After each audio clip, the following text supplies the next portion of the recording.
Chapter 29:26, Chapter 29:14, Seeking Help from Kono. The next morning, Jiang Fei arrived at the city hall as usual. Good morning, boss. Anita greeted Jiang Fei with a smile. Anita, how long until the campus recruitment? Jiang Fei asked. A few more months? Anita answered. Forget it. If I can't make it in time, it'll just go directly to the recruitment. Jiang Fei shook his head. Sir, what kind of talent are you looking for? Anita asked curiously. Engineering, Jiang Fei said. Are you looking to fill in for that guy from yesterday? Anita asked curiously. We'll talk about that later. Jiang Fei did not answer. Sorry, boss. I spoke too much. Anita also realized that she had misspoken. It's okay. Be more careful in the future. Jiang Fei nodded and returned to his office. When it was almost noon, Jiang Fei took care of all the administrative matters. Then, he called Anita to his office. Boss, you were looking for me. Anita quickly appeared in front of Jiang Fei. Let's go and see Colonel Kono. Jiang Fei stood up and said, Sir, do you want to go to the military camp? Asked Anita. Yes. I'll make an appointment for you now, said Anita as she was about to leave. No need. We can go there directly, said Jiang Fei as he waved his hand. Then, he took a document and walked around from behind his desk. Okay. Anita quickly followed behind Jiang Fei. The two of them came out of the city hall. Get in the car. Jiang Fei called out to Anita. Okay. Anita nodded and sat in Jiang Fei's car. Don't forget to report what happened today to the magistrate. I have to report all the details of my meeting with Kono, Jiang Fei said to Anita in the car. Okay. Understood, boss. Anita nodded. She was now the spy arranged by the magistrate to be by Jiang Fei's side. However, in reality, she had been bribed by Jiang Fei. Jiang Fei drove out of the city center and went straight to the military camp in the suburbs. 2 hours later, Jiang Fei's car stopped in front of a sentry post. Stop the vehicles in front. This is a restricted military area. A sentry walked out and stopped Jiang Fei's car. I'm Ralph. You can tell Colonel Kono that I'm looking for him for an important matter. Jiang Fei opened the window and said to the sentry, Mr. Ralph, please wait a moment.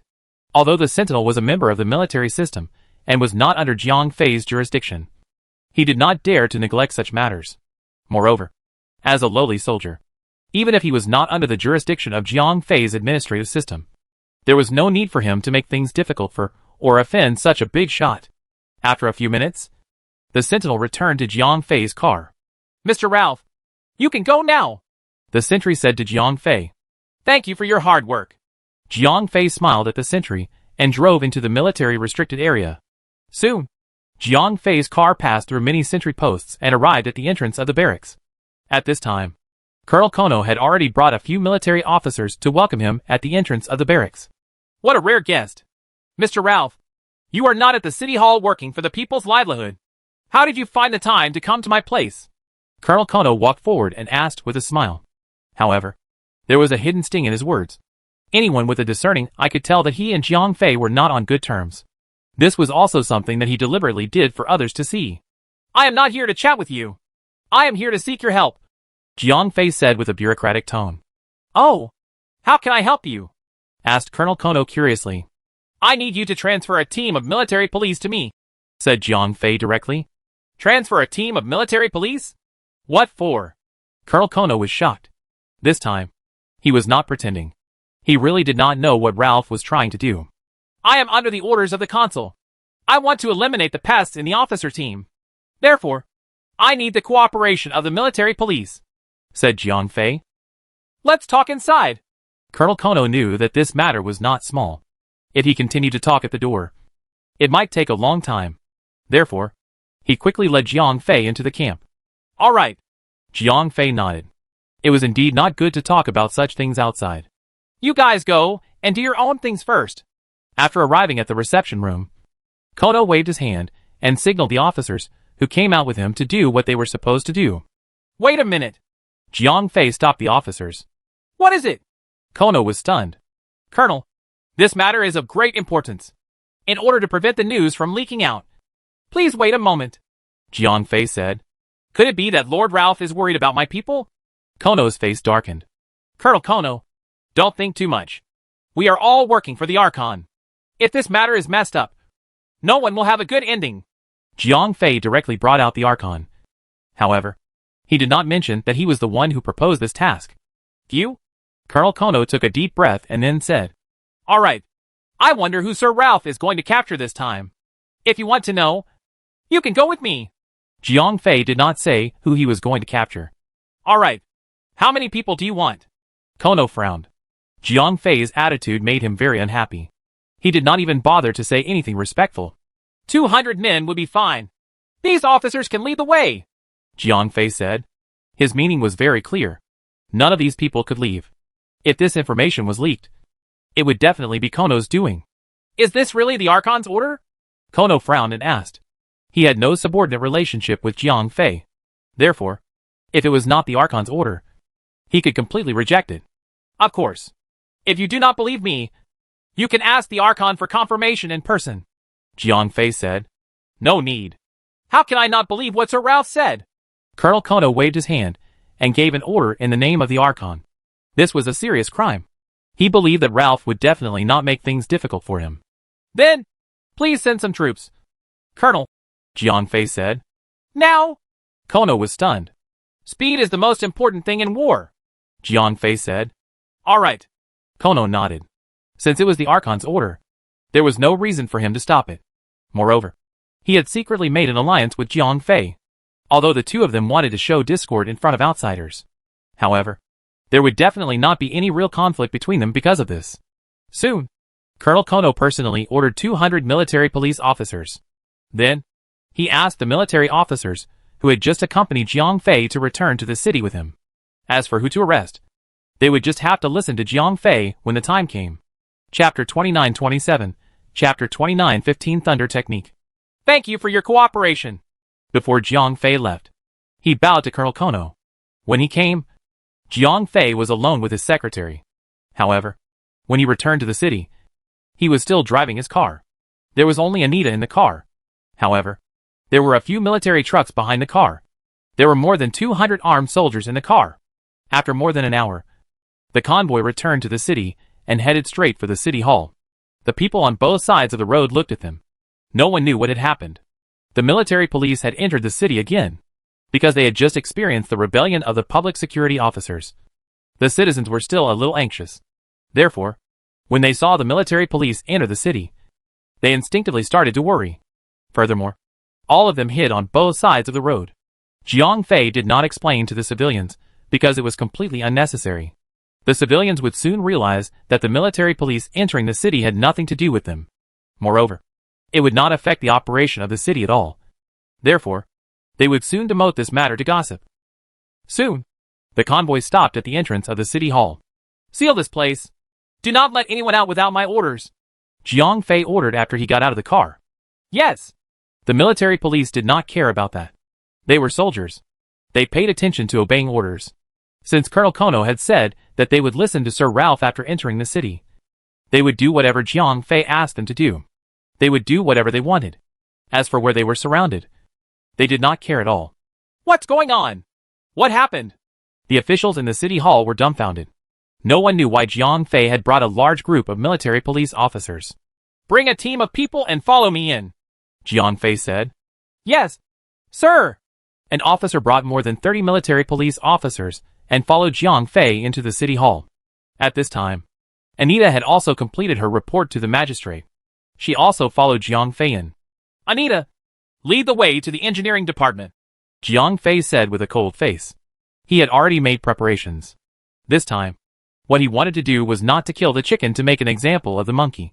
Instead, he wanted to take down even the chicken coop and the monkey mountain. Oh! Anita nodded. Then, she ran all the way to the engineering department. The officials in the various offices on both sides of the road all scratched their heads and looked outside. No one knew what had happened. What are you looking at? Go back to work, Jiang Fei shouted.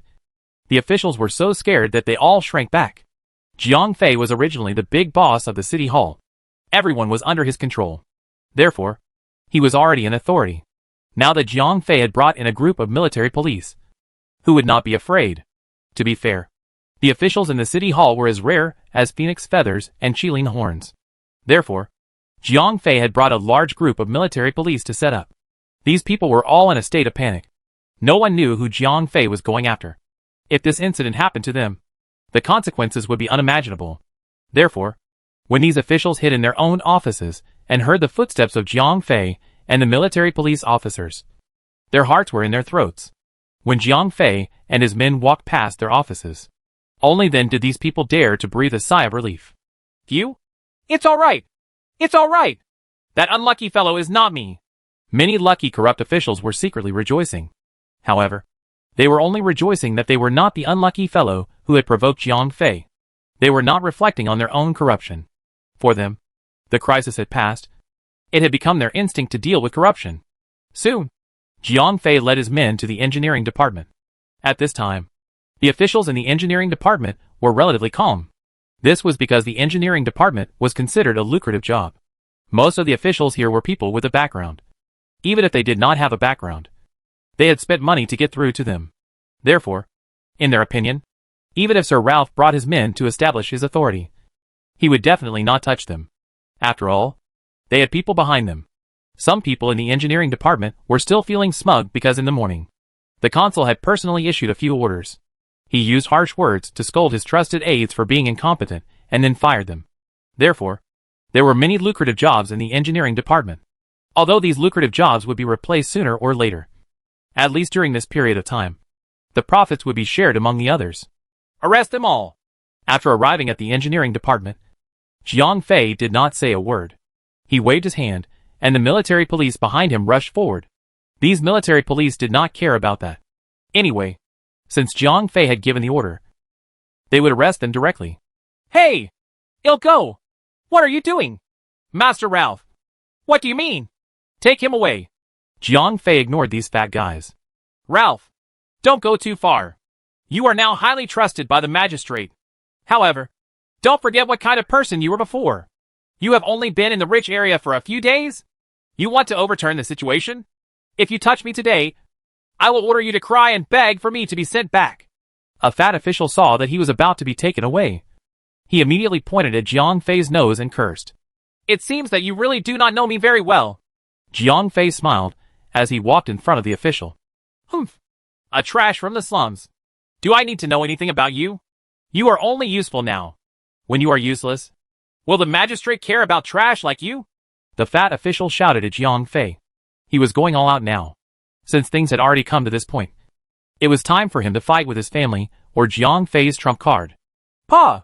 Jiang Fei did not waste any time talking to the fat official. He turned around and gave him a slap. Although Jiang Fei's body was not as strong as before, he was still a special forces soldier. This fat official was obviously used to being pampered. Therefore, Jiang Fei's slap.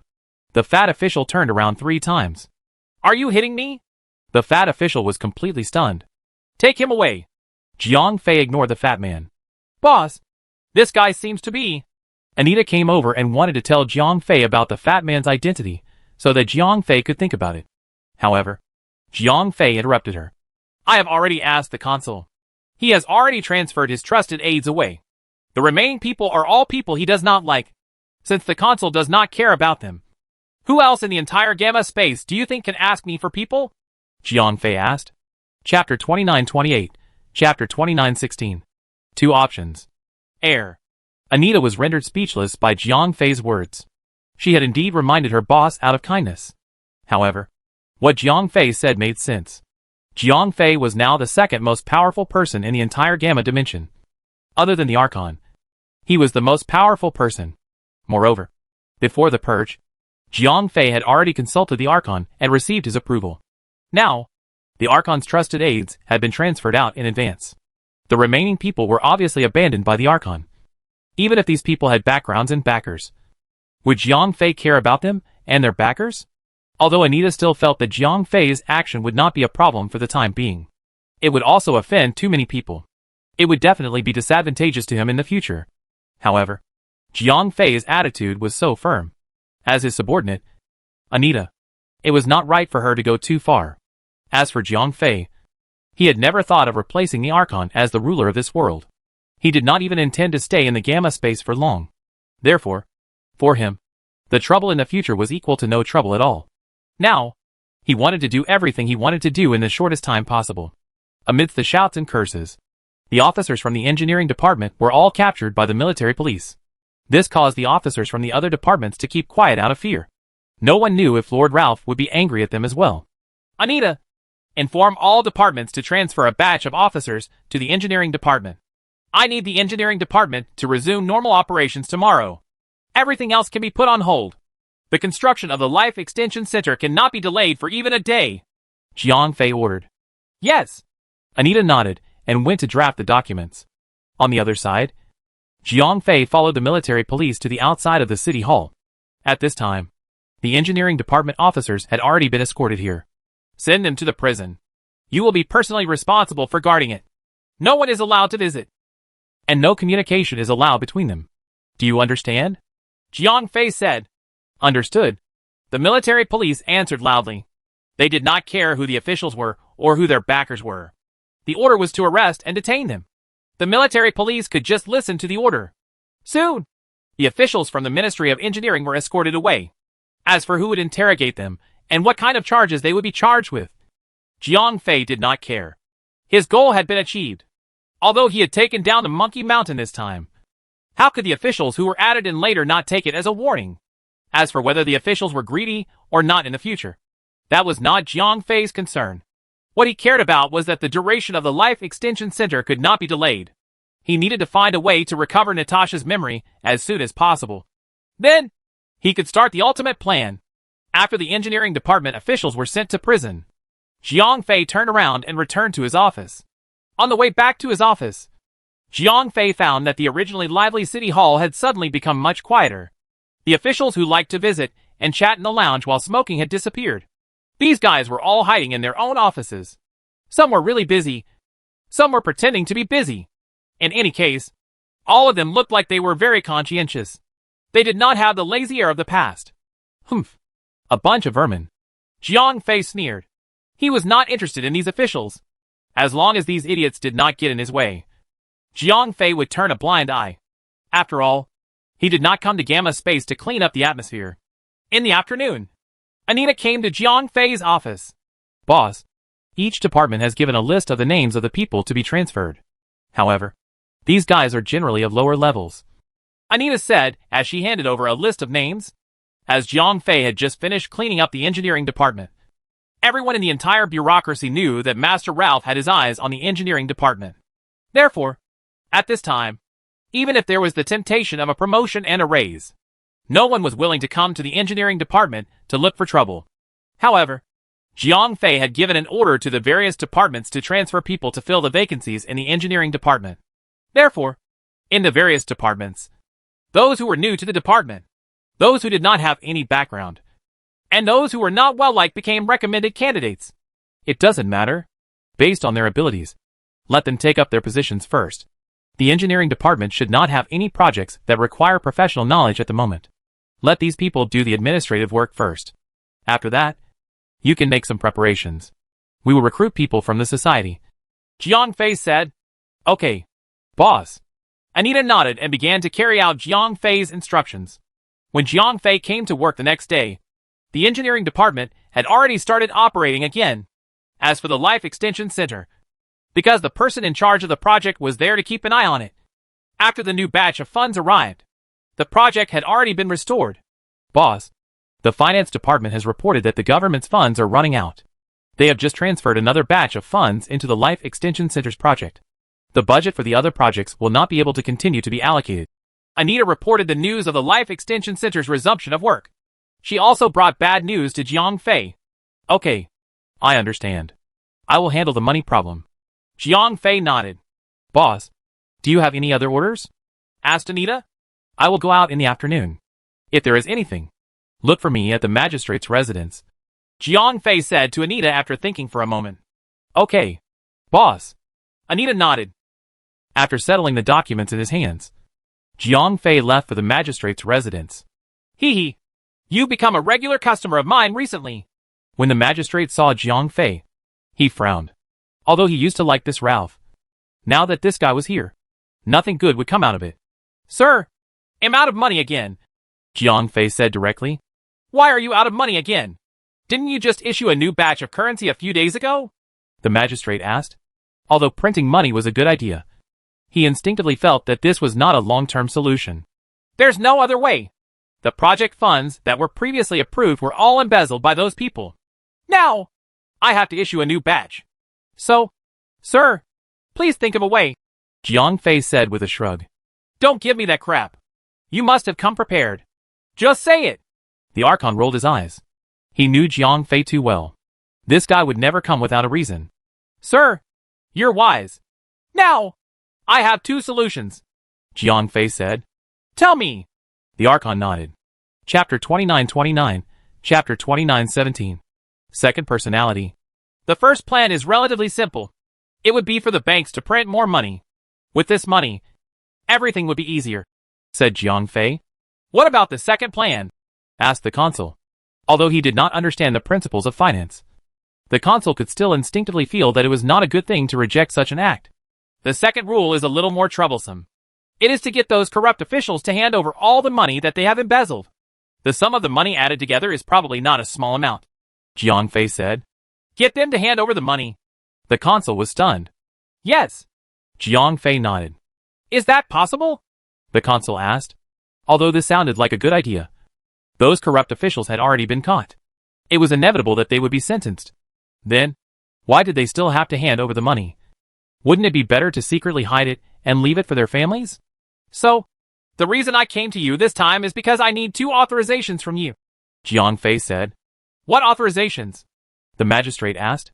The right to judge and the discretion of corrupt officials, Jiang Fei said. You want to personally interrogate these corrupt officials? The magistrate was stunned. Yes. Jiang Fei nodded and said. You must be very busy right now. Do you still have the time to care about this? The consul asked. I definitely don't have the time to deal with all the cases. Moreover, I can't do that. I have enough authority now. I don't want to cause trouble for myself anymore. Jiang Fei shook his head. Then, he said, this time, I can't do anything about it. I have to get a large amount of money. Therefore, I can only temporarily apply to you for the jurisdiction and discretion of these corrupt officials. Then, you can get the money? The magistrate asked. I should be able to. I even feel that the money I get from these corrupt officials will be able to make up for the financial deficit, Jiang Fei said. Oh, really? The magistrate was obviously tempted. The financial tension had always troubled him. Now that Jiang Fei said that he could solve this problem, it was a huge problem for him. I am at least 70% sure, Jiang Fei said.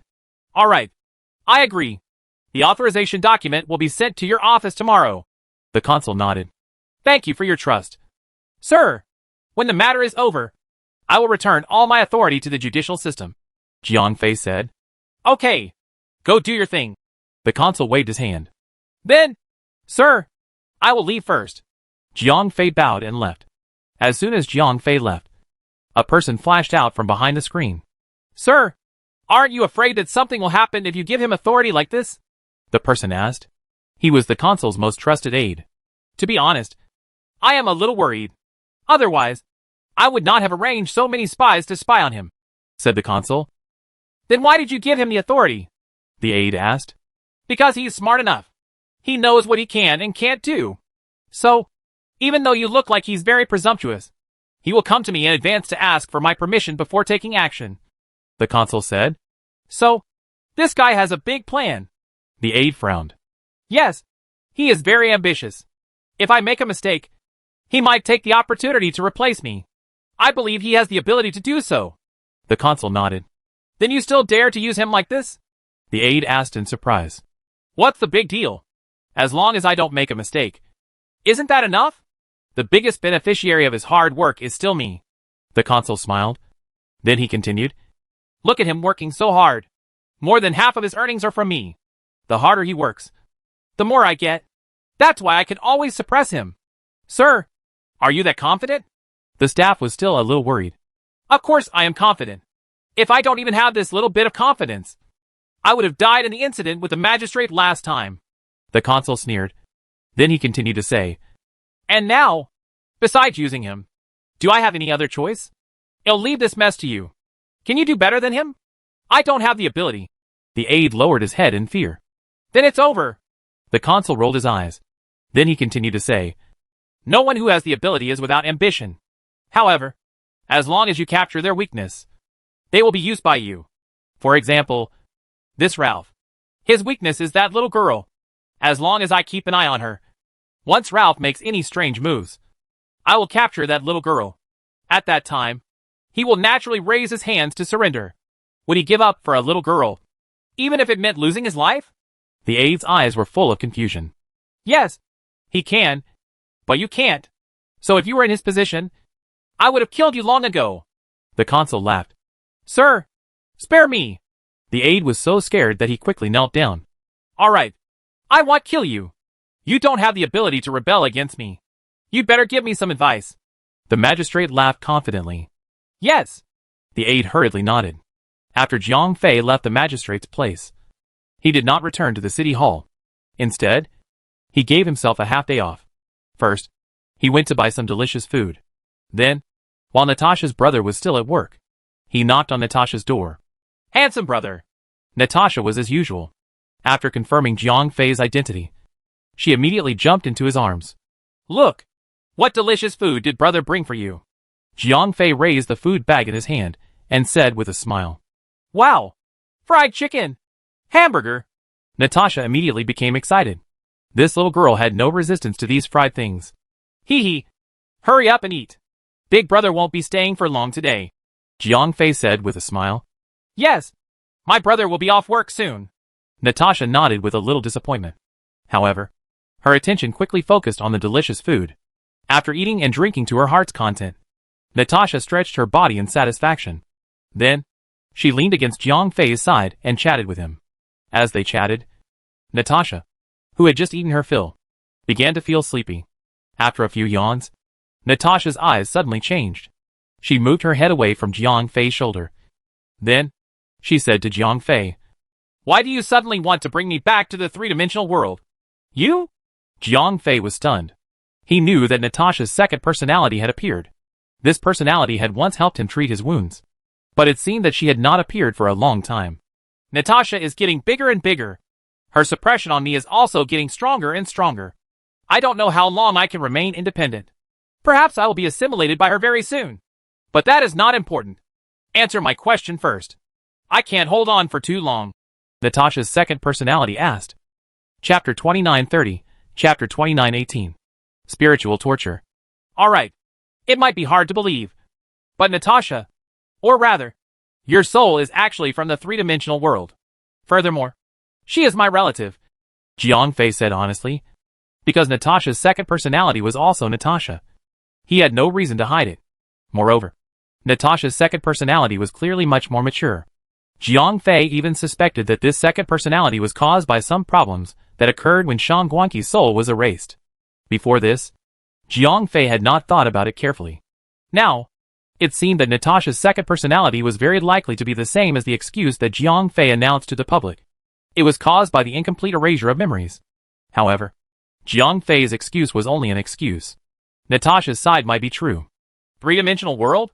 Your family?" Natasha's second personality frowned. "Yes. You may not know this, but the Life Extension Center is actually a passage that connects the three-dimensional world and the gamma space. They used a strange beast called the Snow Beast to connect with the three-dimensional world with its spiritual power, thus luring the souls of the three-dimensional world to this place. However, the souls that enter the gamma space will have their memories erased. Therefore, most of the children who came out of the Life Extension Center have no recollection of what happened in the three-dimensional world. You, on the other hand, may still remember some of it," Jiang Fei explained. "Now that you mention it, it seems like it's true. I can always remember something that doesn't belong to me. I know that I have never experienced it, but it's still so real," said Natasha's second personality. "What else do you remember?" Jiang Fei asked. Natasha's second personality fell silent. After a long time, she said, "Cruel training. Very bloody. Killing or being killed. It really is you." Jiang Fei immediately confirmed Shang Guanqi's identity. What Natasha's second personality had just described was exactly what Shang Guanqi had experienced in the Soaring Clouds sect. Back then, Shang Guanqi was a killing machine trained by the Soaring Clouds sect. She had received the cruelest training ever since she was young. Not to mention a little girl. Even an adult man would not be able to accept such a bloody level. Do you really know me? What was my name before? Natasha's second personality asked. When you were in the three-dimensional world, your name was Shangwanki. You were the goddaughter that my parents acknowledged. So, we can be considered as siblings, Jiang Fei said. Siblings? No wonder I always felt that I knew you. Moreover, I was very close to you, Natasha's second personality said. Are you about to be absorbed by Natasha? Jiang Fei asked. Yes. I am not the main consciousness. When she was young, I could always come out to help her. However, when she grows up and her consciousness becomes stronger, I will soon become one with her, said Natasha's second personality. Then, will your cognition fuse? Jiang Fei asked. If it could fuse, then as long as Natasha's second personality approved of it, Natasha would also be affected. Are you really going to take us back to the three-dimensional world? I may be the Shangwanki you speak of, but Natasha is not. She is Natasha. A new existence. Even if we fuse, she will not be Shangwanki. Natasha's second personality suddenly asked Jiang Fei a very philosophical question. Jiang Fei was stunned. If it was the second personality in front of him, then she was indeed Shangwanki. She even retained part of the memories of the three-dimensional world. If Jiang Fei could help her find the memories of her past life, then she would be completely Shangwanki. However, Natasha was different. She had complete memories. From the beginning of her memories until she grew up, she was a brand new life. Even if Jiang Fei forcefully gave her Shangwanki's memories, she was only Natasha who had fused with Shangwanki's memories. Since Natasha was not Shangwanki, would Jiang Fei forcefully take her away? Since she was not Shangwanki, would she still be willing to go to the three-dimensional world with Jiang Fei? Jiang Fei fell into deep thought. If Natasha was Shangwanki, then he would definitely bring her back. Moreover, after he recovered her memories, Shangwanki would definitely return to the three-dimensional world, because there were her godparents who loved her. That kind of familial love was what she needed the most. However, Natasha was not Shangwanki. Even if she had obtained Shangwanki's memories, she was still Natasha. She had grown up with her brother. She would abandon her brother for Jiang Fei and the so-called memories of her past life. Would she return to the three-dimensional world with Jiang Fei? If Natasha was not willing to leave, would Jiang Fei forcefully take her away? These were all questions that directly interrogated Jiang Fei's heart. I don't know. I haven't thought about these questions yet. Perhaps when the memories are retrieved, she will be willing to leave with me, Jiang Fei said. I advise you to be prepared for the worst. Although Natasha is very close to you, she was influenced by me. In her heart, the most important thing is still her brother, said Natasha's second personality. You? Jiang Fei took a deep breath and said to Natasha's second personality. All right. Thank you for your reminder. I will be prepared. All right. Go ahead. My strength is no longer able to hold on. I have to go back to sleep, said Natasha's second personality as she closed her eyes. Soon, Natasha returned to her sweet sleeping state. Natasha, will you come with me? Asked Jiang Fei softly as he looked at the sleeping Natasha.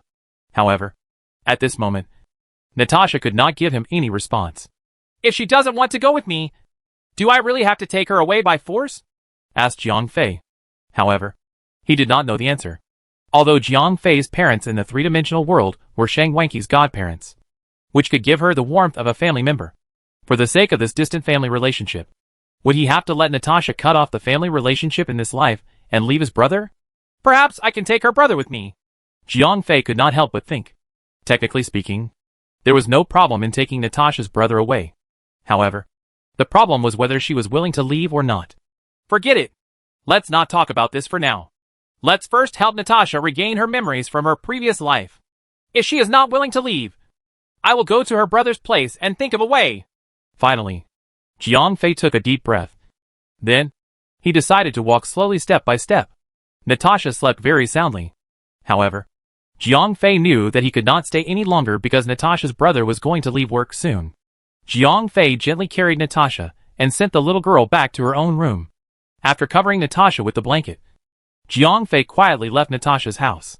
Chapter 29:31, Chapter 29:19 Unique Interrogation Method. The next morning, Jiang Fei returned to the city hall very early. He quickly finished his official business because he had other things to do today. Anita, come with me. Jiang Fei called his secretary in. Boss, where are we going? Anita asked. Prison, Jiang Fei said. Are we going to see the officials of the engineering department? Anita asked. Sort of.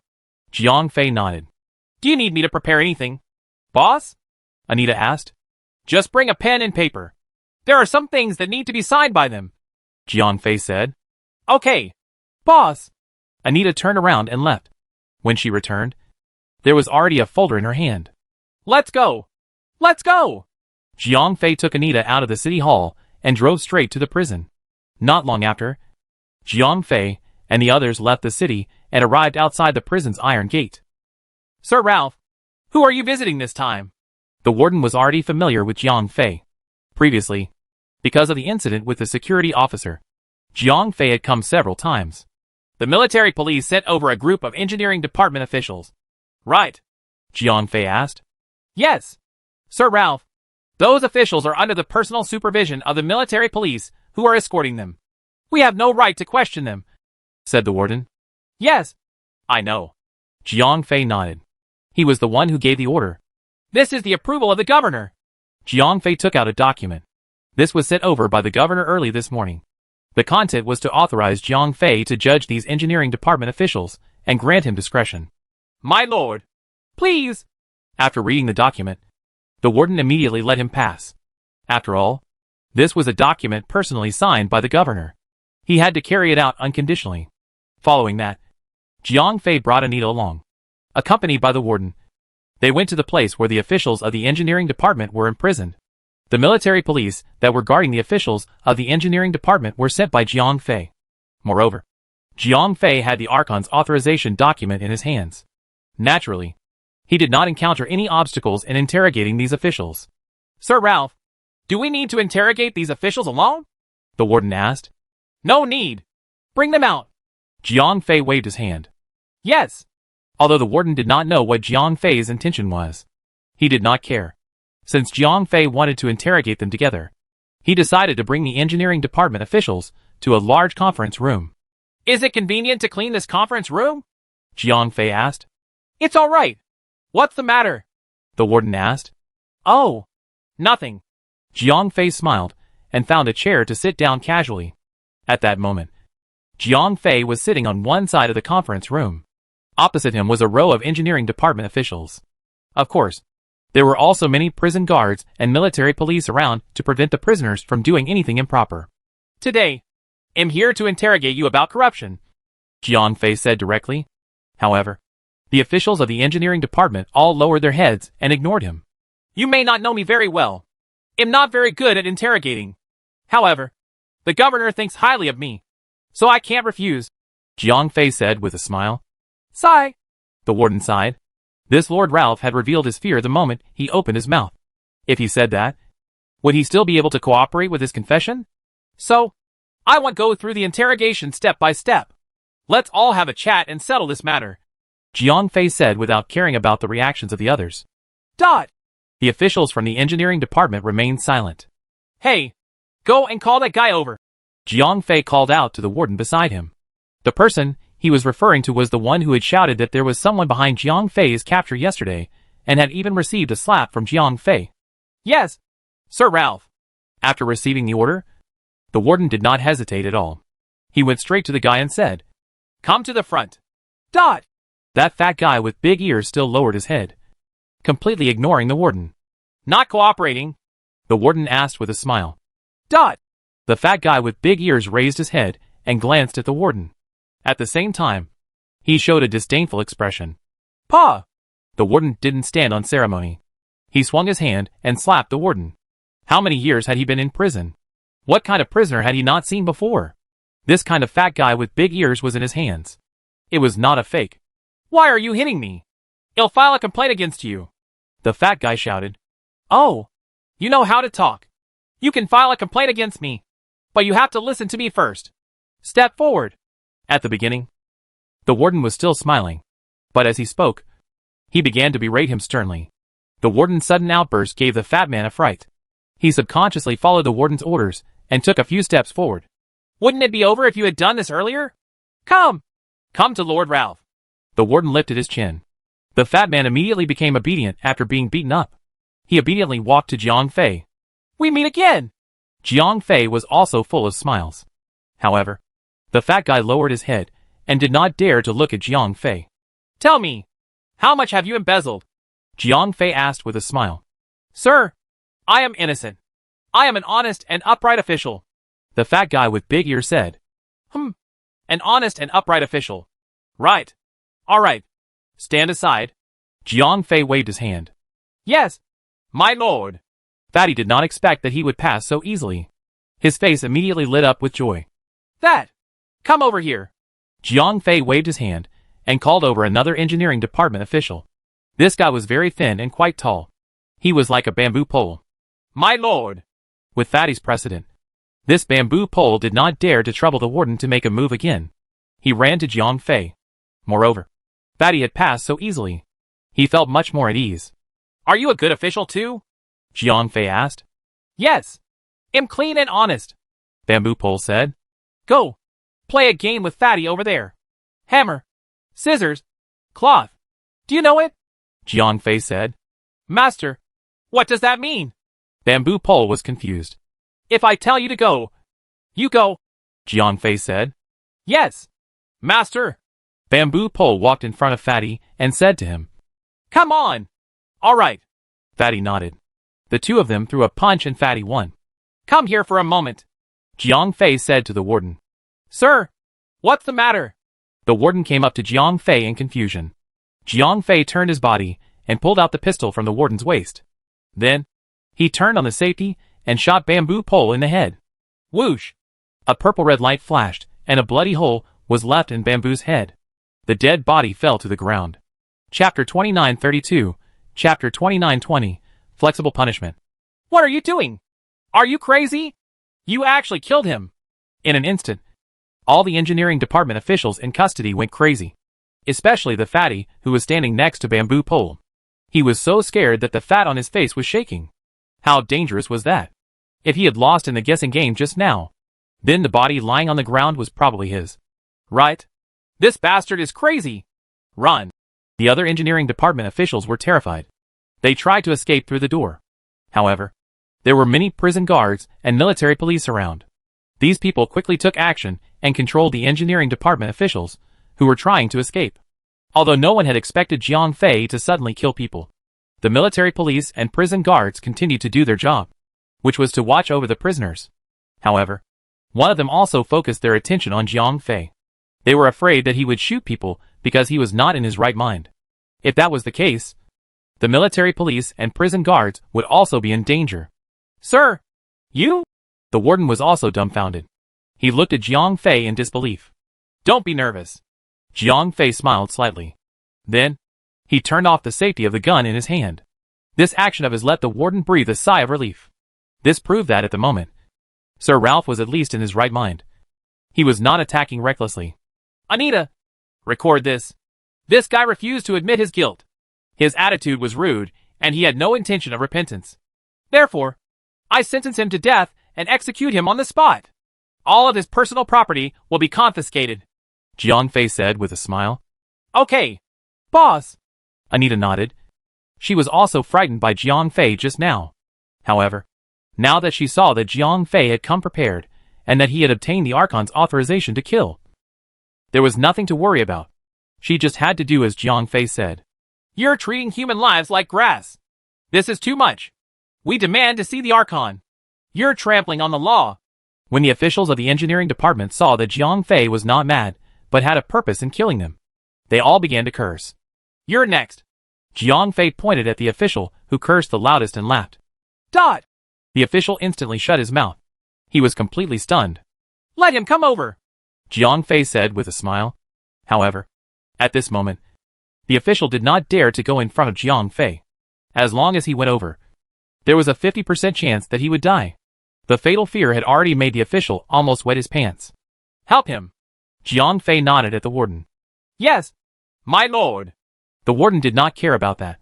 As long as he confirmed that Jiang Fei had not lost his mind, he would kill people. After all, these people had nothing to do with the warden. Moreover, Jiang Fei had the administrative officer's authorization document in his hands. He had absolute discretion. He really held the power of life and death in his hands. Do you want to leave by yourself? Or do you want me to help you? The warden came in front of the frightened official and said, I'm not going. I'm not going. Not only did the officer not walk forward, but he also kept stepping back. This is so frustrating. I have to waste my time. The warden frowned and took 2 steps forward. He grabbed the officer's collar and opened his mouth from both sides. With Jiang Fei in front of him, there were 4 big mouths. Shooting and killing people was nothing, let alone these few mouths. After opening his mouth, the warden grabbed the officer's collar and brought him in front of Jiang Fei. Are you guilty? Jiang Fei asked calmly. Sir, I'm guilty. I know I'm wrong. I'm guilty. I confess. The officer was scared silly. He knew that if he did not confess, he would end up playing rock, paper, scissors with the fatty. I like your honesty. Jiang Fei smiled and said to him, Tell me everything. Tell me everything about your crimes. Don't leave anything out. Otherwise. Jiang Fei did not finish his sentence. But the threat was too obvious. I'll tell you. I'll tell you everything. The official was scared out of his wits. He opened his mouth and told Jiang Fei everything about his crimes. Not only did he take bribes, but he also told Jiang Fei about other illegal acts. He even told Jiang Fei about how he insulted Jiang Fei earlier. Sir, I know I'm wrong. Please give me a chance. Please don't kill me. The official kneeled in front of Jiang Fei and begged for mercy. Okay. Jiang Fei nodded. Then, he asked Anita, Have you memorized everything? Yes, boss. Anita replied. This girl was really good at shorthand. Sure. Jiang Fei nodded. Then, he looked at the official and asked, You just said that you embezzled a lot of money. Right. Can you return it? Sir. Yes. I did not touch the money at all. I guarantee that all of it can be returned. The official said. What if you can return all the stolen money? Anita. Record it. I sentence him to 3 years in prison and a fine of 500,000 yuan. Jiang Fei said. This fine was after he returned the stolen money. It was forfeited within his legal assets. Thank you, my lord. Thank you, my lord. The official was overjoyed. Although he had to go to prison, it was only 3 years. This was already considered lucky for him. After all, his previous buddy was not as greedy as him. In the end, not only did he lose his life, but his personal assets were also confiscated. Even his legal gains were gone. All right, go sit at the back. Jiang Fei pointed behind him. There was a row of chairs there. Thank you, sir. After the official thanked him, he went to the back with a smile. The joy of escaping death made him ignore the fact that he was about to go to jail. Next, Jiang Fei gestured for the next official to come up. With the previous examples, these officials finally understood. Those who refused to admit that they were guilty of corruption would have to go to rock, paper, scissors. If they lost, they would be shot. All their personal property would be confiscated. The winner would probably not be any better in the end. Those who voluntarily admitted their crimes and handed over all the stolen money could basically be given a lighter sentence. It would not be a big deal at all. In this way, the officials had the motivation to take the initiative to admit their crimes. Most of the officials took the initiative to admit all the crimes and then handed over the stolen money. However, some people spent a lot of money and were unable to hand over the full amount. Since they could not afford to pay the fine, there was nothing they could do about it. Naturally, Jiang Fei's sentence was a little heavy. 2 of them even had to spend the rest of their lives in prison. However, there were some who were honest and some who were thieves.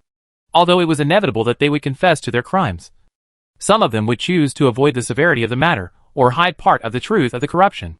Some of these people had money and did not want to hand it over. Some of them were afraid that they would be heavily sentenced because they had spent their money and could not hand over the stolen money. However, could these people's tricks be hidden from Jiang Fei, the psychic specialist? Chapter 29:33, Chapter 29. With his powerful spiritual perception, even though Jiang Fei was suppressed in the Gamma dimension, his realm was still there. If these people wanted to lie in front of him, would it not be the same as being fake? Therefore, when these officials tried to lie, Jiang Fei could see through them with a glance. However, after seeing through them, he did not expose them personally because he could not easily read other people's memories. Even if he exposed the other party's lies, as long as the other party refused to admit it, he would not be able to prove it. However, Jiang Fei had other ways to deal with this. When these officials who were trying to lie tried to hide the amount of money he embezzled, Jiang Fei turned around and looked at the people behind him who had already sat down. Those who had been convicted shouted, Do you want to earn some extra money? This kid is lying and concealing the amount of money he embezzled. If you report him, I will give you 5% of the stolen money that you recover. I know a little too. As the saying goes, a man with great rewards will have courage. Not to mention these corrupt officials. After all, the corrupt officials behind Jiang Fei had already confessed. They had already decided to hand over all the stolen money. Then, they would be fined a large sum of money. Although the sentence was not very long. However, their jobs would definitely be ruined after they came out. Therefore, in order to live a better life in the future, these people would definitely not miss this opportunity to earn money. Moreover, these corrupt officials were clearly not loyal people. Therefore, they quickly revealed the amount of embezzlement of the previous official who was being tried. After finding out the amount of embezzlement of the other party, Jiang Fei was ruthless. As these corrupt officials did not cooperate, Jiang Fei did not ask them for favors. These people would have to hand over all the stolen money if they did not walk around. Moreover, they would be heavily sentenced. On the other hand, those who had squandered the stolen money and were unable to get it back were even more unlucky. Jiang Fei did not care about the law in the Gamma dimension. He directly implemented the coordination system. If this guy could not come up with the money, his family would also be unlucky. All the property would be seized. Under Jiang Fei's carrot and stick approach, the officials of the engineering department quickly reached a plea agreement with him. These people took the initiative to admit to their embezzlement.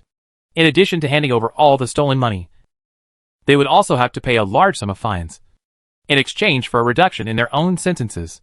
In just half a day, the entire Ministry of Works officials who were caught had been dealt with. Other than the unlucky bamboo pole at the beginning, everyone else was sentenced to either light or heavy sentences. Only the fat man, who was full of guts, was trembling at the side. At that moment, almost all the Ministry of Works officials who were arrested chose to confess to their crimes. Only the bamboo pole and the fat man at the beginning were exceptions. However, bamboo pole was already dead. Therefore, the one who was afraid was this fat man. At that moment, his mind was a mess. Other than being afraid, he could not care about anything else. Come! This honest official who has been wronged by us. Please come over here, Jiang Fei said to the fatty with a smile. Sir, I was wrong. I was wrong. I confess now, the fatty said with a trembling voice. Don't. Just now. You said that you had clean hands. If you reverse your confession now, it means that you were lying to me just now. After Jiang Fei said that, his tone was as cold as ice. Master, please spare my life. Fatty immediately knelt in front of Jiang Fei because he could feel the killing intent hidden in Jiang Fei's eyes. Spare your life? On what basis? Jiang Fei asked. Master, I am willing to hand over all the stolen money. Moreover, my family is very rich. I am willing to pay a fine to atone for my crime, Fatty said hurriedly. To him, the most important thing right now was to save his life. As for money, that was secondary. Oh, atone for your crime with a fine? How much can you pay? Jiang Fei asked indifferently. 200. Oh no! 20 million. The fatty gritted his teeth and said, Good boy. Sure. Jiang Fei sucked in a breath of cold air. This fatty's family was also very rich. After all the stolen money had been handed over before the fine was paid. All the money came from the fatty's legal income. Sir, please spare my life. The fatty hugged Jiang Fei's thigh and cried. All right. Jiang Fei nodded. Then, he said to Anita, who was beside him, Sentence this fatty to 10 years of imprisonment and a fine of 20 million. Yes, boss. Anita immediately recorded Jiang Fei's sentence. All right. Take them away. Jiang Fei waved his hand. The warden took all these people away. As for how to get these people to hand over the money and how to serve their sentences, Anita would arrange for someone to handle it. Jiang Fei did not have to worry about that. Boss, this is the signed confession letter. Anita handed the letter that had just been drafted and signed by the corrupt officials to Jiang Fei. Okay. I'll send you back to the city hall later. If there's nothing else, you can just pack up and leave. Jiang Fei took the documents. After sending Anita back, he still had to take the documents to the magistrate. After coming out of the prison, Jiang Fei drove Anita back to the city hall first. Then, he went to the magistrate's mansion alone. Sir Ralph, you're here. The secretary at the door was already very familiar with Jiang Fei. I'm here to see the magistrate, Jiang Fei said. You can go in directly. The consul said that you don't need to make an appointment or report. You can just go in directly, the secretary said. Okay. Jiang Fei nodded and walked in. However, when Jiang Fei passed by the gatekeeper, the secretary still gave him a call, although the consul said that Jiang Fei could go in directly. As the gatekeeper's secretary, he had to report it. However, when Jiang Fei arrived at the flower hall, the administrator was playing chess with one of his aides. This kind of chess was somewhat similar to the chess on Earth, but it was somewhat different. After Jiang Fei entered the flower hall, he did not make a sound. He just watched silently from the side, and did not disturb the administrator and his aide. After about an hour, the game between the Archon and the aide finally ended. The Archon won. However, because Jiang Fei did not understand the rules of this game, therefore, he did not know whether the Archon's chess skills were superb or the aide had gone easy on him. My lord! When the game was over, Jiang Fei went forward and greeted the Archon. Why are you here? When did you arrive? The consul asked. He had actually known that Jiang Fei had arrived. However, he still had to put on an act. Chapter 29:34, Chapter 29:22. The year after next. I just arrived, Jiang Fei replied with a smile. Would you like to play? The magistrate invited. Hee hee. Sir, I don't know how to play this. Jiang Fei shook his head and said. Although this chess game was very similar to the chess game on Earth, the rules were not the same. Jiang Fei had never played it before, so he did not want to be abused. Alright, let's talk about business then. The Archon waved his hand, and the staff across him carried the chessboard and went down. Sir, please take a look at this. Jiang Fei handed the guilty plea agreement signed by the corrupt officials to the Archon. Whoa! You can do that? The Archon's eyes lit up. This was not a small sum of money. Sigh. Anyway, these guys are all economic criminals. We just need to get all the money they embezzled and then punish them severely. As for how many years they will be sentenced, that is not important. The sentence is just to warn the others not to be corrupt. However, I think that as long as we punish these people until they go bankrupt and their families become poor, it is more cost-effective than letting them spend a few years in prison and let their families live a rich life, said Jiang Fei. That's right. In the past, I've been troubled by this. Some corrupt officials were found guilty, but they did not hand over the embezzled funds. Although they were sentenced to heavy sentences, they became the heroes of their families. A typical example would be sacrificing one of them to make a happy family, said the consul as he nodded. Sometimes, the coordination system may not be civilized, but sometimes, it is very efficient. The family members of those corrupt officials may feel that their family members have committed crimes and that it is unfair for them to go bankrupt with them. However, when they are enjoying the benefits of being a corrupt official, why can't they think of fairness? Jiang Fei sneered. To be honest, if it weren't for the fact that you've already made rice into rice, I really wouldn't have your courage, said the consul. I had no choice. Jiang Fei smiled. All right, now that the problem of money has been solved, you should be able to continue with your projects. Right, asked the consul. No problem. These projects will not be delayed. These pests have embezzled more money than I thought. Moreover, even if the money is used up, we can still find another department to do it, said Jiang Fei. Yes, that's true. The consul nodded. He hated corrupt officials more than anyone else because the entire Gamma space belonged to him. As a dictator, the entire government's money belonged to him. Yet, those corrupt officials dared to take his money. How could he not hate these guys to the bone? Jiang Fei used the consul's hatred for corrupt officials to unknowingly dig a big hole for the consul. Although it was not a big problem to deal with corrupt officials like this. Just like what Jiang Fei said, corrupt officials were not violent crimes. As long as they were punished to go bankrupt, it would be enough to intimidate other officials. Moreover, after the corrupt officials were found out, it would be difficult to find another job. Without property and income, these people would live worse than the poor. They would even miss their life in prison. After all, although it was tough there, they did not have to worry about food and clothing. Although there was no problem in dealing with the corrupt officials, it was a hidden danger to catch them one by one. This time, Jiang Fei was targeting the engineering department. Although the officials here were all fat employees, there were people in charge of the specific projects. Therefore, after being greatly changed, the impact was not very big. If the Archon ran out of money and went to deal with the corrupt officials, there would definitely be problems. However, this was not within Jiang Fei's considerations. He even deliberately led the magistrate to hunt down those corrupt officials. After chatting with the magistrate for a while, Jiang Fei came out of the magistrate's mansion. He had more and more spies hidden in the shadows. As long as the time was right, he could close the net. When he returned home, what greeted Jiang Fei was still Lina's gentle smile, and a table full of steaming hot dishes. Sigh, if you were not born into such a family, you might really be a good wife and mother. Jiang Fei sighed in his heart. Lina's life was definitely not destined to be happy. However, Jiang Fei could not save her. He did not want to save her either. Everyone had their own fate. It was natural, since Lina was born into the family of the sheriff. And the sheriff was not a person who was well behaved. From the moment Lina was born, she was destined to have this day. You're back. It's been a long day. Lina skillfully took the coat from Jiang Fei's hand and helped him hang it up. It's not that busy, but it's been a good day. Jiang Fei smiled. Why? What happened? Lina asked curiously. I'll tell you later. After saying that, Jiang Fei went to the bathroom to wash his hands and face. Then, he returned to the dining room. At this time, Lina had already prepared the cutlery for him. At the dining table, Jiang Fei told Lina about how he had interrogated the corrupt officials that day. You can do that? Lina was equally surprised.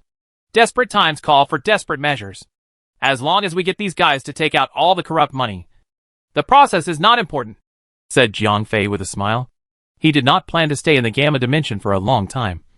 Therefore, he did not consider long-term matters. As long as the goal in front of him was achieved, it would be fine. As for the future of the Gamma dimension, it was not something that Jiang Fei had to worry about. After eating, Lina cleaned up the dishes. Then, it was time for class the next day. However, Jiang Fei did not teach Lina the skills of guerrilla warfare today. Instead, he asked her, How are things at the company? It's about the same as before. However, the price of the moon spirit crystal has increased again, said Lina. It's okay. We can just increase the price according to the ratio. There's no need to deliberately lower the price. As long as the other party's price is not too outrageous, we can just buy it directly, said Jiang Fei. If we allow the price of the moon spirit crystal to continue to increase at a crazy rate, the pressure on our capital chain will be too great, said Lina. It doesn't matter. Didn't I tell you before? We can print the coupons and sell them in advance for the next month. Or even the next month, said Jiang Fei. You're still talking. We've even sold the orders for next year, said Lina. It doesn't matter. You can continue to print them later. If you're done selling next year, print the ones after next year, said Jiang Fei with a smile. Yes, I know, Lina nodded. Although she did not understand it very well, it seemed that the market had a very high recognition for this kind of lunar spirit crystal handicraft. Although the price of the handicraft had almost doubled, and the order period had already reached a year later, as long as it started to be sold, it would trigger a rush of sales. Some people even came to the company's entrance to queue up the night before when they received the news. Chapter 2935, Chapter 29. Oh right. There's something else I need to tell you, said Lina to Jiang Fei. What is it? Asked Jiang Fei. It's like this. The market outside is starting to resell our orders. Moreover, the price is very expensive. It's even more than double our current price, said Lina. That's very normal. Our products are constantly increasing in price. Meanwhile, our production capacity is limited. It's too long for us to directly speculate on the spot. It's the same for futures, said Jiang Fei with a smile. Then, aren't we going to do something? Asked Lina. What do you want to do? Asked Jiang Fei. Of course, we want to increase the price. Since they can accept that price, why do we have to sell our products at a low price? Asked Lina. If you want to go up, go ahead. Don't worry. Someone will take over, Jiang Fei said with a smile. You'll double the price of the next batch of orders tomorrow, Lina said. You're really sneaky. Jiang Fei laughed. If the price of the original orders had gone up by several times, the futures prices would have gone up as well. That was because those orders were freely circulated. One could make money just by flipping them. On the other hand, there were only 1 or 2 orders on Lina's side every day. Those who were not capable could not even dream of snatching them. The next day, Jiang Fei went to work as usual after eating breakfast. At this time, the Life Extension Center project was already running normally, even after the new batch of funding was in place. The construction period had been sped up a little. Based on the current speed, It should be able to complete the construction of the infrastructure in 2 days. Large-scale equipment was about to enter the venue. 2 days! Just in time! Jiang Fei nodded to himself. Then, he suddenly realized that the pendant around Anita's neck was actually the lunar crystal handicraft that he had designed. Anita, is your pendant a gift from your boyfriend? Jiang Fei asked with a smile. Yes, boss. When Anita answered, her face was full of smiles. The price of this pendant was not cheap. It was enough to show that her boyfriend valued her. This thing is not cheap. Is it? Jiang Fei asked deliberately. Yes. The market has already sold it for more than $8,000. Anita said proudly. This item was not only expensive, but it was also rare. It was very difficult to buy. More than $8,000. Okay. Jiang Fei nodded. The basic value of the Moon Spirit Crystal artwork was the Moon Spirit Crystal that was originally worth $1,000. Although the price of the Moon Spirit Crystal had increased by several times now, it had reached about $3,000. However, the price of an art piece was $8,000. It was still beyond Jiang Fei's expectations. However, Jiang Fei knew that this was far from its limit. This kind of art piece still had a lot of room for appreciation, especially after he had initiated a new plan. The price of this item would increase exponentially. Boss, aren't you going to collect some? The value of this item will increase very quickly, Anita said. What do I need so much money for? I just need enough to eat and drink. Jiang Fei smiled and said, Boss, your state of mind has reached a certain level. I have no hope in this life. Anita complimented. Hee hee. All right. Stop flattering me. Go back to work. Jiang Fei waved his hand. Oh right. Boss, there are a few bankers who want to meet you. I wonder when you will be free, Anita asked. This afternoon, Jiang Fei said after thinking for a moment. Yes, boss. Anita turned around and left. They are finally here. I thought that you guys would be able to keep your cool. Jiang Fei thought to himself. He had been waiting for these bankers for a few days. These bankers were able to keep their cool. This was something that Jiang Fei did not expect. However, today, these guys finally could not sit still anymore. In the afternoon, in a huge meeting room, Jiang Fei met these bankers. There were a total of 20 banks in the entire Gamma Dimension. All the bosses of these banks had come today. Everyone, is there a reason you're looking for me? Jiang Fei asked despite knowing the answer. My lord, it's like this. Previously, we took your advice and prepared to increase the leverage according to the relevant laws. However, the problem is that no one came to us for a loan. Our leverage is useless. Said Knots on behalf of the bankers. Just for this? Jiang Fei asked. Yes, Sir Ralph. Knots and the others nodded. They had all seen Jiang Fei's plan. However, after waiting for a few days, the plan was still on paper. Although they were prepared to increase the leverage, Jiang Fei had also approved the increase of the leverage by 30 times on behalf of the government. However, no one came to lend them the money. Therefore, the money was just a number. If it stayed on the accounts of every bank, it would not bring them any profit at all. It was not that these bankers had not discussed it before. They had also considered investing the money themselves. However, the problem was that if they did not invest the money in the form of loans, they would have to bear the risks themselves. Bollock was only responsible for bearing the risks of the loans for them. He did not care about the risks of investing on their own. If they did not increase the leverage, these bankers could still try investing on their own. Even if they lost some money, they could still treat it as tuition fees. However, the problem was that under the leverage of 30 times, a loss of 5% was enough to make them jump off a building. Therefore, without a guarantee, none of them dared to take such a big risk, seeing that the money was right in front of their mouths. But they could not earn it no matter what. These bankers struggled for a few days. Finally, they gathered together and came to Jiang Fei to find a way. After all, the idea of increasing the leverage was his idea. Are you all for this? Jiang Fei looked at the others again. Yes, Master Ralph. Master Ralph, please show us the way. The other bankers nodded one after another. That's easy. Don't you just want to release the money? You just need to get a credit line. Jiang Fei said. What do you mean? The few bankers were confused. The banks in the Gamma space were still relatively primitive. There were many things that the bankers had not come into contact with yet. Aren't your loans all mortgages now? You can determine the amount of the loans and the interest rate based on the value of the other party's collateral. Right? Jiang Fei asked. Yes, that's right. The bankers nodded. So, you can just change it to a credit loan. You don't need to use items as collateral. As long as the other party's credit is good, it's fine. As for the amount of money, you only need to set a certain limit. In the beginning, the interest rate is higher if you lend less. When the other party has established a sufficient credit guarantee with you, you can adjust the amount of the credit loan and the interest rate discount appropriately. Jiang Fei said, "That's a good idea. Yeah. This way, many people who want to borrow money will be able to get loans." The banker's eyes lit up. Although they had previously relaxed the loan approval, because it was a mortgage loan, the lender had to have enough collateral to get money from the bank. Otherwise, even if they wanted to borrow money, the bank could not give it without reason. Chapter 29:36, Chapter 29:24 was targeted. After receiving Jiang Fei's instructions, the bankers all went back to prepare new loans happily. In just one day, different banks had launched different credit facilities. Although the rules and interest rates of each bank were different, the general content was similar to what Jiang Fei had said. The only difference was that some banks were relatively conservative. They were not willing to take too much risk. Therefore, they only provided credit to those who had higher credit ratings and more stable income and assets. Moreover, the amount of credit was more cautious. Some banks were more daring.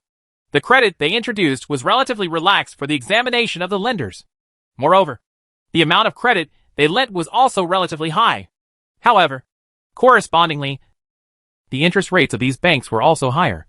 After all, one could not get up early without benefits. The relaxed criteria for the loan audit, which took on greater risks, naturally required higher returns.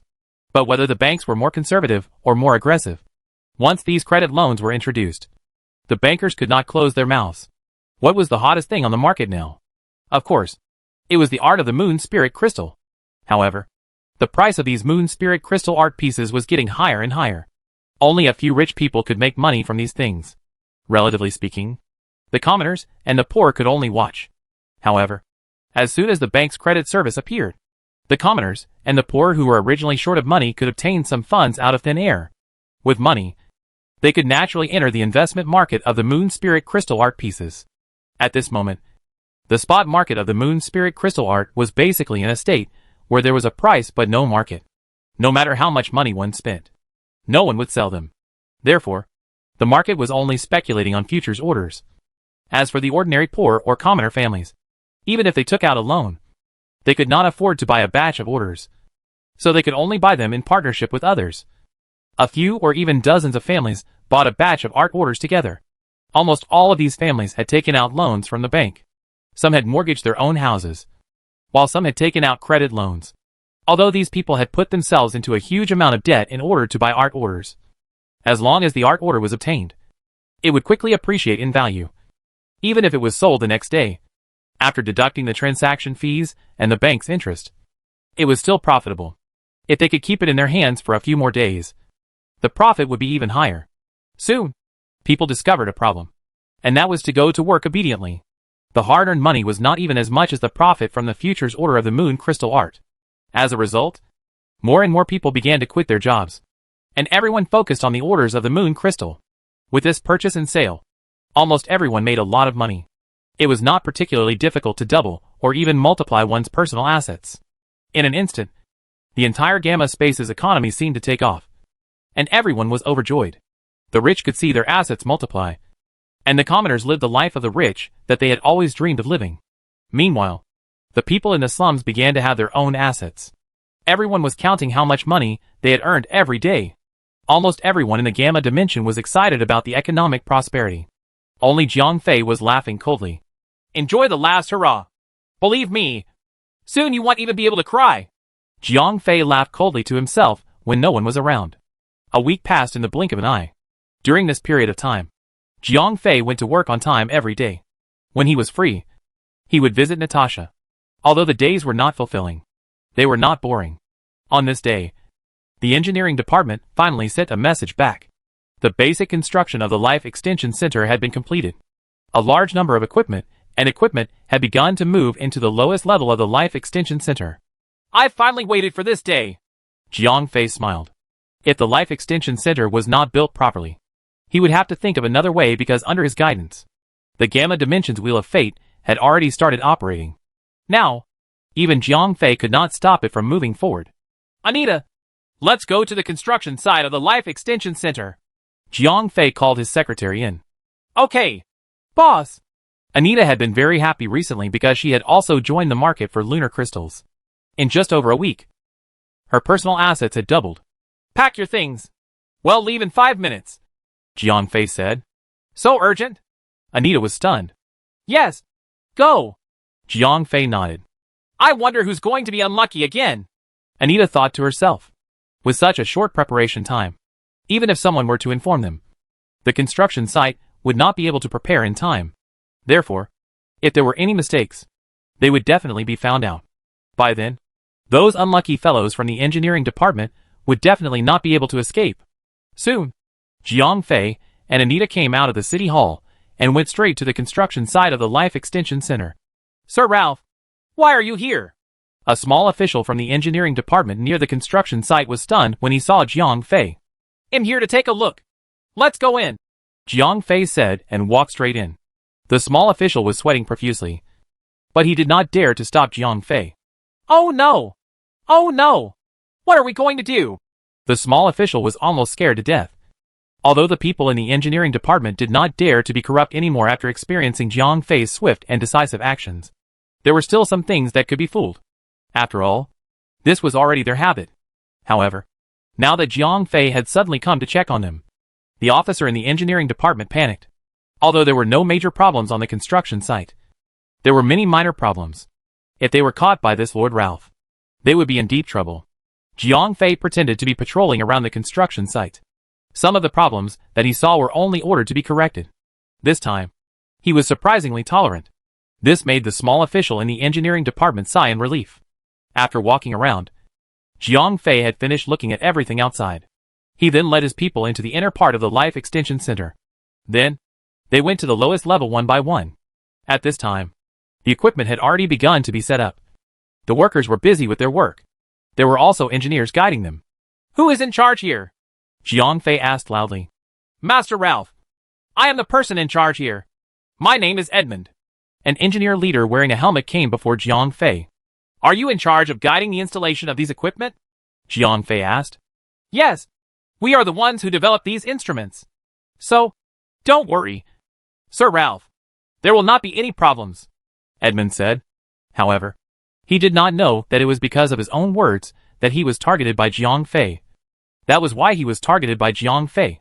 Chapter 2937, Chapter 29. Did you guys develop all these instruments? Jiang Fei asked with interest.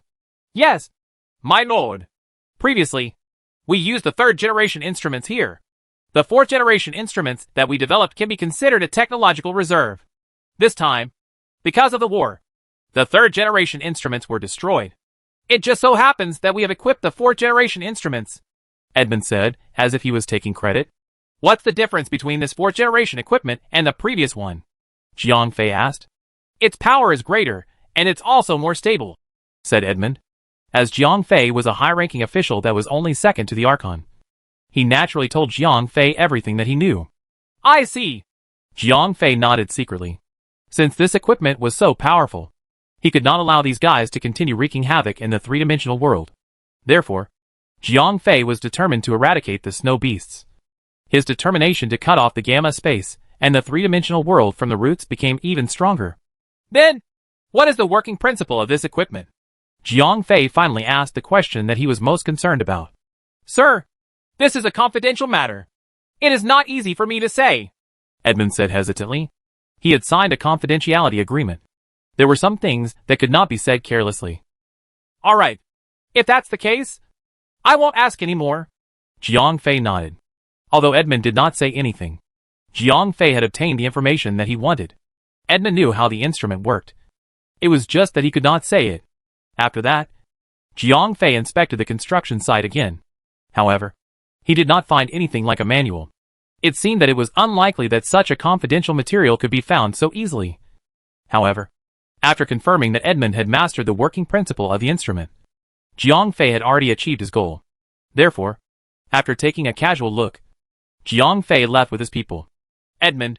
When Jiang Fei left, he repeated the name repeatedly. Anita, have you heard of this Edmund? Jiang Fei asked casually. He is the son of the great engineer Tiara. He is the backbone of the research institute, Anita said. Oh, this kid is such a background. Jiang Fei smiled. He did not expect Edmund to be a celebrity. Yes, Edmund is very famous in the entire Gamma Dimension scientific research field. Anita smiled and said, How do you know so much about him? Are you interested in scientific research as well? Jiang Fei asked curiously. No. Anita blushed as she said this. Then, she continued, He is my boyfriend's brother. Ha ha. I see. It seems like you have done a lot of homework for that boyfriend. Jiang Fei thought about it carefully. The handsome man that Anita had hooked up with at the dinner party was indeed somewhat similar to Edmund. I have to do my homework. He's so outstanding. For an ordinary girl like me to want to join a rich family. Of course, I have to build a good relationship with his family, Anita said with a smile. Good luck. I have high hopes for you. Jiang Fei nodded. Do you still need to build a good relationship with his family? Don't tell me they're still living together. Jiang Fei asked conveniently. Yes. My boyfriend lives with his family. So does Edmund. We had a few meals together before. His family is very kind, Anita said without any reservations. You're already an adult. Do you still live with your parents? Jiang Fei asked. Big families are usually like this, Anita said. She knew that Jiang Fei was born poor, so it was normal that he did not know much about rich families. That's true. If those families did not stick together, they probably would not have been able to develop so much. Jiang Fei nodded and then changed the topic. After another 2 days, besides going to work every day, Jiang Fei had another task, which was to monitor Anita. After 2 days of monitoring, Jiang Fei found that Anita and her boyfriend had gone to the hotel 3 times. He also found the whereabouts of Anita's boyfriend and followed him to his mansion. The construction site of the Life Extension Center is at 6 p.m. Even if the head engineer left a little earlier, he would leave at 5 p.m. at most, judging from the route from the Life Extension Center to his home. This is a better location. Jiang Fei quickly came up with a kidnapping plan. Edmund's home was a mansion. The mansion had to be in the suburbs.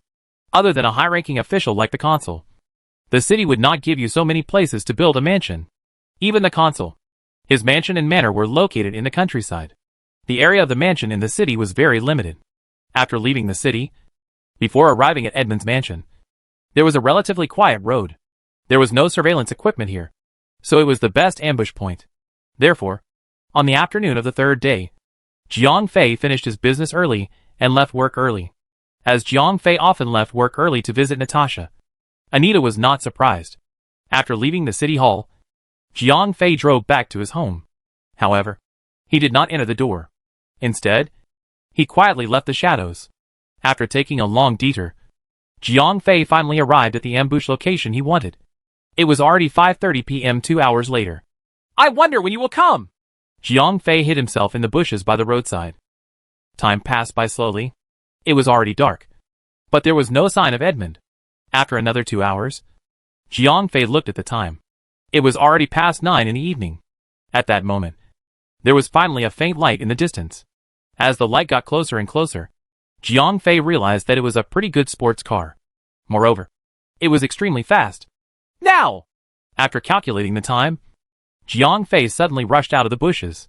Just as the car was about to collide with him, he activated his mind power skill time reversal. Swish! Jiang Fei returned to the position he was at a second ago. Then, he rolled and laid down on the side of the road. Squeak! Following the sound of the tires screeching against the ground, the sports car stopped. Then, Edmund panicked and ran out of the car. Although he did not feel the vibration after the collision just now, there was a figure that was blown away by his car. Edmund ran all the way to Jiang Fei. At that moment, Jiang Fei was lying on the ground with his eyes closed. Sir Ralph, how is this possible? Why are you here? Edmund saw Jiang Fei's face clearly under the dim moonlight. At that moment, he panicked. If he had hit an ordinary person, it would have been easy. However, he had actually hit Ralph. This was really troublesome. Just as Edmund was panicking and did not know when to react, Jiang Fei's eyes suddenly opened. Edmund was so frightened that he fell to the ground. Chapter 29:38, Chapter 29:26. Interrogation. Edmund was shocked as if he had seen a ghost. In fact, not to mention this young engineer, anyone in his position would be shocked. Bang! Jiang Fei turned around and stood up. Then, He took 2 steps towards Edmund and knocked him out with a knife. Jiang Fei carried Edmund on his shoulder and stuffed him back into the car. He sat in the driver's seat and left. Jiang Fei drove the unconscious Edmund all the way down. They entered the more remote countryside through a small country road. After confirming that there was no one around, Jiang Fei carried Edmund out of the car. "Hey! Wake up!" Jiang Fei patted Edmund's face. "Ugh!" After receiving a few slaps, Edmund opened his eyes. He looked around in a daze before fixing his gaze on Jiang Fei. "Sir Ralph, are you all right?" It was obvious that Edmund, who had just regained consciousness, had not understood the situation. He thought that he had just bumped into Jiang Fei. "Of course I'm fine. I'll ask you a few questions now," Jiang Fei said. "Sir, please ask." Edmund had just woken up from his coma. His mind was still not very clear. "What is the working principle of the memory erasing device in the Life Extension Center?" Jiang Fei asked. "Sir, this is confidential. I can't tell you. You are also a member of the government. You should know this." "Right," Edmund said with a troubled look. "Perhaps you have not understood the current situation. I am not discussing this with you. I am ordering you to tell me what you know. Otherwise..." Jiang Fei suddenly revealed a bright smile. However, before Edmund could react, Jiang Fei turned around and gave him a slap. "Paw!" The clear sound of the slap traveled far. Edmund's left face instantly swelled up to almost an inch high. "You? What are you doing? You're breaking the law." Edmund was stunned. He still did not realize that he had been kidnapped. "Don't you understand?" Jiang Fei smiled. Then, another slap landed on his face. Edmund's face instantly became symmetrical. "You?" Edmund stared at Jiang Fei with his eyes wide open.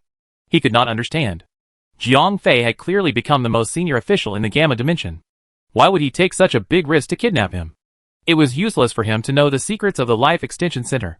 If Jiang Fei was born and raised in the Gamma Dimension, it would not be a good thing for him to know these secrets. Not only would there be no benefits, but he would also have to take on more responsibilities, such as the Archon. He would have to shoulder the responsibility of maintaining the Life Extension Center.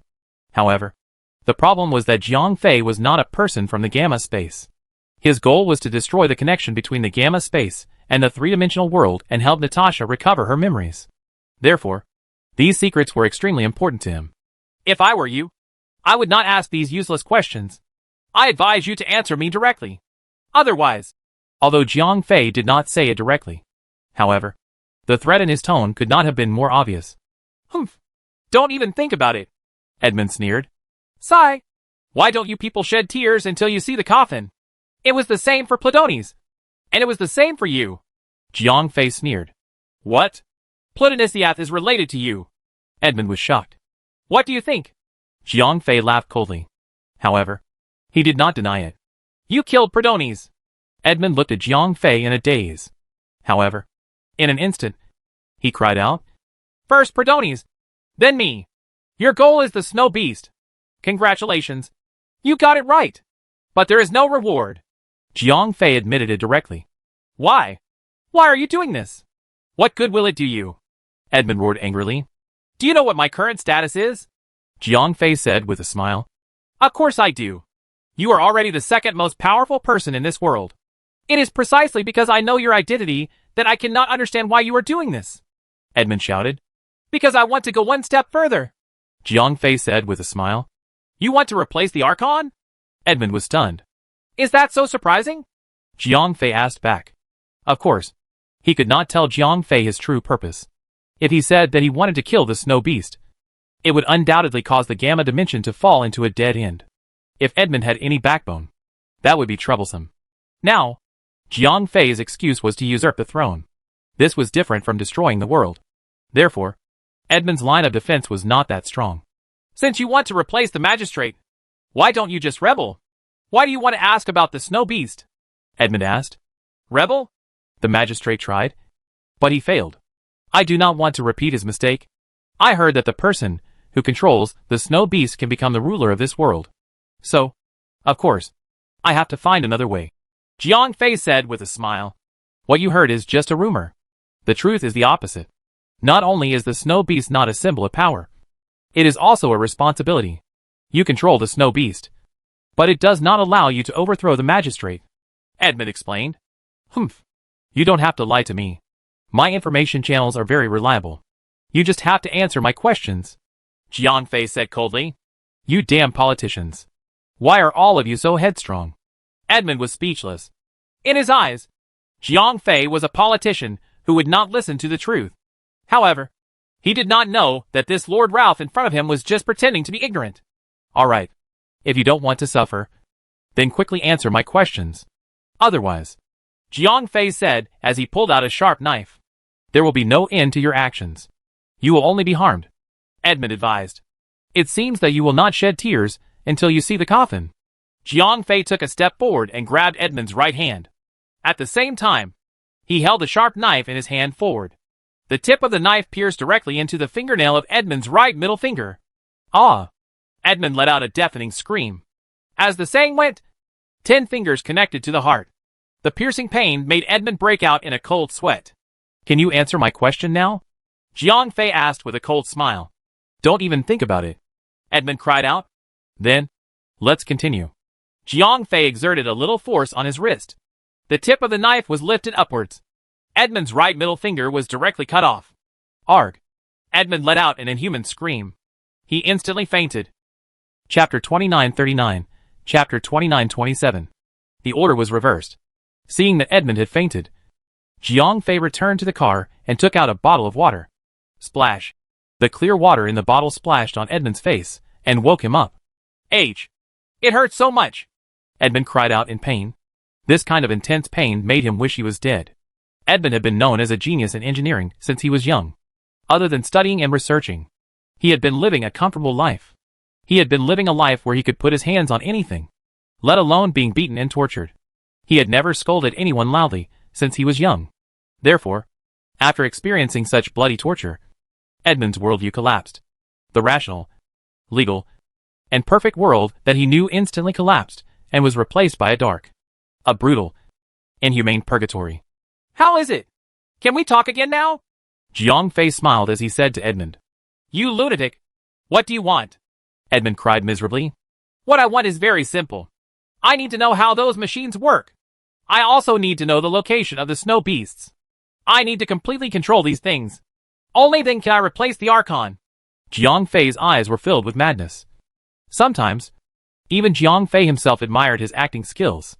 If he had not picked up the ring that changed his fate back on Earth, he might have already become an international best actor on Earth. These things are not going to help you replace the Archon. They're not even going to help you at all, Edmund shouted. That's not something you need to worry about. Just tell me what you know. Jiang Fei laughed coldly. You people who play politics are all crazy. You're all crazy, Edmund roared. That's right. You're right. I'm a crazy person. Moreover, I can't turn back now. If you don't tell me, I'll have to give you some sweet taste. Jiang Fei said with a sinister smile. No, don't. I'm begging you. I can tell you everything, but this is really not going to help you. You should turn back earlier. Edmund was terrified. He was really afraid of Jiang Fei. Moreover, he did not want to endure such inhuman torture anymore. Very good. Then, let's talk about the working principles of those devices first. Jiang Fei squatted down and asked. The principle of those devices is very simple. They are used to guide the snow beast's enormous spiritual power to suppress and strip the memories of the target's soul, Edmund said quickly. He really did not want the demon in front of him to hurt him anymore. As for the change of power in the gamma space, that had nothing to do with him. Moreover, even if the madman in front of him had obtained the information and even controlled the snow beast, it would not be of any help to him in usurping the throne. In the end, he would definitely die at the hands of the Archon. Edmund was a smart person. After learning that Perdones had died at Jiang Fei's hands, he knew that he would not be able to survive today. However, although he would definitely die, compared to being tortured to death, Edmund also hoped that he would die a happy death. Moreover, based on Edmund's knowledge, he felt that Jiang Fei would definitely fail after obtaining the information and even controlling the snow beast. When that time came, he would definitely die and his revenge would be taken. As a genius, Edmund had a very good logical thinking ability. However, when he was deducing, he used the wrong basic information. He did not know that Jiang Fei came from the three-dimensional world. Otherwise, he would not have said a single word to Jiang Fei. Suppress and strip? Tell me in detail, Jiang Fei said. When the spare soul enters the device, We use the device to guide the snow beast's mind power to suppress the target's soul. Then, we seal the target's memory and strip it. This way, the soul will become pure, Edmund said. What about the memory that was removed by you? Jiang Fei asked. I threw it away. What does that thing want? Edmund asked back. What did you throw away? Jiang Fei was dumbfounded. If that was the case, how was he going to help Natasha regain her previous live's memory? Actually, it's not really lost. Edmund's words rekindled Jiang Fei's hope. Oh, what do you mean? Jiang Fei immediately asked. These memories that have been removed are actually a type of spiritual power, based on the principle of not wasting it. The sealed spiritual power has been sent back to feed the snow beasts, Edmund said. What? You tricked me. Jiang Fei was once again drenched in cold water after he had just been ignited with hope. No.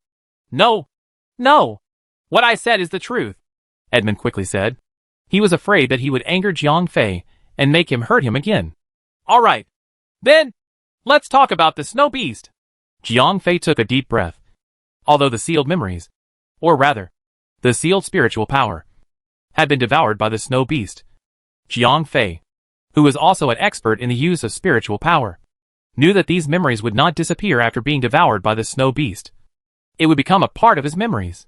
As long as he could kill the snow beast and devour its entire spirit energy, he could retrieve this part of its memories and seal it in an excerpt.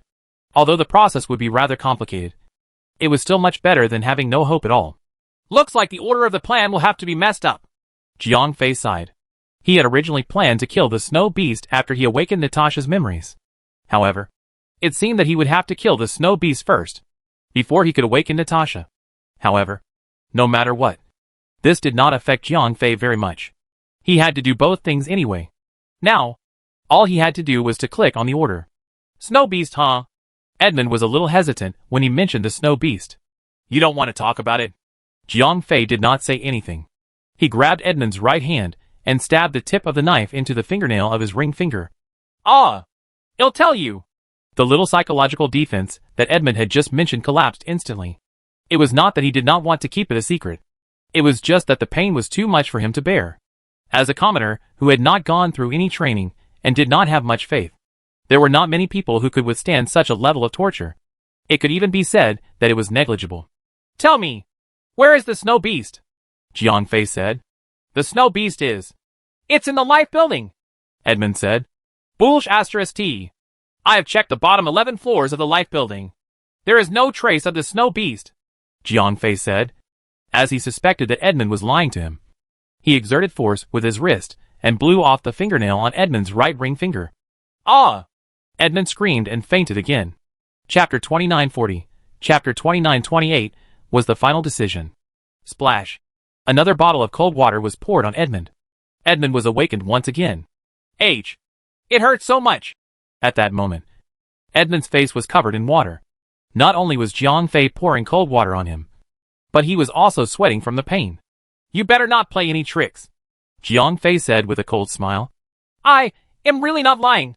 I'm telling the truth, Edmund cried out loud. He was really wronged.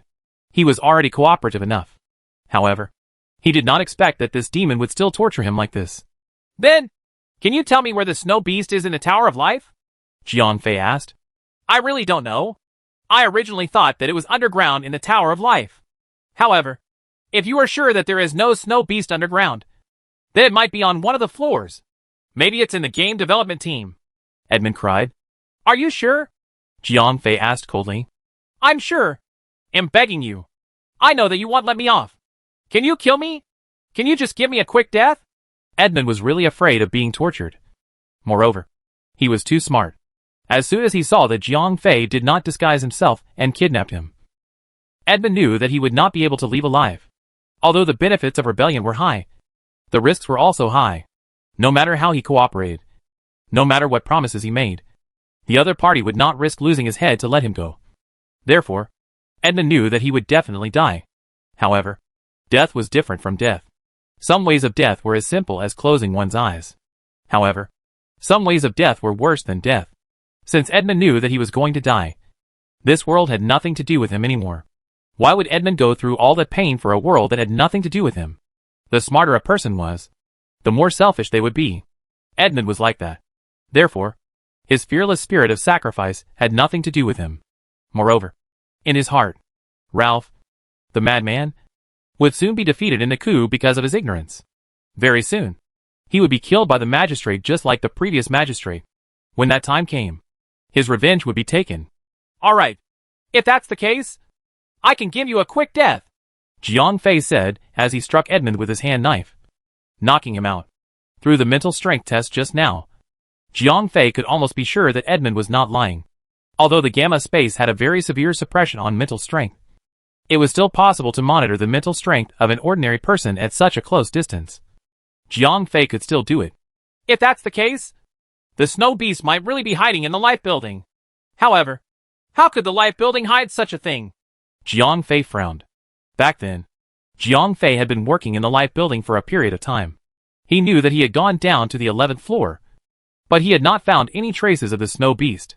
He had thought that the snow beast would be in the life extension center. However, he did not expect that he would end up going around and around again. Where could it be hiding? Could it really be in the development team's laboratory? Jiang Fei guessed. The most heavily guarded place in the entire building of life was the subtop floor where the development team was located. If something as precious as the snow beast was really in the building of life, then it could only be in the development team's laboratory on the subtop floor. But why did Plutoni say that he had never seen the snow beast?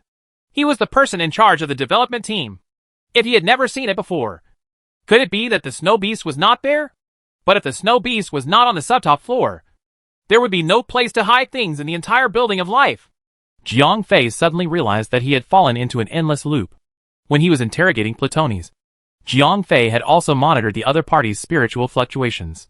For people who had not undergone professional training, under such surveillance, it was impossible to lie. Therefore, Plutonis and Edmund were telling the truth. However, their words contradicted each other. Could it be that the information they have is also problematic? Jiang Fei frowned even more.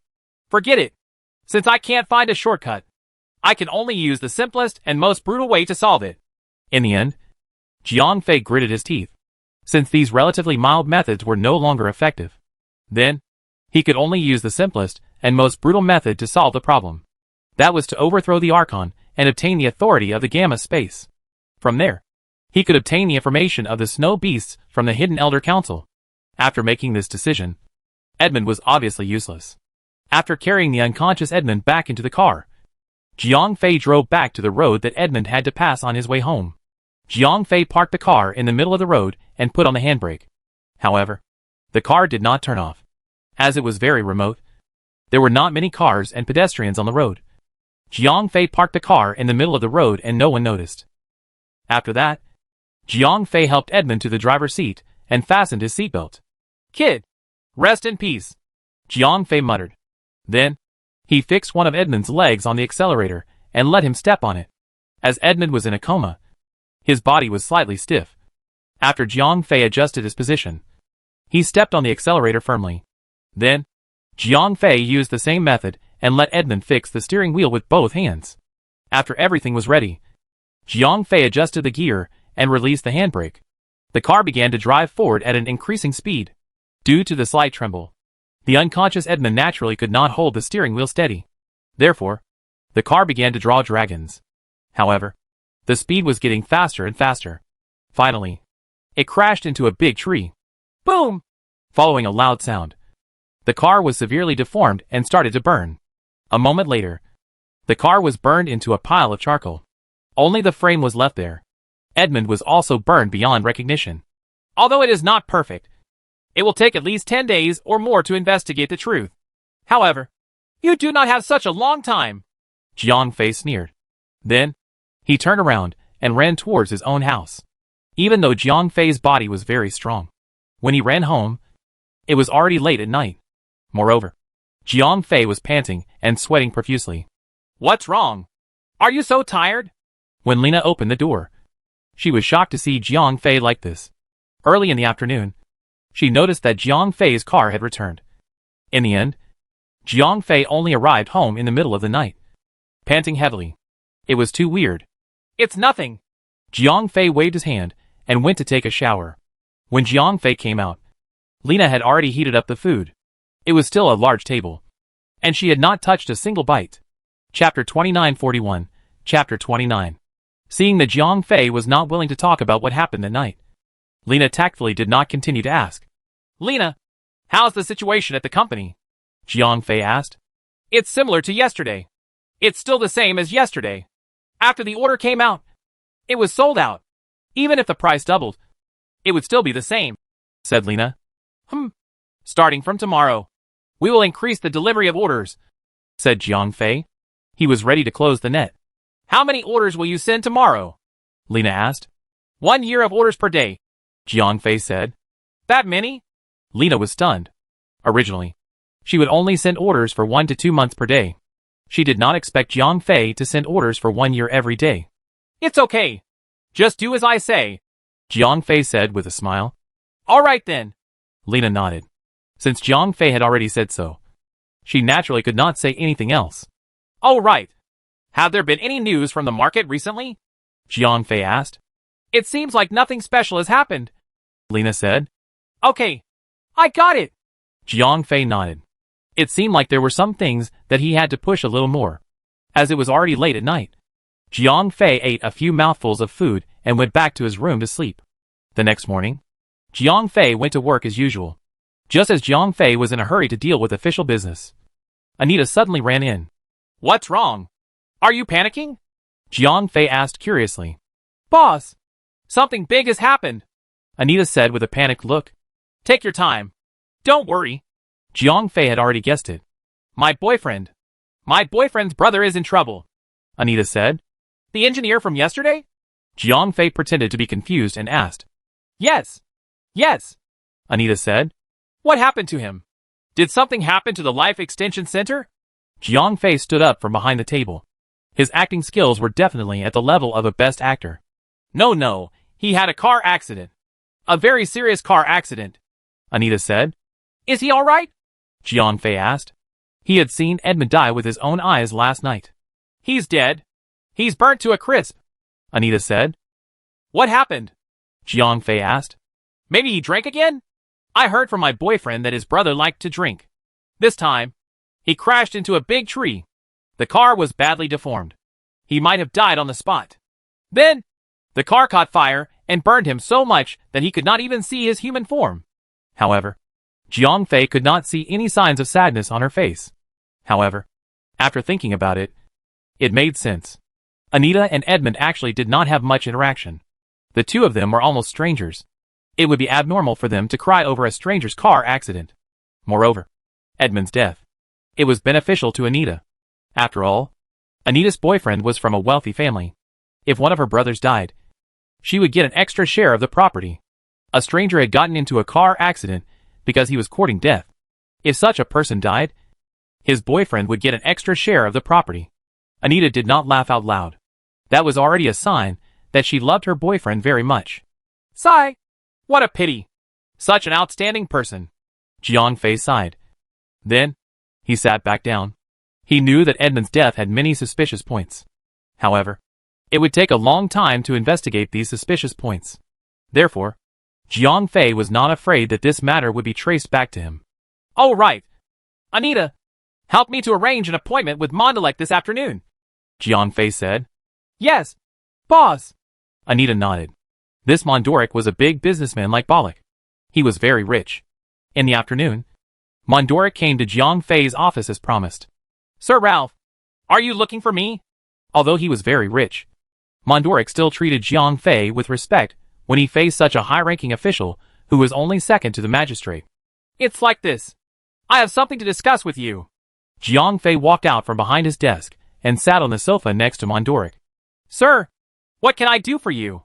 Mondoric asked. You don't have to be so polite. We're just having a chat today, Jiang Fei said with a smile. Dot. Mondoric did not say anything. Instead, he smiled and waited for Jiang Fei to continue. He did not believe that this second-in-command of the Gamma Dimension would come over to chat with him for no reason. Previously, I helped Bollock to make a deal. You should know that. Right? Jiang Fei asked with a smile. Hee. With your help, Bollock has made a huge profit. His assets have more than doubled. Right? Mondoric said enviously. Originally, Bollock's wealth was about the same as his. However, now, The other party had left him behind. Because of Jiang Fei's previous frontline, Bolek had received a large sum of money. This insurance business had allowed him to earn a lot of money. Although Mondoric and the others were envious, because this was a project given by the government, they did not dare to get involved. They also did not dare to cause trouble. So they could only watch. It's like this. I've thought about it. It's a bit risky to let Bolek take on such a large project alone. It's not fair to the other businessmen. So, after thinking about it, I plan to let you guys join in and get a share, said Jiang Fei with a smile. Master, what do you mean? Mondoric asked with some confusion. Look. Bolek was now acting as a guarantor for the banks. He collected the insurance fees from the banks and then took on the risk. However, the business of 20 banks was too big. I don't want him to be the sole owner of the project. However, the project has already been handed to him. If I let him spit it out directly, it would show that I went back on my words. It would damage the prestige of the government. Therefore, I've thought of another way to let all of you participate in it. What do you think? Jiang Fei said with a smile. I would like to hear the details. Mondoric was immediately interested. Who among them had a grudge against making money? Look, Bolek has a huge order worth $30 billion. I asked him to sell you a portion of the order. Of course, since I said that I would give it to him, I could not let him give it up. Therefore, I must allow him to increase the price. Do you understand? Jiang Fei said. I understand. Mondoric nodded. As the profits from this huge order were too huge, even if Bolek had a portion of the profits, as long as he could split the profits from the order, he would still be able to make a huge profit. How about this? For the order worth $30 billion, I will ask him to give me $20 billion. However, you have to give him $50 in cash as compensation. What do you think? Jiang Fei asked. Sure. Mondoric nodded immediately. The probability of the 20 billion insurance policy being compensated was only around 3 billion. That meant that there was a 17 billion profit to be made. Giving 5 billion to Bolek was also a huge profit for him.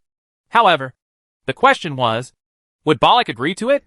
Chapter 2942, Chapter 2930 was about to begin. My lord, although I am willing to do so, will Bolek spit out the fat in his mouth? Asked Mondoric worriedly. Don't worry. You can go and talk to him. He will agree. Jiang Fei smiled. Thank you, my lord. After Mondoric came out from Jiang Fei's place, he went straight to Bolek. After meeting Bolek, Mondoric told him about the matter. Bolek only hesitated for a moment before he nodded in agreement. Although it seemed like he was going to cough up a lot of benefits, Bolek was actually not at a loss. That was because the 30 billion was not cash. It was a 10-year insurance policy. In other words, the annual premium that he received was only 3 billion. However, he could take on a risk of 4.5 billion at any time. Now that Bolek had sold the 20 billion insurance policy, he could immediately cash out 5 billion while avoiding the risk of 3 billion compensation. This 5 billion was real cash, and he could use this money for other investments. From the outside, although he might lose some benefits, the exchange would indeed reduce the risk, and he could also obtain a large amount of liquidity. There was one more important point. Mondoric had made it clear from the beginning that this was Lord Ralph's idea. This was also one of the important factors that influenced Bolek's decision. After all, Jiang Fei was now the policy planner of the entire Gamma space. The reason why Bolek was able to get such a large insurance policy was because Jiang Fei had pulled some strings. Therefore, he did not dare to not give Jiang Fei face. Moreover, Jiang Fei had already set aside enough profits for him. Therefore, Bolek had no reason to refuse. Therefore, on the same day, Mondoric signed an agreement with Bolek. He bought the 20 billion insurance policy under his name and paid Bolek a large sum of money for it. It was almost impossible to keep such a large financial operation a secret. Therefore, the news spread very quickly. In the next few days, all the financial groups in the entire Gamma dimension took action. They all went to Bolek and Mondoric, hoping to get some insurance policies from them. After all, the business of the insurance policies was too profitable. Previously, these financial groups did not make any moves. They mainly did not know Jiang Fei's attitude. They thought that Jiang Fei was deliberately supporting Bolek, so no one dared to have any improper thoughts. Other than that, these financial groups did not have as much money as Bolek or Mondoric. Therefore, they could not take such a big deal. However, now that the precedent had been set, everyone saw hope. They knew that Jiang Fei would allow the second transaction of the insurance policy. Moreover, the insurance policy could also be split. Therefore, the other financial groups began to take action. Under the lobbying of these financial groups, Mondoric quickly began to sell the insurance policy in his hands. His idea was similar to Balik's. Since someone was willing to take the risk, they could immediately withdraw cash. What was the difference between that and making a large sum of money overnight? Therefore, the two of them sold the insurance policies in their hands one after another and withdrew a large sum of cash. After Balik and Mondoric's insurance policies were sold out, smaller consortia and companies targeted the large consortia that took the insurance policies from Balik and Mondoric in order to pass on the risk and get cash. Those large consortia quickly split up their policies and sold them. In just a week, these policies changed hands no less than 4 or 5 times. Although the profit of the policies would decrease after each change of hands, there were still many people who were willing to take them because they were still profitable. Moreover, when the risk was calculated, it was estimated according to the high value of 5%. In fact, the risk of overdue was not so high. Therefore, even if these insurance policies were already at zero profit on paper, there were still people who were willing to take over. The reason was very simple. The current economic situation was too good. The price of the Moon Spirit Crystal art was crazily rising. Everyone was competing to buy the art and its futures orders. Almost the vast majority of these people had borrowed money from the bank. However, some of them were mortgages, and some were credit loans. But no matter what kind of loan they took, under the situation where the price of the Moon Spirit Crystal art and its futures order had increased crazily, all the lenders were not worried that they would not be able to repay the loan, because the Moon Spirit Crystal art or the futures order in their hands. As long as they sold it, they could earn a large sum of money. In comparison, the interest of the bank was nothing at all. Under such circumstances, the default rate of the bank loan was almost zero. Since everyone was making money, there was no problem for them to repay the loan. In this way, the merchants with the insurance policies would be taking the insurance premiums for free. There was no need to take any risks. Therefore, as long as they were able to get the insurance policies, they were willing to try. Time flew by. In the blink of an eye, another week had passed. Jiang Fei felt that the workers on his construction site were rapidly decreasing because everyone felt that borrowing money to buy Moon Spirit Crystal futures was much faster than working hard to earn money. It was also much easier, since there was an easy and fast way to earn money. Who would be willing to work on a construction site? Since Jiang Fei gave the bankers an idea to open up credit, it had only been a little more than 2 weeks. The rate of worker turnover on Jiang Fei's construction site was as high as 70%. Looking at the data, a smile appeared on Jiang Fei's face. Finally, it's almost time. Jiang Fei nodded in satisfaction. Then, he left the city hall and went back to his own home. You're back so early today? Lena had not made dinner yet. Let's go! We're going out for dinner tonight, Jiang Fei said with a smile. Why did you suddenly think of going out for dinner? Lena asked. If we don't go out for dinner, we won't have a chance in the future, Jiang Fei said with a smile. What do you mean? Lena asked. Do you want revenge? Jiang Fei asked back. Huh? Lena was stunned. What was I thinking? You should be able to guess it. I'm going to make a move, Jiang Fei said. Now? Lena was very confused. Based on the content that Jiang Fei had taught her during this period of time, shouldn't a rebellion have the highest success rate when society was in turmoil? Now, the entire Gamma space was thriving. The entire society was filled with passion. Would the people support a rebellion at this time? Let's go! Let's eat! Jiang Fei smiled and said, Oh, I'm going to change my clothes. Lena nodded in confusion. She felt that she could not understand the man in front of her even more. About 20 minutes later, Lena came down from upstairs in a full dress.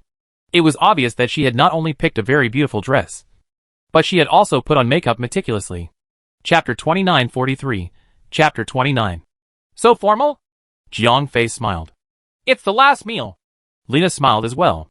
When she knew that Jiang Fei's plan was about to begin, her heart was filled with complicated emotions. There was excitement, disappointment, and some inexplicable things. As Jiang Fei's plan began, Lena was full of confidence in Jiang Fei. She believed that Jiang Fei had gone through such a long period of preparation. Although she did not understand the process, she understood Jiang Fei. She knew that he was a person who would not make a move unless he was confident. Now that he had decided to make a move, it meant that he was almost ready. Therefore, Lena was very confident in Jiang Fei's rebellion. She believed that Jiang Fei would not repeat her father's mistake in the perilous land. The Archon would definitely die this time. This way, she had finally gotten her revenge. This made Lena very excited. However, following Jiang Fei's actions, Lena knew that her warm and peaceful life had come to an end. Regardless of the outcome of Jiang Fei's rebellion, what awaited her would be the last shimmering light. If Jiang Fei failed, Lena would undoubtedly be destroyed as well. After all, she had participated in the rebellion twice. No one could save her from this crime. Even if Jiang Fei succeeded, when the Archon was killed, that would be the final showdown between her and Jiang Fei. Only one of them would survive. Although Jiang Fei might not kill her. However, Lena would not be able to overcome the hurdle in her heart. No matter what, Jiang Fei was definitely involved in the death of her father. Therefore, she had to take revenge for the death of her father. However, Lena did not have much confidence in defeating Jiang Fei. Moreover, humans were emotional creatures. She had lived with Jiang Fei for so long, although nothing had happened between the two of them. However, this kind of conjugal relationship made Lena feel a different kind of emotion deep in her heart. Although she knew that it was impossible for her and Jiang Fei to be together, when the two of them really had to fight, Lena's heart was still extremely disappointed. Let's go! Jiang Fei took the initiative to raise his arm. Lena took the opportunity to pull him up. After leaving the house, Jiang Fei drove Lena to the best hotel in the entire Gamma Dimension. Almost all of the hotels required an appointment to be successful. However, Jiang Fei had used his special privilege today. He asked the hotel to arrange a private room for him. After that, Jiang Fei ordered all of the hotel's signature dishes. There was a whole table full of them. It's so sumptuous, Lena sighed. It's the last meal. Jiang Fei smiled. That's true. Then, I wish us success. Lena raised her glass and toasted Jiang Fei. Okay. I wish us success. Jiang Fei smiled and said. The two ate for a long time. It was not until late at night that the two returned to their own home. Lena, you have to leave my place tomorrow morning, Jiang Fei said to Lena when he reached home. What do you need me to do? Lena asked. Go to the slums and bring the things I have prepared for you. Wait for the right time there. When the world is in chaos, follow the instructions I have given you, Jiang Fei said. Okay. Lena did not ask further. She nodded and agreed.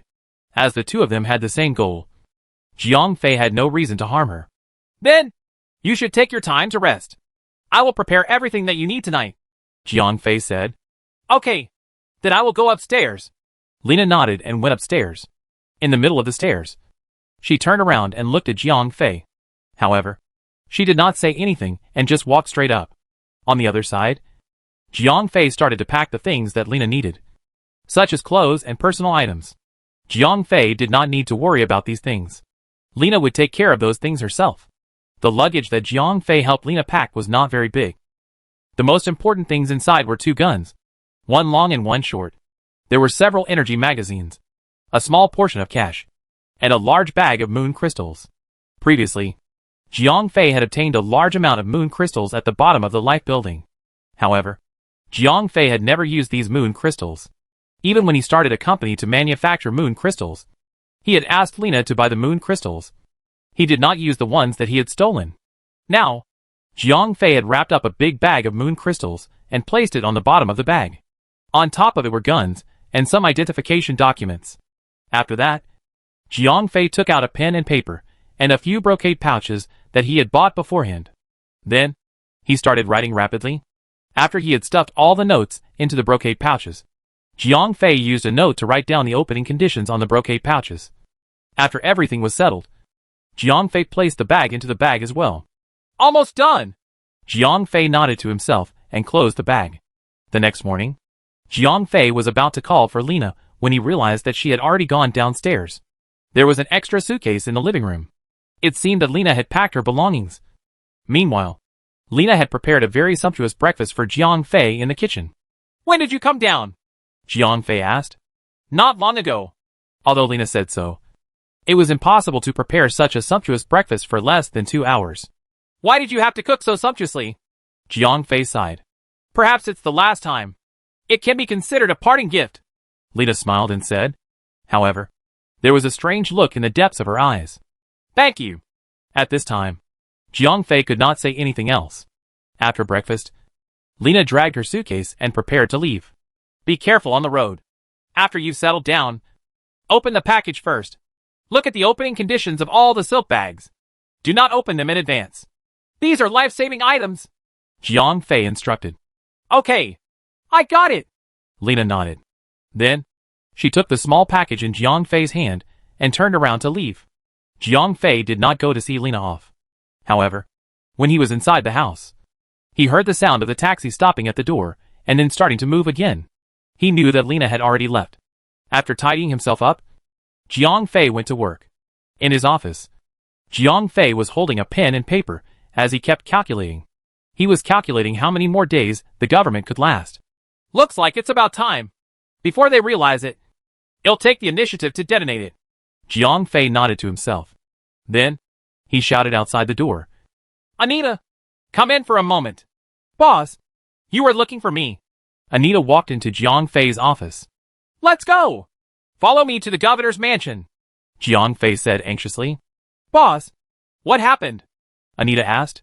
The problem is more serious. Jiang Fei stood up and said. Oh. Anita did not understand. However, after hearing Jiang Fei's words, she quickly packed her things and followed Jiang Fei out of the door. Chapter 2944, Chapter 2-9. Soon, Jiang Fei brought Anita to the magistrate's residence. Boss, is it really that serious? Why are you in such a hurry? Anita asked on the way. It is indeed serious. Although it has not been exposed yet. If we do not prepare in advance, the consequences will be unimaginable, Jiang Fei said. Oh. As Jiang Fei did not explain in detail, Anita could only nod her head in confusion. After all, she was a subordinate. If Jiang Fei did not explain in detail, it would not be good for her to take the initiative to ask. After arriving at the magistrate's mansion, the secretary at the door was very polite to Jiang Fei. Sir Ralph, you are here? The secretary said with a smile. Is the magistrate here? Jiang Fei asked. Yes. The consul is in the flower hall. You can go in directly, the secretary said. Yes. Okay. I'll go in then. Jiang Fei nodded and then led Anita into the consul's mansion. Sir Consul, Mr. Ralph is here to visit.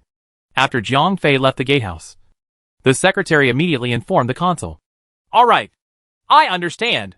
The consul nodded and waited for Jiang Fei to arrive in the flower hall. A few minutes later, Jiang Fei brought Anita into the flower hall.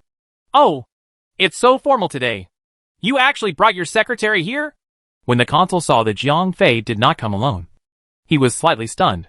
Sir, I have something important to discuss with you, Jiang Fei said with a serious expression. What is it? The consul had a smile on his face. Recently, the economic situation in the Gamma space had been very good. It could even be said that it had reached an unprecedented level of prosperity. Not to mention after the rebellion of the security officers. Even when it was at its most prosperous, it could not be compared to now. Now, everyone in the Gamma space had money in their hands. Everyone's face was filled with smiles. Therefore, the consul could not think of any bad news that Jiang Fei could bring him. The worst that could happen was that there would be a few corrupt officials. It was precisely because of this thought that the magistrate did not take Jiang Fei's seriousness seriously. Sir, the progress of our project is very slow. A large number of workers have gone to buy the futures of the moon crystal crafts. This is not a good sign, said Jiang Fei. Oh, didn't you make the moon crystal crafts? The magistrate was stunned. Yes, I was the one who started the art company. However, the situation has gotten out of control. Everyone is trying to hype up the value of this thing. The cost of this art is not very high.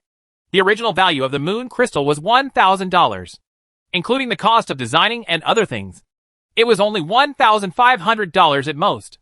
I can earn a very high profit if I sell it for $2,000. However, the price of the art order that has been hyped up on the market has already reached an average price of about $13,000. This price is very unreasonable, Jiang Fei said. So what?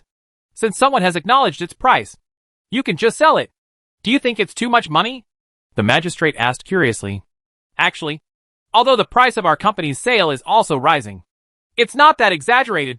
The price of the futures order we sold is actually only more than 5,000 yuan, Jiang Fei said. Then what do you mean? Do you feel that you've lost out? The magistrate asked curiously. No, I just feel that this kind of abnormal hype may contain unknown risks, Jiang Fei said. Then, what do you want? The magistrate frowned. Although he did not understand it very well, he could also sense that this market was not normal. I want to stop selling orders. After the arts and crafts company has completed the orders that have been sold, I will close the company, Jiang Fei said. The company is yours. This is your freedom. If you want to, feel free to do so, the consul said nonchalantly. Sir, other than that, I have something else to tell you. Jiang Fei changed the topic. His first purpose for coming here today had been accomplished. That was to get rid of his relationship with the upcoming economic crisis. The consul knew that Jiang Fei was the one who had started the company behind the scenes. If he did not make a statement in advance, when the bubble was shattered, the magistrate would definitely vent his anger on him. However, Jiang Fei had turned the passive into the active. Before the economic crisis broke out, he would first explain his attitude to the magistrate. When the bubble of the Moon Spirit Crystal Crafts was shattered, it would trigger the economic crisis. The magistrate could not vent his anger on him. What else is there? The magistrate asked. The matter that Jiang Fei had mentioned earlier was not a matter at all. He had come over with such a serious expression. He must have something important to say. Lena ran away, Jiang Fei said. Ran away? The magistrate was stunned. Yes. During this period of time, I have been cultivating a relationship with her. Yesterday, I felt that it was about time, so I took her out for a big meal. Then, at night, but this morning, I found that she was gone, Jiang Fei said. She's gone? All right. I will get the military police to help find her. Do you want her alive or dead? The magistrate asked. Alive, Jiang Fei sighed. Sure. The consul nodded. He did not really care about this matter. Although Lena was the daughter of the rebellious sheriff, the sheriff was dead. Only Lena was left. What could she do? Thank you, sir. Jiang Fei stood up and bowed to the consul. It's nothing. Do you have anything else? The consul asked. It's mainly these two things, Jiang Fei said. Just these two things? Is it worth it for you to come all the way here with your secretary? The consul asked. To you, it's a small matter. But to me, I have to face it. The purpose of bringing Anita here is to prepare to hand over the work to you. Once you blame me, I can resign on the spot, Jiang Fei said. Do you have to be so dramatic? The consul laughed. I cannot use your kindness as an excuse for me to act recklessly, Jiang Fei said. Hee hee. All right. Go back and do what you need to do. The consul laughed. Yes, my lord. Jiang Fei took Anita back. Throughout the entire process, Anita was also dumbfounded. She could not figure out Jiang Fei's purpose for coming here. He was so serious, but he actually said such a trivial thing. This made Anita very confused. As for Jiang Fei, he had come here with only one purpose. That was to get rid of the responsibility. Otherwise, if things were to blow up in the future, there would be people who would not let him go. Now, Jiang Fei had gotten rid of all the responsibility. When that time came, he could stay in this position and continue to work with Lena. Chapter 2945, Chapter 2933 Agent. My lord, what do you think this Ralph is doing here? Just as Jiang Fei left, a person appeared behind the screen. Humph. It's hard to say. I can't see through this guy either. From the looks of it, his main purpose is to tell me that Lena has run away, said the consul to his staff. That woman has run away. Can't he just report it to the military police? Asked the staff. Hee hee. This kid is much more cautious than you guys. He doesn't know what will happen to Lena after she runs away. Will she join her father's old subordinates? Will there be any trouble? It's hard to say. That's why he came to my place in advance to cut ties with Lena. The magistrate's analysis was quite right. Jiang Fei was indeed here to cut ties. However, the reason he wanted to cut ties was much more serious than the magistrate had guessed. After Jiang Fei returned to the city hall, he continued to work as usual. However, after work, he did not go home and rest as usual. Instead, he simply ate something and quietly slipped out the back door. Sigh. I'm really not used to hearing about this without Lena. Jiang Fei shrugged. The takeout did not taste as good as Lena's cooking. After strolling out of the central city district, Jiang Fei, who was dressed as Jia Shuang, went straight to the slums. At this moment, the slums were not the same as before. At the very least, the security here was much better than before. As the saying goes, a real estate owner has perseverance. In the past, The people in the slums were all poor. Therefore, no one thought much about the security. But now, everyone had some money in their hands. If you tried to rob him again, he would fight you with his life. And because the current economic situation was very good, the hooligans didn't bother to rob because robbing money wasn't as fast as taking a loan to buy Moon Crystal handicraft products and making money quickly. Who was willing to take the risk to rob? Therefore, the security in the slums was also very good. Many hooligan organizations had set up companies, and everyone was working together to buy the Moon Spirit Crystal handicraft products. Jiang Fei strolled along the streets of the slums. Although it was almost dark, there were still many pedestrians around. Occasionally, he could even see a few single girls walking calmly. This was something that he did not dare to think about before. Where can I find an agent? Jiang Fei walked along the streets as he looked around. Although he had left a brocade bag for Lena, if he let Lena charge in the beginning, it would be very likely to be discovered by the military and police. If Lena was captured, the subsequent matters would be troublesome. Just as Jiang Fei was worrying, a gentle voice suddenly came from the dark alley beside him. Big brother, come and have some fun. Jiang Fei turned around and saw a young lady who was dressed very flirtatiously. However, this young lady's flirtatious eyes were very unfamiliar. It was obvious that she had just entered the industry not long ago. Jiang Fei walked over with interest. He was not interested in this young lady who was selling sex. Instead, he was very surprised. Now, it was too easy to earn money from selling Moon spiritual crystal crafts. Why did she have to humiliate him like this? Big brother, I'm very cheap. 200 going once. As soon as she saw Jiang Fei coming over, the little girl immediately reported the price. Why don't you go and buy Moon spiritual crystals? Doesn't that thing earn money faster than this? Jiang Fei asked the question in his heart. Big brother, do you think I don't want to? I don't have money. The little girl shrugged. Didn't the bank provide a loan? Jiang Fei asked. My credit is very low. Even if I took out a loan, it would not be enough for me to join the market. So, I plan to save some money first and then join the market. When the little girl said this, her eyes were filled with hope. Clearly, in her understanding, as long as she had enough money, she could join the market. Then, her life would change fundamentally, and she could live a better life. Under the stimulation of the rapid economic growth, the entire Gamma space was filled with an atmosphere of laughing at the poor and not laughing at the prostitutes. Although this thought might not be reasonable, it had to be said that everyone's heart was filled with hope. Even if their current life was extremely miserable, even if they were in despair at the moment. But once they thought about the hard work, they would be able to participate in the Moon Crystal's crafts. The eyes of these people at the bottom would be filled with light. It was an endless yearning for a better life. Jiang Fei shook his head and laughed bitterly. If one was not in this position, one would never be able to understand the true feelings of the people at the bottom. If one were to stand on the moral high ground and criticize, it would be as easy as speaking from the sidelines. Big brother, are you coming or not? If you think it's too expensive, I'll give you a 20% discount? The little girl urged. She did not want to delay the next business because of this pleasing customer in front of her. I have an opportunity to make money. Do you want to try it? Jiang Fei asked. Big brother, do you want to keep me? The little girl asked. Sort of. Jiang Fei nodded. Although he did not have the slightest interest in that aspect, it was not an easy thing to explain to the girl. Therefore, Jiang Fei decided to use a language that she could understand to communicate.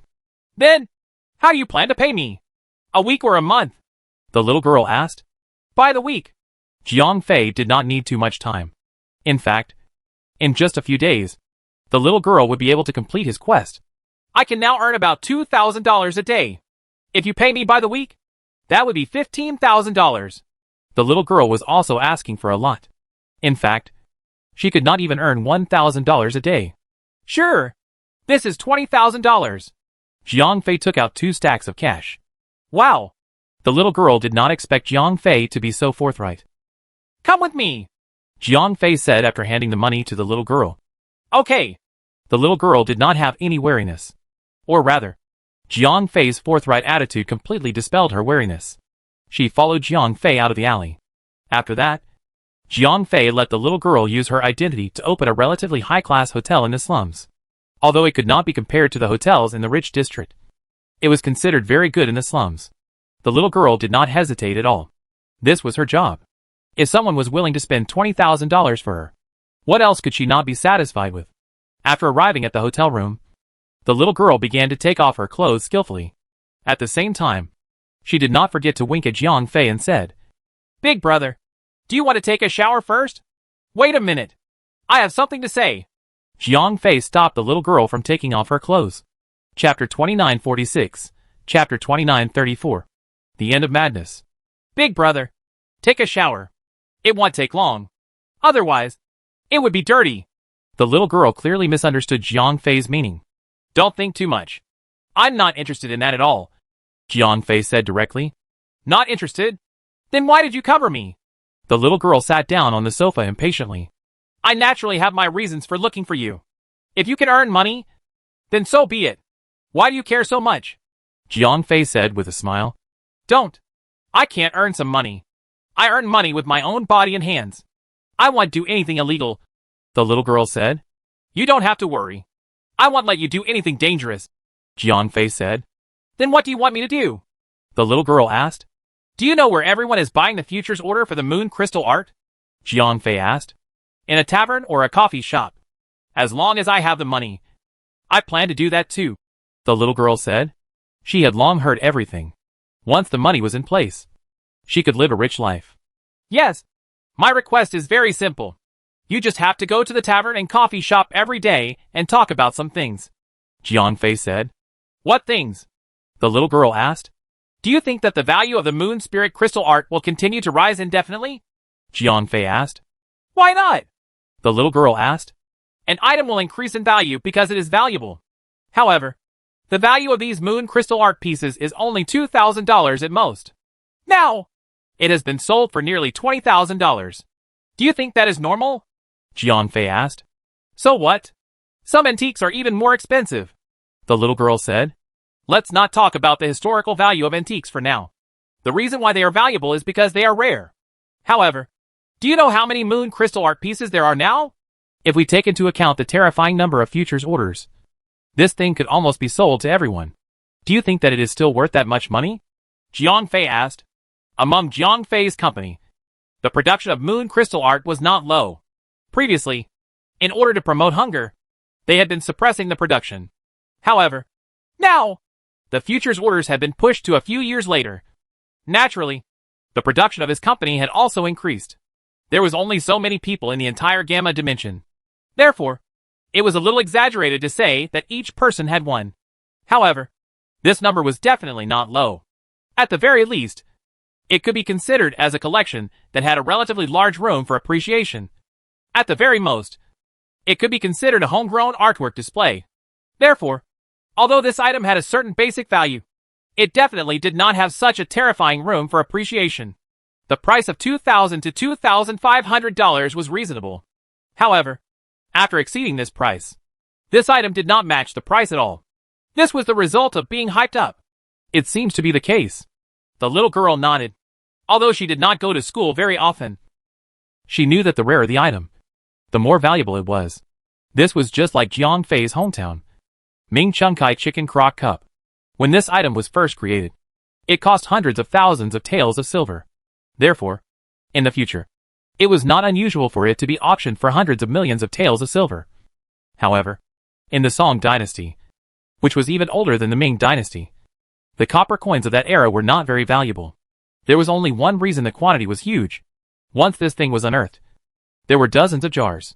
The quantity was tens of thousands, or even hundreds of thousands. It would be a miracle if it was valuable. At this time, it was also the same reason. If Jiang Fei really wanted to obtain the moon spirit crystal artwork as a treasure, he would not let it be mass-produced. Now, every batch of this thing was sold for hundreds or thousands of pieces. Do you think that it would be worth that much money? So, I don't need you to do anything else. Just go to the taverns and cafes and tell the people who are selling the moon crystal artwork what I said, Jiang Fei said. What if they don't believe me? The little girl asked. It's okay. If they don't believe me, you don't have to argue. Just tell someone else, Jiang Fei said with a smile. He did not need everyone to believe him. He only needed a small part of them to believe him. 7 days. That's all I need to do. Right? The little girl asked. Yes. Jiang Fei nodded. What's in it for you? The little girl asked. You don't need to know that. As long as you know how to do it, You can transfer it to $20,000. Jiang Fei said. Okay. The little girl nodded.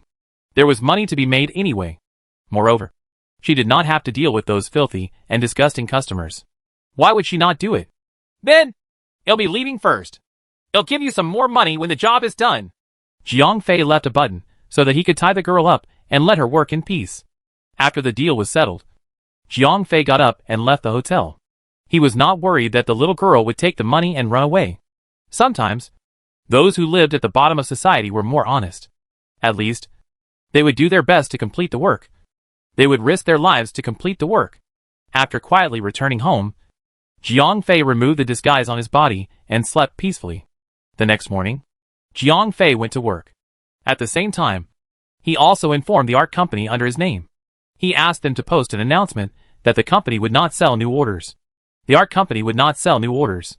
Then, the futures orders on the market would become even more popular. As the supply of goods was cut off, these futures orders began to soar. For a time, the entire Gamma Dimensions economy became even more prosperous.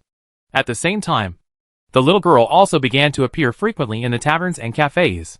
She began to spread Jiang Fei's theory, trying to calm down these people who were hyped up. Time passed day by day. During this time, Jiang Fei took time to visit Natasha's home. This time, he did not bring Natasha out to play. Instead, he told her not to go out in the near future. When she was at home, he had to be careful not to open the door for strangers. 3 days later, the futures order for the Lunar Crystals artworks was at its peak. The average price of the Lunar Crystals artworks was as high as 50,000 per month. This was something that Jiang Fei did not expect because the art company would not issue new orders. Just by completing the orders that had already been sold, the total quantity of the source of the goods was locked. Moreover, the orders were gradually being consumed. As a result, the futures order became fewer and fewer. Naturally, the price would also increase rapidly. At the same time, the little girl's efforts were not in vain. Although most people did not pay attention to the little girl's words, some people still listened to her. They realized that the price of the Moon Spirit Crystal art was a little high, and the prices of the futures orders were even higher. So these people began to take advantage of the high position to cash out and leave. From the appearance of the first person to sell, more and more people began to feel guilty. From the beginning, they believed that the price of the moon crystals would continue to rise. But gradually they became skeptical. Chapter 2947, Chapter 2935 exploded. Has someone started selling? Sitting in his office, Jiang Fei's lips curled into a cold smile. The timing is perfect. Jiang Fei held a stack of reports in his hand. Among them, the most eye-catching was the loan situation of the various banks. The entire Gamma Dimension was immersed in a fake economic boom, because they had never come into contact with all of this before. No one knew that all of this was fake. Everyone was excited about their increasingly bulging wallets. Only Jiang Fei knew that all of this was nothing more than a big pie that he had drawn for these people. In Jiang Fei's world, there was an old saying, labor creates value. This saying was not false at all. Only real labor, real creation, and real economic development were the only correct means to pull the economy up. Financial behavior never created value. It was just moving value. Everyone was speculating on moon crystal crafts and futures. But no one thought about where the money came from. Who created its value? Of course not. It was just a transfer of funds. With the help of a small number of moon crystal crafts and futures orders, the funds were transferred from one person to another, from many people's hands to the hands of a few people. There were indeed people who made money by relying on lunar spirit crystal handicrafts and futures. However, the money they earned was not the value of the lunar spirit crystal handicrafts or futures themselves. Instead, it was the money in the pockets of other people. More people became the receivers. Where did these people's money come from? Without the support of the real economy, could it be that the money was created out of thin air? That's right. The money had really been created out of thin air through Jiang Fei's little tricks. And the name of this little trick was called leverage. In the beginning, the 20 banks each only had around 3 billion in capital reserves, together with the funds flowing through the market. This was all the money in the entire Gamma Dimension. If they only relied on these funds to hype up the Moon Spirit Crystal artwork and futures, the market would not be so hot. However, after Jiang Fei introduced the concept of leverage, all the major banks began to take action. With 30 times the leverage, the originally 60 billion funds suddenly became 1,800 billion. Logically speaking, such a large amount of money invested into the market was bound to cause inflation. However, Jiang Fei had already prepared the Moon Spirit Crystal artwork as a publicity item. As a result, the majority of the 1,800 billion funds were invested into the Moon Spirit Crystal artwork and futures market. As a result, there was not much free money circulating in the market. As a result, the impact on normal goods in the market was not very obvious. The price of goods was relatively stable. In addition, everyone had more and more money in their wallets. This kind of illusion made everyone think that the economic situation was good. Until the bank lent all the money out. They did not have more money to put into the market. At this time, the crisis appeared, because the common people were all lending money to buy Moon Crystal art and futures. In their view, the Moon Crystal art and its futures would continue to rise. So no one was worried that the loans would not be repaid, because there were always buyers taking over. However, now that the banks had no money in their hands, the funds that had been inflated by 30 times their leverage had already been released. It was impossible for them to lend money to new investors. Without the support of loans, how would new investors take over? At this time, Jiang Fei's agent, the little girl, began to spread negative news. Although most of the people who were addicted to it were unwilling to believe it, there were always a few people who were clear-headed. After these clear-headed people began to sell the Moon Spirit Crystal artwork and its futures, more and more people began to see the situation clearly, because these things were already so expensive that no one could afford to buy them. Therefore, many people did not hesitate to lower their prices to throw away their futures orders or the stock of the artwork. Previously, we had said that the common people were born to be strange. The more expensive they were, the more they would buy. The cheaper they were, the more they would sell. When the common people saw that the spot and futures prices of arts and crafts that had been skyrocketing began to drop, they immediately panicked. More and more people began to sell, and the market instantly collapsed. In just one night, the price of the Moon Spirit Crystal arts and crafts that had been hyped up to 50,000 apiece was instantly cut in half. The price of the futures orders plummeted, and even the average price was less than 20,000. But the more it was like this, the more no one came to take over the orders. This caused the prices of the handicrafts and futures to fall again and again. In the end, they directly fell below the cost price. The spot price of each handicraft was even less than 2,000 crystals per month. And those futures orders were like a piece of waste paper. No one was willing to take over no matter how much money they had. The collapse of the spot and futures of the handicrafts directly caused a large number of hyped up people to go bankrupt. And these people all borrowed a large sum of money from the bank. After they went bankrupt, they naturally had no way to repay their debts. Therefore, in order to not bear the loss, the bank immediately found Barak and Mondoric as guarantors and demanded them to pay off their debts. However, at this time, Mondoric and Barak had already divided the insurance policies in their hands. Almost all the financial groups in the entire Gamma space were involved. This kind of debt relationship, which was nested step by step, was instantly detonated. A 1.8 trillion financial bubble. Even if the entire Gamma space was squeezed dry, it would not be able to stop it. Let alone Barak and Mondoric, who were extremely rich. After all, the entire Gamma space's economic capacity was only a few tens of billions. The Gamma space's economic system collapsed in an instant. The smile that was originally on everyone's face disappeared. Almost everyone in the Gamma space was burdened with a huge amount of debt. It was unknown how many people had jumped off the building in despair. It was unknown how many families had been broken into pieces in despair. Am I going too far? Jiang Fei looked at the bleak scene on the street. He looked at the reports that kept coming in like a report of a disaster. He could not even bear it. However, things had already progressed to this point. Even Jiang Fei himself could not turn back. He could only continue. After the disaster, he would help these people recover a little. However, to Jiang Fei, his most important task was to help the three-dimensional world get rid of the Gamma space's restrictions. As for the rest, that was secondary. Boss, the magistrate would like to invite you over. Anita rushed into Jiang Fei's office. Yes, it'll go right away. Jiang Fei nodded. When the crisis broke out, he knew that the magistrate would definitely summon him. Because at this time, the magistrate must be even more panicked than him. Chapter 2948, Chapter 2936 adding insult to injury. Without further delay, Jiang Fei headed straight for the magistrate's residence. When he arrived, a large number of officials and wealthy businessmen had already gathered in the magistrate's meeting room. What should I do in this situation? It's all that Ralph's fault. Nothing good ever happens when he's in power. That's right. If it wasn't for his stupid idea, such trouble would not have happened. Don't blame Lord Ralph. No one would want such an accident to happen. Humph. What's the use of you sucking up to him?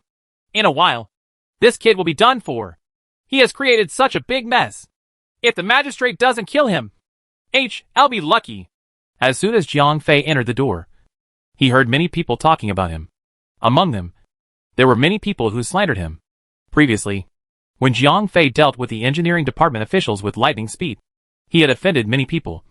Therefore, it was within his expectations that these people would kick him while he was down. However, when Jiang Fei appeared, these people shut up. It was okay to talk about him behind his back. However, before the Archon dealt with Jiang Fei, he was still the second in command of the Gamma Dimension. If he offended him, the previous officials in the engineering department were a cautionary tale. Although these people did not dare to criticize him in front of Jiang Fei, they did not swarm over to flatter him like before. Now, they all felt that Jiang Fei was dead for sure. Therefore, they all kept their distance from him. They even pretended not to see him. Hee hee. Everyone is quite early. Jiang Fei laughed. You can still laugh now. You will cry later. Someone muttered. If you have anything to say, why don't you say it to my face? What's the difference between mumbling like a mouse? Jiang Fei said sarcastically. In the face of Jiang Fei's sarcasm, none of the people present dared to make a sound. After about 10 minutes, the consul, accompanied by 2 of his staff, came to the hall. Everyone, let's not waste any more time. The situation we are facing now is already in front of us. Does anyone have any ideas? The consul asked directly. Almost at the same time, everyone turned to look at Jiang Fei.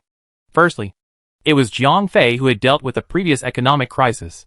Secondly, it was he who had caused a mess this time. Therefore, everyone naturally looked at him. Sir, it is my incompetence that caused this situation. Jiang Fei first apologized to the magistrate. Don't talk about such useless things. I want to know how to deal with this situation. The magistrate waved his hand. Although he had the intention to punish Jiang Fei was the person most likely to solve the crisis. If he was punished, the crisis in front of him could not be resolved. Dot! Jiang Fei pretended to be silent for a moment. Then, he raised his head and said to the magistrate, Currently, we have 2 ways to solve the current crisis. Oh! The magistrate laughed when he heard that. He said to Jiang Fei, I knew that you had a way. However, I did not expect that you would think of 2 ways in such a short time. When the magistrate said that, the faces of many people present turned ugly. Although these people did not confront Jiang Fei face to face just now, they had already offended Jiang Fei. Initially, they thought that Jiang Fei was finished. That was why they were so unbridled. However, they did not expect Jiang Fei to have a way to solve the current crisis. If that was the case, when the crisis was resolved, Jiang Fei would definitely be trusted even more by the Archon. When that time came, would he not take revenge? At the thought of this, the people who had just given Jiang Fei a hard time felt as if they had lost their parents. Their faces were drooping like donkeys. Many people even broke out in cold sweat. Yes, sir. Both of my plans can solve the current crisis. However, these 2 plans are not perfect. Each of them has its own flaws. I wonder which one would you like to use? Sir? Jiang Fei said. Tell me. The consul said. It's like this. Sir, the first plan is rather crude. You will directly announce the abolition of all currency. The entire Gamma space will be under military control. All materials will be forcibly confiscated. A rationing system will be implemented. Everyone will receive a fixed amount. No one will be allowed to trade. All debts will be voided on the spot. The entire financial order will be rebuilt. Jiang Fei said. No. Absolutely not. This is too much. What right do we have to abolish money? What right do we have to forcibly confiscate resources? This is our private property. Private property is sacred and inviolable. Do you understand? As soon as Jiang Fei's plan was out, the people below exploded. Unlike the people at the bottom of the pyramid who were in debt and jumping off buildings, these people who stood at the top of the pyramid still had a large amount of wealth even if the economic crisis came. Of course, they could not agree to Jiang Fei's plan to rob the rich and give to the poor. For a moment, the entire hall was filled with objections. Jiang Fei's first plan was actually the most efficient. If it was a referendum, it would definitely be passed. After all, most of the people would not be able to live anymore. They were burdened with debts that they would never be able to pay off in their lifetime. If they could get rid of the debts, they would have the capital to start their lives again. However, among the people present, there was not a single commoner. All of them were high-ranking officials and dignitaries. How could they possibly agree to Jiang Fei's plan to rob them of their vested interests? Alright, let's talk about your second plan. The Archon also waved his hand. He was the richest person in the entire Gamma dimension. Therefore, unless it was absolutely necessary, he would not agree to this plan. Alright. Jiang Fei nodded. He knew that he would not be able to pass the plan on the first day. The reason why he had mentioned this plan was to haggle over the price. Jiang Fei was using a classic negotiation technique. First, he would make a price that the other party could not accept. Then, he would wait for the other party to reject before making a price that he was not too willing to accept. This way, as the other party had just rejected him, he was instinctively unwilling to reject him again. Therefore, there was a higher chance that he would agree to this acceptable but slightly higher offer. My second plan is very complicated. First, the government has to nationalize the 20 banks and use the government's credit to cover for them. Otherwise, the bad debts of nearly 2 trillion are enough to make them all go bankrupt. When that happens, the monetary system will also collapse and the disaster will be even worse, said Jiang Fei. And then? The governor asked. Although he did not quite understand the consequences of making the 20 banks public. At least it sounded more feasible than the first plan.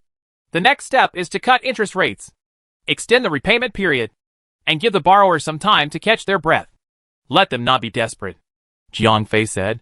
Chapter 2949, Chapter 2937. The first silk bag. Is it possible? The consul turned around and looked at his staff. The two staff looked at each other and then nodded. It should be possible. Okay, you continue, the consul said to Jiang Fei. Next is to print more money to dilute the debt, Jiang Fei said. Print more money? The consul hesitated for a moment. No, everyone's debt is enough to make them unable to turn over a new leaf for the rest of their lives. This is definitely not going to work. Only by issuing more money can we dilute the debt and give them a breather, Jiang Fei said. What do you think? The magistrate turned to look at the others. After all, issuing more money meant diluting their wealth. These people were all tycoons. So the main thing that was diluted was their assets. No, this is robbery. A few high-ranking officials and wealthy men refused. If you do not agree to this, then there is no possibility of continuing the discussion. Either we adopt the first plan and directly abolish the debt, or we print more money and dilute the debt. At the moment, if we want to maintain social stability, these are the only two options, said Jiang Fei. Why are we always at a disadvantage? A wealthy man shouted. Humph. Short-sighted. What do you mean by making you suffer? How did you earn your money? Didn't you rely on this stable society and the relationship between the government and you? If the political situation is unstable and society is uneasy, do you think that what you have in your hands is still wealth? When the time comes, you might not even be able to throw it away. Jiang Fei laughed coldly. But? A rich man was still trying to argue. But Jiang Fei rudely interrupted him. There's no buts. So, you can enjoy your life with the Archon. Can't you help the Archon share some of his worries? Jiang Fei directly slapped him with a big hat. The rich men did not dare to continue arguing because if they continued to argue, they would be going against the Archon. Ralph, don't tell me that other than these two methods, you don't have any other ideas? The Archon tried to smooth things over. Sir, I'm inexperienced. I can only think of these two methods. If you or they have a better idea, I'm willing to cooperate fully, Jiang Fei said. The magistrate looked at everyone. None of them dared to meet the magistrate's eyes because they had no idea what to do. My lord, it is best not to delay this matter. The longer it drags on, the greater the damage to the market, said Jiang Fei. The magistrate fell silent. These two plans were not considered good because they would hurt the interests of the higher-ups. However, in comparison, the first plan was obviously impossible to implement. Because if that happened, the magistrate would lose the support of all the higher-ups. Moreover, his own interests would also suffer a great loss. Therefore, in comparison, although the second plan would also pay a price, it was still acceptable. In that case, let's adopt the second plan, the magistrate finally decided. However, he did not expect Jiang Fei to continue to dig a big hole for him in this plan. If the magistrate had gone with the first plan, many of Jiang Fei's plans might have failed. However, Jiang Fei was certain that the magistrate and the higher-ups would not make such a choice. Therefore, all his plans were aimed at the second plan. After obtaining the consent of the magistrate, Jiang Fei's plan began to be implemented. First, all the banks that could not continue to operate were taken over by the public. Then, there was a large amount of additional currency. After the additional currency was issued, it was put on the market in the form of higher wages. Soon, the people with wages were no longer worried. Because of the increase in wages, the pressure on their debts was not as great as before. Although they had become penniless after experiencing the crisis, they could at least survive. However, more people did not benefit because they had already quit their jobs and focused on trading moon crystal crafts and futures. Therefore, without a job, it was naturally impossible for them to have any income. As a result, the newly added monetary benefits were no longer available to them. In their despair, many people jumped off buildings. There were also many people who brought their families to the streets and led precarious lives. With the gradual increase in the issuance of money, more and more people enjoyed benefits. Those who did not enjoy the first wave of monetary benefits also benefited from the increased appreciation of money in the market. Their debt crisis was alleviated. However, another crisis broke out. Although the increase in currency diluted the debt, it also caused an extremely serious inflation. Things that used to cost 1 yuan now required tens or even hundreds of yuan to be bought. Moreover, this trend was getting more and more serious. This time, when Jiang Fei issued more money, he did not deliberately restrict it. As a result, the excess issuance of currency was extremely serious, especially after the officials saw that the increase in currency could indeed alleviate the debt crisis. They even increased the amount of money that could be issued. As a result, they robbed the people of the little wealth that they had. It's about time. It's time for Lena to make her move. Jiang Fei's lips curled into a smile. It was almost the second day after Jiang Fei smiled. Lena opened the first silk bag that Jiang Fei gave her. The label on the silk bag was when the value of the currency had depreciated to 1% of the previous value. His calculations are really accurate, Lena exclaimed as she opened the silk purse. Encourage everyone to give up the currency issued by the bank and return to using the moon spirit crystal to trade. The content of the note was very simple. Is that so? Lena was skeptical. Although she did not understand Jiang Fei's intention, she knew that there must be a purpose. Therefore, after reading the silk purse, Lena began to take action. During this period of time, Lena had already taken root in the slums. She had recruited a large number of small hooligans. These people were previously hooligans. However, they had started to speculate on the futures of the moon spirit crystal. Now, the futures were ruined. They had also gone bankrupt. The hooligans who could not find a way to make a living had no choice but to return to their old jobs. Lena had money and guns. She was ruthless and had management experience. Therefore, she quickly became the leader of these hooligans. F***CK. When you guys collect protection fees again, don't bother with those rubbish notes. Collect the moon crystals for me. In the future, when you buy and sell things, you will also use this to pay for them, Lena said to her hooligans. Big sister, aren't the moon crystals useless? Why do you need that? Asked one of the hooligans. Do what I tell you to do. Why do you ask so many questions? You will understand after I tell you. Lena rolled her eyes. Actually, she did not know the reason. However, since Jiang Fei had asked her to do so, he must have had a reason. Chapter 2950, Chapter 2938. A piece of waste paper. Following Lena's instructions, when these hooligans went out to collect protection fees again, they would no longer recognize the bank-issued notes, but only wanted moon crystals. Although the influence of these hooligans was limited, they had made a good start. After all, the current currency devaluation was too terrifying. In just a few days, its purchasing power was less than 1%.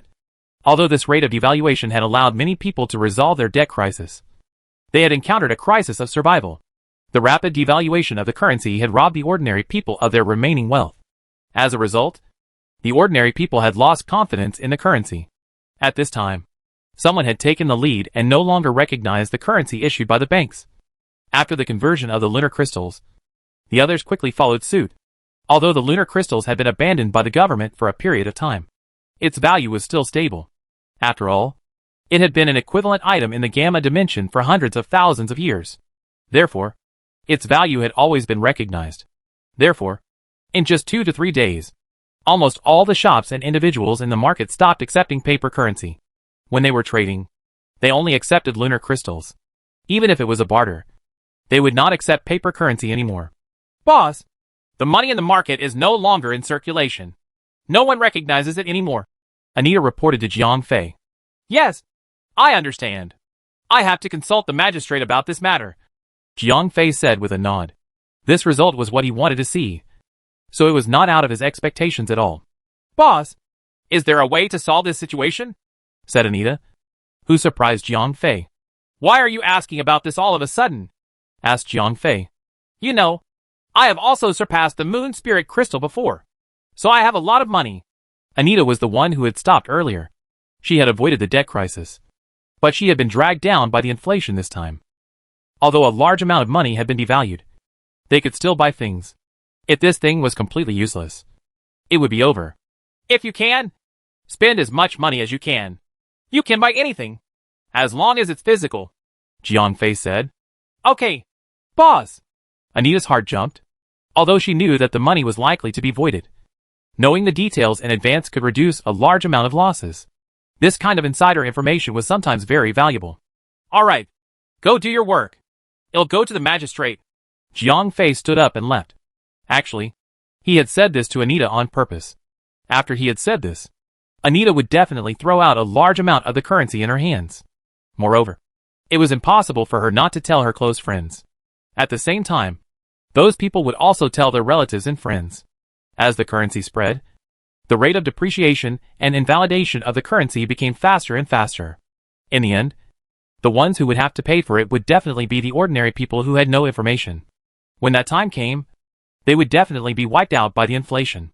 The asymmetry of information was the best weapon that the elite class used to loot the ruled. Every time it was used, it was very effective.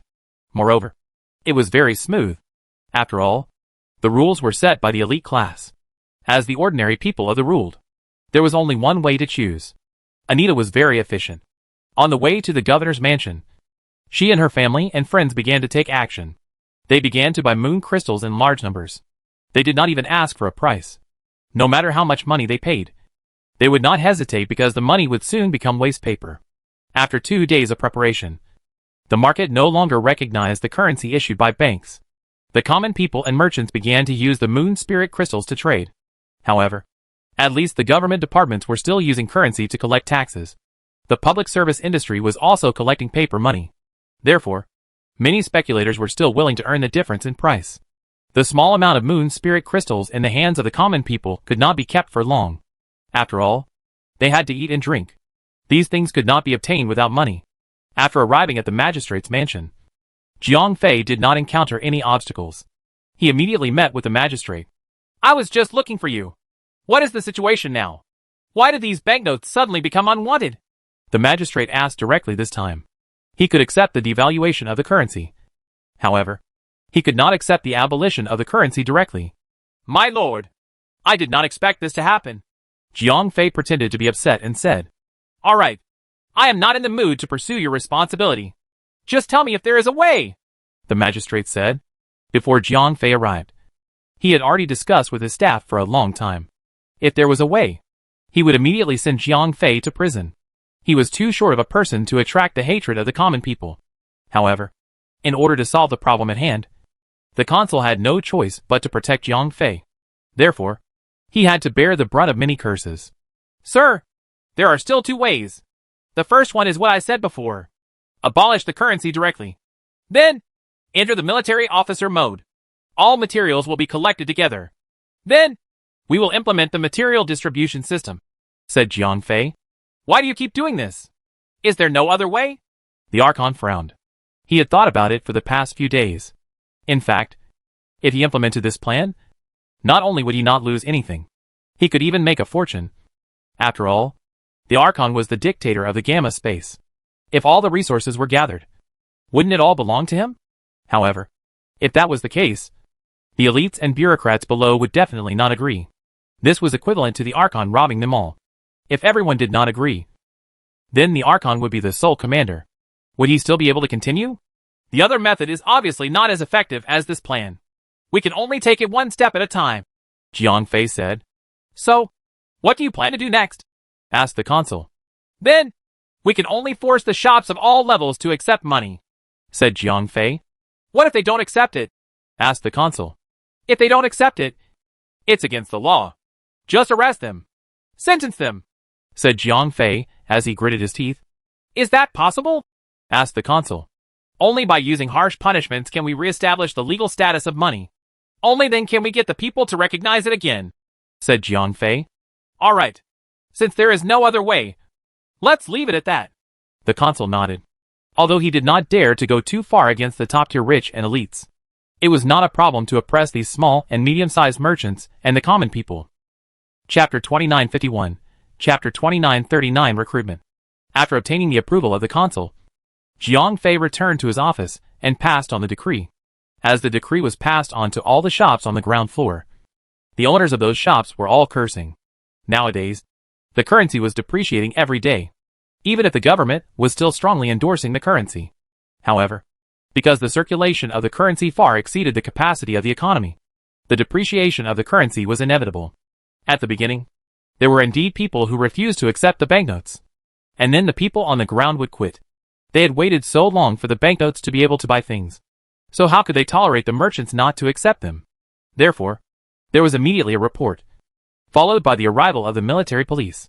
The shop owner was arrested, and then sentenced to heavy duty. After learning from the previous experience, the other bosses did not dare to refuse.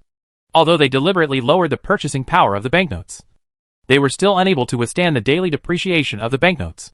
Therefore, the more these merchants sold, the more they lost. However, if they did not open their businesses, the military police would come to them again. So in the end, they had to resort to limited sales to stop their losses. However, the more limited these shops were, the more common people would not be able to buy things. The depreciation of the paper currency was even more serious. Although the paper currency was still in circulation under the government's mandatory order, its purchasing power was already less than 1,000th of the original.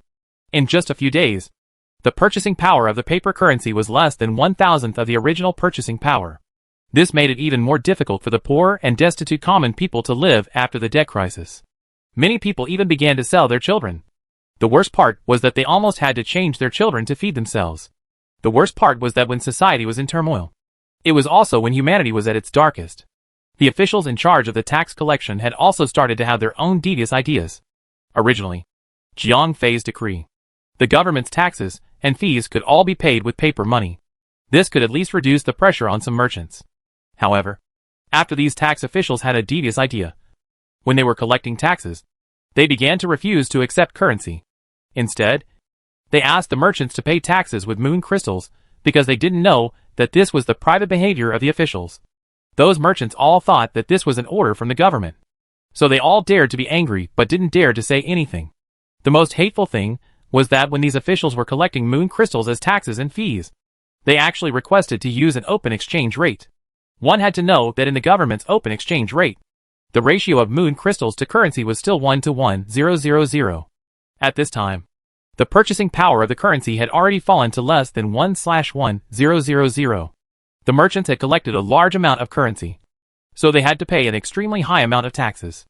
Originally, according to the government's regulations, they could just hand over the paper currency, although it would be a loss. But at least the tax rate would not change, and it would still be carried out according to the original percentage.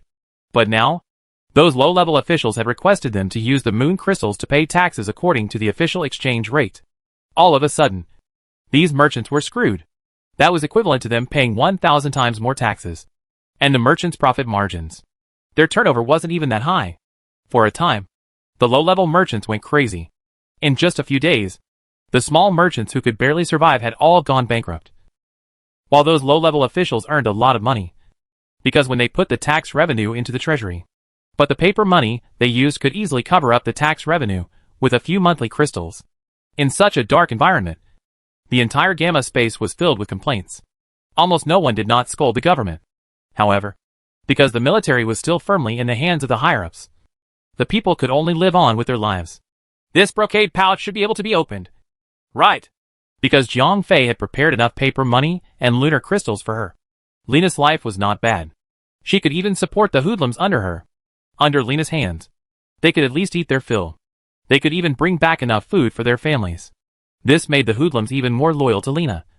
Although the hoodlums did not have the heart to die for anyone, they could still risk their lives for their families to eat their fill. In her own room, Lena quietly opened the second brocade pouch. Go to XXX to withdraw money. expand the club, and prepare for the revolution. Be careful not to get caught. The contents of the note were very short, but it allowed Lena to know what she should do next. That night, Lena quietly went to the location that Jiang Fei had mentioned. Jiang Fei had stored a large amount of moon crystals and paper money here. There was no need to mention the moon crystals.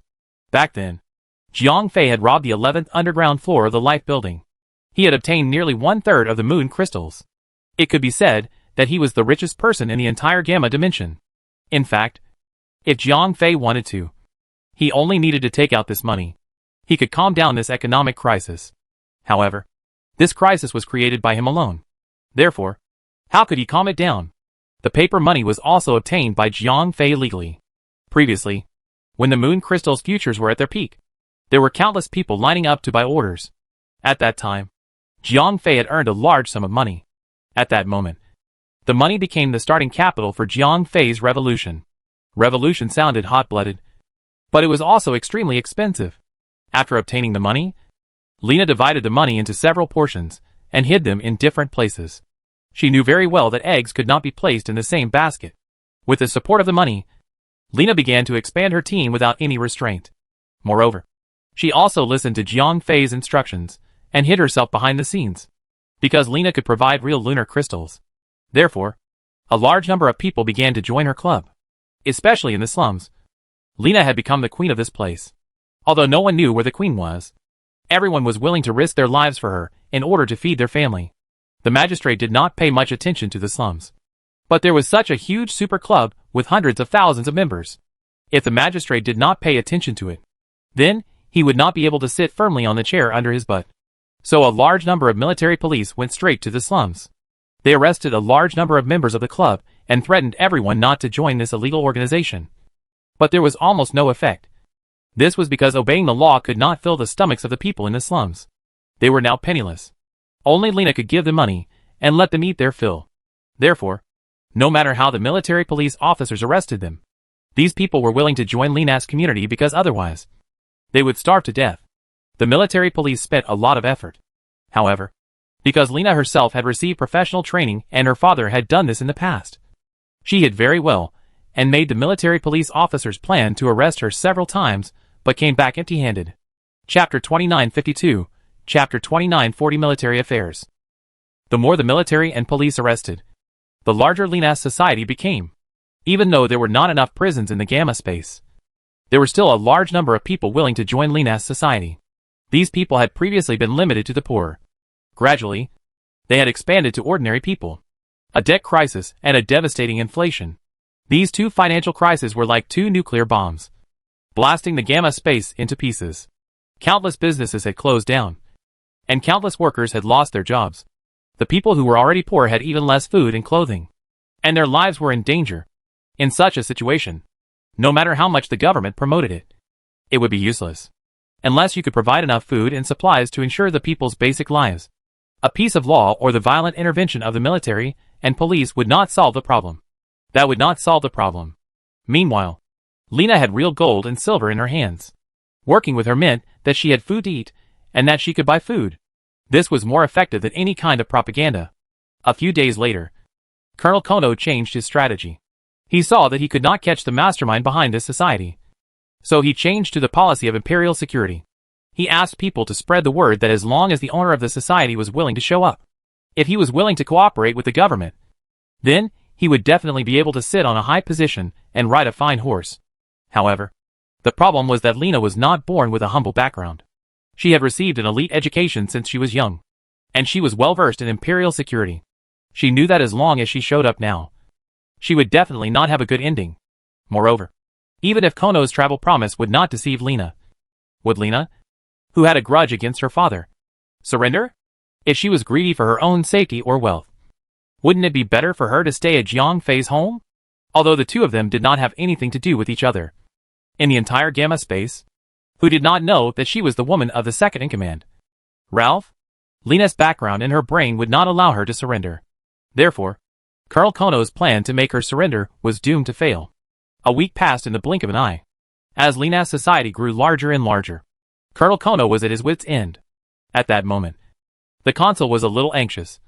After all, No dictator could tolerate having hundreds of thousands of disobedient citizens around him.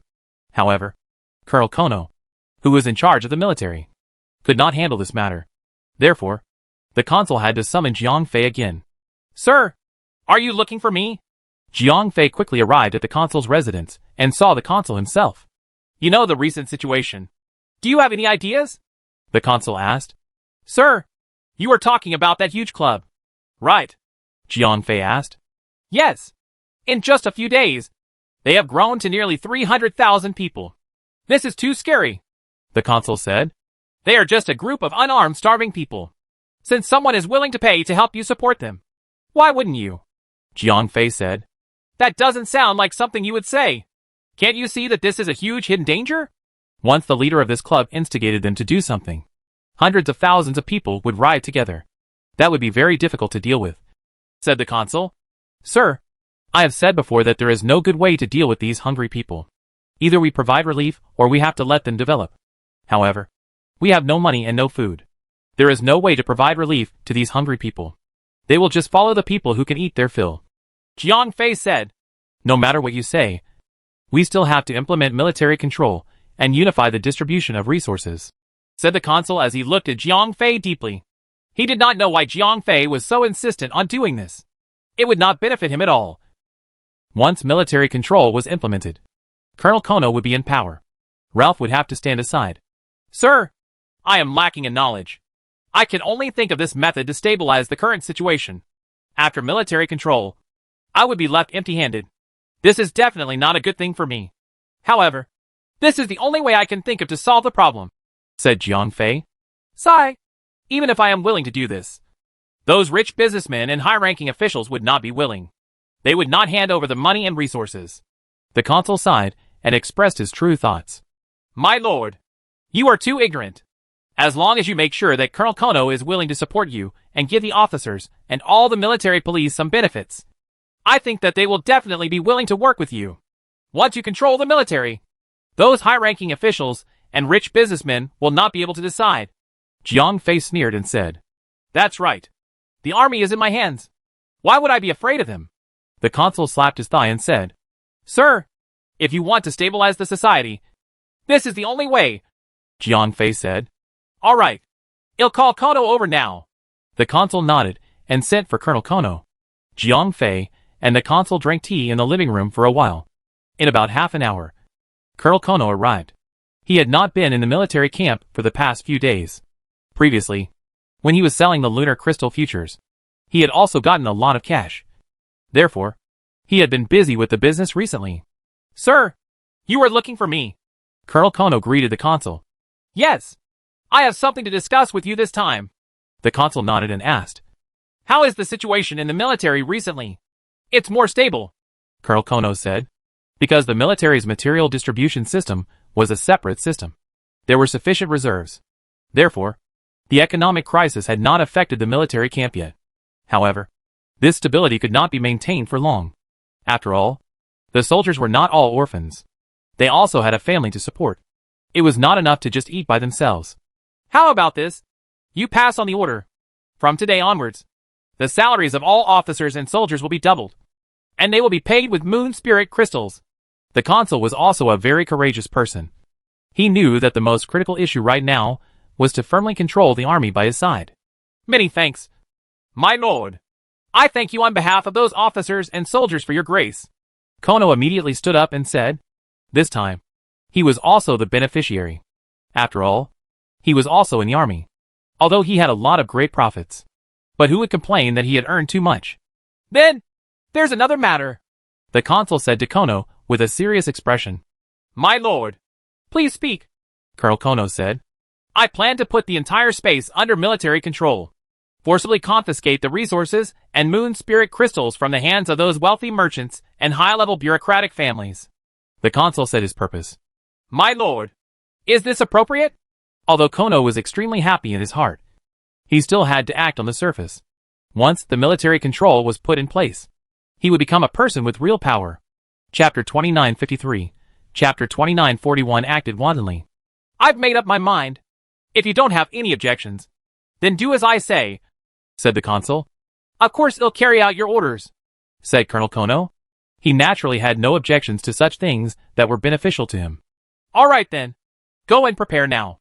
Tomorrow morning, you'll directly control the entire city district and completely implement military control, said the consul with a big wave of his hand. Since he had decided to do this, then he had to act swiftly and decisively. He did not give the wealthy businessmen and high-ranking bureaucratic families any time to prepare. Yes, my lord. Colonel Kono saluted the consul before turning around and leaving. How is it? Is there anything else on your side? The consul turned to Jiang Fei and asked. My lord, this is my resignation letter. Please approve it. Jiang Fei handed over the resignation letter that he had already prepared. Oh, why? The consul asked. After the military administration, am just a decoration. If I stay in this position, it'll only incur the hatred of others. It's better for me to take my own initiative and step down, Jiang Fei said very frankly. This position that I've obtained, you're giving it up just like that? The consul asked. It's because of my negligence in governing that caused this crisis to happen. Therefore, I should pay the price for it, Jiang Fei said. Aren't you afraid that I will take the opportunity to punish you? Asked the consul with a smile. My lord, you want to punish me for my crime. I deserve it. After causing such a huge disaster, I really need someone to take responsibility for it, said Jiang Fei. Do you really think so? Said the consul as he looked at Jiang Fei with interest. My lord, you are doing me a favor by not pursuing this matter. If you pursue this matter, it will be my own fault, said Jiang Fei. Good, good, good. With your attitude, I will let this matter go. However, you can forget about being an official. With just one sentence from the magistrate, Jiang Fei was completely turned into a commoner. Thank you, my lord, for your mercy. Jiang Fei bowed to the magistrate. Since you are no longer an official, you can vacate your residence as well, the magistrate continued. This was equivalent to asking Jiang Fei to pack up his things and leave. Although Jiang Fei had helped the magistrates so much before. However, when the higher-ups fell out with each other, they were always so ruthless. Yes. Jiang Fei bowed and left the magistrate's residence. Although Jiang Fei was a little surprised that the magistrate had kicked him out of the residence. Losing his position was within his expectations. That's good too. I have more freedom now. Jiang Fei smiled slightly. He did not return to his home. Anyway, all his belongings were stored in the inheritance space. Therefore, he did not need the tattered clothes at home. After losing his home, Jiang Fei immediately bought a new house for himself. This house was at the edge of the city, close to the slums. The original family had gone bankrupt and was in debt. After that, they had to face inflation. Therefore, life could not go on. Therefore, Jiang Fei only used 30 lunar crystals to buy this small villa. After buying the place to live, Jiang Fei did not run around because something big was going to happen tonight. Originally, the family was very efficient. After taking the money, the family left. Although 30 lunar crystals was not a lot, it was enough for them to buy a small house in the slums and live for another year and a half. Therefore, when the sky gradually darkened, Jiang Fei was the only one left in the house. As time passed, Jiang Fei did not show any signs of sleepiness. After eating some simple food, Jiang Fei began to count down silently. When the clock struck midnight, Jiang Fei knew that a storm was coming. At that moment, a large number of military vehicles were driving out of the military camp in the suburbs. They formed a long line and headed straight for the city center. From the moment they entered the city, a large number of military police quietly got out of the vehicles and took control of every street corner. As the fleet of vehicles continued to advance into the city, more and more military police got out of the vehicles and quietly took control of the entire city. 3 o'clock in the morning. Following a piercing alarm sound, Colonel Kono pulled the prelude of the Gamma Space Military Administration. Overnight, the entire city was in an uproar. The streets and alleys were filled with armed military police officers. Even after daybreak, a large number of mecha entered the city. This made the entire Gamma Space tense up. No one knew what was going to happen. The atmosphere of fear began to spread. After all, the previous rebellion of the security officers was still vivid in their minds. No one wanted to fall into the chaos of war after just experiencing an economic crisis. Following that, the loudspeakers on the military vehicles began to broadcast an unmin announcement. After the civilians heard the announcement, they immediately calmed down. This was because the military had announced the implementation of a rationing system, which meant that they did not need to spend money. They would be able to receive food. Although it might not be good or full, it could at least ensure that people would not starve to death. However, for those rich merchants and large families with money and food, the military's declaration was no different from robbery. If the amount of moon spirit crystals and food exceeded a certain limit, they would have to confiscate it. If they hid moon spirit crystals and food, it would be a felony. Which rich merchant and family would be able to accept such a clause? However, no matter how those rich merchants and families disagreed, no matter how tough their attitude was, could they still be as tough as the cold muzzle of a gun?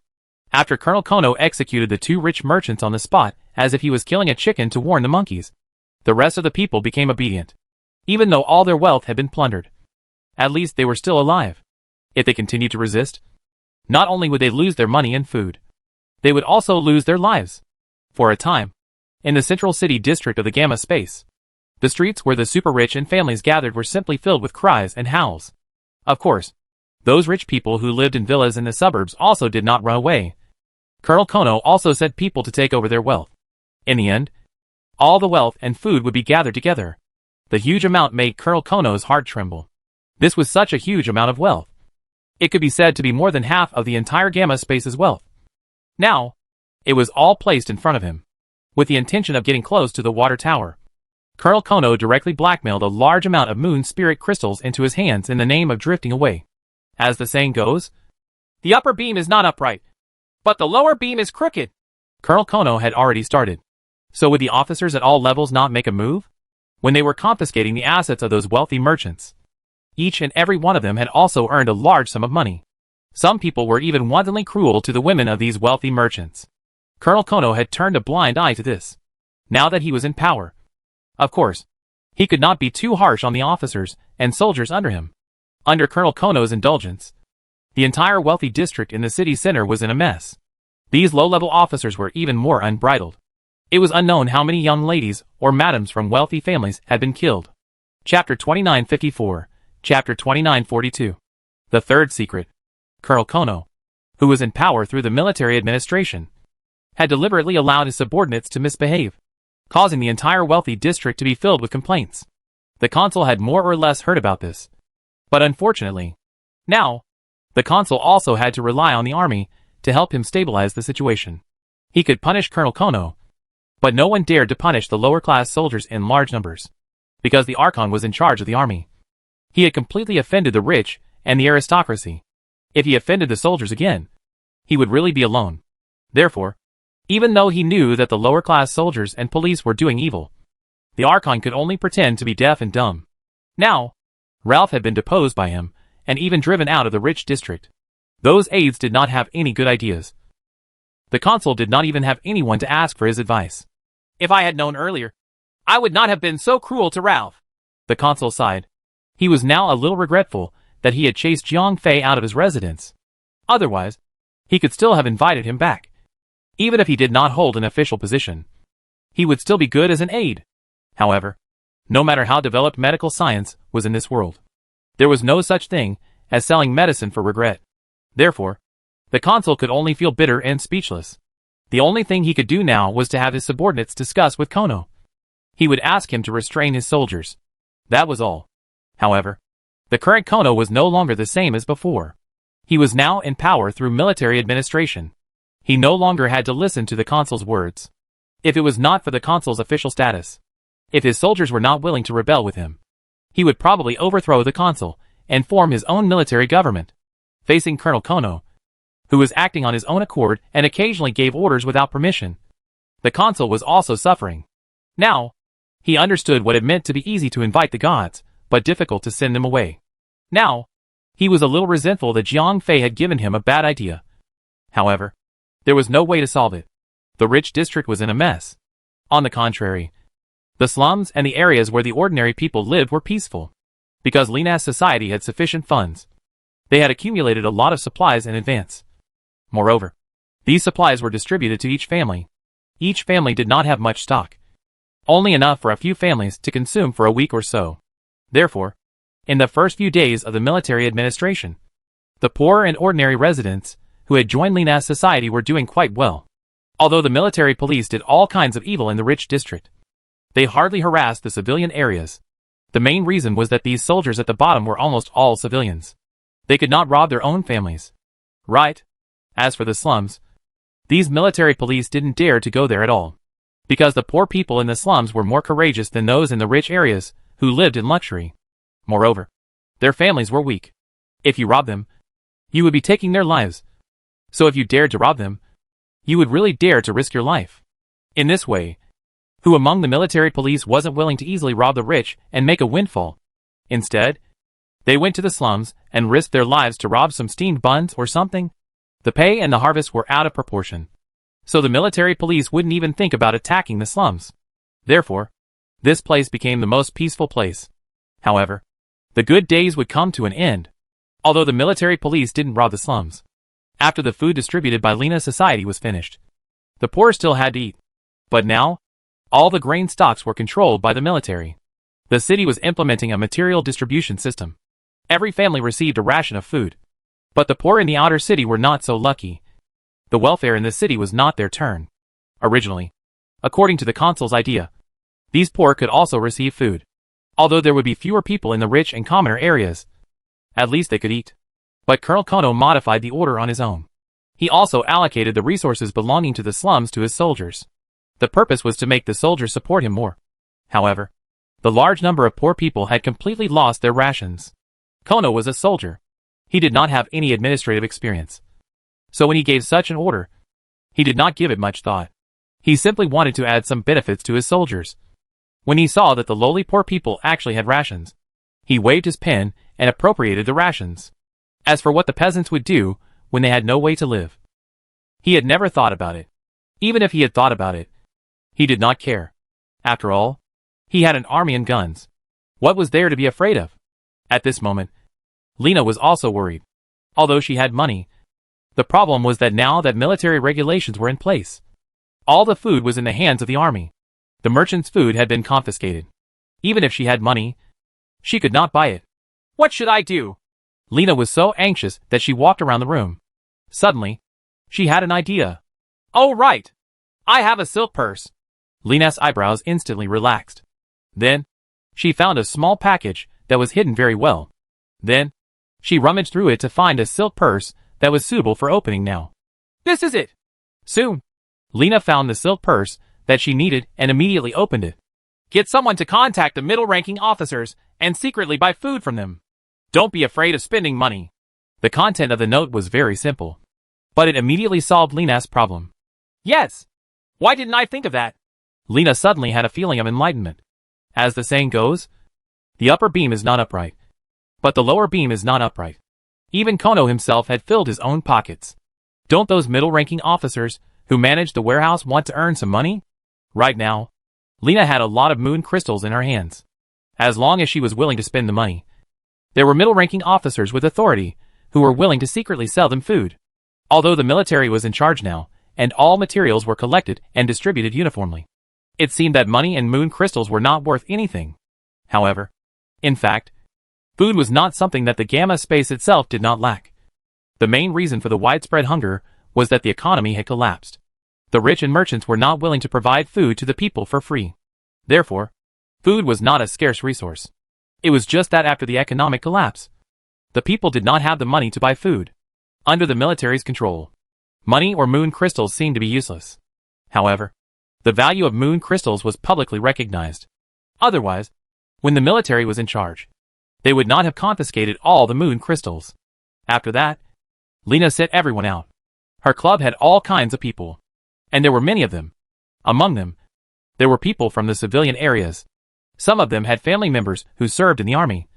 Some of them were even middle-ranking military officers who were in charge of grain. Under these people's matchmaking, Lena's agent quickly used the moon crystals to buy back the grain. Although the price was not cheap, the distribution of grain made Lena's club more cohesive. Everyone believed that, no matter what the situation was, as long as they stayed in this club, everyone would be able to survive. They would be able to live a good life. Chapter 2955, Chapter 29. During this period of time, Lena did not only provide food and supplies to her club members. She was not a philanthropist. The main purpose of providing food and supplies was to recruit these members and allow them to join the club. She also wanted to make the club more cohesive. More importantly, During the morning and evening classes, Lena not only learned all kinds of knowledge about guerrilla warfare from Jiang Fei, but she also learned a lot about pyramid schemes. Although Jiang Fei was also an expert in pyramid schemes, he could not be compared to the god-tier lecturers in the MLM organizations. But he still knew a lot. Lena had obtained Jiang Fei's true teachings. In addition, she had a very high talent in public speaking. Therefore, she quickly encouraged the first batch of believers. Then, she selected those believers who were good at public speaking. During the club gathering, they were in charge of giving public lectures and brainwashing the entire club level by level. The people in Lena's society were mostly poor people. These people did not have much education, so they were very easy to instigate. Soon, they became Lena's loyal followers. This was also the main reason why Lena's society had such a strong cohesive force. The brainwashing preaching almost 3 times a day made the poor people who were already dissatisfied with the government even more disgusted with the government. When the government after the military administration did not provide food to the poor, this dissatisfaction was deliberately instigated. It was already on the verge of exploding. At this time, Lena tried every means to get food for the poor, to fight for the capital to survive. She even did not hesitate to destroy her family to help the poor. In an instant, her image among the poor became incomparably tall. Like a savior. Like a god.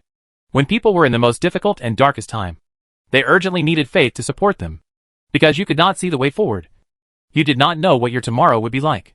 At this time, faith was the only thing that supported you to survive. Lena had used this to her advantage. She had successfully used the propaganda skills that she had learned from Jiang Fei to establish her glorious image in the hearts of the poor. She had made the poor sacrifice their lives for her. Time passed day by day. When Colonel Kono saw that he had stolen the rations that belonged to the poor did not put up any resistance.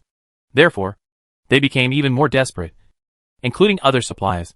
The poor could not get anything.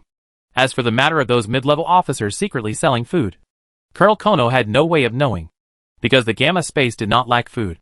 After the officers secretly sold it, the commoners and the rich areas could still ensure an adequate supply of supplies.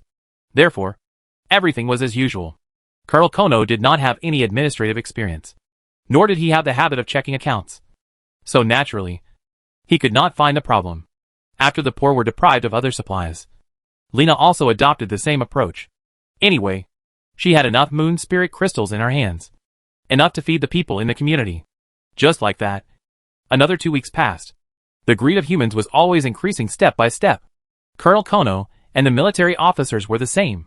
After completely exploiting the poor, they extended their dirty hands to the commoners and the rich. However, when they attacked these two groups of people, the higher-ups of the military were not so unscrupulous. They did not dare to completely cut off the supplies of these people. However, using inferior goods to make up for inferior goods had become a common practice. As a result, including the families of the lower-level soldiers, they were also dissatisfied. However, because they had not reached the point of no return, there was not much of a backlash. This was because the families of these people were all low-level soldiers. Without an organization, these people wouldn't be able to stir up any waves, so they could only silently endure. After a few more days, Lena felt that the rebellious emotions of the people in the club were almost ready. So she opened the 4th brocade pouch. Buy guns and ammunition from the officer who bought your rations. The contents of the note were extremely simple, and this was also the last brocade pouch. However, when Lena opened the silk purse, she understood everything. Now, her club had nearly 500,000 people. The number of people was more than 5 times that of the military police. If they were equipped with weapons, these people who were incited to revolt would become the best uprising army. With simple training, these people could be thrown into the battlefield. Although these, militia, who had no military experience would suffer great casualties when they fought against the military police, they had an absolute advantage in numbers. This would allow them to have enough capital to fight. In addition, Lena had learned about guerrilla warfare from Jiang Fei. Although this uprising could not be won quickly, it would not be extinguished quickly. Once they entered a stalemate, Colonel Kono, who had no management experience and had exploited people from all walks of life, would quickly fall into a situation where everyone would turn their backs on him.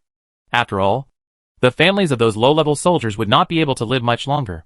When Kono's army collapsed, Lena would overthrow the consul and take revenge. As for whether or not they could buy guns, this was not a problem at all. Those mid-level officers had already been bribed by Lena. Their greed was completely exposed in Lena's eyes. It was not difficult for them to secretly sell guns and ammunition. Making money was what they wanted the most right now. Even if some officers knew the severity of the situation and did not dare to sell weapons to Lena, Lena would directly threaten them. They had sold so much food. Once they were exposed, it would be a capital crime, and even their families would be implicated. They could not go back.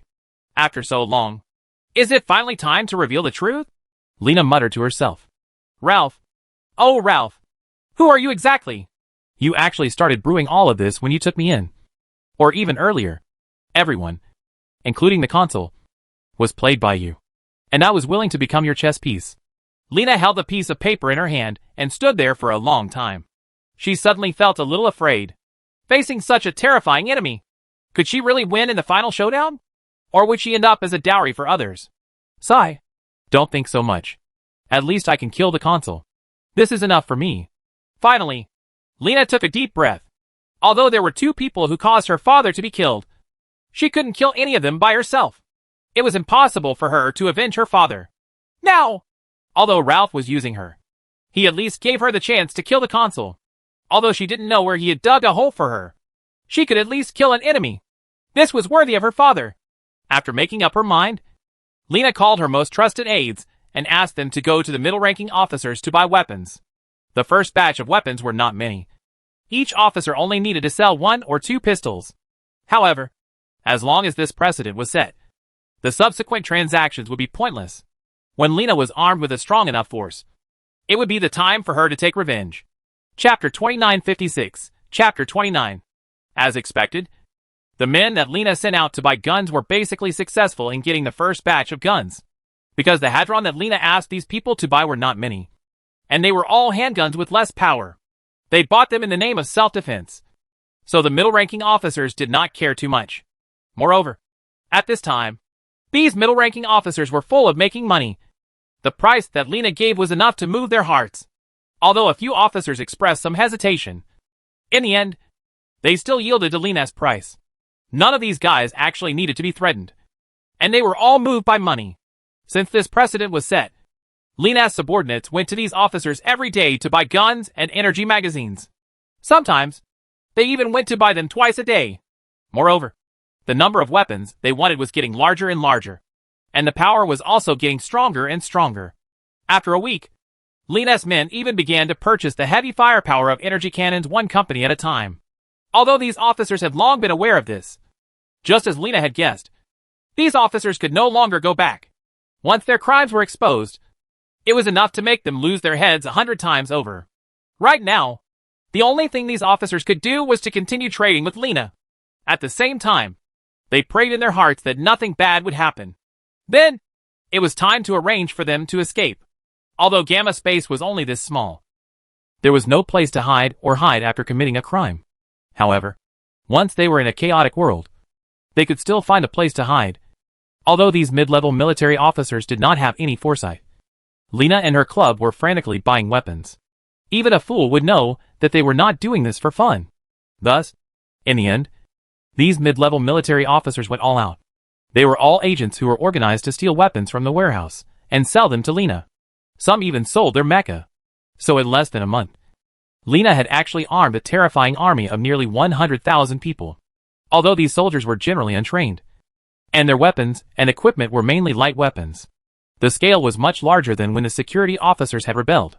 If the security officers had been able to mobilize the poor people in the slums during the rebellion, then the outcome would not have been his failure and death. As she finished arming the core members of the society, Lena also strengthened her propaganda and education. While she was arming herself, she did not forget to strengthen her ideology and politics to ensure that these people would follow her unswervingly.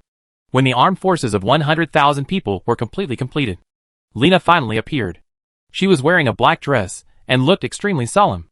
Under the special lighting, there was a faint divine light.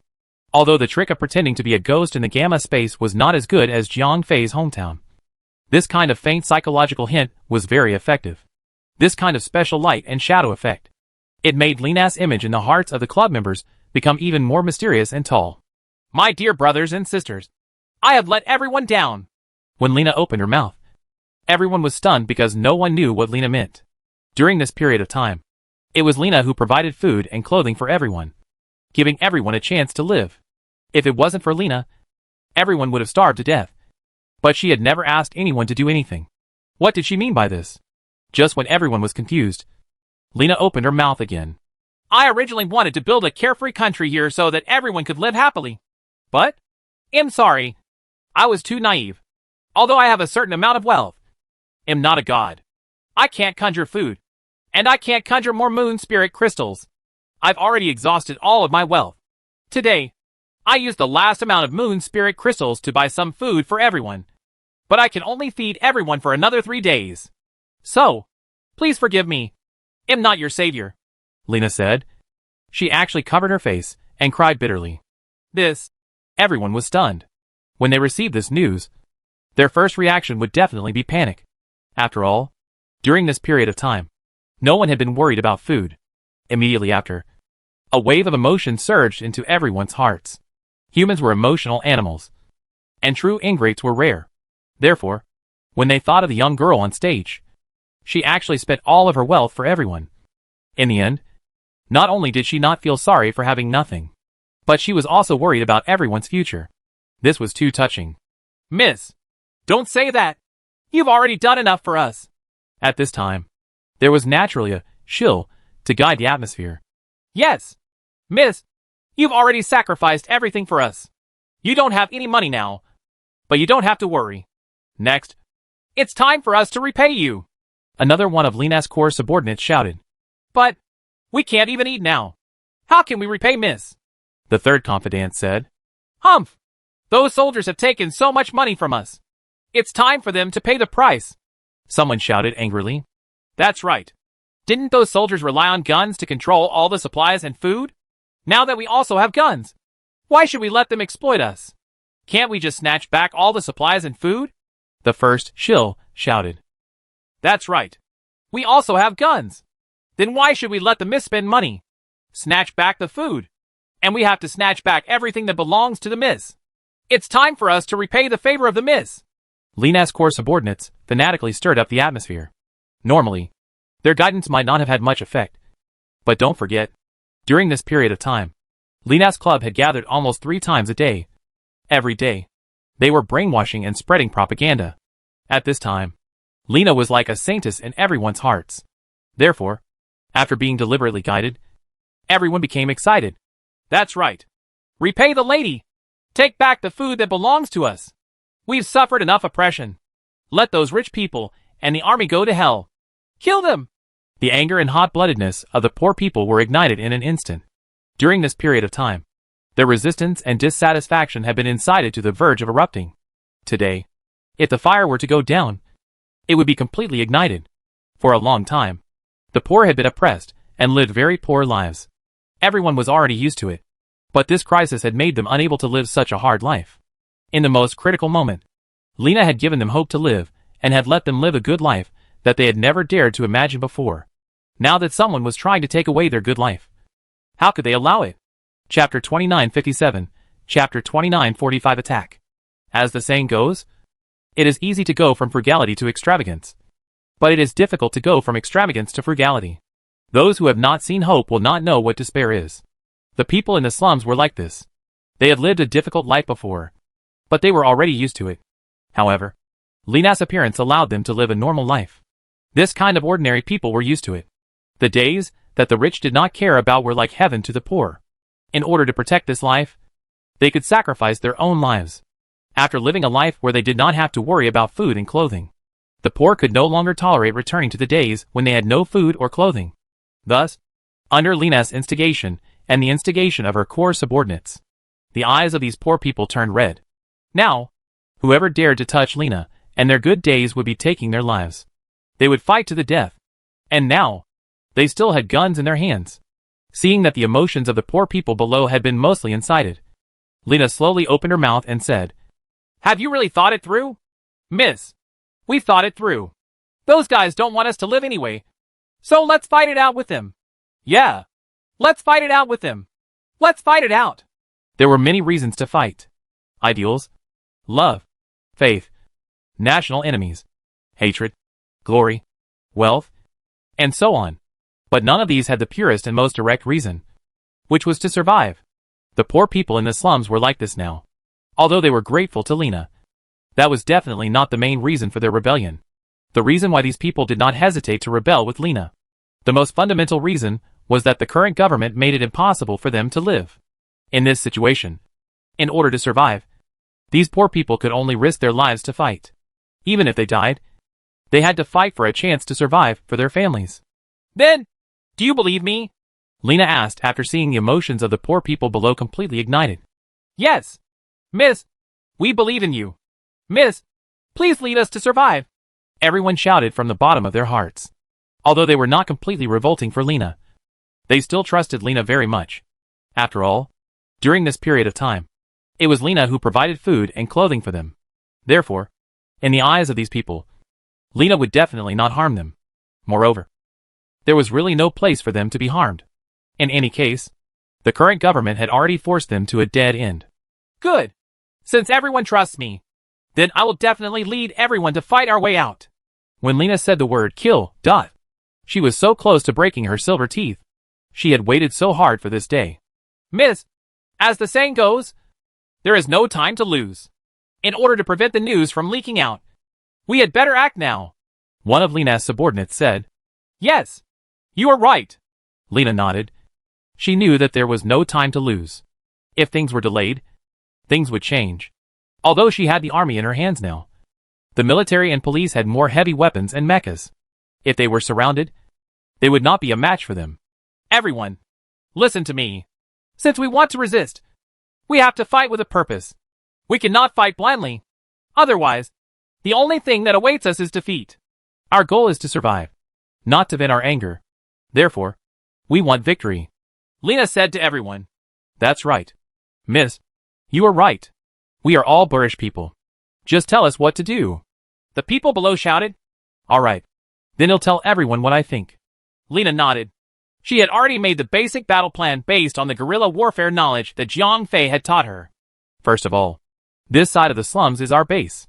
Everyone's family is here. We must not lose this place. We must set up roadblocks at all the intersections into the slums. Then, we must set up defensive points to form a large army of soldiers and police. Lena said. Miss, we will listen to you. The poor people below shouted. Dolores, I will leave this matter to you. You take half of your men to set up defenses. In addition, all the unarmed reserve fighters are also on standby. If there is any danger, they will be ready to replenish. Lena said to one of her subordinates. Yes, miss. Dolores nodded and went down to prepare. Apart from defense, we also have to take the initiative to attack. After all, we don't have much food left. In order to survive, we have to seize a large amount of food. Only then will we have the capital to continue fighting. After saying that, Lena said to a subordinate beside her. Andrea, you take 20,000 people and divide them into several teams. Separately seize the warehouses that we trade with and transport the food and supplies inside. Yes, my lady. Andrea nodded. Don't fight blindly. Use your brain. Those officers are the key points. Find an opportunity to lure or threaten them. Don't fight if you can. After all, there will be casualties in the battle. Lena reminded. Don't worry, my lady. I understand. Andrea nodded. He had followed Lena for the longest time and learned a lot from her.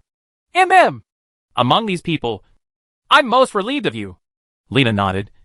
Then, she whispered to one of her subordinates. Varian, you take 30,000 people and spread out and hide in the city. When Andrea makes a move, the military police in the city will definitely take action. They may go to reinforce the warehouses or encircle us.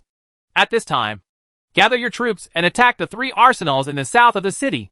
At that time, the defense of the arsenals will definitely be lax, and there will be no timely reinforcements. After you take over the arsenals, bring back as many heavy weapons as you can. If you can't get them away, destroy them on the spot. I understand. Miss. Varian nodded. All right. That's all for now. Everyone, move out. Lena waved her hand, and the armed men under her started to move out. A portion of them started to set up barricades on the outskirts of the slums, and then distributed their firepower. The other 2 groups of people started to enter the city separately. Unlike the consul who paid attention to the movements of the slums, Colonel Kono, who had no administrative experience, did not take the poor people seriously at all, especially when he saw that the poor people were resigned to their fate. and did not dare to make a sound even when their resources were being exploited. He even looked down on them. Therefore, there were no military and police patrols in the slums, which made it easy for the armed poor people to sneak into the city. Chapter 2958, Chapter 2946 Ambush. A gathering of hundreds of thousands of people would have the same chance of winning the lottery as if they were ordinary people in Jiang's hometown. Basically, it was a small chance that could be ignored. Therefore, as soon as Lina's gathering ended, many people went to the military police to inform them for various reasons or excuses. Besides, Lina had sent people to destroy the roads and set up barricades. The military police were not blind, so the news quickly reached Colonel Kono's ears. Damn it! Are these poor people rebelling? What? How many guns do they have? So what?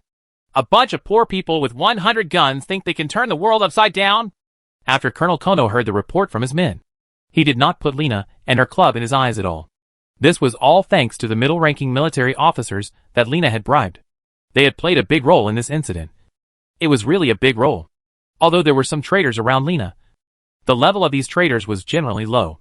After all, her side's propaganda and brainwashing work was very good. Moreover, the members who were able to distribute weapons and take on management tasks, almost all of them could be called Lina's believers. It was almost impossible for these people to inform the military police. Those traitors were just people who did not have strong beliefs. They were just people who joined the society to make a living. They did not have much information in the first place. Therefore, even if they reported it to the military police in exchange for benefits, they would not be able to provide too much accurate information. Moreover, as mentioned before, Lina bribed those military officers and played a big role in this leak. They weren't really helping Lina, but mainly for themselves. After all, if the matter was reported as it was, if Colonel Kono found out that Lina had an armed force of 100,000 people, would Colonel Kono not pursue the source of these weapons? Would these bribed officers be able to recover? Therefore, for their own sake, these officers had no choice but to delete the contents of the intelligence reports after receiving the reports from below. Although they did not dare to withhold the information, they could at least delay the time, conceal the number of the other party's weapons, and then seize the time to escape. Under such circumstances, it was already late when Colonel Kono received the news. The barricades on Lina's side had already been set up, and the defensive personnel had already moved in. So Colonel Kono had only just heard about it. Moreover, in Colonel Kono's understanding, although these poor people had obtained weapons, they only had a few hundred guns. That was why he didn't take it seriously at all. If Colonel Kono knew that the other party had an armed force of 100,000 people, then he definitely wouldn't be able to sit still. Colonel Kono's indulgence previously, as well as his own failure to control himself, had caused the military and police force to be extremely corrupt from top to bottom. Now, it was his turn to swallow the bitter fruit of this corruption. Yamacha! Take 2 regiments to the slums and capture those rioters. This is really going against the heavens. Colonel Kono did not take Lina's uprising army seriously. Therefore, he did not send a large force and heavy weapons to surround and suppress them. He only let one of his subordinates lead 2 regiments of military and police to suppress them. Yes, Colonel! Major Yamacha nodded. Then he ordered his men to set off.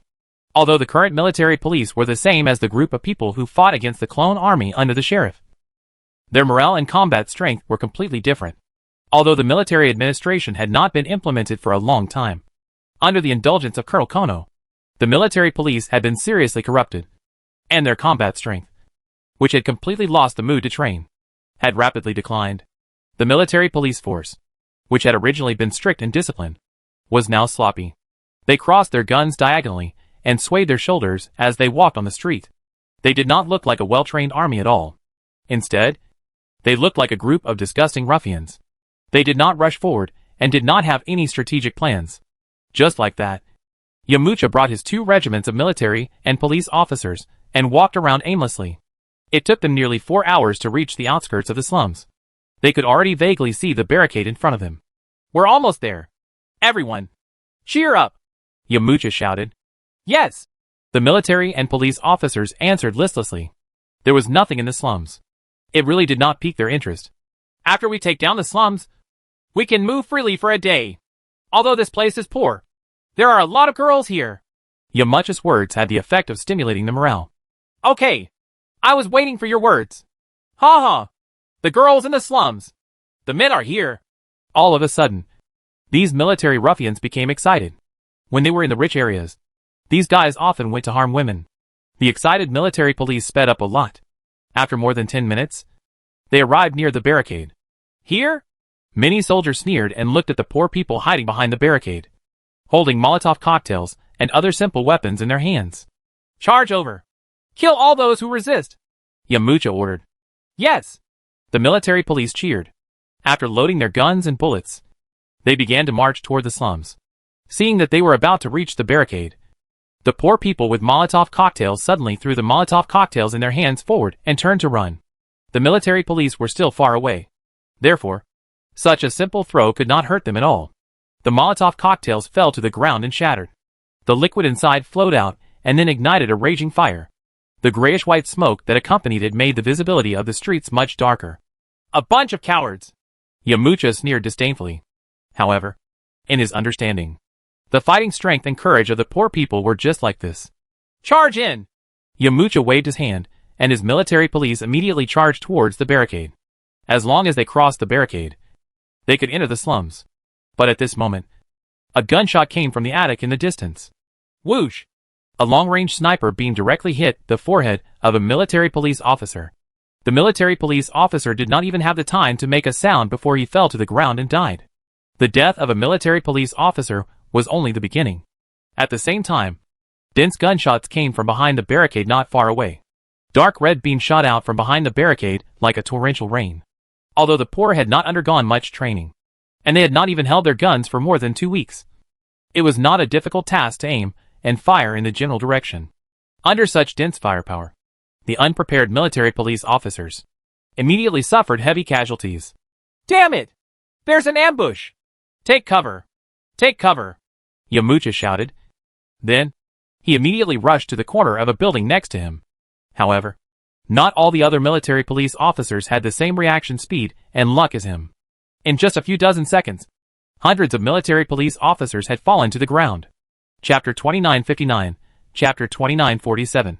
Capturing the warehouse. Damn it! Why is the enemy's firepower so strong? Use the energy cannon to suppress them!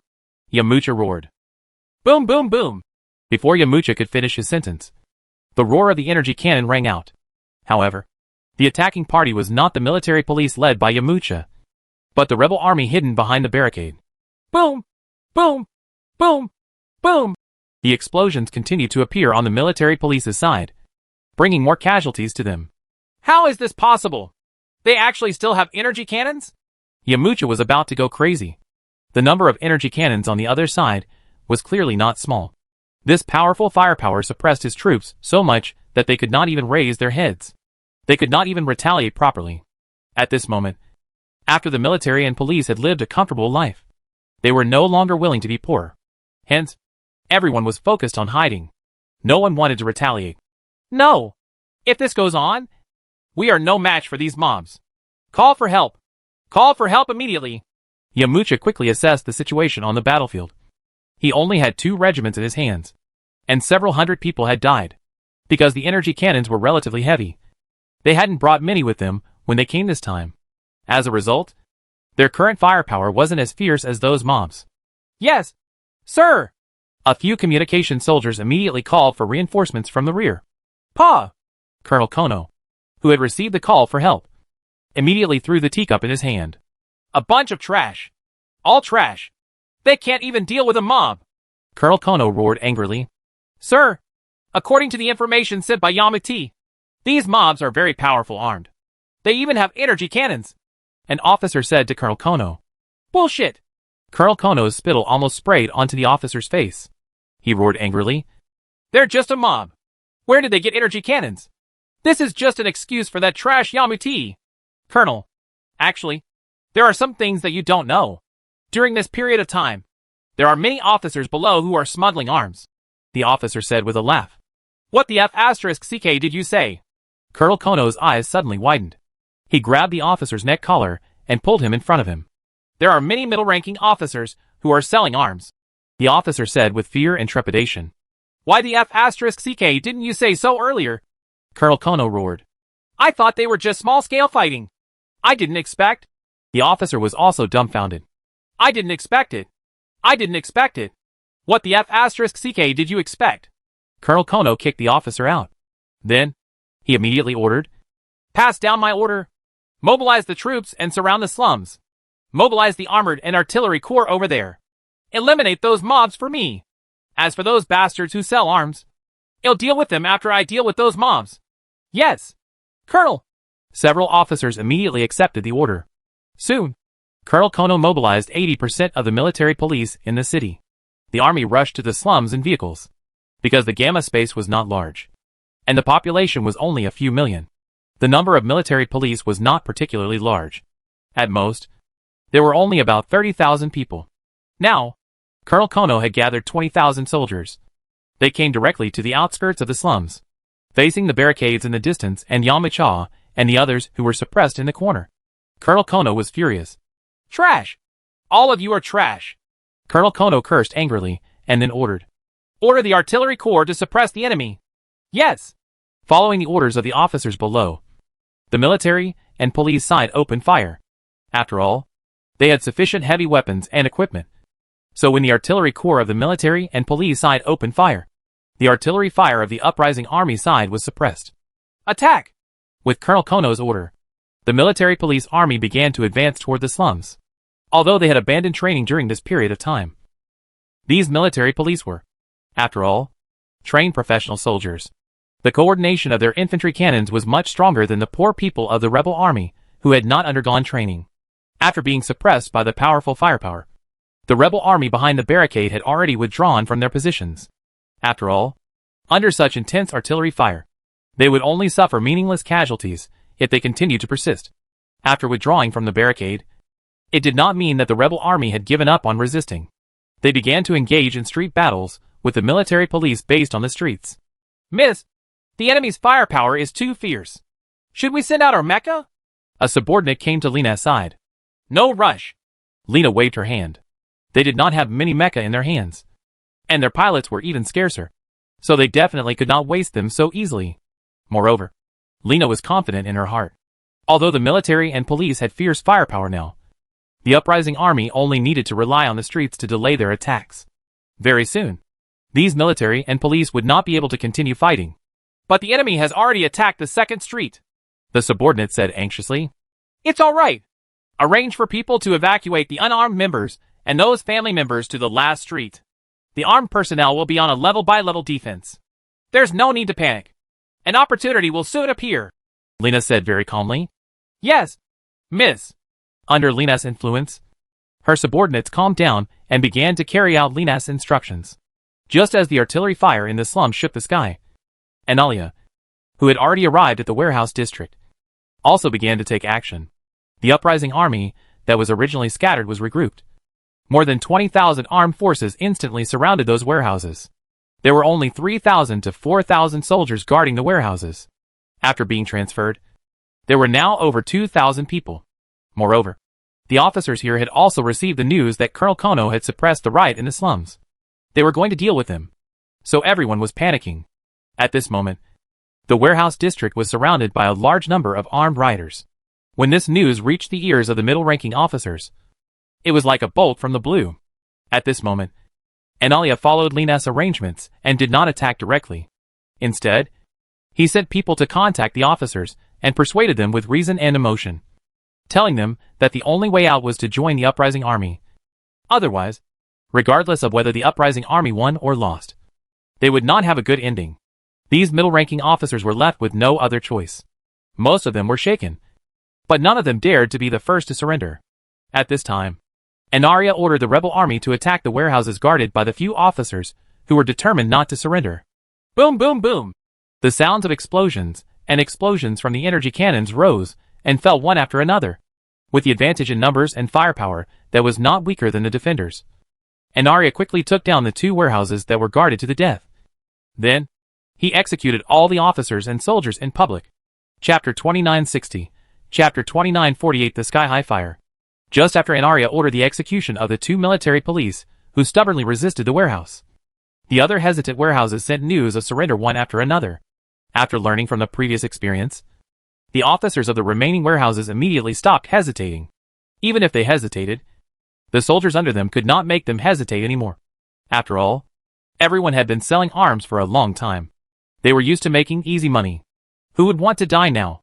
Moreover, whether they were soldiers or officers, they knew that even if the uprising army did not kill them, Colonel Kono would not forgive them. Instead of waiting for Kono to come back and deal with them, they might as well surrender now. It would be a death sentence anyway. If the uprising army got lucky and won, they could still find a good way out. Even if the uprising army failed, they could take advantage of this period of time. They could enjoy themselves. Therefore, before the bodies of the military police were cold after Andrea executed them, the military police in the other warehouses took their men and surrendered. Move everything that can be moved. You guys, give me some trucks, Andrea said to the military officers who had just come over. Yes. Yes. The military officers did not dare to say anything else at this time. They took their men back and quickly found a large number of trucks.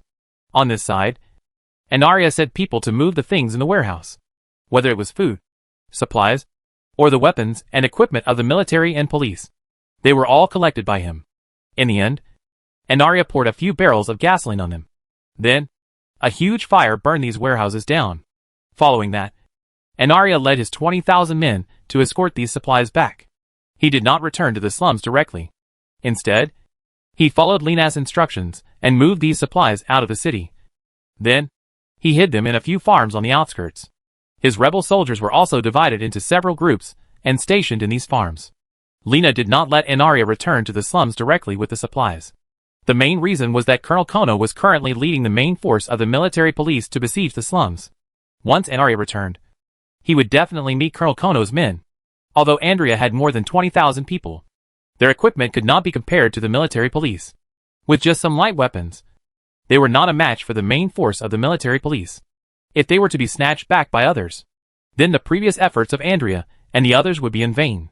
Moreover, after losing these supplies, Lena and the other rebels would also lose the capital to continue fighting. To an army that had to fight for a long time, weapons were secondary. Adequate food and logistics were the most important. The magistrate was a good example. Because of the lack of food, such a strong clone army was dragged into a fatigued army by him. In the end, they were all wiped out by Colonel Kono's army and police. If those clone warriors had eaten their fill and rested well, they might have really taken down the D5 industrial area. Although the chances of the magistrate winning were still not high. At the very least, he would not have fallen so quickly. The failure of the sheriff had been decided from the very beginning. His rebellion had no foundation. The rich were only archons. The poor did not feel anything for him. In such a situation, when the sheriff started a rebellion, he only had the 10,000 clones in his hands. He had no foundation at all. It was like a castle in the air. It could not last long. This time, when Lena started the uprising, under Jiang Fei's guidance, she had absorbed the experience of the security officer's failed rebellion. She had built her own foundation among the poor people in the slums. She had also developed armed forces and reserve forces. Although these armed poor people lack military literacy, and in terms of combat power, they might not be as powerful as the 10,000 clones of the security officer. However, since Lena's 100,000 people were gone, she could continue to recruit from the poor people in the slums. She could fill in the gaps. But the clones under the security officer would be one less if one of them died. Moreover, Lena had been deeply taught by Jiang Fei's guerrilla warfare. Therefore, she did not choose to go head-to-head with Colonel Kono's military police. The uprising army relied on the buildings in the slums to level up their defense, although they had suffered some casualties. However, they had also effectively organized the attack of the military police. Just when the military police had advanced about one-third of the way, the variable that Lena had mentioned appeared. Colonel, something bad has happened. Something has happened to the logistics warehouse. A military police officer ran to Kono in a panic. What happened? Colonel Kono frowned. All the material warehouses are on fire, the military police officer said. What? Kono panicked. More than 80% of his supplies were stored in these warehouses. If these supplies were destroyed, with only 20% of the food and supplies left, if they wanted to survive until the next harvest, then they would have to eat grass roots and gnaw on tree bark. Stop the attack! Hurry up and go back and put out the fire, Kono immediately ordered. Although the fire was burning, they had to save as many as they could. If they saved more food, they would have more food to eat. The military police who were attacking at the front also panicked when they heard that the backyard was on fire. Everything else could be slowed down. But they could not do it without food. Therefore, the military police who were charging forward suddenly stopped attacking. They turned around and quickly retreated from the slums. Want to leave? How can it be that easy? Chase after them and beat them up. Lena immediately gave the order. Yes. Doros nodded, and then led his rebel soldiers to kill their way out. At this time, the military police were in a hurry to go back and save the food, so they didn't have the mood to continue fighting. They fought and retreated. And sometimes they even retreated recklessly. The rebel soldiers shot at them randomly, leaving behind hundreds of corpses. When Colonel Kono brought his men back to the warehouse area, the flames there had already soared to the sky. Put out the fire! Quickly put out the fire! The military police under Colonel Kono's organization started to put out the fire. But the fire was too big. It was impossible to put it out. In the end, after 2 days and 2 nights of hard work, the fire was finally put out. The military police rescued a small amount of burned or soaked supplies. But there was almost no food. Damn it! What happened? Where's the food? Is it all destroyed? Colonel Kono frowned. If the food was destroyed, then his life would not be easy. Colonel, I heard that before the fire started. A convoy left here. The food and most of the supplies should have been moved. An officer reported. Oh, who did it? Colonel Kono's eyebrows were raised. Since the supplies and food were taken away by these people, then they must have set the fire. Chapter 2961, Chapter 2949. Street fighting. It's definitely related to those mobs. But we can't rule out the possibility that some officers are stealing from themselves. The officer said. Stealing from themselves? Damn it! I was just about to punish those moths. Colonel Kono was furious when he heard that. Previously, he had heard that some officers were stealing and selling food and ammunition. But in the end, he didn't have the time to deal with them. He didn't expect that this time this group of moths would actually bring him down. Find them and their families. I want to hang them. Colonel Kono roared. Soon, a large number of military police swarmed out. The troops guarding the warehouse were easy to investigate. But those officers and soldiers had already run away with Andrea, so there was no place to catch them.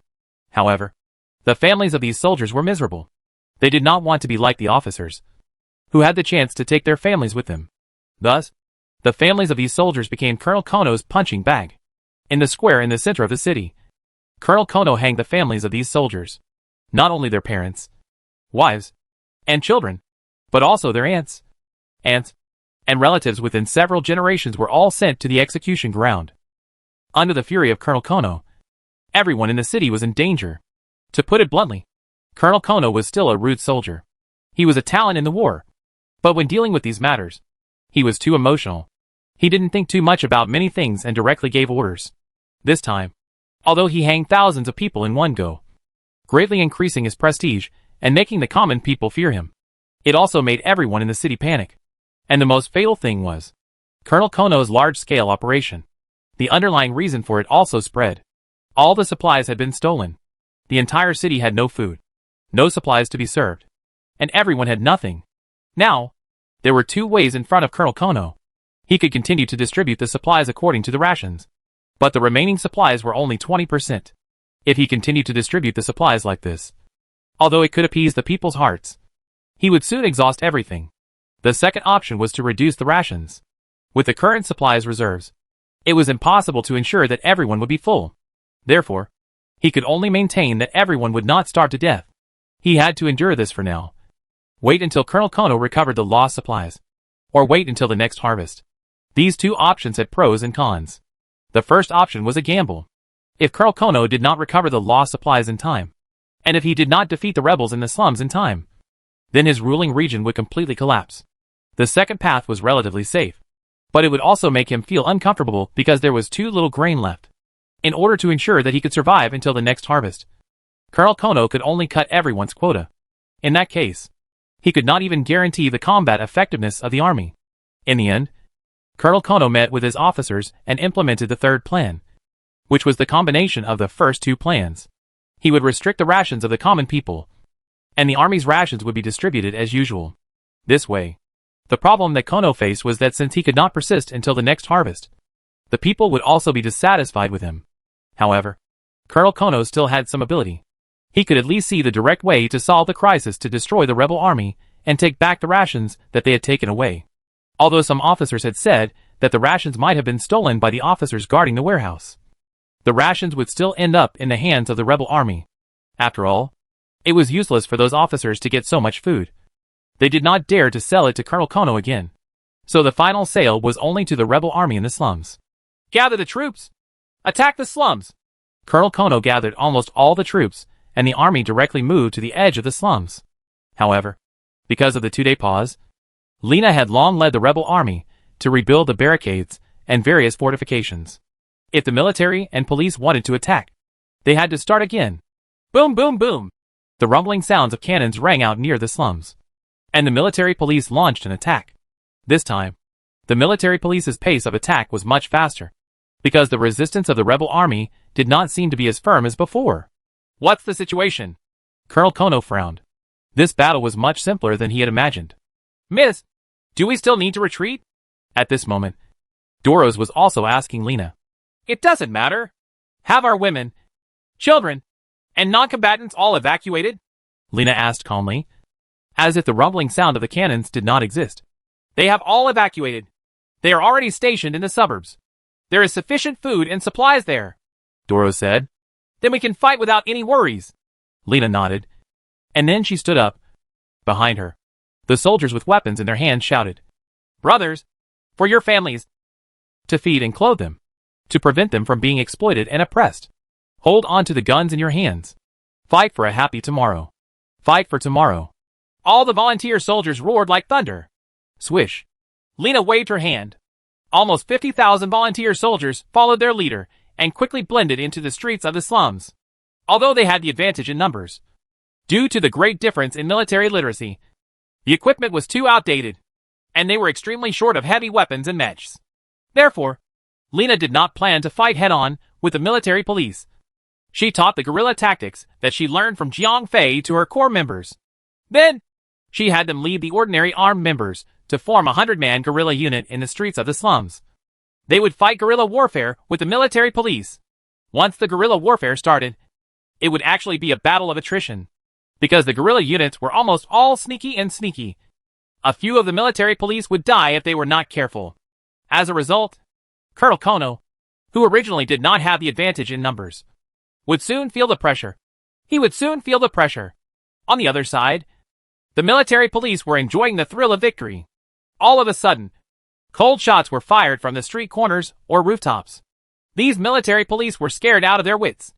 Although the marksmanship of the rebel army was not worthy of praise, these cold shots alone were enough to make the military police, who were advancing quickly, hesitate. After all, no one wanted the next shot to hit their own heads. Damn it! Who fired? Where are the enemies? The officers frowned behind the cover. They ordered their soldiers to continue moving forward. But the soldiers were not stupid. They were all dawdling, and no one was willing to go out and die. Energy cannon suppression for 1 round. Helpless, the officers could only use the energy cannon to open a path. After a round of cannon fire, the cold shots were indeed suppressed. But the police officers did not even take a few steps forward when the cold shots in the corner sounded again. Chapter 2962, Chapter 2950, Inhumanity. Due to their familiarity with the terrain of the slums, the soldiers of the uprising army started a guerrilla war in the slums. Unlike the first round of attacks by the military police, this time, the families of the uprising army had all been evacuated. This caused the uprising army to have no worries. They did not have to defend a place to the death. When the enemy advanced, they would retreat. When the enemy garrisoned, they would disturb. When the enemy was tired, they would attack. When the enemy retreated, they would chase. The 16-word guerrilla formation was fully utilized by Jiang Fei's disciples and grand disciples. Nearly 50,000 rebel soldiers were scattered in the streets and alleys of the slums. They were constantly dealing with the attacking army and police. A few days later, under Lena's guidance, these rebel soldiers were no longer limited to the slums. They went around by small roads and gathered in the city. Then, they attacked the mansions of the high-ranking officers. They ambushed their logistics unit. For a time, there were traces of these guerrillas everywhere in the downtown area. There were gunshots that came and went everywhere. Damn it! Where did these rats come from? Colonel Kono was so anxious that he slammed the table. But there was nothing he could do. Colonel, those riders from the slums are like a group of sparrows.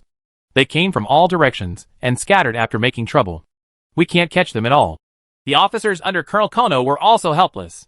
Although the military police were well equipped, their heavy weapons were heavy and cumbersome. They moved very slowly. If they did not carry heavy weapons, the small team of military police would not be able to defeat these guerrillas.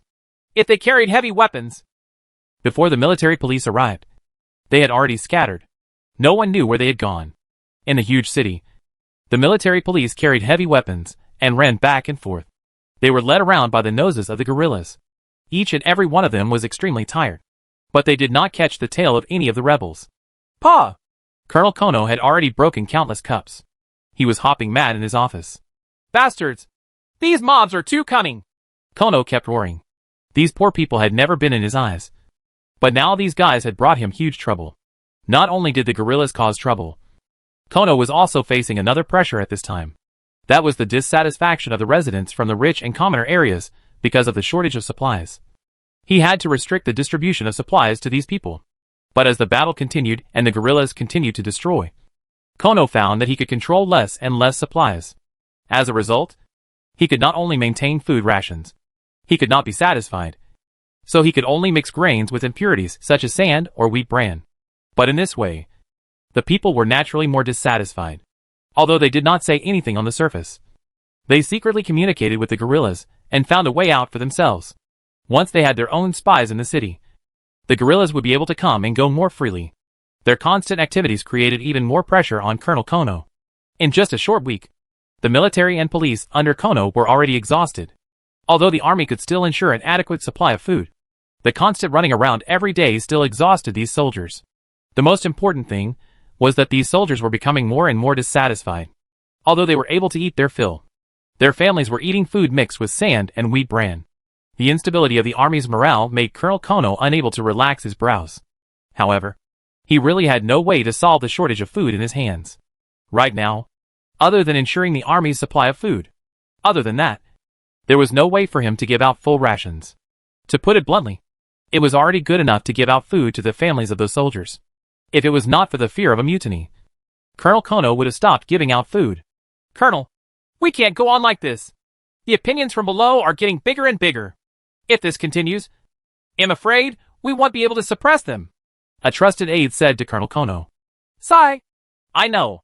But what can we do? Colonel Kono said with a frown.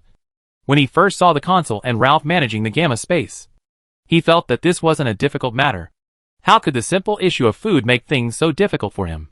Colonel, those rich people and families must still have food hidden in their cellars. I think it's time to collect all these food, the officer suggested. Then won't they be anxious? Colonel Kono asked. So what? We're already at this stage.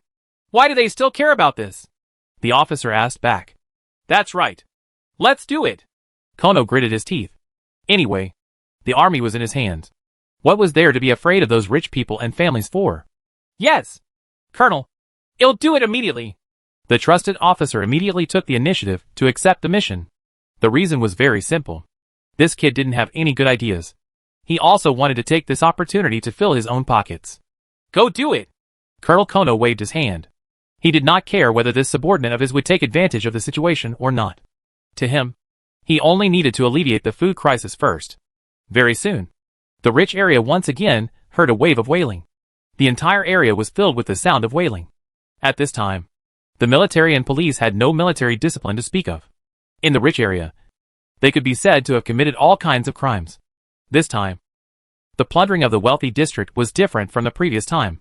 The previous time, they had only robbed most of the wealth in the wealthy district, mainly the stored grain and the moon spirit crystals. But this time, whether it was the jewelry on the young ladies and ladies, even the gold teeth in the mouths of the old and young masters were all robbed. The women were even more miserable. The only ones who could keep their chastity were children under the age of 10 or old women over 60. The military police, who had once protected everyone's safety, had now completely turned into demons. No! Don't come over! Natasha screamed. But the soldiers in front of her, with lewd smiles on their faces, laughed even more impudently. Little girl, don't be afraid. It's only a matter of time. Today, I'll teach you well. You'll need it in the future. The leading soldier laughed evilly. Go away! My brother won't let you go. Natasha screamed. Your brother? Ha ha! Your brother can't wait to buy peace with you.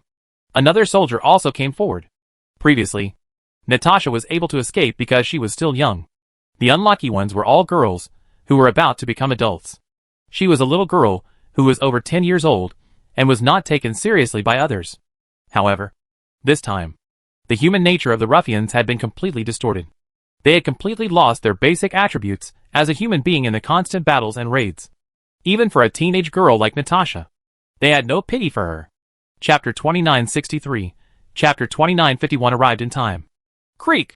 At this moment, the door of the small courtyard opened and Natasha's brother walked in. In fact, in order to avoid the chaotic world, Natasha's brother had done his best to create a better environment for her. They moved out from Crystal Street and moved to the edge of the wealthy district. Because Crystal Street was located at the core of the wealthy district, it was often harassed by the soldiers. After moving here, the number of soldiers who came to harass them decreased by a lot. However, they didn't expect that they would be unable to avoid trouble. In the end, trouble still came to them.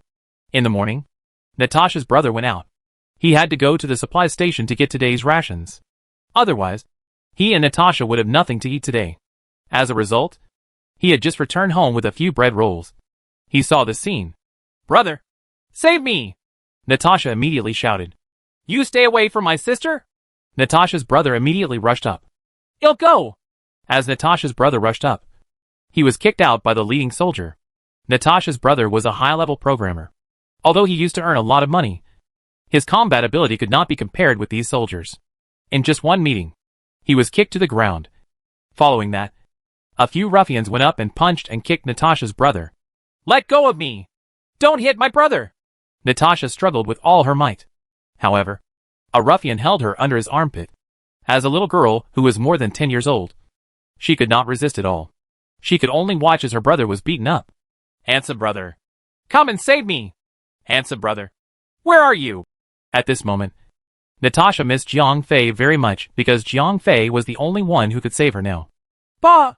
You piece of trash! After kicking Natasha's brother fiercely, the leading soldier turned around and approached Natasha with a lewd smile on his face. The other soldiers also surrounded him. Natasha's brother was lying on the ground. His face was full of pain. His eyes were filled with hatred and anger. However, he was powerless. At this moment, his entire body was aching. He could not stand up at all. Seeing those animals approaching his sister, Natasha's brother couldn't help but gnash his teeth. Little girl, no one is bothering us now. Let the uncles play with you. The leading soldier reached out his hand to touch Natasha's face. Awah! Natasha turned her face and took a bite. The bite was very strong, and the soldier's palm immediately bled. I gave you face, little girl. The soldier was furious, and he turned around and gave her a slap. Paw! Half of Natasha's face was swollen from the slap, and blood dripped from the corner of her mouth. Bastard! When Natasha's brother saw the scene, he didn't know where he got the strength from, but he suddenly stood up from the ground, and at the same time, he picked up the plate and turned his head. Natasha's brother came to the back of the soldier. At this time, the attention of the soldiers was on Natasha, so no one noticed the guy who was almost beaten to death by them. Who? Natasha's brother tried his best, but because the soles of his feet went soft, the head that was going to hit the back of the soldier's head turned around and only hit his shoulder. Bang! Ouch! The soldier screamed. Then, he covered his shoulder and turned around. He saw Natasha's brother, who was carrying bricks with a helpless and bitter smile on his face. You King want to die! The soldier was furious at that moment. He kicked Natasha's brother to the ground, then raised the butt of the rifle on his back and threw it at Natasha's brother. The soldiers on the side laughed and watched. No one wanted to stop them. In just a few minutes, Natasha's brother was beaten to death. His face was even disfigured by the butt of the rifle. You be stars. The handsome man will not let you go. Natasha struggled desperately and cried. Her voice was hoarse. But as a little girl, she had no way to resist. Bah! You piece of trash! After killing Natasha's brother, the soldier spat on his body and then turned around and went straight to Natasha. Damn it! Little girl, you better behave, or I'll send you to the 0.1 brothel, the soldier said fiercely. Handsome, where are you? Didn't you say you were going to protect me? Why aren't you here yet? Natasha screamed desperately. Natasha! 2 blocks away, Jiang Fei turned around. He had been looking for Natasha for the past few days. However, they had already moved away from Crystal Street. After asking around, Jiang Fei finally caught up to the edge of the wealthy district. However, he had completely lost track of the Natasha siblings. Natasha's brother had covered up the traces too well. Although he had avoided the harassment of many soldiers, it had also caused a lot of trouble for Jiang Fei. Today, as usual, Jiang Fei continued to search for Natasha from house to house at the edge of the wealthy district. As soon as he came out of a house, he heard Natasha's cries. Natasha is in danger! As Jiang Fei heard more of Natasha's screams, he immediately locked onto his position and ran frantically. At that moment, Jiang Fei desperately wished that he could recover his own strength. That way, he could teleport directly to Natasha's side. However, right now, he only had the body of a special forces soldier. Therefore, even if he tried his best, he could only approach Natasha at the speed of a human running. Little girl, it's useless even if you scream your head off. No one here dares to come out and help you. The soldier leader was not wrong at all. It was not that there were no people nearby, nor did they not hear Natasha shout. However, these residents were all cooped up in their homes, shivering. No one dared to provoke these armed soldiers. Rip! The soldier leader tore off Natasha's rough coat. As the rough coat was torn off, it revealed Natasha's pink arms and snow-white skin. The girls in the rich district are so king fair. Let's have a good taste today. The soldier and his men were instantly excited. At this moment, Natasha couldn't scream anymore because of fear. Her eyes were filled with fear, and she longed for her handsome man to come down from the sky and save her from these demons. Come on, little beauty. The soldier grabbed Natasha's arm. Although Natasha was still young, she had already become a little beauty. Bang! At this moment, the gate of the small courtyard was kicked open. A bald man with red eyes stood at the gate of the small courtyard. Chapter 2964, Chapter 2952. Cruel Revenge. When Jiang Fei kicked open the door of the small courtyard, he saw that the ruffians had captured Natasha and were about to molest her. Boom! Jiang Fei felt his blood boiling. He could see that Jiang Fei's bald head was instantly dyed red. A bunch of animals! With a loud shout, Jiang Fei rushed forward. F***CK! Where did this hothead come from? Kill him! The soldier leader was annoyed by the repeated interruptions. Therefore, he gave the order and his subordinates immediately took out their rifles and aimed at Jiang Fei. Whoosh! It was unknown who fired the first shot. Ah! Natasha cried out in shock. She could not imagine that Jiang Fei would also die in front of her. However, at that moment, Jiang Fei dodged to the side and dodged the shot. Although the energy gun was basically ready to fire, Jiang Fei relied on his amazing danger prediction ability. He began to dodge the moment the military police took aim. Therefore, when the military police fired, the muzzle of the gun had already deviated from Jiang Fei. Therefore, no matter how fast the energy gun's attack trajectory was, it would not be able to hit Jiang Fei. Before the other police officers could react, Jiang Fei had already closed in on them. Although Natasha called him Big Brother, Jiang Fei and the programmer were not on the same level of combat power, even if his current body was not as strong as before. However, he was still a top-tier Special Forces soldier. Coupled with his superior combat experience and prediction ability, Jiang Fei was not invincible in the gamma space. However, it was still easy for him to take down a few ruffians. Bang! Crack, crack, crack. Jie ba! Jie ba! When Jiang Fei charged into the midst of the ruffians, the energy rifle became useless. Jiang Fei's body was too agile. He kept moving between the ruffians. At the same time, his attacks were dark and ruthless. The sound of bones breaking and tendons breaking rang in his ears, as well as the screams of the ruffians. Oh my god! Ah! It hurts so much! Amidst the screams of the soldiers, Jiang Fei used less than a minute to put down all the soldiers except for the leader of the soldiers. After they fell to the ground, they rolled around in pain. Each of them had at least 5 broken bones by Jiang Fei. Originally, Jiang Fei was not a cruel person. However, when Natasha was being humiliated by these people, Jiang Fei had completely lost his mind. He did not kill these people because he felt that it would benefit them instead. He wanted these people to suffer and die. You? Don't come over. The leader of the soldiers was scared silly. He blocked Natasha in front of him, and the military spear in his hand was aimed at Natasha's throat. Handsome! You finally came to save me! Natasha's voice was hoarse, but her eyes were full of hope. She knew that as long as the handsome man came, she would be safe.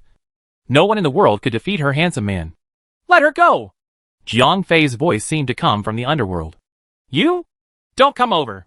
If you take one more step, I will die with her, the leader of the soldiers said in a trembling voice. In order to show his determination, he moved the military spike in his hand toward Natasha's throat again.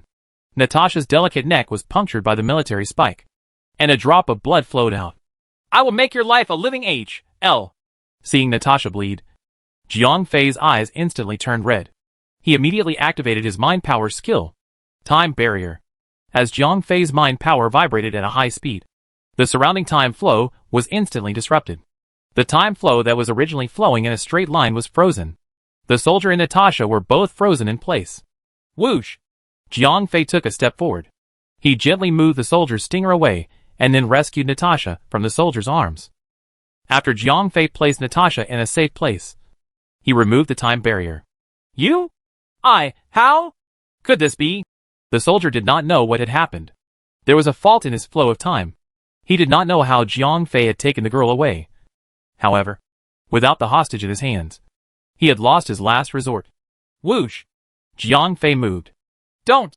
Before the soldier could finish his sentence, Jiang Fei had already arrived in front of him. Crack! The soldier's wrist that was holding the military spike was broken by Jiang Fei. Ah! As the soldier screamed in pain, Jiang Fei launched his attack. Crack, crack, crack. Puff, puff, puff, puff. The military spike fell into Jiang Fei's hand. While he was breaking the soldier's bones, he was also using the military spike to create wounds on the soldier's body. Jiang Fei's grasp on the structure of the human body was too precise. Every time he inserted the military spike into the soldier's body, it would bring him great pain without hurting his vital points. There would not even be much blood flowing out. For the soldier, the pain was absolutely eternal. Every second, Jiang Fei would bring him new pain. This pain was stronger and stronger. It went straight to his heart and heart. Ah! I beg you! I beg you to kill me! Kill me quickly! At this moment, the soldier finally understood what it meant to be unable to live. Unable to die. Handsome. Natasha, who was far away, was also shocked when she saw this scene. She had never seen Jiang Fei so violent. Natasha's call made Jiang Fei regain his rationality. The blood in his eyes gradually faded away, and his eyes regained their clarity. Natasha, are you okay? Jiang Fei directly left the soldier, who was only left with his last breath, and ran to Natasha. Handsome brother. I'm so scared, Natasha said in a tearful voice. It's okay. It's okay. With your brother here, no one will hurt you anymore. Jiang Fei took off his coat and wrapped Natasha up. Then, he hugged her in his arms. Brother. Oh right. My brother. At this moment, Natasha finally remembered her brother. Because of her fear just now, the young Natasha could not care so much anymore. Wait for me. Jiang Fei walked to her brother's side in a few steps. He squatted down and used his hand to poke at her brother's nose. She was no longer breathing. He used his spiritual power to confirm. At this time, Natasha's brother had completely lost his vitality. Natasha, your brother. He has already left, Jiang Fei said to Natasha with a face full of pain. Although he did not have much feelings for Natasha's brother. As the saying goes, love the house, love the crow. Because of Natasha's relationship, Jiang Fei was also very sad about her brother's death. Brother. When Natasha learned that her brother had died, she cried out loud. Moreover, she cried so hard that she was heartbroken. Chapter 2965, Chapter 2953. The Target Armory. All right, little girl. Things have come to this. Don't be too sad. Jiang Fei was not particularly good at comforting people, especially at times like this. Handsome, why didn't you come earlier? If you had come earlier, Natasha cried. Sigh. I wanted to find you guys earlier too. Ever since the city became chaotic, I went to look for you guys. However, you guys moved away. I asked around and finally found out that you guys moved here. However, your brother hid you too well. I've been walking around here for a few days. If I didn't hear your shout 2 blocks away today, I wouldn't know when I would have found you. Jiang Fei said helplessly. Sob. Sob. Sob. Brother, it's all Natasha's fault. If Natasha had shouted louder, Handsome would have found us earlier. You would not have to die. Natasha cried even more sadly. All right. Jiang Fei patted Natasha's back and tried his best to comfort her. However, the girl was too sad. She cried and cried until she passed out. Jiang Fei pinched her and hit her back. It was not easy to wake Natasha up. However, when the girl woke up, she cried again and again until she was too tired to cry. Only then did she faint and fall asleep. Poor girl! Jiang Fei sighed. He carried Natasha back to the room and placed her on the small bed. After that, Jiang Fei turned around and returned to the courtyard. He then used the shovel to dig a hole and buried Natasha's brother, although the conditions did not allow for a proper burial. At the very least, he could not let Natasha's brother's corpse be left in a mess. After everything was done, Jiang Fei returned to the room. He carried Natasha, who was sleeping soundly on his back. He could not stay in this dangerous place for long. Although Jiang Fei had a certain level of strength, he could not fight an army alone. Moreover, he had a burden on his back. Natasha. Before he left, Jiang Fei set a huge fire in the small courtyard. He allowed the soldiers, who had lost their ability to move, but were not completely dead, to howl in the fire until they were burned to ashes. In the sky-high flames, Jiang Fei carried Natasha on his back and walked away. His shadow was stretched very long in the flames, as if he was a demon who had walked out of hell. Not long after Jiang Fei and the others left, a large number of military police arrived at the scene.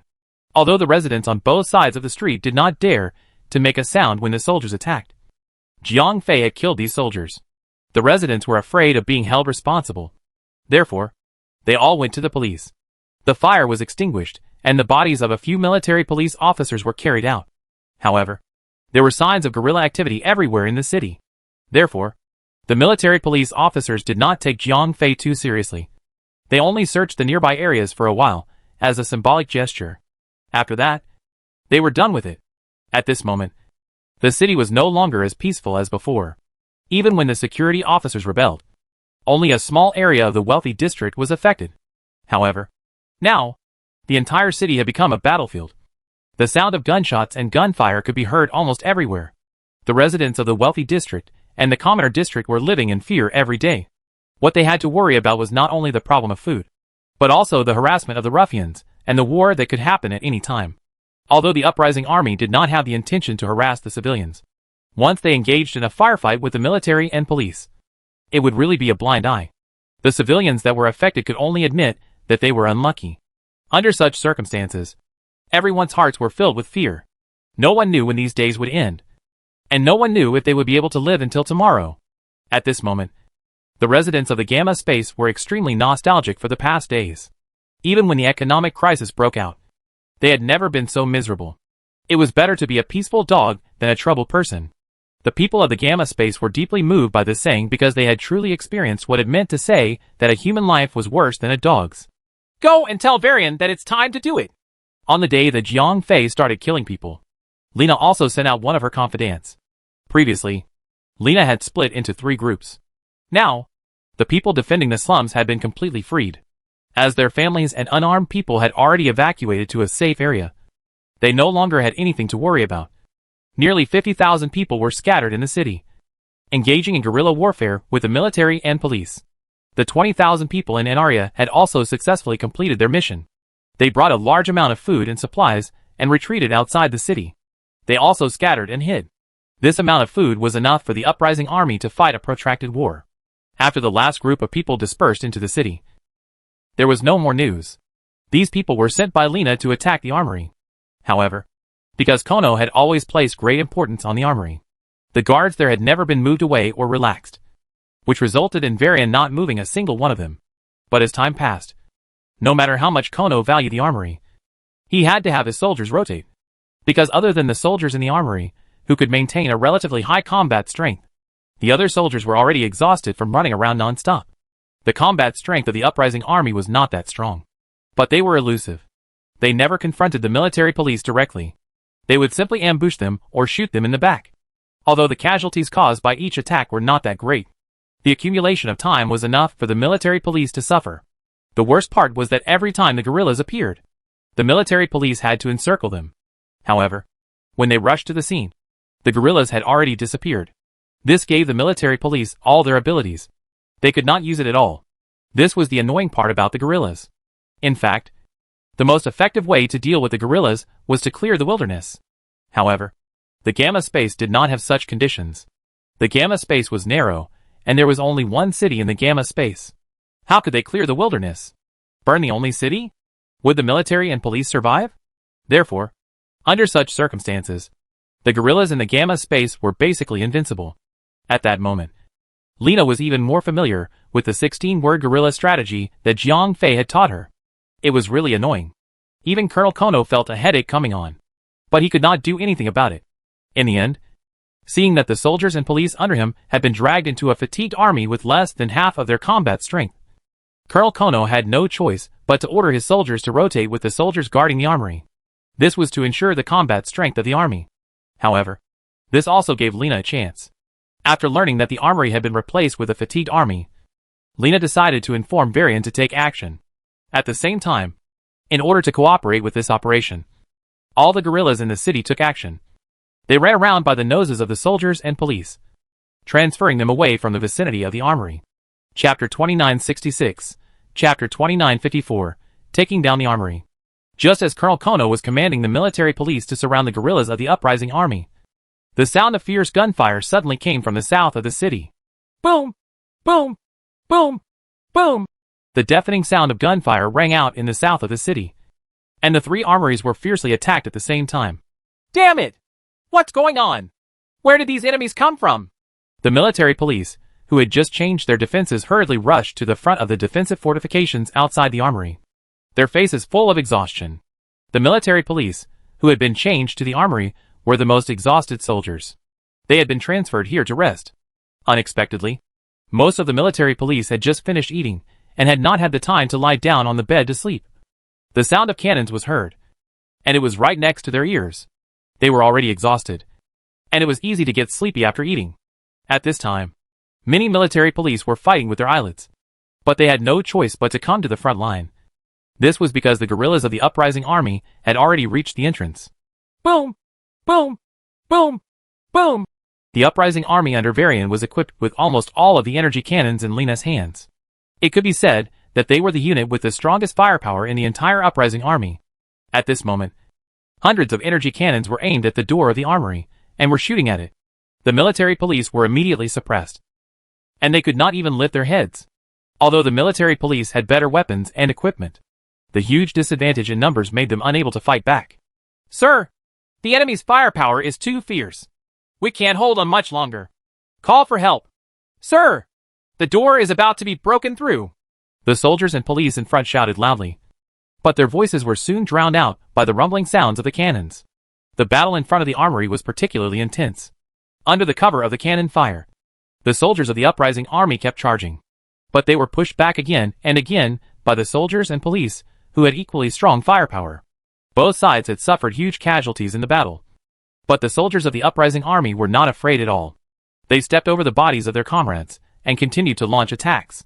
Gradually, the defense of the military police began to weaken.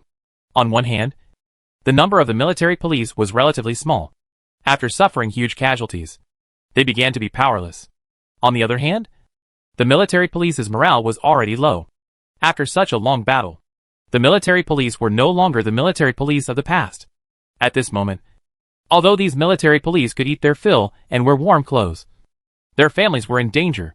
When they were still alive, they could still save a portion of their own rations, or think of a way to fight the autumn wind and subsidize their families, so that they could live on. But if they died, their families would have even less to look for. Under such thoughts and reality, how could the military police be willing to risk their lives? How could they dare to go to the poor?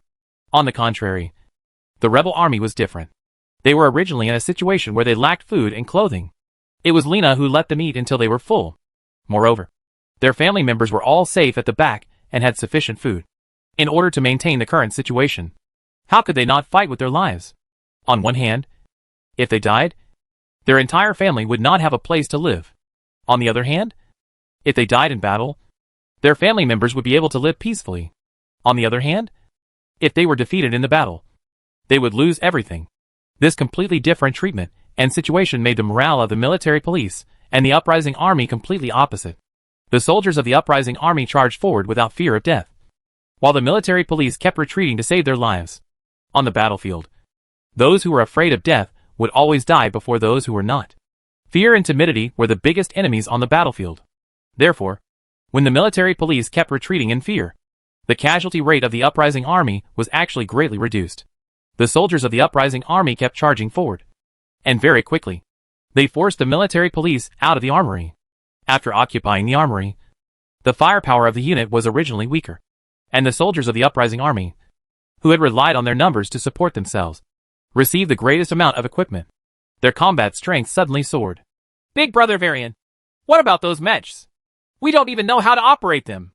A soldier of the uprising army asked Varian. Although it was easy to learn how to use a weapon like the energy cannon, piloting a mecha was far beyond the capabilities of these poor people who did not have much schooling. And Varian hesitated. These mecha were all very expensive equipment. If they were destroyed, it would be a pity. However, none of them knew how to pilot them. Leaving them to the enemy was like providing resources to the enemy. Destroy them all. In the end, Varian gritted his teeth. Although these mecha were very expensive, since he could not use them on his side, he could not leave them for the enemy. Yes. After receiving the order, the soldiers of the uprising army picked up their energy cannons and fired wildly at the mecha parked in the warehouse.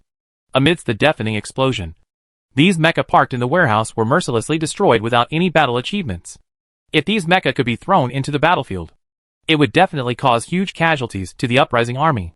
But unfortunately, they didn't have the chance. What? The armory was attacked? At the same time, Colonel Kono also received a report. Yes. Colonel, there is an intense exchange of fire. The adjutant reported. Immediately organize people to go and rescue. We can't let the armory be lost. Colonel Kono immediately became anxious. He could tolerate other things, but the armory must not be lost. This was his lifeline. A large number of soldiers and police gathered from all directions of the city towards the armory. However, at this moment, the armory had been occupied by the uprising army for almost an hour. Big Brother Varian, the outpost has sent a message. A large number of soldiers and police are gathering towards us. A soldier of the uprising army reported to Varian. Those that can be loaded, load them up and transport them away. Those that cannot be transported, set them on fire. Everyone, evacuate immediately. Varian immediately ordered. His strategy was the same as the previous attack on Andreas Granary. He did not leave any valuable resources for the military and police. As the saying goes, it was easier to do things with more people. In just a short 10 minutes, all the resources in the 3 armories were loaded and transported away. The remaining things that were not easy to take were also set on fire by the uprising army. In this raid on the armories, although the uprising army had dropped thousands of corpses, their battle results were also rich. The 3 armories were all captured, and the uprising army not only received a large amount of equipment, but also ammunition. Moreover, their ammunition was no longer limited. On the contrary, the military and police side had lost their armories, so their weapons and ammunition supplies had to wait for the armories to arrive. This required time, and the supply line was not safe. Chapter 2967, Chapter 2955 no longer had anything to worry about. PA. Colonel Kono could no longer remember how many cups he had smashed. Ever since the military administration came into effect, he had not had a good few days. Damn it! You trash! Is it that difficult to deal with this mob? Colonel Kono cursed loudly. Colonel, they are not a mob at all. These guys are a well-trained army. They are too cunning. We are simply being led around by their noses. We can't catch these guys at all. The officers below complained. Although they were born in a military academy, the gamma space was only so small. Did they know what guerrilla warfare was? Suddenly encountering this kind of non-face-to-face confrontation, the officers under Kono were all dumbfounded. They had no experience in dealing with guerrillas, so they didn't know how to deal with it. They could only run wherever there was trouble. How could they not be led around by the nose? Colonel, the morale of the soldiers below is getting lower and lower. You have to think of something. Yes, the families of those soldiers don't have enough food, so they don't have the heart to fight. As the saying goes, when the house leaks, it rains all the time.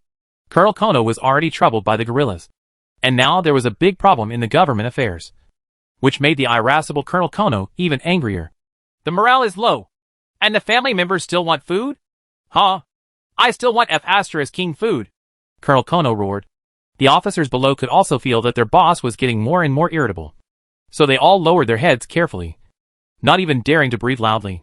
Colonel Kono paced back and forth in the office, and he felt that his head was about to explode. These cunning guerrillas had already caused him a lot of trouble, and now he still had to deal with these logistical problems. This made him even more annoyed. Go to the consul. Tell him about the food problem and let him solve it. Colonel Kono finally threw this thorny problem directly to the consul. Yes, Colonel. The officer quickly ran to the consul's residence. The current consul could be said to have been put under house arrest by Colonel Kono. What? You want me to think of a way to solve the problem of food? Didn't the food get requisitioned by Kono? When the consul heard the officer's intentions, he was so angry that his nose almost went crooked. At that moment, the consul hated Jiang Fei to death. It was his idea that caused Colonel Kono to put the entire city under military control. Now, it was easy to invite the gods, but difficult to send them away. The consul had already been abandoned by Colonel Kono. Now, Colonel Kono turned around and gave him orders. Anyway, that's what the colonel said. Sir Archon, it's up to you. The officer shrugged. Then, he ignored the Archon's pale face and left. Bastard. Pa! After the officer left, the Archon was so angry that he directly threw the tea bowl. Sir, please calm down. The advisor beside him advised. This is too much. This Kono is simply out of control. The consul was so angry that his whole body was trembling. Sir, now is not the time to care about this. You should think about how to solve the problem. The advisor said. Solve? How to solve it? That bastard Kono took away all the grain. Now that he has lost the grain, he came to me to ask for it. Where can I get it? Once this was mentioned, the consul's anger flared up. Sir, perhaps only one person can solve the current predicament. The aide said. Who? The consul immediately asked. Ralph. The aide said. Don't talk about him. If it wasn't for his stupid idea, how could I let Kono lead troops into the city? The consul was furious when he heard that. Sir, don't be anxious. Although the stupid idea was Ralph's, I have to admit that this guy is a genius. If he wants to get the grain, solve Kono's soldiers, and solve the riots in the slums, I'm afraid he has to be the one to do it. The aide said. Humph! Even if he is so magical and can solve all the problems, what if he becomes another Kono? The consul asked. Sir, although we don't rule out this possibility, but the situation you are facing, can it be worse? The aide's words completely moved the consul. Yes, even if Ralph wanted to seize power, he would seize the power of Kono. The consul was now empty. He was now a puppet. Even if someone else was in power, his status would not be lower. But where is he? The Archon asked. That is indeed a problem. However, I will do my best to find him. The advisor said. All right. If you find him, bring him here. The Archon nodded. Then, where was Jiang Fei now? At this time, Jiang Fei had already left the city with Natasha. They arrived at an abandoned farm in the suburbs. The original owner of the farm had disappeared. After settling down in the farm, Jiang Fei found a nearby location where the rebels stored their supplies. Then, he used his mind power to sneak in during the night. He stole a lot of weapons, equipment, and food. Although the total amount was not that much, it was enough for him and Natasha to use. With these weapons and food, Jiang Fei and Natasha settled down in the abandoned farm. He needed to continue observing the situation on the battlefield. Lena should be able to win soon. I have to start preparing too. Jiang Fei took a deep breath. While he was taking care of Natasha, he did not stop paying attention to the situation. At this time, Colonel Kono's military and police forces were getting weaker and weaker. Moreover, because the families of the soldiers did not have enough food to eat, many soldiers began to secretly contact the uprising army. After all, Lena had ready-made food. Under such circumstances, as long as Lena did not make any major mistakes, she would definitely win this war. As for Colonel Kono's defeat, it was only a matter of time. Handsome brother. Is my brother really dead? Jiang Fei did not know how many times Natasha had asked the same question. It seemed that her brother's death had really dealt a huge blow to her. Natasha, don't be too sad. After all, you still have me as your brother. Jiang Fei comforted her. But handsome, are you going to leave? Natasha said pitifully. Have you forgotten? Handsome said that even if I leave, I will take you with me. Jiang Fei said to Natasha. Okay. Natasha nodded. This time, she did not reject Jiang Fei. Her brother's death had completely removed Natasha's worries in the Gamma dimension. Chapter 2968, Chapter 2950 SIXS Final Attempt. Miss, all the ammunition has been transported back. Valiant escorted the convoy back to the slums. That's great. Valiant, you've made a great contribution, Lena said happily. Because of the ammunition, the rebels not only had their ammunition replenished, but they could also arm more troops. After all, there were many young men under Lena who wanted to join the army. What they lacked was weapons. Most importantly, after obtaining these weapons, Lena's biggest problem was solved. They obtained a large number of heavy weapons. With these energy cannons, Lena was no longer afraid of being surrounded by the military and police. Following Lena's orders, a group of young men came to the outskirts overnight. After these young men obtained weapons, they instantly became a new force. Almost overnight, the rebel army, which originally had only 60,000 to 70,000 people in the city, suddenly expanded to 150,000 people. Moreover, these rebel soldiers also received a large amount of heavy weapons and equipment. This instantly increased the firepower of the rebel army by several times. On the contrary, not only was the morale of the military and police low, but everyone also lost confidence in Colonel Kono.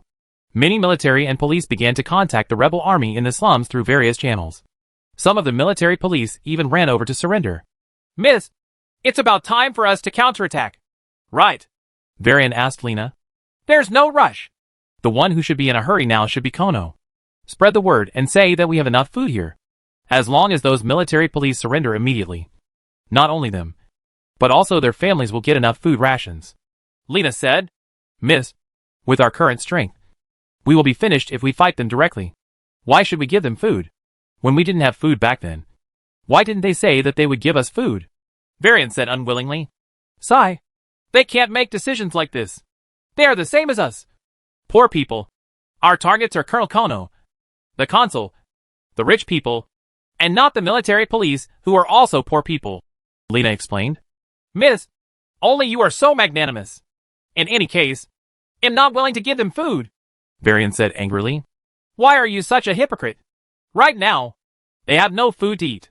They are so hungry that their eyes are red. If we launch an attack, they will definitely fight us for their lives. How many casualties will we have to pay? But as long as we pay a little food, we can make them collapse on their own. By that time, how many fewer people will we have to die? Lena explained to Valian and the other rebel generals. Sigh. We understand after you say that. Miss, you've studied before, so you think too much. We're just a bunch of boors. We don't know anything. We'll have to rely on you to guide us. Valian came to a sudden realization. The other generals of the uprising army nodded in agreement. All right, everyone, please follow my instructions. Lena waved her hand. The revolution was about to succeed, but her heart was unusually nervous. Father, it looks like it won't be long before the consul will fall into my hands. Kono will also be at my disposal. You can be considered to have gotten your revenge. But my daughter is in a panic now. I don't know what foreshadowing he's hiding. Everything I've achieved now is probably within his expectations. He will definitely appear at the critical moment and defeat me in a logical manner. But I can't see when he will make a move. After everyone retreated, Lena looked at the sky and muttered to herself. When will he make his move? Can I block his attack? Will he assassinate me? Or will he use some kind of method to replace me? Lena was panicking. To her, Jiang Fei was like an omniscient god. She did not do much. She only acted according to the note in the silk bag. Now, the world of the magistrate was about to change hands. Facing an opponent who seemed to be able to predict everything, Lena had no idea when the opponent would attack. She did not know where she would lose. This kind of unknown space made Lena very terrified. At this moment, Jiang Fei, who was far away in the suburbs, was also hesitating. The development of the situation could be said to be within his expectations. It was also outside of his plan. According to his original plan, Jiang Fei should have already found out the whereabouts of the snow beast. Then, he could take advantage of the chaos in the world to quietly attack the snow beast. Once the snow beast was eliminated, Jiang Fei would not have any attachment to the gamma space. At that time, he would take Natasha out of this world and return to the three-dimensional space where he was. However, there was a small problem. It seemed that Lena's revolution was about to end. However, Jiang Fei still did not obtain any information about the snow beast. Now, he had to seize power and become a real consul. Only then would he be able to find out the whereabouts of the snow beast from the Elder Council. However, from the beginning, Jiang Fei had never intended to become the consul. He felt a little guilty towards Lina. Therefore, Jiang Fei's real goal was to kill the snow beasts. By helping Lina become the ruler of the Gamma Dimension, he could be considered to have compensated Lina for her change of direction. Although that might not be what she wanted. However, the plan could not keep up with the changes. Seeing that Lina was about to win, Jiang Fei decided to try one last time. If it did not work, he could only activate the backup plan. Natasha, you hide here well. Brother has to go out for a while. Jiang Fei hid Lina in the basement and prepared enough food and water for her. Brother, do you have to go out? Lina asked with some fear. After what had happened previously, she was very afraid of being alone. Brother will be back before dawn, Jiang Fei said to Natasha. It was just afternoon. Half a day and one night was enough for him to do his own things. Brother, you are not allowed to lie to me, Natasha said to Jiang Fei. Brother promises not to lie to you. Let's pinky swear. Jiang Fei hooked his little finger. Okay. Natasha pulled Jiang Fei's pinky and then immediately moved aside. Don't be afraid. Big brother will be back soon. Jiang Fei comforted Natasha. Then, he came out of the basement and disguised the small courtyard before heading to the city. At this time, the streets of the city were quiet. The civilians were all hiding at home and did not dare to go out because it was too dangerous outside. They did not know when a gunfight would break out. As there was no one around, Jiang Fei did not encounter any obstacles. When the sky was almost dark, he arrived at the magistrate's residence. At that moment, there was no one standing guard there. Even the people that Kono had sent to house arrest the magistrate had been removed. At this point, the title of the magistrate was no longer valuable. Chapter 2969, Chapter 2957 was too late. Although the consul was still the dictator of the Gamma space, his orders could no longer leave his home. Not to mention the consul. Even Colonel Kono's control over the city was getting weaker by the day. Therefore, no one cared about the consul anymore. The military police, who were in charge of keeping him under house arrest, had also evacuated. Now, if the Archon wanted to escape, he could leave at any time. However, the problem was, where could he go if he escaped? At that moment, Jiang Fei sneaked into the Archon's mansion. At this point, the servants and aides in the Archon's mansion had already dispersed. After the Archon lost his power, they all dispersed. Some of them leaned their heads against Colonel Kono's side. Some of them even went to look for other sources of income. One could not say that these people were too snobbish. After all, everyone had to live. When the magistrate lost his power, these people had to live. They could not starve to death with the magistrate. Therefore, they chose to join someone else. It was very normal. Therefore, at this moment, the large magistrate's residence was empty. There was no sign of people at all. As he had come here often before, Jiang Fei was familiar with the place after entering the Archon's mansion. Soon, he found the Archon drinking tea alone in the study room. Standing in the small courtyard and looking at the Archon drinking tea alone, Jiang Fei felt a sense of desolation in his heart. Perhaps this is called the cold of the world. Jiang Fei sighed and walked to the door of the study room. Knock. Knock. Knock. Jiang Fei knocked on the door. Come in, the Archon said without even raising his head. Jiang Fei pushed the door open and walked in. The Archon lowered his head and sipped his tea. Then, he asked, Has Ralph not been found yet? Clearly, the Archon had treated Jiang Fei as his only remaining aide. My lord. Jiang Fei smiled and greeted him. Ralph. You? The Archon raised his head and stood up immediately. It's me. Jiang Fei nodded. How did you? The Archon was surprised by Jiang Fei's sudden visit. You're in trouble now, aren't you? Jiang Fei said with a smile. Sigh. You're asking even though you already know. The Archon laughed bitterly. My lord. At that moment, the last aide of the consul walked in. Hee hee. You're relieved now. You don't have to look for him. Ralph is here on his own. The consul laughed. Lord Ralph. The aide nodded at Jiang Fei. Yes. Jiang Fei nodded at him as well. All right. Ralph, you don't have to stand on ceremony. Take a seat. Now, tell me what you can do to save the situation. The consul said straightforwardly. Sir, I do have a way to solve the current problem. However, the law does not apply to 6 years, said Jiang Fei. The consul looked at his last aide awkwardly. He was the most loyal person. Even though the consul had come to this point, he would not leave him. Therefore, he asked the consul to kick him out. The consul really could not open his mouth. Sir, I will take my leave first. The advisor was indeed loyal. He could not bear to see the Archon in a difficult position. So he took the initiative to leave. After the advisor left, the Archon sighed and said to Jiang Fei, Now, can you tell me? Sir, I have actually come here this time to ask you a question. Jiang Fei said with a smile. Ask me? The magistrate was stunned. He had wanted to ask Jiang Fei about the solution to his current problem, but he did not expect Jiang Fei to have something to ask him. Yes. Jiang Fei nodded. What do you want to know? The magistrate asked. I want to know where the snow beast is. Jiang Fei said directly. What did you say? The magistrate, who had been smiling, suddenly dropped his face. I want to know where the snow beast is. Jiang Fei repeated. What are you trying to do? The Archon immediately became alert. Nothing. I'm just asking around. Jiang Fei said with a smile. You? You? The Archon suddenly stood up and took a few steps back. He stared at Jiang Fei with wide eyes and said, Didn't you keep a part of your memory? You came here on purpose. Hee. Although Jiang Fei did not admit it, he did not deny it. I understand. I understand everything. All of this was deliberately designed by you. Suddenly, the Archon understood everything. The entire Gamma dimension had fallen into such chaos. It was clearly Ralph's intention. Congratulations. You guessed right. Unfortunately, there is no reward. Jiang Fei said as he took 2 steps closer. Don't even think about it. Even if I die, I will not tell you where the snow beast is, said the consul as he looked straight at Jiang Fei. Since he knew Jiang Fei's identity and true intentions, it was impossible for him to tell him where the snow beast was. Sir, you have to think carefully.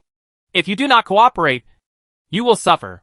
Moreover, do you think that if you do not tell me, I will not be able to find the snow beast? As long as I get control of the entire Gamma dimension, I will become the new consul. I think that the Hidden Elder Council will definitely tell me the whereabouts of the snow beast. Jiang Fei said with a smile. You demon. The consul pointed at Jiang Fei and said in a trembling voice. If things were really as Jiang Fei said, then the Gamma dimension would be finished. I am a demon? Humph. Don't you know what you have done in my world? Jiang Fei laughed coldly. You don't have to say any more. Even if you can find the snow beast in the end, I will never be the one who betrayed the snow beast. The magistrate gritted his teeth and said, If that's the case, then please don't blame me. Magistrate. Jiang Fei's lips curled into a cruel smile. Then, he directly came in front of the magistrate. Bang. Jiang Fei grabbed the consul's neck and lifted him up. Hiss. Hiss. As the consul could not breathe, he hissed. At the same time, his hands and feet began to scratch. However, his strength was too weak compared to Jiang Fei.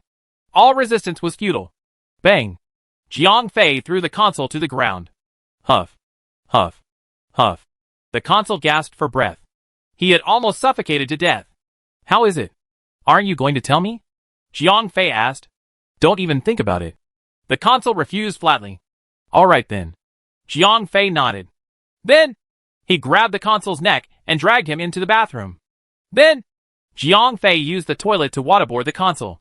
Gulp, gulp, gulp. As the bubbles rolled, the consul fully experienced the pain of suffocation in the toilet water. The feeling of his lungs about to explode almost drove him crazy. However, even so, he still gritted his teeth and refused to reveal the whereabouts of the snow beast. Chapter 2970, Chapter 2958, Turning Defense into Offense. Jiang Fei tortured the consul for about an hour and a half. The consul was really a quest. He was in a daze from the torture. But he still refused to tell Jiang Fei the whereabouts of the snow beast. The consul's toughness was far beyond Jiang Fei's imagination. He had already used many cruel punishments on the consul, but there was still little effect. Kill me. I will not tell. The consul gritted his teeth and said. However, he was already very weak. I will not kill you because I have to leave you with another person. Jiang Fei shook his head.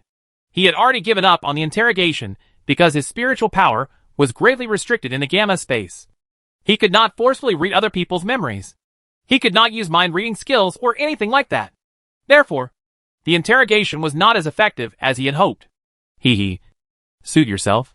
You won't succeed anyway. The Archon stared into Jiang Fei's eyes and said, Perhaps, if I really can't find the snow beast, then slaughtering everyone in the Gamma space might be slightly troublesome. But to me, the effect is the same. Jiang Fei said in a cold tone. You demon. You will not have a good ending. The consul cursed. That will be in the future. Goodbye. My consul, Jiang Fei said as he approached the consul. You? Before the consul could say anything, Jiang Fei had already knocked him out. After that, Jiang Fei placed the unconscious consul flat on the sofa. Then, he took out a long-prepared thing that looked like an ice pick and a small hammer. A rough neurosurgical operation. Jiang Fei shrugged. Then, he began the operation without disinfecting the icicle. The icicle slowly pierced into the consul's brain through the upper part of the consul's eyeball. Then, Jiang Fei gently tapped the back of the icicle with a small hammer in his hand. The force was just right. The tip of the icicle had cut off the consul's nerve tissue. When the Archon woke up again, his eyes were unfocused and his expression was dull. Not only was he unable to express what he had experienced previously, he was also unable to express his intense emotions to others. Although this kind of ancient surgery is very inhumane, there's nothing I can do about it. The gamma space has restricted the use of my spiritual power. In a situation where I can't directly brainwash myself, I can only resort to this method. Fortunately, you won't be able to live for long. So, it's not a big deal to be an idiot for a few days. Jiang Fei muttered to the Archon's still unconscious body. Then, he cleaned up the scene and left. About half an hour after Jiang Fei left, the only remaining aide of the Archon returned to the study room. At that moment, he saw the Archon sleeping soundly. So, he covered him with a blanket and left. The next day, he noticed that something was wrong with the Archon. So, he immediately reported the matter to Colonel Kono, who was in power. However, Colonel Kono did not have the time to care about the consul. Even if he died, Colonel Kono would not even bother to look at him. Therefore, the matter was put on hold. Only the loyal aide was still doing his best to take care of the consul. Before daybreak, Jiang Fei returned to the small courtyard where Natasha was hiding. At this time, he was disappointed because the consul refused to reveal the whereabouts of the snow beast. This had caused him to lose his last shortcut. Now, he could only snatch the throne that was within reach of Lina and become the ruler of the Gamma space. Only then would Jiang Fei be able to obtain the whereabouts of the snow beast. As for the last resort that Jiang Fei told the Archon, Jiang Fei would not use it unless it was absolutely necessary. Although the Gamma space was small, it still had millions of people. He would slaughter them all. This was still a difficult choice for Jiang Fei to accept. Although the so-called players had committed atrocities in the three-dimensional world, causing the deaths of hundreds of millions of civilians, it was still a difficult choice for Jiang Fei to accept. Handsome, are you back? When Jiang Fei opened the door to the basement and walked in, Natasha's voice came from the darkness inside. It's me! Jiang Fei turned on the light in the basement. Swoosh! A black shadow suddenly pounced on Jiang Fei. Natasha immediately hung on Jiang Fei's body. Handsome, I'm so scared, Natasha said as she hugged Jiang Fei tightly. Don't be afraid. Don't be afraid. Brother is back. Jiang Fei comforted Natasha, who was scared out of her wits. He saw that Natasha's eyes were red. She must have cried. Moreover, she should have hardly slept that night. Natasha, did you not sleep? Jiang Fei asked. I'm afraid. I can't sleep, Natasha said timidly. Sigh. Jiang Fei sighed. It was indeed a little too cruel to let a young girl experience such things. However, the reality was that she had to experience the things that a person should experience in the end. However, Natasha's life was not very good. In her previous life, she existed as Shang Guanqi. As a result, she spent her entire childhood in the Soaring Cloud sect receiving inhuman training. After she was reincarnated, she came to the Gamma space. Although she was protected by her elder brother here and enjoyed a wonderful childhood, now she had to go through all this again. Thinking of this, Jiang Fei could not help but feel bad for Natasha. Fortunately, these days were about to come to an end. After dealing with the snow beasts, Jiang Fei could bring Natasha back to the three-dimensional world. There would be many people there who would love and care for her to make up for the trauma she had suffered. As the sun rose, Jiang Fei took care of Natasha and began a new day. Natasha did not sleep for the whole night. After breakfast, she slept peacefully with Jiang Fei. After settling Natasha down, Jiang Fei left quietly again. He had to prepare for his own matters. At this moment, Lina's uprising army had also started to turn from defense to offense. After obtaining heavy weapons and increasing the number of new soldiers, the uprising army was unstoppable. Although the military police had more military literacy, they had more military skills. However, at this moment, their morale was low. They did not have the heart to fight. Therefore, during the exchange of fire, the military police almost surrendered in order to exchange for a bowl of rice for their families. Now, food had become the deadliest weapon in Lena's hands. Many military police did not even have the time to go to the front line before they started to inquire about the treatment after surrendering. Colonel Kono could only give strict orders to form a supervising team.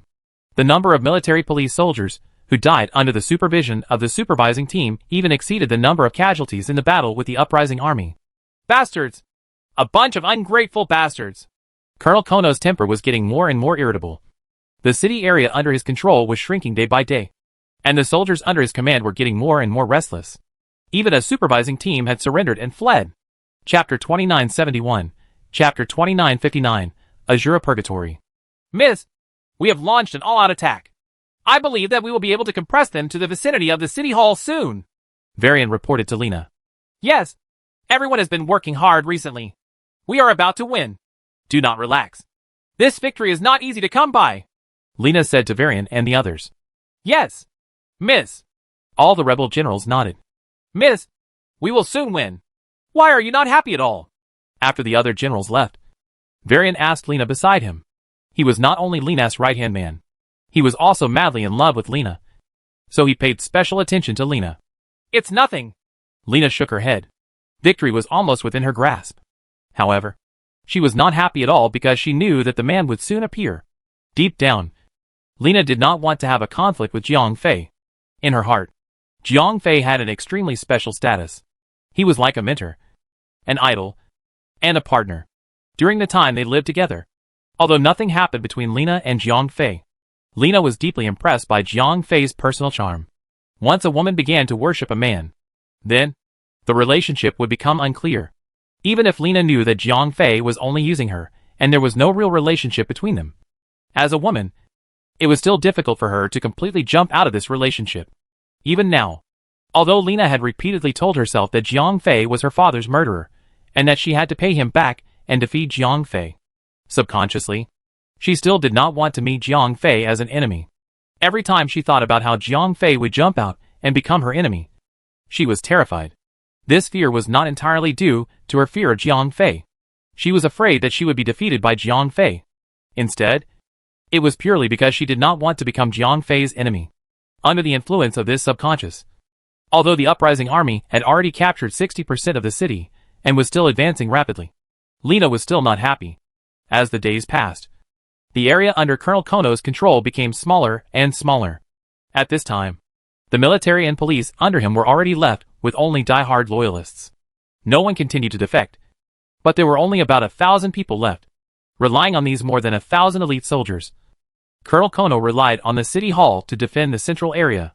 Although there was not much food and ammunition, he had no intention of breaking out of the encirclement. Everyone, today we are destined to fail. But as soldiers, we have to show those rioters what it means to be iron-willed. Colonel Kono was carrying out his final mobilization. We will defend the dignity of soldiers to the death. The soldiers below shouted in unison. However, at this moment, these soldiers were somewhat sallow and emaciated. Their military rations were no longer guaranteed. As for the civilians, that was a situation where they would starve to death long ago. Men, bring out the meat mince. Today, we will have a full meal and fight those rioters to the death. Colonel Kono waved his hand.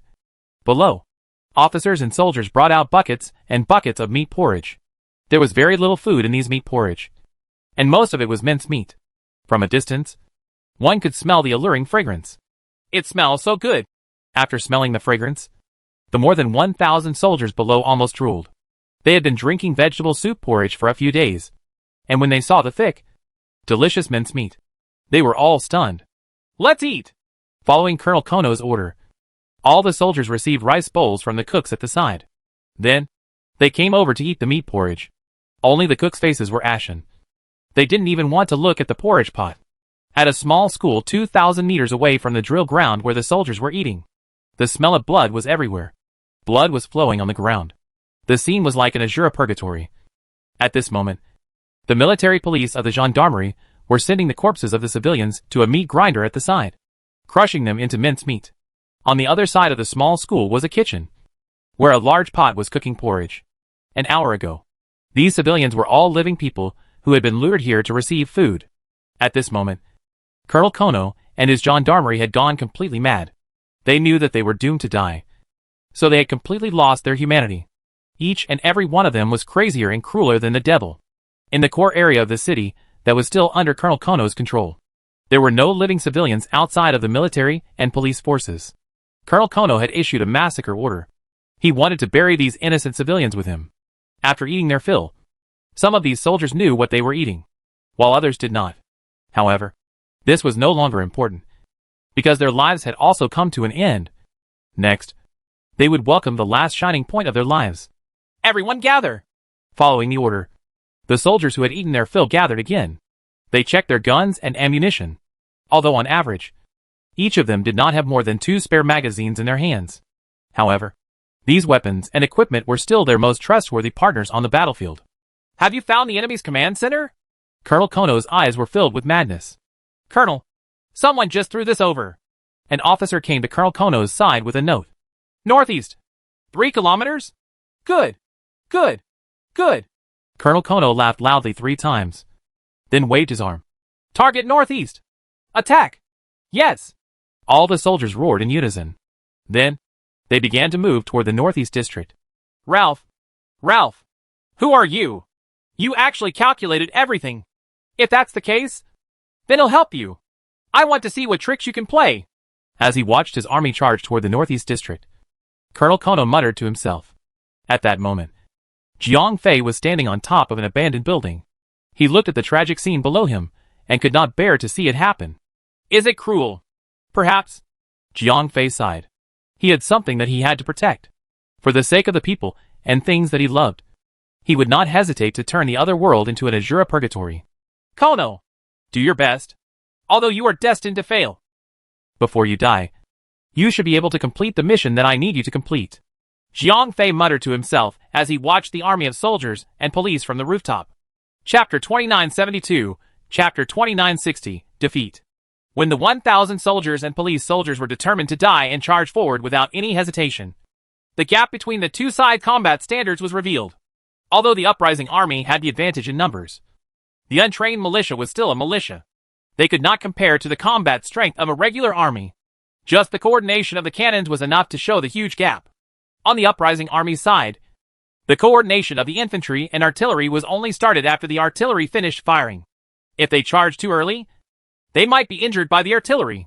However, if they were slower by half a beat, although they would not be injured. However, this delay also gave the opponent time to react. Although they were suppressed by the cannon fire, once the cannon fire stopped, they would return to their shooting positions. When the infantry charged, the enemy would be able to continue fighting back, and it would still cause more casualties. However, the military and police side was different. After long-term training, they had a shocking tacit understanding. Hence, when the infantry coordinated with the cannon fire, the sound of the cannon fire had yet to fade, but the infantry had already begun charging forward. Moreover, the location of the cannonball was very accurate, and it almost did not cause any accidental injuries to the charging infantry. This way, it did not give the uprising army time to react. Many of the uprising army soldiers were blocked behind the bunkers and shot to death by the military police. Previously, because the military police did not have the heart to fight, the uprising army did not feel too much pressure when they fought with the military police. On the contrary, they relied on their numerical advantage and had never actually lost a battle. This also gave the uprising army corps the illusion that the military police were not powerful. They were all paper tigers. However, today, the military police, who had truly shown their might, had given these poor members of the uprising army a good lesson. They had learned what it meant to be professional, especially when the mecha corps of the military police force had joined the battle. The battlefield had even shown a crushing stance. Although many of the military police's mecha had been destroyed by the uprising army in the warehouse, Kono's army still retained more than 50 power mechas. These huge steel beasts, which were covered in weapons, were used to the fullest by the military and police. Every time they took the lead to charge, they could tear apart the rebel army's defensive line. Not good. The mechas are charging up. Quickly retreat. Quickly retreat. After all, the soldiers of the rebel army were not real soldiers. They were very brave when they won the battle. But once the battle fell into a passive state, or when the battle situation was clearly disadvantageous, these poor people were born. The soldiers who had not gone through strict training would immediately stop fighting. The instinctive space in their hearts began to drive the soldiers of the uprising army, making them involuntarily fall back. Those who had been soldiers all knew that there was a saying that said that the defeat of an army was like the collapse of a mountain, and the defeated army was like a flood. The meaning was that once there was a defeat, it would be like a flood. It would flow for thousands of miles, and no one would be able to stop it. Moreover, if anyone dared to stop it, they would definitely be washed away by the flood. This was the case for the soldiers of the uprising army. They were frightened by the ferocious charge of the military police. One by one, they turned around and ran. This made Varian and the other generals of the uprising army extremely anxious. However, they were unable to stop the rout at all. The uprising army, which had already compressed the military police to the vicinity of the city hall, suddenly suffered a rout on the eastern front. Moreover, it was 1,000 miles away. This caused the military police force to directly approach the temporary command center on the eastern front, which was located to the northeast of the city hall.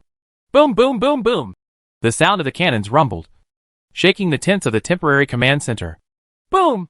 An energy cannon hit the buildings near the command center. The earth and rock shattered and smashed into the tents of the command center, making a crashing sound. Miss, let's retreat first, Varian advised. No! I'm right here.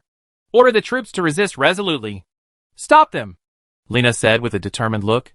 Miss, 4/5 of our troops have been defeated. The few people we have can't stop the enemy at all. Why don't we retreat first? And after we've gathered our troops, we'll make a comeback, Varian advised. We can't retreat. Once we retreat, the troops will be completely defeated, and the warriors from other directions will also be in chaos. When that happens, the consequences will be unimaginable, Lena said. But, before Varian could finish his words, an energy cannon interrupted him. Boom! This energy cannon exploded not far from the tent. The earth and rocks that flew up even overturned a corner of the tent. Miss, quickly retreat. The enemy is coming up soon, Varian called out. But, Lena still did not want to leave. At that moment, she had a very complicated feeling in her heart. It was not that she did not know that it was best to retreat for now. However, deep in her heart, she had a thought that she should just die. Because if that was the case, she would not have to meet Jiang Fei as an enemy anymore. Men, bring the lady to the back. At that moment, Varian had no time to explain. He directly ordered his personal guards to go forward. He carried Lena and ran to the back. Lady, don't worry.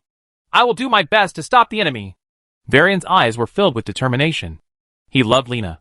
He was willing to sacrifice everything for her, even his life.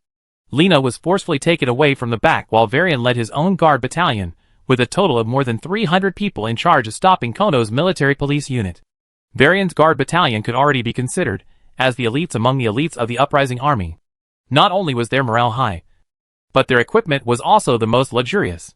The guard battalion of more than 300 people actually had close to 100 energy cannons. However, even such a troop had a one-sided ending in the instant they exchanged fire with the military police.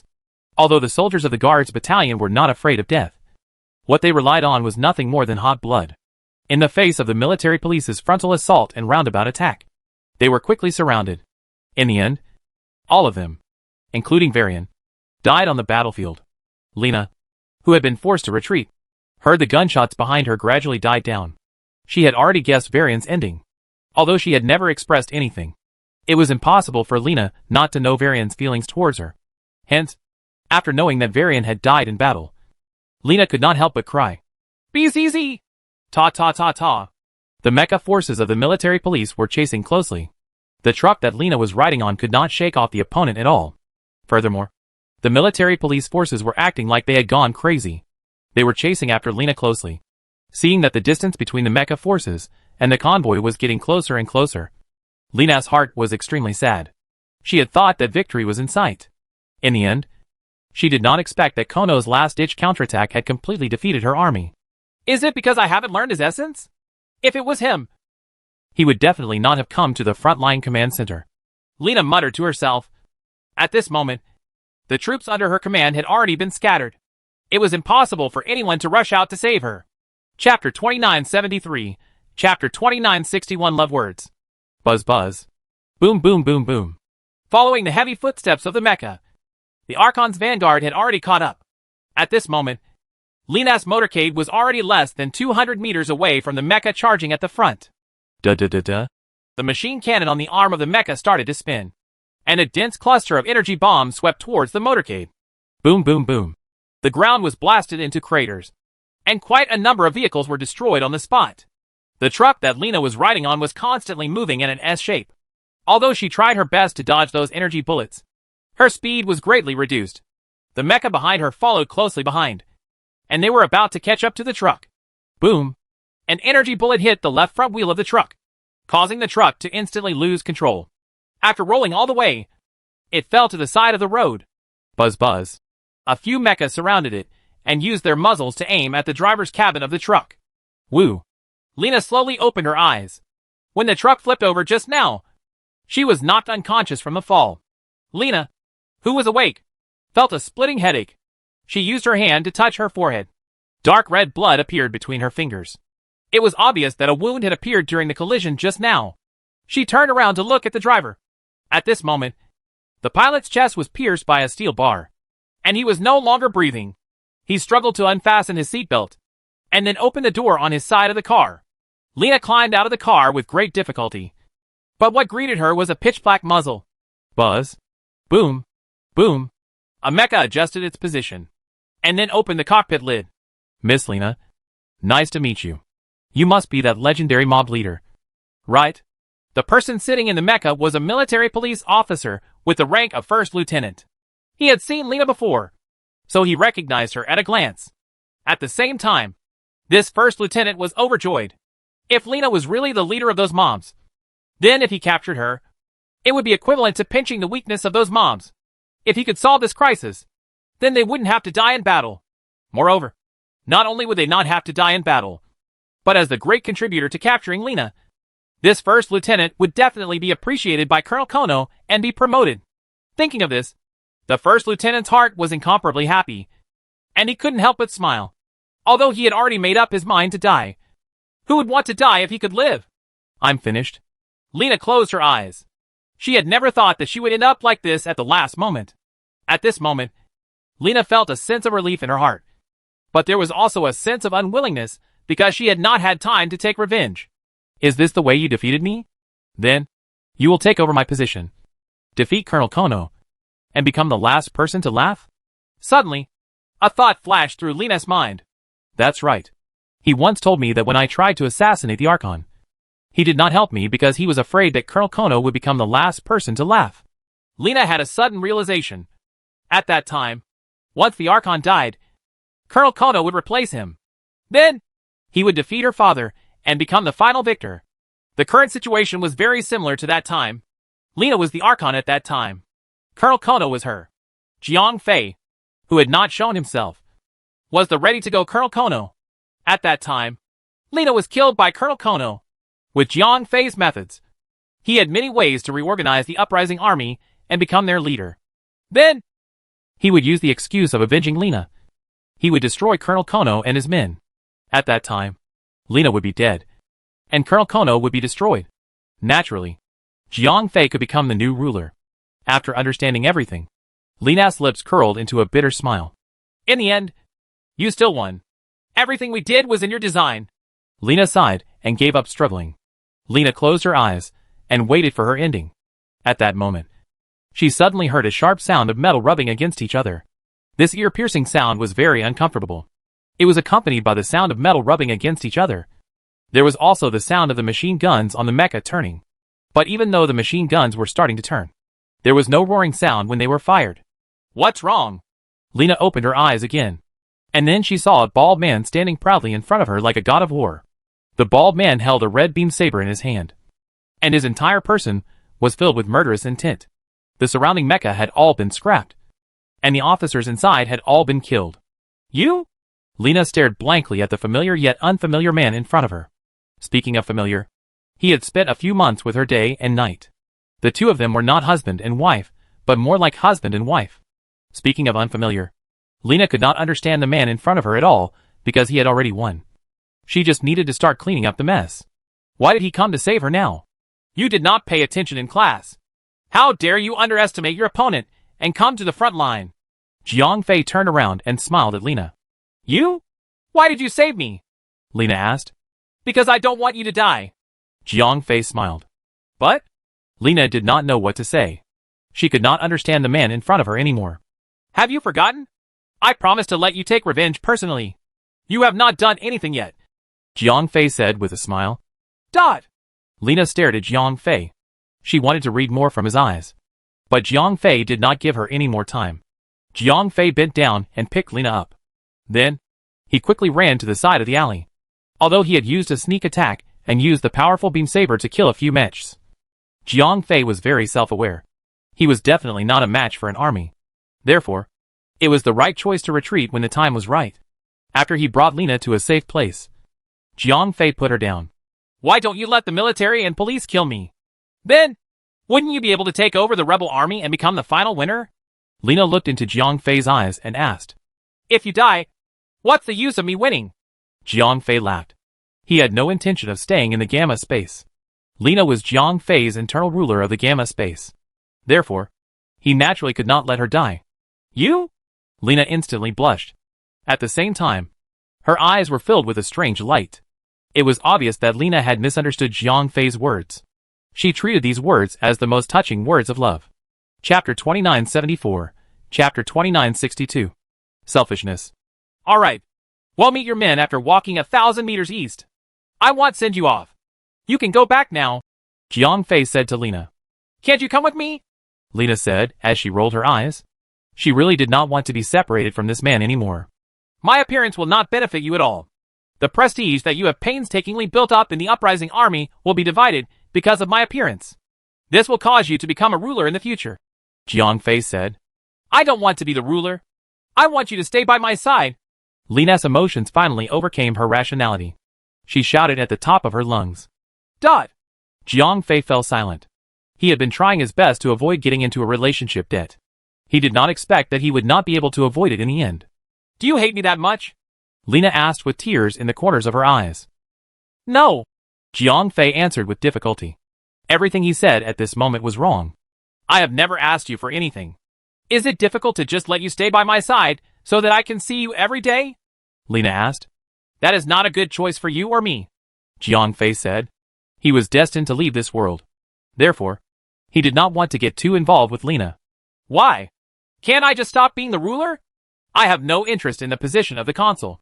I only want to kill him for revenge. As long as I fulfill this wish, I only want to be by your side. As there was no one else around. Therefore, Lina had completely abandoned all her worries.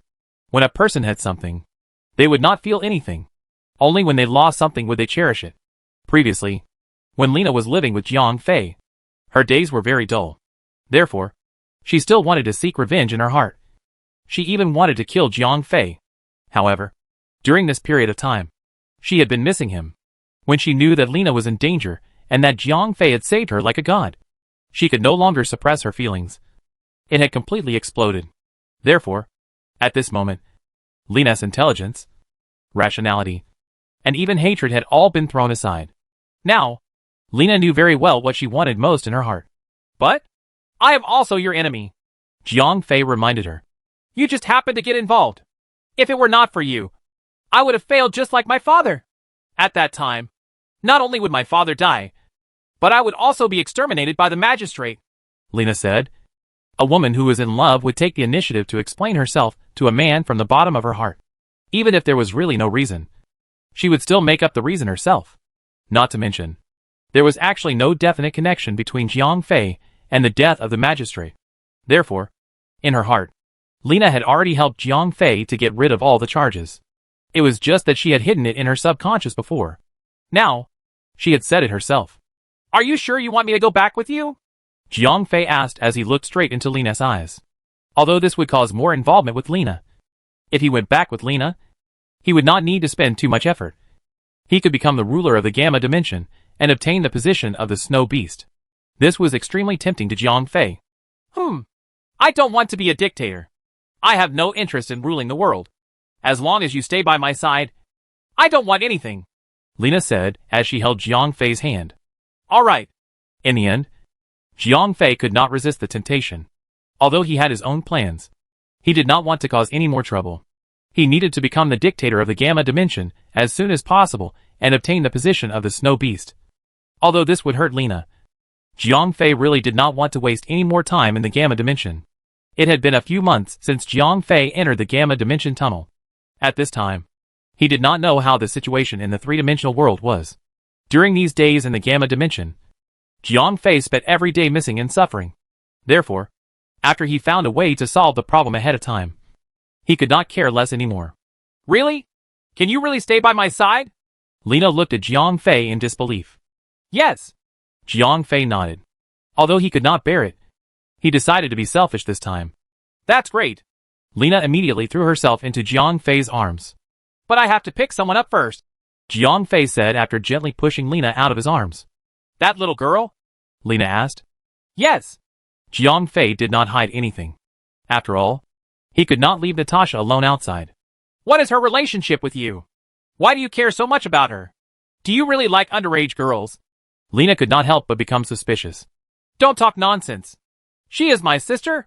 When she was in the three-dimensional world, Jiang Fei decided to tell her part of the story. Did you come to our world because of her? Asked Lena. I guess so. Jiang Fei lied. He did not know that Lena was the reincarnation of Shang Guanqi. He came to the Gamma space to get rid of any future troubles. He even included the option of wiping out the entire Gamma space. Then, have you ever thought that you might completely lose your memory? Asked Lena. When I made the choice, I did not know that my memory would be erased. Fortunately, I still have a part of it. However, Natasha seemed to have forgotten about it. Jiang Fei smiled bitterly. You are so good to your sister, Lena muttered. She finally understood why Jiang Fei was willing to do anything for Natasha. Hee hee. Jiang Fei smiled. Don't worry. I will be as good to her as you are. At this time, Lena had already placed Natasha in the role of her sister-in-law. In her heart of love, of course, she would be good to Natasha. Okay, let's go pick her up first. Jiang Fei nodded. He was a little afraid to be alone with Lena now. Lena's affectionate gaze was constantly arousing the guilt in his heart. After that, Jiang Fei and Lena found an abandoned car and drove it all the way to a house in the suburbs. When they entered the basement, Jiang Fei found Natasha curled up in a corner. Although he had warned her before he left, Natasha was still very afraid after Jiang Fei left. After witnessing her brother's tragic death, Natasha became even more timid. She was very afraid of being alone. Although Jiang Fei's heart ached, he had to leave Natasha for a period of time every day. However, things were better now. When Jiang Fei and Lena returned to the rebel army and took over the command of the rebel army, he could command from behind the scenes and keep Natasha by his side at all times. This was the main reason why Jiang Fei agreed to go back with Lena. Chapter 2975, Chapter 2963. The Rebel Army. Brother. Natasha saw that Jiang Fei had returned and immediately threw herself into his arms. Alright. Don't be afraid anymore. From now on, I will bring you with me wherever I go, Jiang Fei said to Natasha with a smile. Really? Natasha asked timidly. I promise. Then, Jiang Fei stretched out his finger and made a pinky swear with Natasha. Brother, who is this sister? Natasha also noticed Lena, who was following behind Jiang Fei. This is Sister Lena. Jiang Fei introduced her briefly. Hello, Sister Lena, Natasha said very obediently. Natasha is so obedient. Sister did not bring any gifts here. This can be considered as a welcome gift. Lena took a necklace from her neck and put it on Natasha. It's so beautiful, Natasha explained. This necklace was passed down in Lena's family. If it was not because of Jiang Fei, she would not have given it to anyone. It's good that Natasha likes it, Lena said with a smile. Thank you, sister. Natasha was still a child after all. She could be easily bribed. Alright, let's go back. Jiang Fei carried Natasha and left the basement. Okay, Lena nodded. Then, she drove the car over. The three of them rode the car all the way to a base of the uprising army. Miss, you're back. Miss, I'm so glad that you're okay. Miss is back. Miss is fine. She's back. The news of Lena's return immediately caused a sensation in the camp. Then, the news spread out. The news that Lena was safe and sound reached the ears of all the uprising army. This caused the originally flustered rebels to quickly calm down. Who are Andrea and Doros? Lena asked. Captain Casinos is here. One of the rebels said to Lena. Casinos was one of the captains under Lena. Although his status was not as high as Andrea and Doris, he was still a relatively high-level frontline commander. All right. Call him over.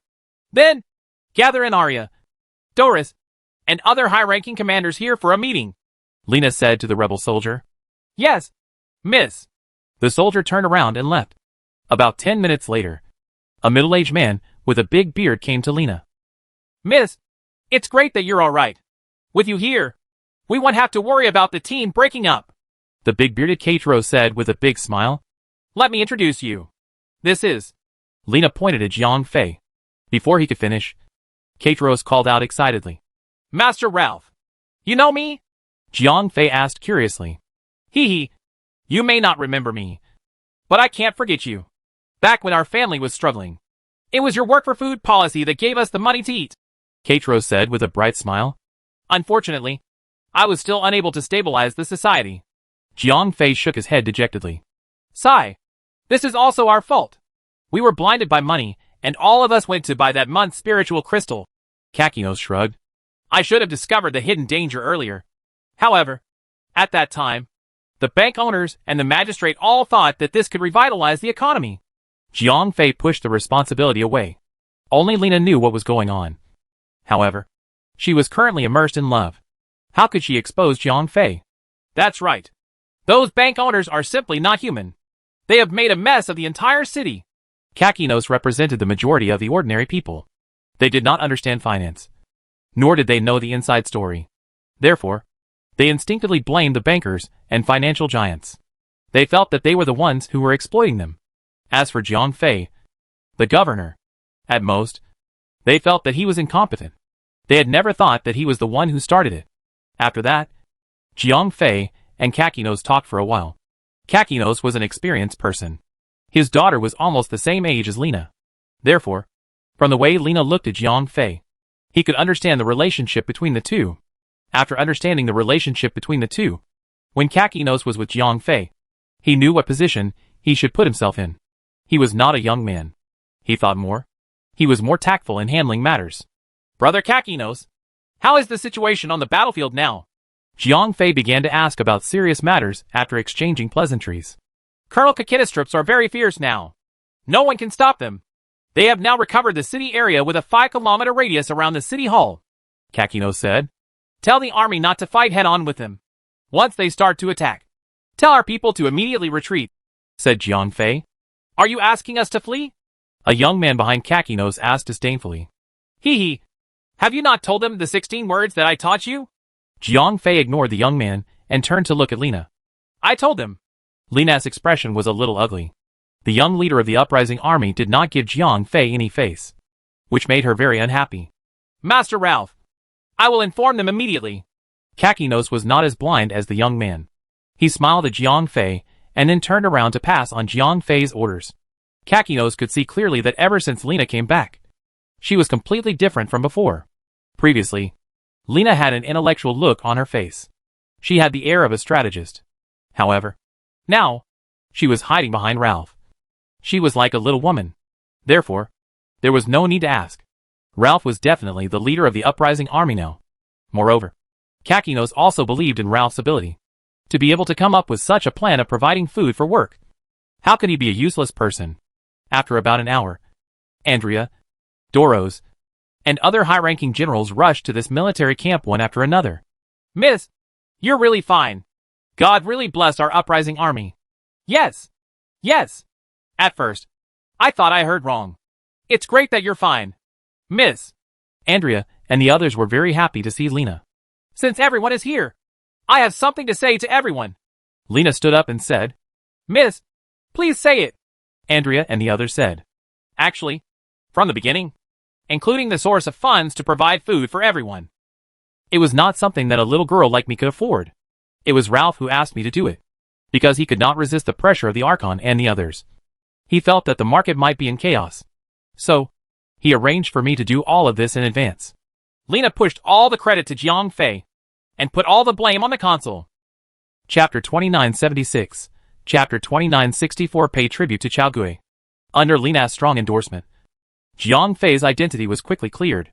Although the high-ranking officers present were all from poor backgrounds, which one of them was not a shrewd person, none of them could see the relationship between Lina and Jiang Fei.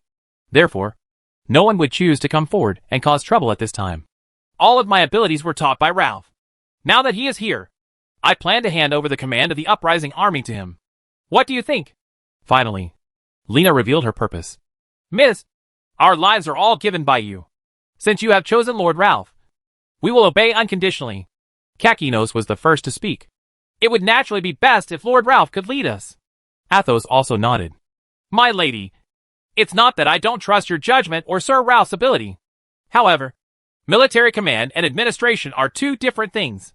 Sir Ralph is a genius in administration. If it were not for the Archon and those rich people who insisted on doing things their own way, we would have all become rich under Sir Ralph's leadership. Therefore, I definitely admire Sir Ralph's ability. However, the current situation is quite normal. Colonel Kono's army has suddenly gone crazy. It's already difficult for us to defend ourselves. If we let Sir Ralph practice at this time, I'm afraid, Andrea said with a frown. He was not against Jiang Fei, but he was worried about Jiang Fei's military command ability. After all, the current situation was not as stable as before. Even Lina was in danger. On the other hand, Warrior had died on the battlefield to help Lina stay behind. If he were to suddenly change to an amateur to practice, it would be very dangerous. Your concern is correct. As the saying goes, one general cannot exhaust 3 armies to death. If I am not capable, it will indeed cause a lot of unnecessary casualties. Jiang Fei smiled and nodded. His military ability was indeed average. When he was in the three-dimensional world, Aurelio was in charge of marching and fighting. Jiang Fei was only a level 1 assault team leader. However, in the Gamma space, Jiang Fei's military ability was considered a genius. This place was only the size of a palm. There were only a few real wars. Therefore, some simple military knowledge. To the people here, it was like a divine plan. Therefore, Jiang Fei was very confident in his control of the territory. My lord, it's great that you understand. Andreas smiled slightly. He had thought that Jiang Fei would back down. However, he did not expect Jiang Fei to change the topic. He said to everyone, I am not talented. Although my military ability is very mediocre compared to all of you. Dealing with Kono is not a problem. Sir Ralph, this is not a joke, Andrea said. Do I look like someone who talks big? Jiang Fei smiled confidently. Do you have any good ways to defeat Colonel Kono? At this moment, Lina spoke. Dot! All the generals, including Andrea, shut up. None of them dared to fight Colonel Kono's army head-on. Colonel Kono only had a total of more than 1,000 people. However, these people were like hungry wolves. Anyone who went over would be bitten off a piece of meat. Since none of you noticed, what's the big deal about letting Ralph try? Lina's expression was a little unpleasant. I am not against Sir Ralph. Since Sir Ralph is confident, I am willing to listen to Sir Ralph's orders. Seeing that Lina was angry, Andrea did not dare to say anything more. Ralph, from now on, the command of the uprising army is in your hands, Lina said to Jiang Fei. Don't worry. It won't take much trouble to get rid of Kono. Jiang Fei smiled. Then, he turned to Kakinos and asked, Have you done what I asked you to do? Yes, sir. I have already passed on the message, Kakinos said. All right. Everyone pass down the orders. The entire army will rest and reorganize. Only a few people will be left to monitor Colonel Kono's troops. If they attack, we will immediately retreat. There is no need to exchange fire with the enemy, said Jiang Fei to everyone. Yes, my lord. Andrea and the others nodded. Jiang Fei's order would not cause any huge losses, so they could easily accept it. My lord, do you have a way to defeat the enemy? Can you tell me about it? Kakinos was an old fox.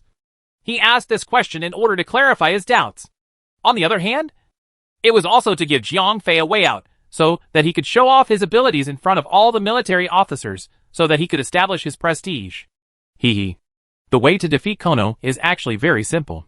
Jiang Fei smiled. We are fools. Please enlighten us. Sir, said Kakinos.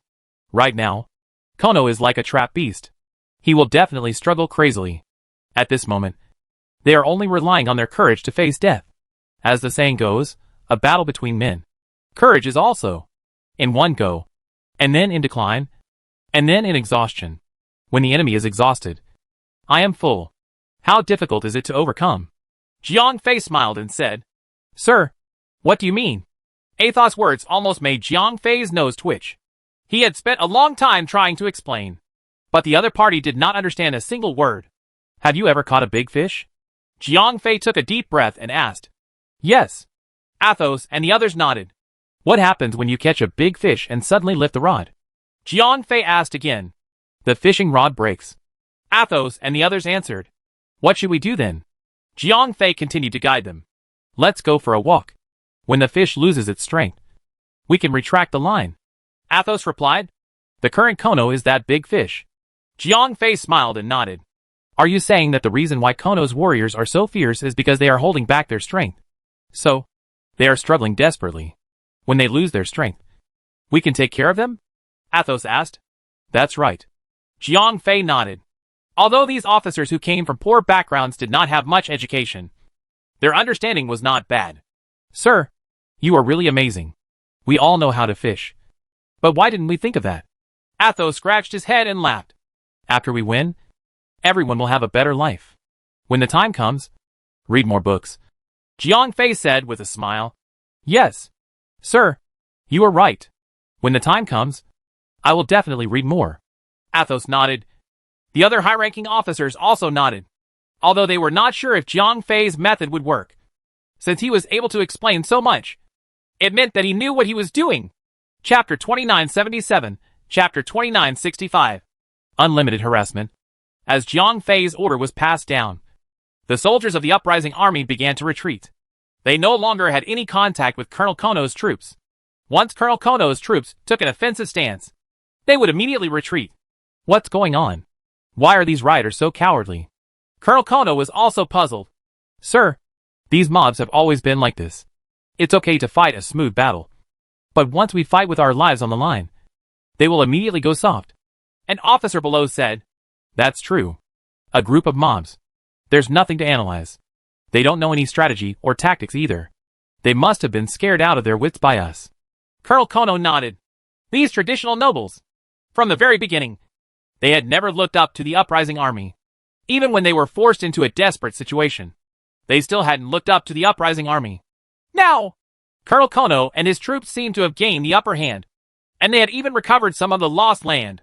This made them look down on the uprising army even more. They even felt that it wouldn't be long before the uprising army would be eliminated. As time passed, the sky gradually darkened. During this period of time, Colonel Kono led his troops to sweep through everything. No matter where they went, the rebels would flee. At the beginning, the soldiers under Colonel Kono were still very excited.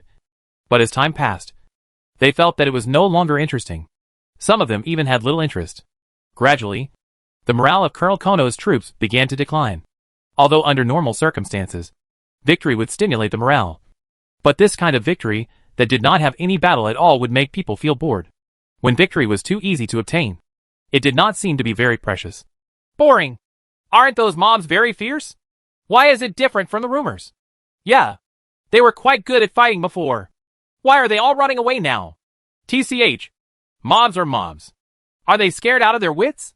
This thought began to spread among Colonel Kono's army. Arrogance filled the entire army. Everyone's originally tense nerves gradually relaxed. Soon, darkness enveloped the gamma space. Midnight had arrived. Gather all the officers above the rank of captain for a meeting. After dinner, Jiang Fei said to a guard beside him. Yes, Sir Ralph. The guard nodded and immediately went to pass on the order. About half an hour later, all the officers above the rank of captain of the uprising army had gathered at the temporary command center. Everyone, how was your rest today? Jiang Fei asked with a smile. At this time, there were nearly 200 people standing in front of him. All of you have rested well. You can fight at any time. These officers shouted in unison. They had been resting according to Jiang Fei's orders all day. It was not only these officers.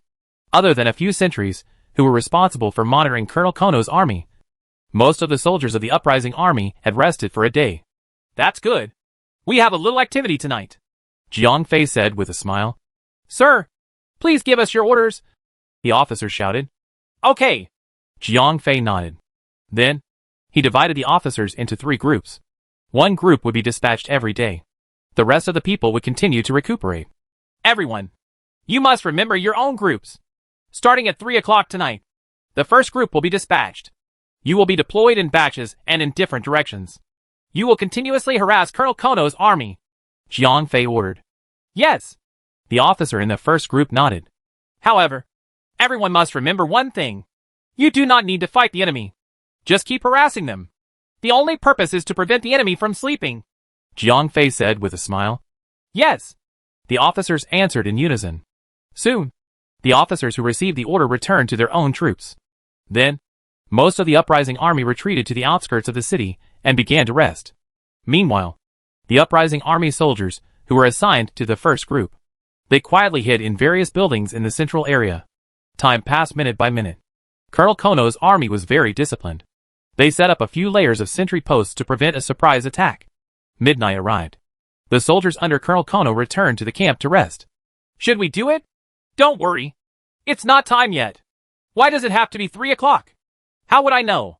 Go ask Lord Ralph. Hey! I know that. Before I left, I happened to meet Brother Katros asking Lord Ralph for advice. So I heard it too. Then don't keep me in suspense. Tell me quickly. Yes. I heard from Lord Ralph that 3 o'clock is a very special time. People who stay up late just go to sleep. People who sleep early sleep the heaviest at this time. Once they are awakened, they are the most uncomfortable. Is that true? I'm not sure. Sir Ralph said so. It seems to make sense. If I was woken up at 3 o'clock in the morning, I would definitely be very unhappy. The rebel generals hiding near Kono's military camp muttered in low voices. They were waiting for the time to attack. Fire! When 3 o'clock arrived, with an order, the sound of gunfire near Colonel Kono's military camp rang out. Boom! An energy bullet hit a sentry post, killing the military police inside on the spot. Do. Enemy attack! Enemy attack! An ear-piercing alarm sounded in the military camp. At this time, the soldiers under Colonel Kono displayed their astonishing military accomplishments. These soldiers quickly rushed out of the barracks, quickly assembled with full equipment, and then quickly set up a defensive fortification. After stabilizing their position, they immediately charged towards the uprising army. Retreat! Seeing that the military police were ready to attack, and even the mecha had opened the barracks door, the first wave of the uprising army soldiers who attacked quickly retreated. When the military police pounced on them, they only saw a pile of abandoned energy magazines. Damn it! These cowards run really fast. The military police cursed angrily, and then returned to the barracks. The military police, who had just returned to the camp, definitely could not go back to rest immediately. They were on alert for a while, but they were not attacked again, so they could only disperse and go back to rest. However, just as these military police soldiers had just laid down, the sound of cannons outside the camp door rang again. Damn it! Emergency gathering! The assault of the uprising army lasted for an entire night. The military police were almost driven crazy from the torment. The whole night without sleep made them very tired, including Colonel Kono, who was holding a military meeting with dark circles under his eyes. Colonel, are we going to take the initiative to attack today? An officer asked. Let's take a rest first, Colonel Kono said. Colonel, if we stop the attack, the morale of the soldiers might gradually decline, an officer said. That's true. But the problem is that the soldiers have not slept all night. If we forcefully attack, will they be able to hold on? Colonel Kono asked. Chapter 2978, Chapter 2966 was for real. Our soldiers are the best of the best. This little bit of difficulty won't be a problem for them, the officer said. Good job. Colonel Kono nodded his head in satisfaction. Then, he waved his hand and ordered. Then order the soldiers to attack. Our goal today is to recapture another 7 blocks. Colonel, don't worry. We promise to complete the mission. The officer nodded his head and then led the soldiers to move out. When the military police began to attack, the battle was as smooth as yesterday. The soldiers of the uprising army still fled at the sight of the wind and did not fight with the military police at all. Soon, the mission of recapturing 7 blocks was completed, and it was just past noon. Continue to attack, Kono replied in a mood. Colonel, not good. Not good. At this time, an officer ran over and reported. What's wrong? Kono frowned. The central city fell. A large group of rioters appeared. They attacked our camp, the officer said. Damn it! Colonel Kono punched a large tree next to him. These rioters were simply too cunning. They did not confront their own troops head-on, but continued to harass the rear. because Colonel Kono had concentrated his troops at the front line. The security of the camp in the city center was lax. In the end, it was taken down by the rebel army in one fell swoop. Although this victory did not wipe out many enemies, it had destroyed a lot of the logistic supplies of the military and police forces. The most critical part of the heavy lifting industry was the power batteries of more than 10 boxes of mechas, as well as the ammunition for energy guns. This made the military and police forces under Colonel Kono even more nervous about their military supplies. Originally, these military and police forces under Colonel Kono were in dire need of ammunition. They had originally planned to continue maintaining their combat strength through battles, but now it was no longer possible. The uprising army had been avoiding the battle. This caused Colonel Kono's plan of using battles to maintain his combat strength to completely fall through. Although the military police officers did not use up much ammunition, the deployment of mecha would definitely consume energy. As time passed, the number of mecha that Colonel Kono's men could operate became fewer and fewer. The few mecha that could move were also protected. They could not be used easily anymore, because if this continued, these mecha would be rendered useless without the need for others to fight. Bastards! These cunning bastards! Kono cursed as he stomped his feet. He was about to go crazy from the torture. Although the military and police forces quickly took back the main camp, the resources inside had been destroyed countless times. This gave him a huge headache. As time passed, the sky gradually darkened. The military and police forces began to shrink and eventually retreated to the vicinity of the main camp. At this time, the rebel soldiers had also made a comeback. They reoccupied the territories that had been seized by the military police during the day. In just a few hours, the military police's efforts during the day were in vain. Because they had fewer people, it was not enough to spread out. After returning to the main camp, the territories that were originally occupied became defenseless, so it was normal for them to be reoccupied. At night, the military police were preparing to rest in the camp, but the harassing forces of the uprising army attacked again. This time, they did not start to cause trouble from midnight, but from the moment it got dark, they started to cause trouble. Cold shots were fired continuously. This shocked the military police so much that they could not sleep for the entire night. The next day, the dark circles and bags under the eyes of the military police became deeper. These guys were all listless. This time, not to mention the military officers under them. Even Colonel Kono did not dare to let them continue to attack. But can you rest just because you want to? Colonel Kono was obviously thinking too much. The assault of the uprising army did not stop because of daybreak. They launched wave after wave of attacks. As long as the military police rushed out of the camp gate, they would immediately retreat, leaving the military police empty-handed. If the military police ignored them and continued to rest in the camp, then the soldiers of the uprising army would dare to set up their energy cannons at the entrance of the camp and blast inside. This continuous attack lasted for a total of 3 days. After 3 days, Colonel Kono and the military police under him had almost collapsed. Each and every one of them had blood-red eyes. More than 2/3 of the entire army was a little nervous. At this time, when the soldiers of the uprising army came to harass them again, the reaction speed of the military police was a few times slower than before. At this time, even the most inexperienced person could see that the military police under Colonel Kono was almost finished. Sir, can we attack now? These guys don't have much fighting power anymore. Aduz asked Jiang Fei. Don't worry. Wait a little longer, Jiang Fei said with a smile. At this time, Colonel Kono's army was getting weaker by the day. The longer they dragged on, the weaker they became. It was more advantageous for Jiang Fei to fight. Yes, sir. Well, listen to you. Of course, Aduz and the others had no objections. They had enough food now. Everyone could take shifts to rest. Each and every one of them was in excellent condition. It would not be a problem for them to wait a few more days. In the blink of an eye, another 2 days had passed. Although the soldiers of the uprising army were still harassing them, the reaction of the military police was getting weaker and weaker. It's about time. Jiang Fei nodded to himself.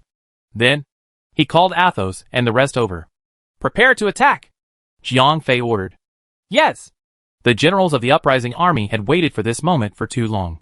After they received the order, they led their troops directly toward the military police camp in the center of the city. Boom! Boom! Boom! Hearing the rumbling sounds of cannon fire, the military police in the military camp no longer took it seriously. They routinely sent out a portion of their men to chase them away. The rest of them gritted their teeth and closed their eyes for a while amid the deafening sounds of cannon fire. At this moment, the military police were extremely tired. Moreover, the long-term harassment of the uprising army had also brought them a kind of habitual thinking. They did not feel that the uprising army dared to attack head-on. They only felt that this group of flies was very annoying.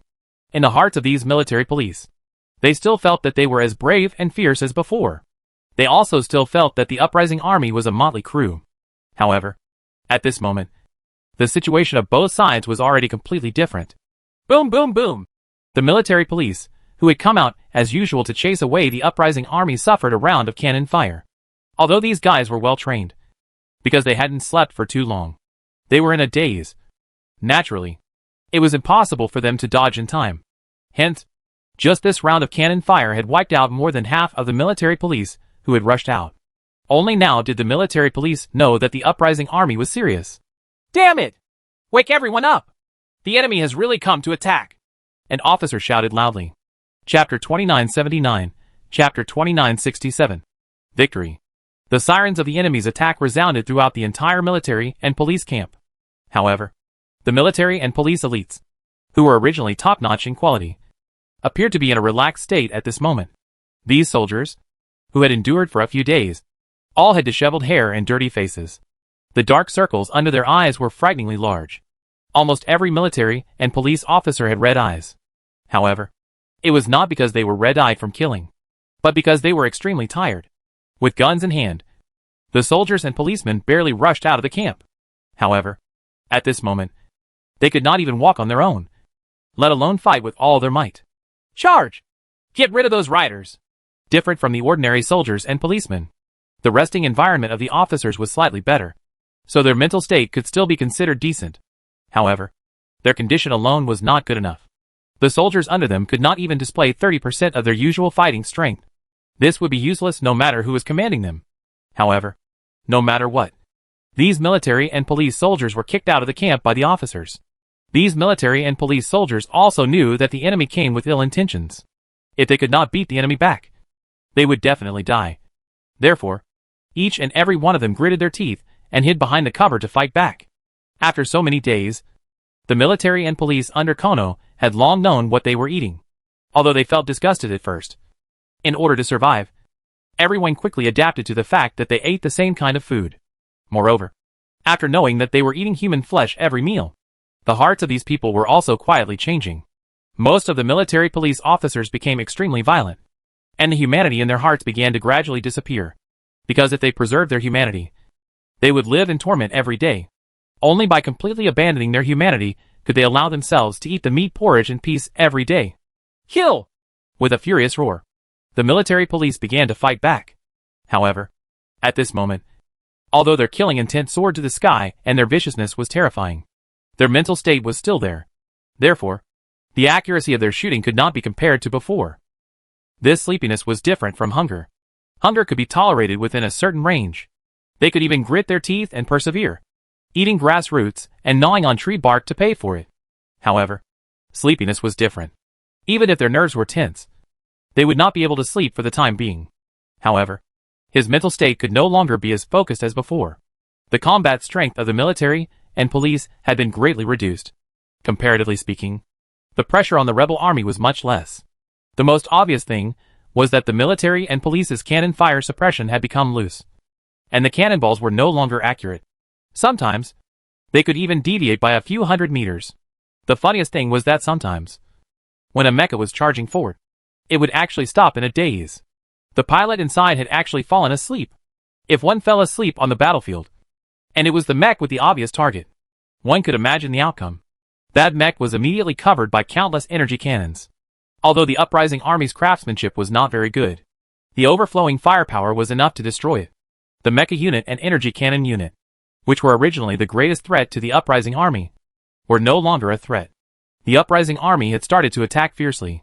Boom! Boom! Boom! Boom! Boom! The sound of cannon fire was heard outside the military police camp. Flames soared into the sky. The roar of the rebel army was deafening. Although the military police were in a bad state, they still had their foundations. A large number of rebel soldiers who were charging forward had fallen. Jiang Fei, who was watching the battle from afar, was unmoved. He had experienced too many battles. Therefore, he knew that there was no such thing as a war that did not kill people. In Jiang Fei's eyes, such casualties were just a number. During training, he loved his soldiers like his son. On the battlefield, he used his soldiers like mud. This was what an outstanding general was like. A general who was harsh on his subordinates would not be respected by the soldiers. However, a general who only knew that he loved his soldiers like his son would not be able to win the war. After all, who would be willing to send their own son to his death? However, someone had to die on the battlefield. Rows and rows of soldiers of the uprising army fell. However, there were more people rushing up behind them. One after another, they continued to charge at the entrance of the barracks of the military police. These soldiers of the uprising army knew that they might not be able to reach the entrance. However, they did not hesitate because they knew that only by sacrificing themselves would they be able to exchange for a good living environment for their families. Gradually, the soldiers and police officers could not hold on anymore. This was because their ammunition was getting lesser and lesser. On the other hand, the uprising army was like a tide. Wave after wave. They did not seem to have weakened their offensive at all. The huge advantage of the uprising army in terms of numbers was displayed. After sacrificing nearly 2,000 casualties, the camp gates of the military and police camp were lost. Kill! The uprising army swarmed forward and charged into the camp. Once they entered the stage of hand-to-hand combat, military literacy would no longer be an advantage. Numbers were the most important thing. The entire military and police camp was filled with the silhouettes of the uprising army. At this moment, the eyes of these uprising army soldiers were bloodshot. Too many of their comrades, and even their family members, had died at the hands of these military and police officers. Therefore, almost everyone was filled with a deep hatred. Under such circumstances, the military police were out of luck. Almost none of them were captured because even if they surrendered, they would be slaughtered by the uprising army. These uprising army soldiers, who were born poor, had no training or education. They did not know what preferential treatment was for captives. They only knew that these military police were the murderers of their friends and relatives. Therefore, as soon as they saw them, they would be killed immediately. The sounds of killing, screaming, and the sound of gunfire continued for an entire night. At dawn the next day, the entire Gamma Dimension returned to peace. The military police camp was completely wiped out. From Colonel Kono to every soldier, not a single one was left. All of them were killed by the angry rebels. When the sun rose, Jiang Fei brought Lina to the city hall. By then, the entire city was under the control of the rebel soldiers. My dear comrades, we have won! When Lina shouted this, all the rebel soldiers cheered. The entire Gamma space was boiling with excitement. Whether it was the rebel soldiers in the city, or the families of the rebel soldiers hiding in the suburbs, all of them were extremely excited. Although the previous signs showed that they had the absolute advantage. However, these poor people had been oppressed for too long. They did not believe that they could succeed. Until today, Lina really announced the good news to them. Lina, do you want a chaotic city? Or do you want to restore peace here so that everyone can live and work in peace? Jiang Fei suddenly looked into Lina's eyes and asked. Of course. It's a peaceful world, Lina said. However, she added. However, these are all decisions that you have to make. I will live in the world that you choose. Chapter 2980, Chapter 2968. The Three Elders. If you want a peaceful world, what you need to do now is to immediately disarm and suppress military power, Jiang Fei said. H? Why? Lina was dumbfounded. These warriors had paid a huge price to win. If they were talking about disarmament now, it would be like killing a donkey if they were talking about suppressing military power. Let me tell you why disarmament is necessary. Jiang Fei smiled. He could understand Lina's feelings. After all, he had lived with these soldiers for so long. Moreover, these soldiers of the uprising army had also paid a huge price to win the war. However, if they did not do something now, it would be a huge problem in the future. Okay. Lina nodded. Do you know how many people there are in the Gamma Dimension? Jiang Fei asked. A few million. Lina was not very sure. Previously, the Gamma Dimension had a total of 6 to 7 million people. However, after this disaster, it was estimated that there were still 4 to 5 million people left. A large number of people had starved to death or died in the war. Then, do you know how many troops we have now? Jiang Fei asked. 400,000 to 500,000? Lina did a rough calculation. That's right. It's almost 10 to 1 ratio. Moreover, we're still in a state of exhaustion. There's no way we can support so many warriors. Moreover, there's no need for that, Jiang Fei said. Actually, These 400,000 to 500,000 warriors had not been on the battlefield. Most of them were reserve soldiers. After all, there was only so much ammunition in the entire Gamma space. That's true. Lena nodded. In a situation where there was no war, a 10-to-1 ratio of training soldiers was simply insane. Not only did it waste a large amount of labor, but it also caused a great burden to the people. Therefore, disarmament is a must. We have to let these labor forces return to where they belong. Only then can the entire world be revitalized, said Jiang Fei. I will listen to you. However, if we tell them to disarm now, will there be a backlash? Lena said with some concern. Of course. We cannot disarm them forcefully. Jiang Fei smiled. If they were to disarm them forcefully, the soldiers of the uprising army would definitely suffer a backlash. This had to be done according to strategy. All right. Let's do as you think. Lena nodded. She did not want to care about these things. Right now, she just wanted to stay quietly by Jiang Fei's side and be a little woman. Then let's talk about suppressing military power. Colonel Kono was an example. Facts have proven that a military ruling a country is definitely not a good way. They lack the experience to manage a country. Moreover, military men are often radical and bellicose. They need military merits. When there is no war, they will create war. Therefore, military power must be suppressed and civilian officers will be in charge of the soldiers. Jiang Fei explained. Oh. Lena nodded as if she understood something. Then, she said to Jiang Fei, all right. You don't have to tell me this. I just said that I will live the life that you want. If you want to disarm, then do it your way. If you want to suppress military power, then do it well. I believe in you. Thank you. Jiang Fei smiled and patted Lena's head. Okay. Lena leaned in Jiang Fei's arms contentedly. Jiang Fei's body stiffened. He wanted to push Lena away. But in the end, he did not make a move. In the next few days, Jiang Fei issued a large number of policies, including restoring financial order and stabilizing the market. At this time, the value of the moon spirit crystals that Jiang Fei had accumulated was displayed. Under the endorsement of these hard currency, a new financial order was quickly established. After that, Jiang Fei began to stimulate production, encouraging everyone to restore their productivity. He also provided interest-free loans and used severance payments to encourage soldiers to retire, to go into business, or buy land to farm. Most of the people who joined the uprising army were poor, under the temptation of money and land. Many people voluntarily retired. In the end, the uprising army only left 30,000 to 50,000 people, which was about the same size as the previous military police. Jiang Fei made them into professional soldiers. He made them train daily and receive monthly salaries. As he watched the order in the Gamma dimension gradually return, Jiang Fei waited silently. He was waiting for the hidden members of the Elder Council to appear. During this period of time, Jiang Fei brought Lena to find the stupid consul. He kept his promise and gave Lena a chance to kill the consul personally to avenge her father. However, Lena's heart softened when she saw the consul who had become a fool. She felt that the consul had already been punished. There was no point in killing him anymore. Therefore, she let the consul go. When he saw the consul, the only thing that touched Jiang Fei was the aid. Even if the consul was a fool, even if the city was in chaos, he would still take care of the consul. Until Lena spared the consul and left with Jiang Fei, he still took care of his former employer, so that he could live a decent and clean life. Unlike an ordinary fool, he died in a messy manner in a corner. Almost a month had passed in the blink of an eye. At this time, the entire Gamma space had basically returned to normal. There were many disadvantages to having fewer people, but the advantages were also obvious. It was easier to recover.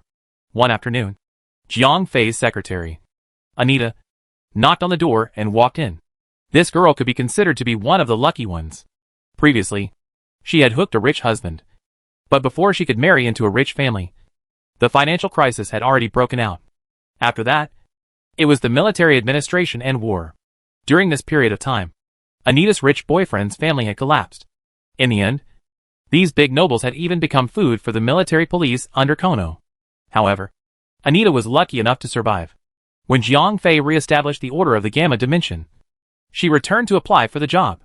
As they were all familiar with each other, Jiang Fei directly took her back as his secretary. After all, they had worked together before. Therefore, it was easier to work together. Boss, there are 3 old men who want to see you, said Anita. Old men? Who are they? Jiang Fei asked. I don't know. They said that they have something important to tell you, Anita said. Oh, could it be the Elders Guild? Jiang Fei had an idea. Then, he said to Anita, Let them in. Yes, boss. Anita turned around and left. Very soon, she walked in with the 3 old men. Jiang Fei looked at the 3 old men from head to toe. From their clothes, he could tell that one of the 3 old men was from a wealthy family. The other 2 were from poor families. Although they had gone through a catastrophe, the rich families had also been robbed. However, there were still a few good clothes. As for the poor people, although they had won in the end, they were still very poor. Chapter 2981, Chapter 2969. The Trail of the Snow Beast. Why have the 3 of you come to see me? Jiang Fei asked the 3 old men. You don't know why the 3 of us are here? Asked the old man who was dressed luxuriously. Hee hee. If I could do some calculations, the previous chaos would not have happened, Jiang Fei said with a bitter smile. All right. Whether you really don't know or pretend not to know, let's introduce ourselves. The old man in gorgeous clothes sighed. Then, he said to Jiang Fei, We are members of the Elder Council. After a period of observation, we have confirmed that you are the current ruler of this world. Moreover, you do have the ability to manage this world. Elder Council? Jiang Fei continued to play dumb. Have you really never heard of it? A poor old man beside him asked. I really have never heard of it. Jiang Fei was clearly planning to play dumb until the end. All right then. None of this is important. All you need to know is that we have already acknowledged you, said the old man who was dressed luxuriously. 3 old gentlemen. If you have something to say, just say it. I am not very interested in whether you have acknowledged it or not, Jiang Fei said with a displeased expression. Although he had already confirmed the identities of the 3 people, he also knew the purpose of their visit. However, Jiang Fei still had to put on a show. Do you know about the snow beast? The old man in gorgeous clothes did not keep Jiang Fei in suspense this time. I don't know. Jiang Fei continued to play dumb. That is a strange beast that concerns the life and death of our world, said the old man in gorgeous clothes. Oh. Jiang Fei showed some interest. It is the key to the smooth continuation of our world. The old man then explained the origin and use of the snow beast to Jiang Fei. Although Jiang Fei already knew about it, he listened patiently. He was waiting for the old man to tell him the whereabouts of the snow beast. Old sir. Are you serious? Jiang Fei pretended to be in disbelief. Of course. I know that this is the first time you've heard about it. It might be difficult for you to accept it. But it's the truth, the old man said. Then I'll believe you for now. But since you've asked me to look after the snow beast, where is it? Jiang Fei asked the question that he was most concerned about. It's in the life building, the old man said. Age? Jiang Fei was stunned. He had almost turned the life building upside down. How could the snow beast be there? Let us take you there, said a poor old man. All right. Jiang Fei deliberately pondered for a moment and then nodded. Come with us. The 3 old men turned around and left. Boss, are you going out? Anita had been sent out by Jiang Fei previously, so she did not know what was being discussed inside. No need. I'm going out for a while. I'll be back soon, Jiang Fei said. Okay. Anita nodded and continued to do her own things. On the other hand, Jiang Fei followed the 3 old men all the way to the light building. As it was not far from the city hall, the journey did not take too long. 3 of you. Since you claim to be members of the Elder Council, I can understand this old man. But you too. Jiang Fei looked at the 2 old men in tattered clothes and said in puzzlement. Hee. As members of the Elder Council, we do not have to be rich. The purpose of our families is to help the ruler to find out the whereabouts of the snow beasts. At the same time, we can ensure that the news of the snow beasts does not spread out. For this, so what if we live as poor people for a few lifetimes? Said a poor old man. Jiang Fei did not expect that these members of the Elder Council were people of faith. For the sake of their own mission, they were willing to live in poverty for generations. Even so, they did not forget their own mission. Come to think of it, there are many touching people and things in this gamma space. Jiang Fei sighed in his heart. This way, he did not want to massacre the entire place. Soon, Jiang Fei and the others arrived at the light building. The light building was already half abandoned. The security guards and the like had already run away. There was almost no one in the building. Let's go up, said a poor old man.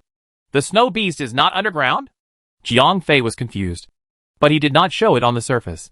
3 old men. Can you do it? Jiang Fei was a little suspicious of the three old men's bodies. After all, the life building had dozens of floors. Now, due to the power failure, the elevator could not be used. Therefore, they had to go up on foot. It's fine. Let's go! The three old men laughed. All right then. Jiang Fei nodded and followed the three old men up. Although the three old men looked energetic. As the saying goes, old people do not rely on their muscles and bones. The three old men were all around 70 years old. A building with dozens of floors was really a challenge for them. After more than 10 floors, the luxuriously dressed old man could not take it anymore. He stopped and panted continuously. You guys go first. I'll take a break, said the luxuriously dressed old man. All right, old man. Let's go first. The two poor old men continued to lead Jiang Fei up the stairs. Along the way, Jiang Fei and the other two took a break. As they continued to climb, the two poor old men could not take it anymore. Therefore, Jiang Fei and the others could only walk and rest for a while. When they reached the subtop floor, it was already 5 to 6 hours later. The snow beast is here? Jiang Fei looked at the safety door that led to the subtop floor. This was the office of the development team. Previously, he had confirmed with the leader of the development team. According to Perdones, the snow beast was not here. Hee. You'll know when we get there. A poor old man panted and said. Then how do we get in? The door is sealed, said Jiang Fei. Previously, the only way to the top floor was by the elevator. The safety door was locked. Even Mr. Donner and himself, who were the head of the security department at the time, did not have the key. Open the door. An old man handed over a key. Jiang Fei was stunned. He did not expect the key to be in the hands of these people. With the key, it was easy to open the door. When the lock of the safety door was opened, Jiang Fei pushed open the heavy door. The door was made of all alloy. After 1.5 feet, there were more than 10 locks inside.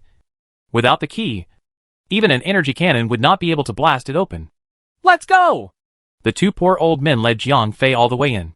This time, there were no military police and security guards on the top floor. The three of them arrived inside very smoothly.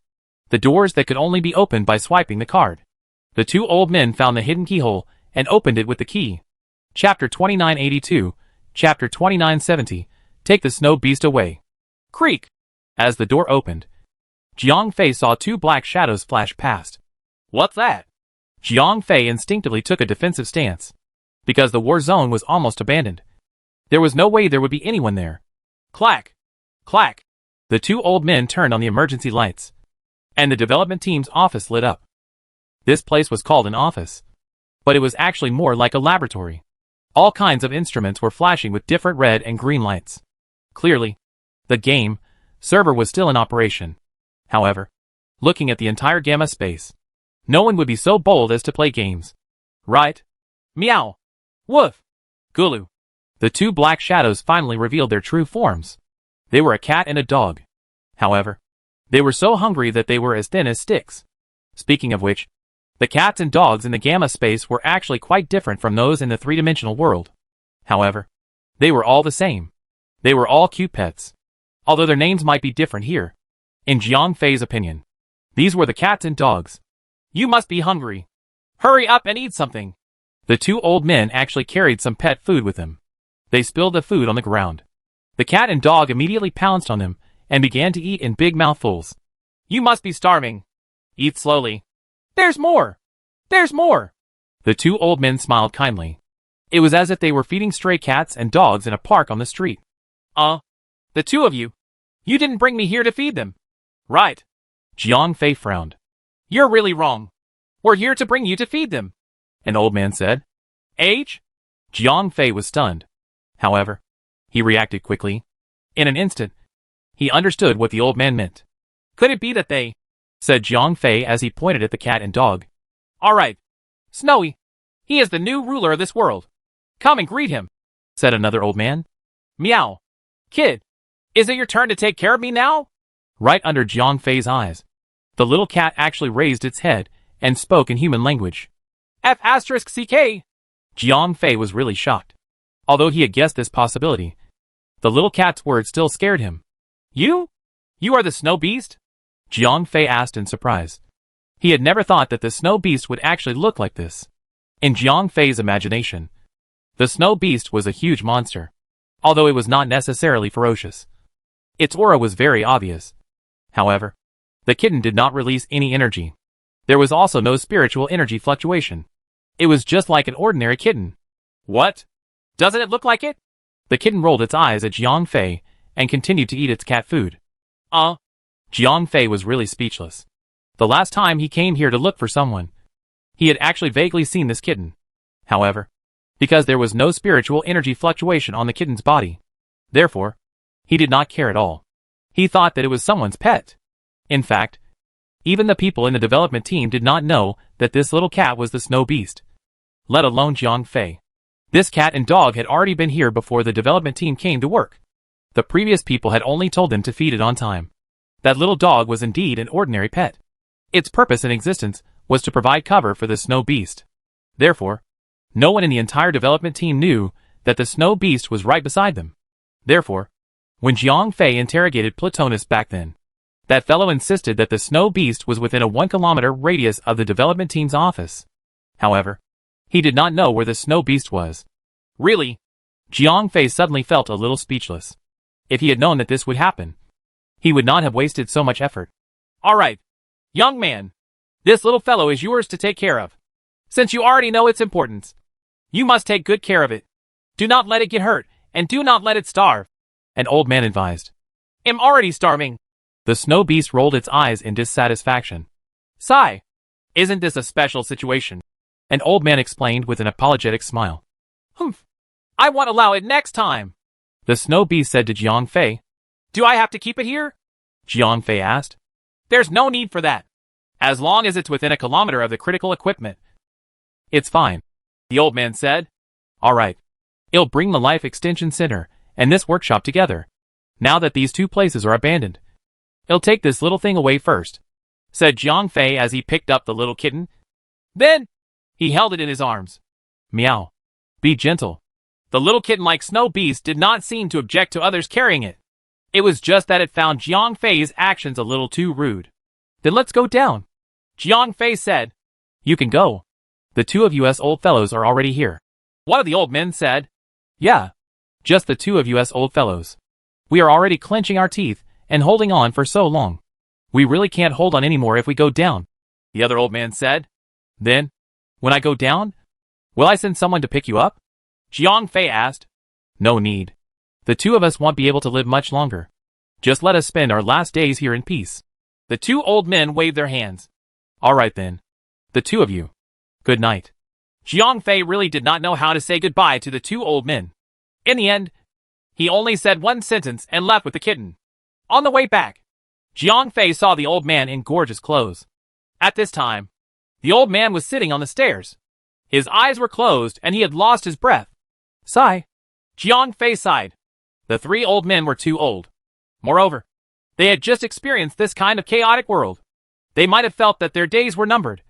Therefore, after confirming that Jiang Fei was able to manage this world, they came to complete their final mission. Now that the three old men had died, or were about to reach the end, although it seemed a little sad, it was not necessarily a bad thing for them. After all, before they died, they had completed their mission. However, the outcome might not be as they had imagined. Jiang Fei carried the snow beast back to the first floor and left the life building. Let's go home. Jiang Fei did not return to the city hall or his residence. Instead, he drove the snow beast to the outskirts of the city. Did you defeat the previous Archon? The snow beast asked from the front passenger seat. No.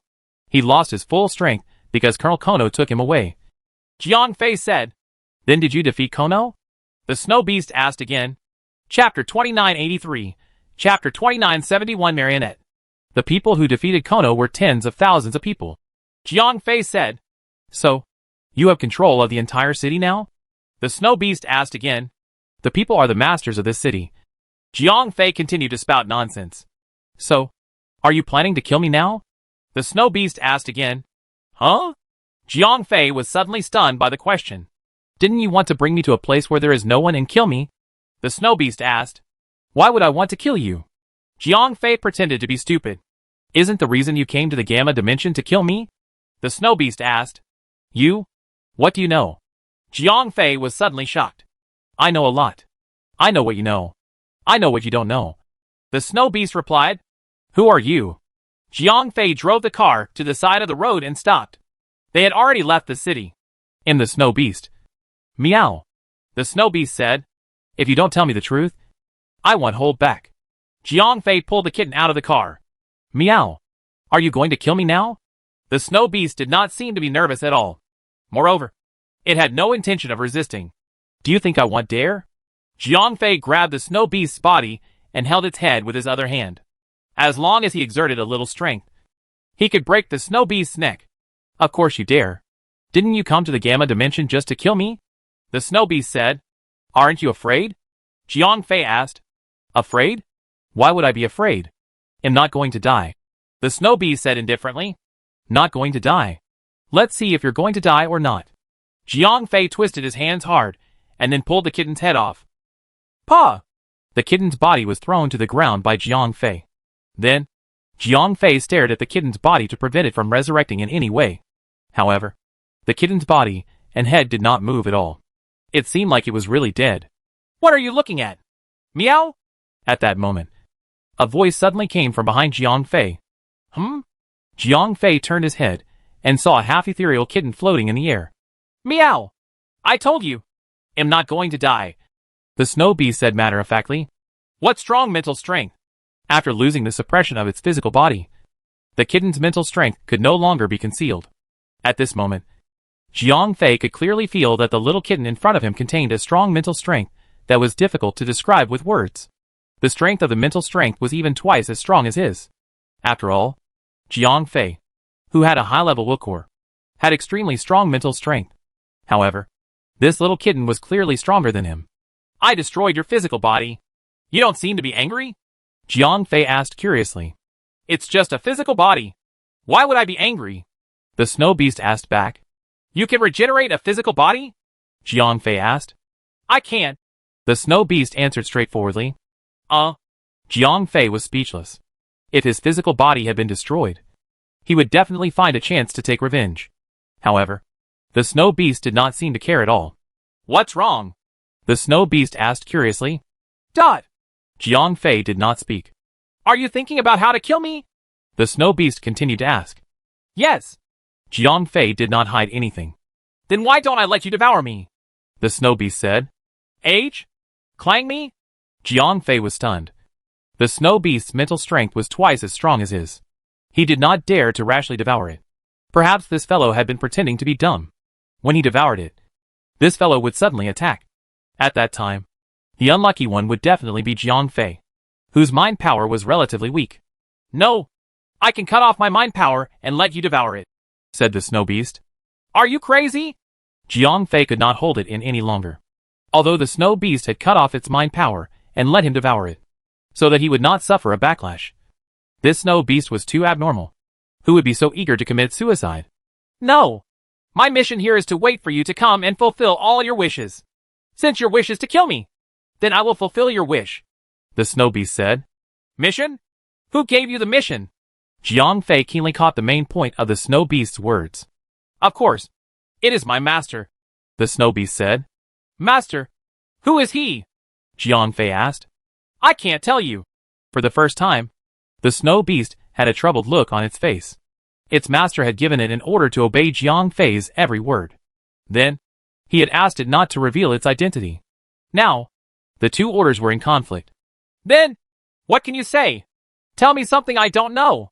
Jiang Fei was not in a hurry to have the snow beast commit suicide. He had too many questions. The snow beast itself was a big mystery. I have been waiting for you here for almost 1,000 years. The moment the snow beast opened its mouth, Jiang Fei was stunned. He instantly thought of the Mercury man that he had met in the inheritance space. Who was the one who planned all of this? Jiang Fei felt like a marionette again. It was as if everything that he had done was planned by someone. What else do you know? Jiang Fei asked. I also know that you have to save people after you finish what you started here, said the snow beast. You know that too? Jiang Fei was even more confused. He had to save people because Ariel and Nina were still trapped in the black hole. Although Jiang Fei knew that Ariel and Nina were still alive, and that there was no danger, the black hole was not a suitable place to live for long. Therefore, saving the two girls who had sacrificed themselves for him. It was something that Jiang Fei had to do. And I also know how to save them, the snow beast said. Oh, tell me. Jiang Fei's eyes lit up. To be honest, Jiang Fei had no idea how to save the two girls who were trapped in the black hole. After all, he knew almost nothing about the situation inside the black hole. You need to go in, the snow beast said. And then? Jiang Fei asked. Then, Master will tell you, the snow beast said. Your master is in the black hole? Jiang Fei once again grasped the main point. Yes, the snow beast said. Do you know the Mercury Man in the Inheritance Space? Jiang Fei suddenly asked. He had to confirm if the two were related. Of course. It was created by my master. The snow beast's answer confirmed Jiang Fei's guess. I see. Then, is there anything else you want to tell me? Jiang Fei asked. Yes, the snow beast said. What? Jiang Fei asked. Chapter 2984. Chapter 2972 was ready to leave. All the answers are at the beginning, the snow beast replied. What do you mean? Jiang Fei asked. I don't know either. Master told me to tell you, the snow beast said. All right. Jiang Fei nodded. He had memorized the snow beast's words. I said everything I wanted to say to you. Are you going to kill me now? The snow beast asked. Can you leave with me? Asked Jiang Fei as he looked at the snow beast that had turned into an ethereal. All he had to do was to cut off the connection between the gamma dimension and the three-dimensional world. As for the snow beast, he did not have to kill it. Moreover, it seemed that the owner of the snow beast had been helping him all along. Therefore, unless it was absolutely necessary, Jiang Fei still wanted to keep the snow beast.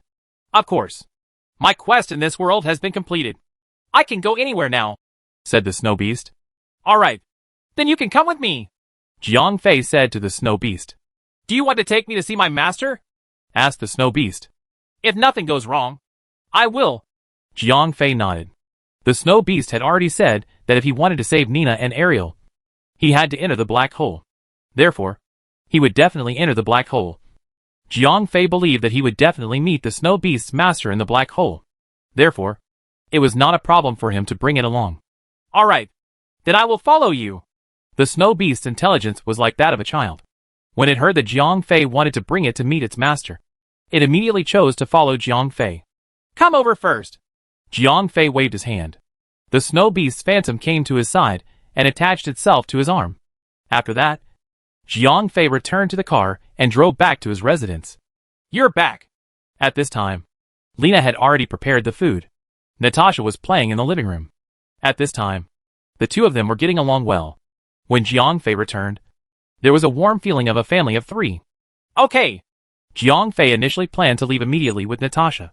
However, when he saw the gentle look in Lena's eyes, Jiang Fei decided to finish the last meal. After that, Jiang Fei took Natasha to wash his hands while Lena served the dishes on the table. During this period of time, Lena was really devoted to her husband and her son.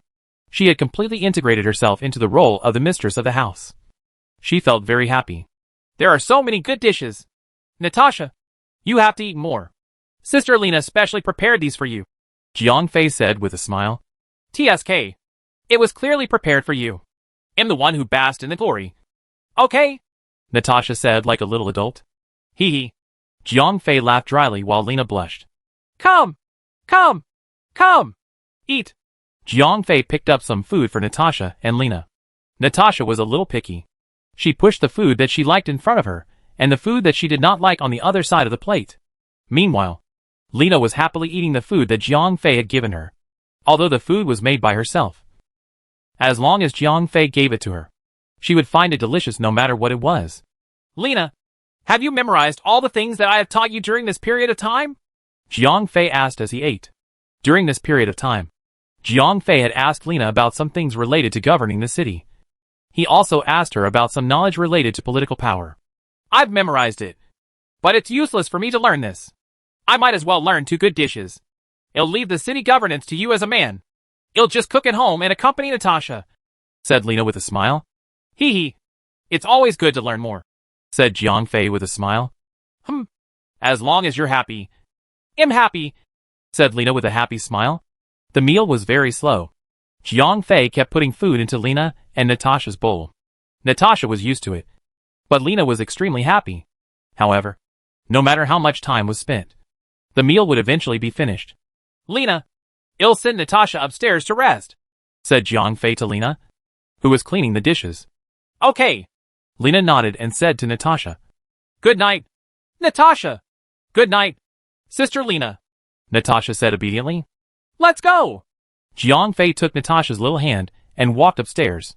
Brother, I want to hear a story, Natasha said coquettishly as usual. Okay. Brother will tell you a story about a little monster beating up convex man today. Jiang Fei patted Natasha's little head lovingly and then took her upstairs. All right. Natasha nodded excitedly. After they went upstairs, Jiang Fei let Natasha lie on her little bed. Then, he closed the door and went to the bedside. Natasha, can you go home with me? Jiang Fei asked with a smile. Go home? Aren't we at home? Natasha asked. Not this home, but my brother's home in that world, Jiang Fei said. He had already given up on finding memories for Natasha because the memories of Guan Qi in his previous life were not good. Especially the memories of the Soaring Cloud sect. It was filled with pain. Rather than letting Natasha's mind be filled with that kind of hardship, Jiang Fei would rather let her grow up without any worries. Since Natasha had no worries in the gamma space now, Shang Guan Qi's memories were not that important. Then, how are we going to go back? Natasha asked curiously. Brother will coax you to sleep later. When you wake up, we will be home, said Jiang Fei. That's great. Let's go home, Natasha said with a smile. That's great. Brother will tell you a story to coax you to sleep. Jiang Fei sat by the bed and prepared to tell a story. Brother, what about Sister Lena? Is she with us? Natasha suddenly asked. No, she will stay here. When we get there will be other sisters who will love you, Jiang Fei said. Oh, Natasha nodded. She had only been in contact with Lena for a short period of time, so she did not have a deep relationship with her. Naturally, she did not feel reluctant to part with her. Then, Jiang Fei began to tell Natasha a story and coaxed the little girl to sleep. After more than 20 minutes, Natasha fell asleep with a smile on her face. In Jiang Fei's story, the little monsters had defeated Aomen and then demolished the enemy's city. They lived happily together. Snow Beast, do me a favor. Jiang Fei called out the snow beast that was living on his arm. What's wrong? The snow beast asked. Can you extract her soul without alarming her? Jiang Fei asked. As Gamma Space's spiritual power was greatly suppressed, Jiang Fei could not extract Natasha's soul without getting hurt. If he made a move, he could only kill Natasha and take her soul away. Chapter 2985, Chapter 2973. Death and Life. As the Gamma dimension was different from the three-dimensional world, matter could not travel through it directly. Therefore, he could only transfer his soul. In this way, the way Jiang Fei took Natasha away was to let Natasha die in this world. Then, he would take her soul through the legacy space and return to the three-dimensional world. Just like when Jiang Fei came. When he reached the three-dimensional world, it would be easy for Jiang Fei to clone a carrier for Natasha. That would not be a problem for him at all. Sure. The snow beast did not disappoint Jiang Fei. Its spiritual power was more than twice as strong as Jiang Fei's. Although it was suppressed in the gamma space, it was not a problem for it to extract the soul of the child. Then, let's do it, Jiang Fei said. Okay. The snow beast agreed. Then, it used its own spiritual power to wrap Natasha up. Gradually, Jiang Fei could see the shadow of a little girl floating up from Natasha's body. Then, she was sent to him. Help me take care of her, Jiang Fei said to the snow beast. Then, what if she wakes up? The snow beast asked. Let her sleep, Jiang Fei said. Okay. The snow beast agreed. Then, it put Natasha's soul into a state of hibernation. With its strong mental strength, it was easy for it to do these things. After seeing that the snow beast put Natasha into a state of hibernation, Jiang Fei left the room and went downstairs. She's asleep? Lena said gently when she saw Jiang Fei. Yes. Jiang Fei nodded and walked up to Lena. What's wrong? You're acting a little strange today. Lena went forward to help Jiang Fei tidy up his collar. Is there? Jiang Fei asked. The hot air that he exhaled directly sprayed onto Lena's face. Lena's pretty face immediately turned red from embarrassment. Yes. Lena's voice was like a mosquito. It was so small that only she could hear it. I never thought that you would let the consul go, Jiang Fei suddenly said. He has already been punished. I don't have to kill him anymore, Lena said. but you haven't taken your revenge yet. Jiang Fei said. My father is already dead. Even if I take my revenge, will he be able to live? Forget it. I just want to live in peace now. I want to be with you every day. Lena raised her head and looked at Jiang Fei gently. But I said that I will definitely help you take revenge, Jiang Fei said. Forget it. He is already a fool. Why would I kill him? Lena shook her head. Lena, you are so kind, Jiang Fei said as he grabbed Lena's right hand. He held her little hand in his palm. At that moment, their chests were almost touching each other. They could almost feel the heat of each other's breathing. Lena could no longer hear what Jiang Fei was saying. Her little face was red, and her heart was pounding. Her head was buzzing. Jiang Fei had never been so intimate with her before. The sudden happiness made Lena feel a little dizzy. but am a man of my word. Although you have forgiven the magistrate, you still have an enemy. I will help you take revenge, said Jiang Fei gently into Lena's ear. At that moment, Lena was still filled with happiness. She did not hear what Jiang Fei said at all. Then, Lena felt her hand sink. It was as if Jiang Fei had stuffed something into her hand. Following that, Lena felt Jiang Fei grab her little hand and gently push it forward. Then, a warm feeling appeared in her hand. Lena lowered her head in confusion. She saw that she was holding a dagger in her hand. At that moment, the dagger had completely sunk into Jiang Fei's heart. Congratulations! You have avenged the death of your father. Jiang Fei smiled weakly at Lena. You? You? Why? Lena was already dumbfounded. A second ago, she was still immersed in happiness. However, a second later, the person she loved had died at her hands. Have you forgotten? I want to help you get revenge. I'm also the person who killed your father. Blood dripped from the corner of Jiang Fei's mouth. Although he was smiling, the smile on his face was a little sinister. I've long since given up on revenge. Don't die. Don't die, Lena wailed. However, Jiang Fei's aura was getting weaker and weaker. His body was just a clone with the strength of a special forces soldier. Having his heart pierced by a sharp dagger was a fatal injury. Following that, a shadow that Lena could not see floated up from Jiang Fei's body. He looked at Lena, who was already crying her heart out, and then sighed. I'm sorry. After saying, I'm sorry, Jiang Fei returned upstairs and found the snow beast with Natasha's soul. Let's go, Jiang Fei said to the snow beast. Okay. Of course, the snow beast did not have any objections. After that, Jiang Fei directly activated his spiritual power and returned to the legacy space through the entrance. Previously, Jiang Fei had caught a beggar and threw it at the entrance. The beggar was still there. Then, Jiang Fei threw it back into the gamma space. Let's go! Follow me first, Jiang Fei called out to the snow beast. Then, through the frequency of his spiritual power's vibration, he quickly found the entrance to the three-dimensional world. Then, he and the snow beast flew in that direction together. As there was no concept of time in the inheritance space, Jiang Fei did not know how long he and the snow beast flew for. Perhaps it was a day or a year. In the end, the two of them returned to the entrance to the three-dimensional world. Wait for me here, Jiang Fei said to the snow beast. Okay. The snow beast was very obedient, because it was still pointing at Jiang Fei to bring it to its master. It was very obedient. After that, Jiang Fei passed through the exit and returned to the three-dimensional world. Why can't I move? After returning to the three-dimensional world and entering his original body, Jiang Fei found that he could not move at all. He could not even open his eyes. Immediately, Jiang Fei's spiritual power radiated out. In the three-dimensional space, his spiritual power was no longer suppressed. Jiang Fei immediately used his spiritual power to sense his own situation. At that moment, Jiang Fei's body had already disappeared. In its place was a huge grave. Of course, the existence of this grave was not because Bella and the others thought that Jiang Fei was dead. So they buried him. It was because he had been in seclusion here for too long. Dust kept falling and eventually, he was buried. Phew! The spiritual power brought about a gust of strong wind. The dust was gradually blown away. At that moment, Jiang Fei's appearance was also very miserable. His body had long been reduced to ashes. Jiang Fei's face was also withered. The skin and flesh on his body had even begun to rot to a certain extent. Sigh! Do I have to be so miserable? Jiang Fei sighed. Then, he let his spiritual power return to his body.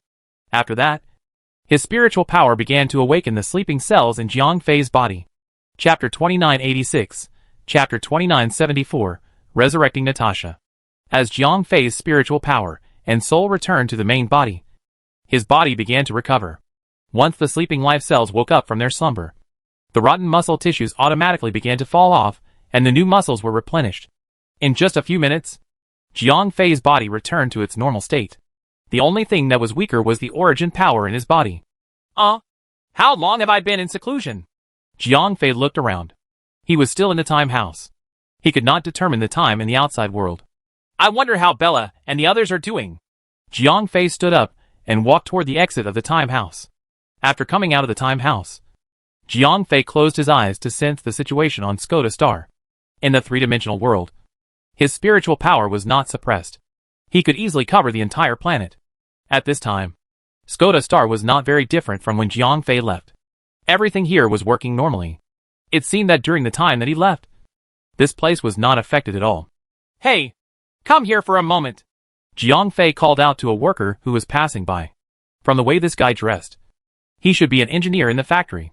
After all, Skoda was the super arsenal of the Universe Empire. Therefore, engineers were very common here. You are? The engineer looked at Jiang Fei with a confused look. You don't know me? Jiang Fei was stunned. When he came out of the time room, he had cleaned the dust and beard on his face. He even changed his clothes. Therefore, he should not look too different from before. I'm sorry, sir. I don't know you, the engineer said. Are you new here? Jiang Fei asked. No. I've been working here for 10 years, the engineer said. Jiang Fei was stunned. If the engineer had just arrived, it was understandable. He had been working here for 10 years. How could he not know Jiang Fei? How many years has it been since I entered the legacy space? Jiang Fei suddenly panicked. He quickly opened his spiritual power and scanned the area. Soon, the excitement on Jiang Fei's face disappeared. What replaced it was a deep sense of guilt, because Jiang Fei's spiritual power had allowed him to see his parents. At that moment, Jiang Fei's parents were already white-haired. As ordinary people, although they had the help of the giant beast jerky and other nutritional supplements, their physiques were much stronger than ordinary people. However, the genes of Earthlings still severely limited them. At that moment, Jiang Fei's heart was filled with both guilt and relief. He felt guilty that he had disappeared for so many years at the same time. At the same time, he had made his parents worried. At the same time, he had also failed to fulfill his obligations as a son. Fortunately, he had returned in time. Otherwise, even if he saved the three-dimensional world, he would still regret it for the rest of his life. Dad, Mom, Bella, Aurelia, I'm back, Jiang Fei said to his family through his spiritual power. As he spoke, Jiang Fei teleported in front of his parents and knelt down in front of them. Dad, Mom, I'm back. Jiang Fei was crying like rain. When he was out on the road, he did not really feel anything. However, when he saw that his parents had turned from black hair to white hair, he could no longer suppress the emotions in his heart. Little Fei? Jiang Fei's mother rushed over immediately. Although his father pretended to be calm, the chair that he accidentally knocked down betrayed the excitement in his heart. It had been 15 years. There was no news of his son. Any parent would feel as if time was passing by in such a situation. Not to mention that it had been so long. During this period of time, Jiang Fei's mother cried almost every day. His father also sighed. If Bella and the other girls did not coax them every day, their lives would have been even more difficult. Husband! Husband!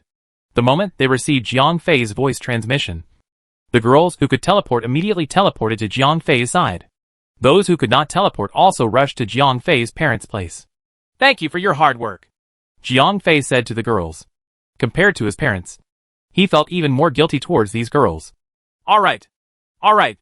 It's good that you're back. It's good that you're back, Jiang Fei's mother said with a smile. In the next few days, Jiang Fei accompanied his parents and the girls. He did not do anything or think about anything. During this period of time, he had to make up for the people he owed too much to.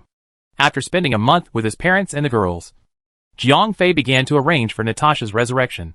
During this 1 month, Jiang Fei told his parents and the girls about what happened in the Gamma space. He briefly told them about what had happened in the Gamma space. However, Jiang Fei only told them about Lena briefly. As for Natasha, Jiang Fei told them about her in detail. especially about the fact that Natasha was Shang Guanqi in his previous life. After learning about these things, Jiang Fei's parents were the happiest. They initially thought that their goddaughter was gone. However, they did not expect Jiang Fei to help them find her in another world. This made them overjoyed. Although Natasha had lost all her memories from her previous life, Jiang Fei's parents agreed with what Jiang Fei did. They also felt that there was no need for the little girl to endure the pain of her previous life. She had some bad memories. Forgetting was the best choice. Regarding the production of the carrier, Jiang Fei had put in a lot of effort this time. He had even returned to the 5 directions to obtain the dragon's blood as the genetic material. In the end, he had created a very powerful carrier for Natasha. In the middle of the 2nd month, Jiang Fei finally prepared everything. Then, he began to resurrect Natasha. The process of resurrecting Natasha was very smooth, especially with the help of the snow beast. Natasha's soul was injected into the new body in good condition. During the production of this body, Jiang Fei tried his best to keep Natasha's appearance. However, because the gamma space and the 3-dimensional space were different, some aspects needed to be adjusted. Therefore, under Natasha's basic outline, he added some features of Shang Guanqi and finally completed the production of the carrier. When Natasha slowly opened her eyes, the first thing she saw was Jiang Fei. Brother, I seem to have slept for a long time, Natasha said in a slightly confused manner. Yes, you slept for a long time. But now, we're home, Jiang Fei said with a smile. Are you home? Is this Brother's world? Natasha was still a little confused. Yes, this is Brother's world. Let's go. Brother will take you to meet my parents. From today onwards, they are also your parents, Jiang Fei said gently to Natasha. Chapter 2987, Chapter 2975. The meaning of the beginning. When Jiang Fei brought Natasha to his parents, they were overjoyed when they saw the cute little girl in front of them. They had always wanted to have a daughter. This wish had originally been fulfilled by Shang Guanqi. Unfortunately, Shang Guanqi's life was too short. She did not enjoy the warmth of family love for too long before she passed away. However, things were better now. Jiang Fei had brought Shang Guanqi back from another world. Although Natasha had lost the memories of her previous life, because of Jiang Fei's contributions, she still looked like Shang Guanqi. Therefore, when Jiang Fei's parents saw this little girl, they loved her dearly. After staying with Natasha and his parents for about half a month, Jiang Fei let Natasha get to know his parents well. Then, he was ready to leave. During the time when he was reunited with his parents and the girls, Jiang Fei had been living a very happy and comfortable life. Now that all the crises had been resolved, he still could not relax, because Nina and Ariel were still trapped in the black hole. If he did not bring the 2 girls out of the black hole, Jiang Fei's family could not be called members. He could not enjoy this comfortable life in peace. Jiang Fei shared his thoughts with the girls. Although he was very reluctant, the girls who were led by Bella finally agreed. After all, they knew that Nina and Ariel had fallen into the black hole because of Jiang Fei. If he did not save them, Bella and the others would also feel uneasy. Don't worry too much. I will definitely succeed this time, Jiang Fei comforted the girls, who were very worried. Are you that confident? Bella asked. Yes. The snow beast once told me that its master was inside the black hole. He had arranged a lot of things. He had even predicted all of this tens of thousands of years ago. I think that he had designed so many things. He must have wanted me to enter the black hole and save him along the way. He did not want me to be buried with him, Jiang Fei said. That's true. Sylvie and the rest nodded. According to common sense, a person who had arranged everything from tens of thousands of years ago would definitely not do it to drag a person who did not want to do it tens of thousands of years later to die with him. He must have hoped that the person would be able to save him. In this way, the owner of the snow beast must have made some careful arrangements in the black hole. After Jiang Fei entered the black hole, he might encounter some difficulties, but the chances of him successfully saving the person was still very high. After obtaining the girl's consent, Jiang Fei went to tell his parents. Jiang Fei's parents had the same attitude as the girls, although they knew that their son would be in danger. As a man, he had to shoulder the responsibility that he should shoulder. Bring them back. Jiang Fei's father patted his shoulder and said, Okay. Jiang Fei nodded and began to prepare for the journey. Snow Beast, you said that all the answers are at the beginning. What do you mean? Jiang Fei called out the snow beast again and asked. I don't know. My master told me to tell you this.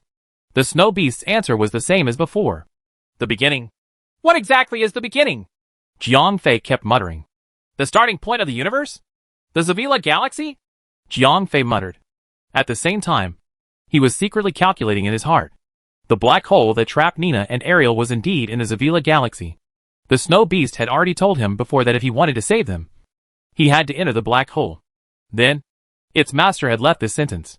Was it not superfluous? However, if this starting point did not mean the starting point of the universe, then what was it referring to? As Jiang Fei was thinking, he subconsciously rubbed his hands. Suddenly, his finger touched something. Huh? Jiang Fei was stunned. He touched the ring on his hand. Could this starting point be referring to you? Jiang Fei muttered to himself. This ring was the starting point of his growth. It could be said that Jiang Fei was able to get to where he was today because of this ring. If he had not happened to pick it up back then, Jiang Fei was probably just like an ordinary high school student. He would study peacefully, take the college entrance exam peacefully, and then wait until he graduated from university. He would find a normal job and live his life in mediocrity. It could be said that Jiang Fei was able to get to where he was today because of this ring. If the starting point of the snow beast is you, then what kind of secret do you hold? Jiang Fei muttered to himself. Speaking of the person who knew this ring the most, Jiang Fei was not even considered as the person who knew this ring the most. The person who knew this ring the most was definitely Jiang Zhong, which was 0541 from the beginning. 0541 was once an artificial intelligence that lived in the ring. He must be the person who knew this ring the most. Bella, where is Jiang Zhong now? Jiang Fei directly went to find Bella. Is he on vacation with Lux on the Southern Cross Star? Bella was not very sure. Then, she said to Jiang Fei, Go and ask Aurelia. Now! Jiang Zhong and Lux are both under her command. Okay. Jiang Fei nodded and teleported to Aurelia's side. Ever since 0541 requested to transform into a human, this guy had actually fallen for Lakes, who was also an artificial intelligence.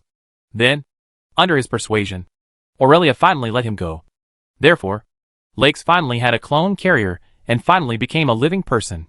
Ever since Jiang Zhong and Larxi became humans, they had naturally been together. Recently, the two of them had followed Aurelia to completely defeat the Vizari army and complete the unification of the universe. Therefore, they found a place to take a vacation and honeymoon. Aurelia, where are Jiang Zhong and the others now? Jiang Fei asked after teleporting to Aurelia's side. New Trafalgar City on the Southern Cross Star. What's wrong? Aurelia knew where Jiang Zhong and the others were. Arrange a spaceship for me. I'm going to look for them, Jiang Fei said. Sure. Aurelia immediately arranged a spaceship for Jiang Fei. After that, Jiang Fei left alone with the snow beast. A few days later, Jiang Fei arrived at New Trafalgar City on the Southern Cross Star. As soon as he got out of the spaceship, Jiang Fei spread his spiritual power across the entire planet. Soon, he had confirmed the location of Jiang Zhong and Larx. Hee hee. You sure know how to enjoy yourself. Jiang Fei smiled. At that moment, Jiang Zhong and Larx were sunbathing on a picturesque beach. Swoosh! With a faint flash of light, Jiang Fei appeared directly beside Jiang Zhong. F***CK! Jiang Zhong was shocked. However, he quickly recognized Jiang Fei. Big brother, you're back. Jiang Zhong stood up with a face full of surprise. Then, he came to Jiang Fei's side. Let's not talk about this for now. Put on the towel first, Jiang Fei said. Previously, Jiang Zhong was completely naked. There was a towel on his butt. However, when he stood up, it was all exposed. Chapter 2988, Chapter 297605. H? Oh. Oh. Oh. Jiang Zhong looked down and quickly wrapped the towel around his waist. Big brother, when did you come back? Jiang Zhong asked with a smile. I just came back. I have something to ask you, Jiang Fei said straightforwardly. There was nothing to hide between him and Jiang Zhong. Okay. Lux, I'll go with big brother. Jiang Zhong turned around and said to Lux. Okay. Go ahead. Lux nodded. She was also sunbathing at the moment. There was a towel on her back, so it was not convenient for her to get up. Let's go! Jiang Fei pulled Jiang Zhong's arm and teleported him far away from the beach. Big brother, what's the matter? Jiang Zhong asked. How much do you know about this thing? Jiang Fei pointed at the ring on his hand and asked. Big brother, why are you asking this all of a sudden? Jiang Zhong asked curiously. I have recently encountered a problem. The hint is that all the answers are within the starting point. I suspect that the starting point is this ring. After all, it is the source of my rise. You should know it the best, Jiang Fei said without hiding anything. I see. Jiang Zhong nodded.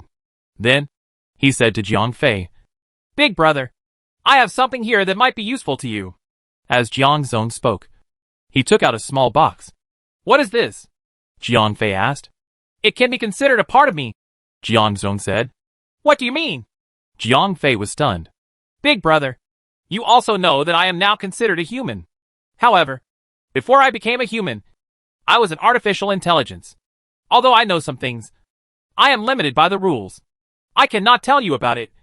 Big brother, Jiang Zhong said to Jiang Fei. Yes, I know that. Jiang Fei nodded. He had encountered this situation many times before. 0541, who had already awakened by itself, was chatting with him happily. However, it suddenly became mechanical. That was because a certain rule had been triggered. However, you also know that after I became a human, those rules could no longer restrict me. Therefore, I wanted to tell you all of those things. However, reality proved that the person who developed me was much smarter than me. If I carried those memories, I would not be able to resurrect on the carrier. Therefore, I could only remove those memories and seal them into a clone. Jiang Zhong said. Similar to 0542 and the others? Jiang Fei asked. Yes, more or less. This is 0544. Jiang Zhong said. Alright. Thank you, brother. Jiang Fei took the box. Brother, you gave me my life. It's not polite to talk about this between us brothers, Jiang Zhong said. Alright. Continue your honeymoon with Lux. Am leaving. Jiang Fei waved his hand. Jiang Zhong was no longer 0541. He had left the key information to 0544. Therefore, Jiang Fei only needed to take this box with him. Okay, big brother. If you need me for anything, just tell me. Jiang Zhong nodded. Okay, am leaving. Jiang Fei waved his hand and teleported back to his spaceship. After returning to his spaceship, Jiang Fei activated the small box. Target identity confirmed. Target identity confirmed. 0544 is happy to be of service to you. Captain! The image of a little boy was projected in the box. I want to know the secret of this ring, Jiang Fei said to the little boy. Searching permissions. 0544 had not awakened, so it was no different from a normal artificial intelligence. This ring is the starting device for the spaceship spirit. We have lost contact with the spaceship, the little boy said. What else? What other secrets does it have? Jiang Fei asked. Searching. Insufficient permissions.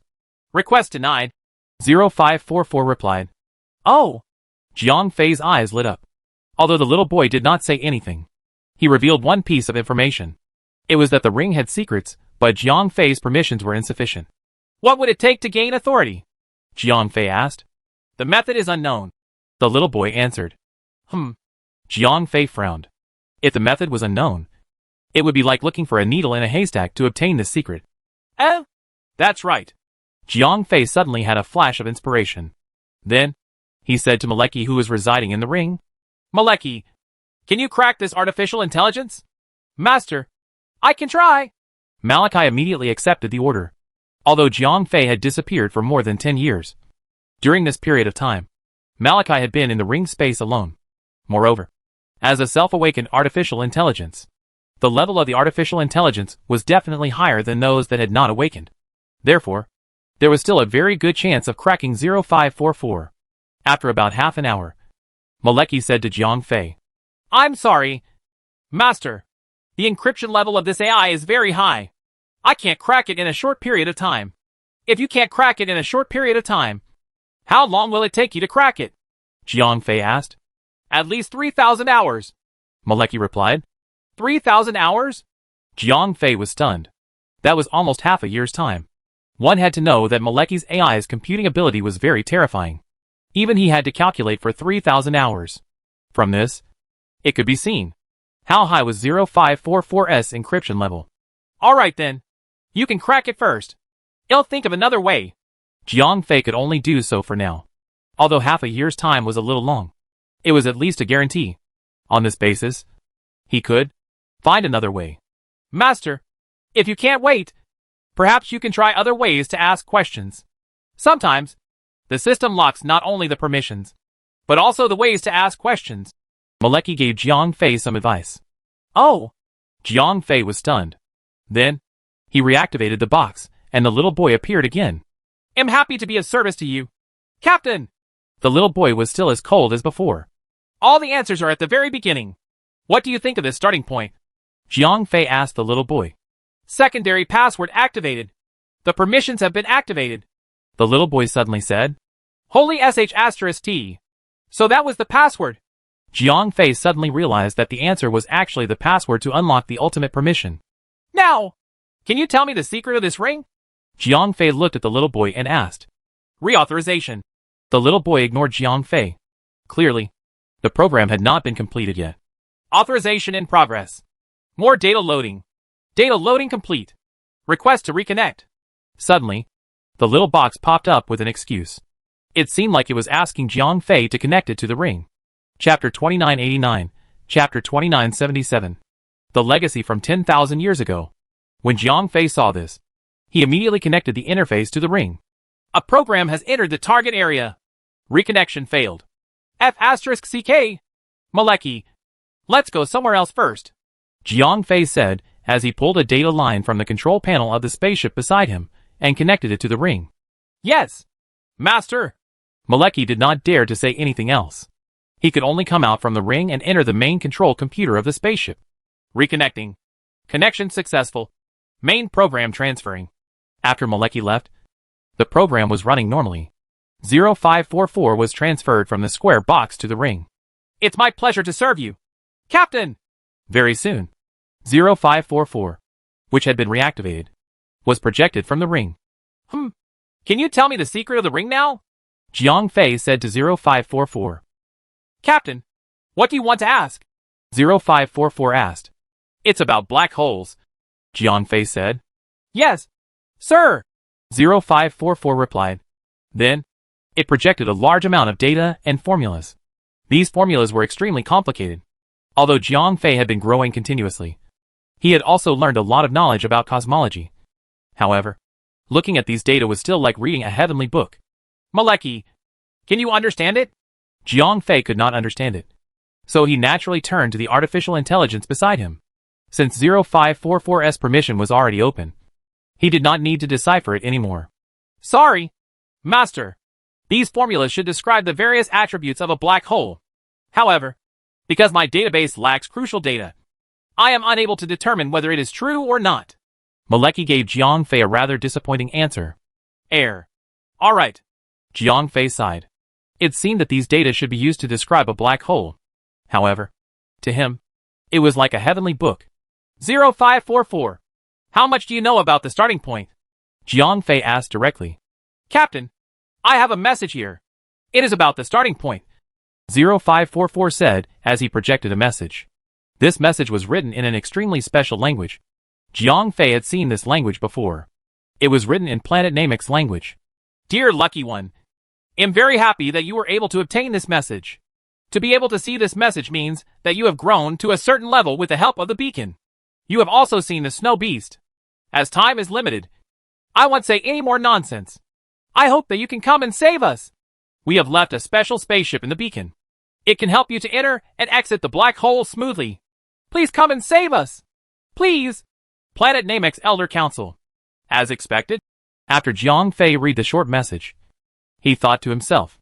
After guessing that the starting point was the ring on his hand, he had once suspected the Planet Namek people. Previously, Nina and the others had not died after being sucked into the black hole. Then, the Planet Namek people, who had been swallowed by the black hole earlier, would also not be completely wiped out.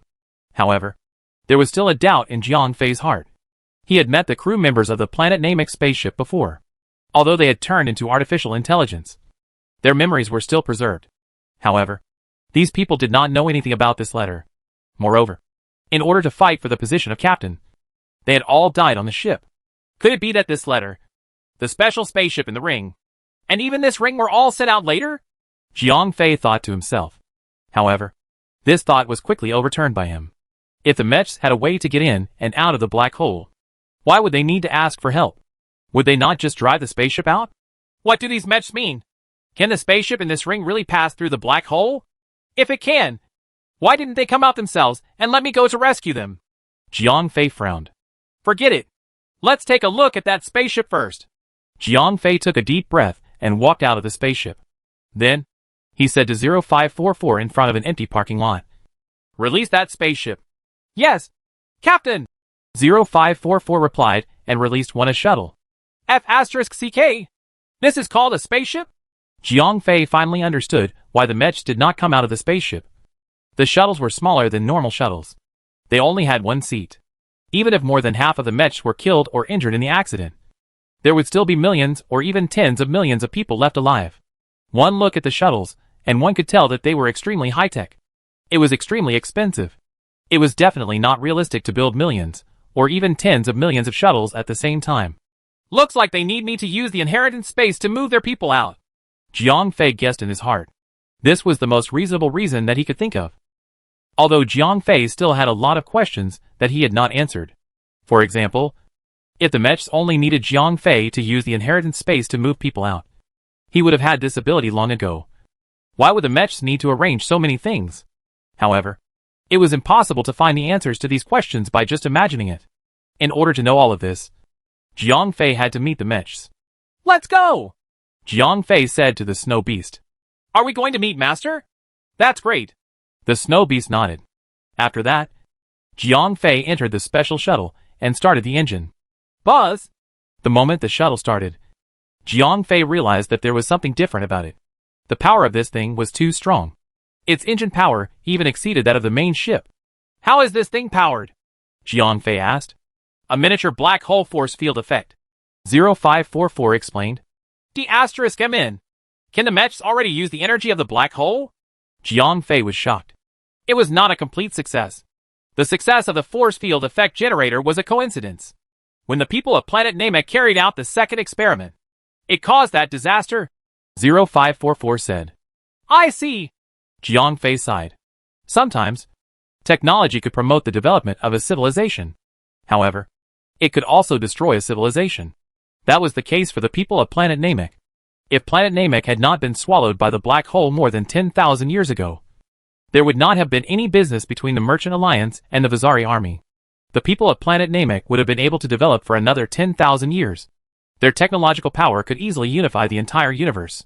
I wonder how the people of planet Namek are developing in the black hole. If they have not stopped their technological progress in the past 10,000 years, once they return to the main universe, would they pose a threat to the universe empire? Jiang Fei was a little worried. However, no matter what, he had to enter the black hole because Nina and Ariel were still trapped there. Chapter 2990. Take a day off. Today during the day with his father to the transfusion. At night his son cry. Is not in the mood to write a book. Please forgive me.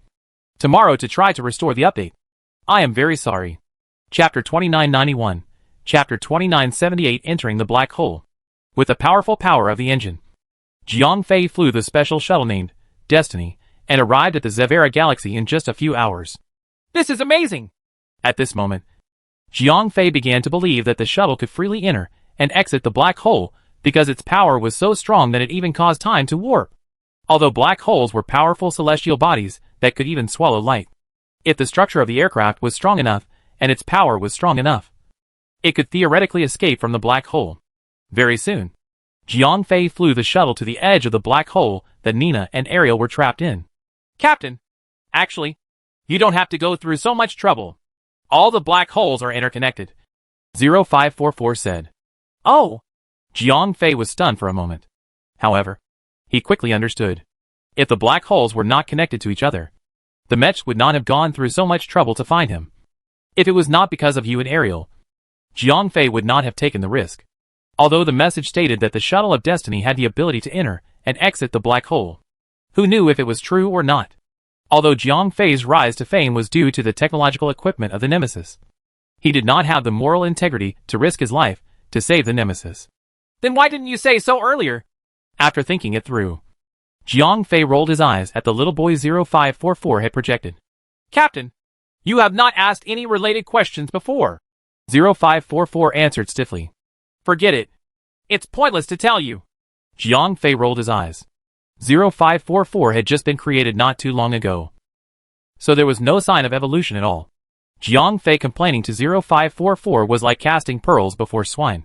After taking a deep breath, Jiang Fei piloted the shuttle towards the edge of the black hole. As he got closer, Jiang Fei could feel the strong gravitational force of the black hole. When Jiang Fei steered the shuttle into the critical point, he found that everything around him began to distort. Whoosh! Jiang Fei felt his surroundings turn black. Then, he entered a state of light illusion. This feeling is the legacy space?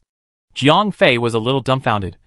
At this moment, he could no longer feel the existence of the shuttle. His surroundings were the same as the legacy space. There was no edge. No end. There were blurry halos everywhere. There was no sound. No matter. Other than himself. There was nothing else. Is this the black hole? Jiang Fei was still confused. He looked around. Other than these halos, there was nothing else. Moreover, there was no medium. He was in his original form, so he could not move at all. Could the legacy space be the black hole simulation that the mechs created? At that moment, Jiang Fei could not do anything. Therefore, his brain began to operate at a rapid speed. In fact, just as Jiang Fei was wondering, the shuttle of destiny was still carrying him forward at high speed. The structure of this shuttle was very complicated. It was equipped with a large number of force field generators. It could effectively resist the tearing force after entering the black hole. It carried Jiang Fei forward to the center of the black hole. The scene that Jiang Fei was seeing at the moment was completely because he had entered the black hole's vision. His eyes could no longer receive the stimulation of photons normally. Therefore, what he saw was not the real scene in front of him. Jiang Fei did not know how long this light illusion lasted. That was because he could not sense the concept of time at all. Everything was just like in the inheritance space. Time had always existed, and was passing by extremely slowly. However, due to the lack of a reference, one could not sense it. After an unknown amount of time, Jiang Fei's eyes suddenly lit up. Then, he realized that he was still in the shuttle of destiny. He looked around through the porthole. It was pitch black. Only the lights in the shuttle's cockpit illuminated a small area around him. Automatic navigation activated. At that moment, Jiang Fei did not do anything. However, the automatic navigation system was activated. It was obvious that this was designed by the nemesis that had developed the shuttle. Once they entered the black hole, the shuttle would enter the automatic navigation mode. Then, it would bring Jiang Fei to look for the mechs, who had been swallowed by the black hole for tens of thousands of years. Could Nina and Ariel be with the mechs? Jiang Fei was puzzled, because Nina and Ariel were also trapped here. It was difficult for the two of them to survive alone in the darkness. If they wanted to survive, they had to be with the creatures here. The mechs were a good choice. Jiang Fei tried to open his spiritual power, but he found that his spiritual power was being suppressed. The suppression of his spiritual power was even greater than the gamma space. Jiang Fei's spiritual power was unable to extend out of the cockpit of the shuttle. This is insane! Jiang Fei frowned. Spiritual power was definitely his trump card. Although he himself had great power, and was almost invincible in the three-dimensional world, Jiang Fei, who had a high-level will core, still believed that spiritual power was his trump card.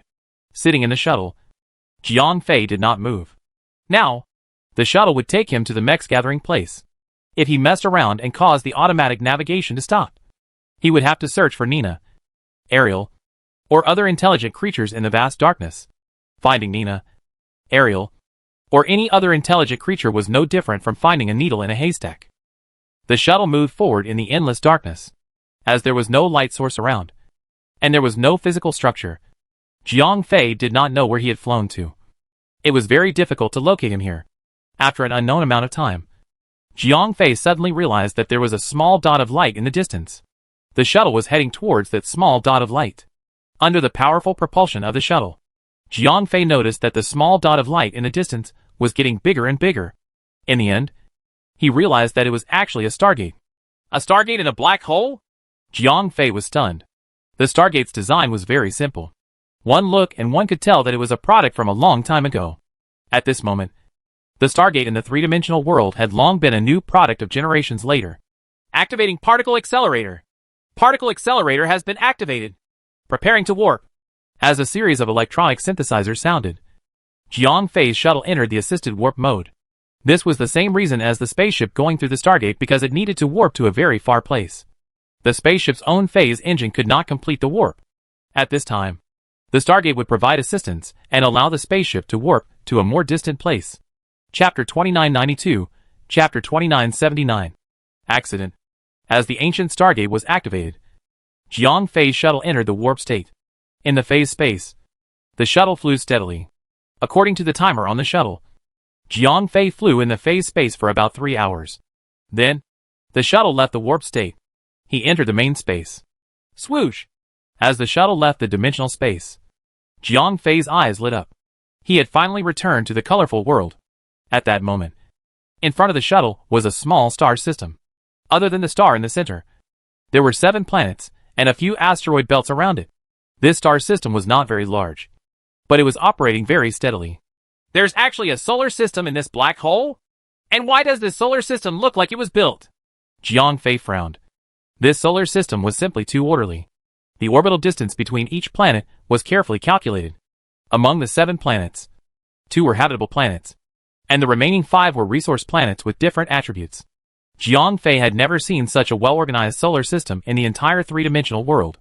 Therefore, he suspected that this place was thought to be built. However, Jiang Fei only thought about it for a moment before he gave up on the idea. After all, an artificial solar system was not a reliable thing no matter how he looked at it. Not to mention an artificial solar system. Even creating a planet in the specific orbit of a particular star was a pipe dream. After entering the star system, the shuttle's automatic navigation system locked onto a habitable planet. Then, the shuttle of destiny flew over quickly. Without using the warp engine, the shuttle was actually flying at a speed faster than the speed of light. This made Jiang Fei believe that it could bring him out of the black hole. In just 30 minutes, Jiang Fei's shuttle was ready to enter the atmosphere of the habitable planet. As the shuttle entered the atmosphere, Jiang Fei did not feel any turbulence. The shuttle entered the atmosphere smoothly. However, the scene before his eyes shocked Jiang Fei. What shocked Jiang Fei was not the towering buildings or the various unimaginable high-tech scenes. Instead, it was the exact idea that this was a backward, primitive planet. The technological level of this planet. It was about the same as the Middle Ages on Earth. The intelligent life here was still in the era of cold weapons. Moreover, the living conditions here were very difficult. How is this possible? Jiang Fei was dumbfounded. He could see the villages and towns below from the shuttle, although the distance was too far, and he could not see the appearance of the intelligent life. Jiang Fei could still see the primitive and backward life. This is too unbelievable. Before entering the atmosphere, Jiang Fei had imagined how developed this place was. He even imagined that the technology here might have reached an unimaginable level in the outer universe. However, reality was contrary to Jiang Fei's imagination. Not only was this place backward, there was no trace of technology at all. Could it be that the arrangement of the planets outside is a coincidence? Jiang Fei muttered to himself. Chika. The shuttle landed in a valley. Its landing gear landed steadily on the ground. Bang! The cabin door opened and Jiang Fei jumped out. As it was a habitable planet, the atmosphere was very suitable for human survival. Therefore, Jiang Fei did not bring any defensive facilities. After jumping out of the cabin, Jiang Fei waved his hand and put the shuttle back into the ring space. This thing was the only thing that he could rely on to leave the black hole. If it was damaged, he would also be trapped here. Damn it! How do I find Nina and Ariel? Jiang Fei frowned. Because his spiritual power was sealed firmly. He could not search the entire planet. Snow Beast, do you have any ideas? Jiang Fei asked the snow beast that was attached to him. The snow beast's spiritual power was stronger. Perhaps there was another way. No, I can't do anything here. The snow beast's answer made Jiang Fei extremely disappointed. Sigh. Forget it. Since my spiritual power search is not working, I can only use the most primitive method to find them. Jiang Fei sighed. The only thing he could do now was to ask for directions. Although his spiritual power was greatly restricted, it was not a problem for him to cover an area of at least 2 to 3 meters. Under the powerful suppression, Jiang Fei could no longer use his spiritual power to attack. However, this thing could be used as a medium for translation. It allowed him to not have to worry about language barriers and freely communicate with the intelligent creatures here. After making a decision, Jiang Fei left the small valley. Although his spiritual power was sealed, Jiang Fei's strength was still there, as he was not familiar with the terrain. He might be trapped in the rocks or trees if he teleported rashly. Therefore, Jiang Fei simply relied on his own speed to move. However, his speed was also quite terrifying. After a few minutes, Jiang Fei appeared at the top of a mountain on the side of the valley. There's a village over there. Let's go and take a look. Jiang Fei looked around. He quickly found a village. There must be an intelligent life form living there. However, just as Jiang Fei was about to descend the mountain, a whistle came from afar. Whoosh! A cold arrow shot straight at Jiang Fei's chest. Jiang Fei dodged to the side. The cold arrow missed. However, the arrow went straight into a rock behind Jiang Fei. From this, it could be seen how sharp the arrow was and how powerful it was. Whoosh whoosh whoosh. Right behind the arrow, a dense rain of arrows shot towards Jiang Fei. Damn it! Jiang Fei frowned. Then, his figure flashed, and he hid behind a mountain rock. Ding ding ding. Poo poo poo poo. Arrows rained down like a storm. Some of the arrows were deflected on the mountain rock, while others were shot directly into it. It seemed that the skills of these archers were not the same. Behind the densely packed arrows, Jiang Fei saw the attackers. They were a group of humanoid creatures with green skin. Their skin was like that of lizards. It was rough and had veins. Moreover, these guys were tall and strong. Jiang Fei was very familiar with them. The mechs? Jiang Fei was dumbfounded. As early as 10,000 years ago, the mechs had been able to build spaceships of the same level as Braveheart. Moreover, they could also build the Shuttle of Destiny. How did it come to this? They were playing with cold weapons? In the time that Jiang Fei was stunned, the mechs had already charged forward. Although they were not as strong as Jiang Fei, they had amazing physical attributes. A conservative estimate of the physical strength of these guys was, they could be compared to the most valiant and battle-hardened draconic croc people in the three-dimensional world. Chapter 2993, Leave of Absence. My son is hospitalized with pneumonia and can't be updated on time recently. Leave of absence for a period of time, and the author will resume updating as soon as possible. Chapter 2994, Chapter 2980, The Strange Nemesis. Capture this alien. He is with the Walloon race. From a distance, Jiang Fei could hear the shouting of the Nemesis. Although it had been 10,000 years, the language of the Nemesis had not changed much. These people shouted loudly and quickly ran towards Jiang Fei. Each of them walked as fast as they could. It was as if they were walking on flat ground in the forest. These people held cold weapons such as machetes and spears in their hands. No matter how Jiang Fei looked at it, they did not look like the highly developed civilization that Jiang Fei remembered. It should be known that 10,000 years ago, the mechs had been playing around with black holes. Although they had gotten themselves involved in it, this could at least prove the level of technological advancement of the MECHS. However, now, these mechs were actually holding machetes and spears to fight. How was this different from the primitive, backward, and early intelligent life forms? What is going on? Why did the mechs lose their technology? Jiang Fei was confused. However, he saw that the mechs with dark green skin were about to charge at him. Jiang Fei could not just sit around and wait for death. Although Jiang Fei maintained his powerful combat strength, he still did not want to kill these mechs. No matter what, Jiang Fei's current status was all thanks to the mechs. Although their initial goal was to let Jiang Fei come to the black hole to save them, the people of planet Namek had objectively helped Jiang Fei. Therefore, in order not to have a direct confrontation with the people of planet Namek, Jiang Fei teleported from the top of this small hill to the top of another small hill. Where is he? Why did he disappear? Search! We must find this alien. Quickly inform the Great Elder. Another alien has appeared.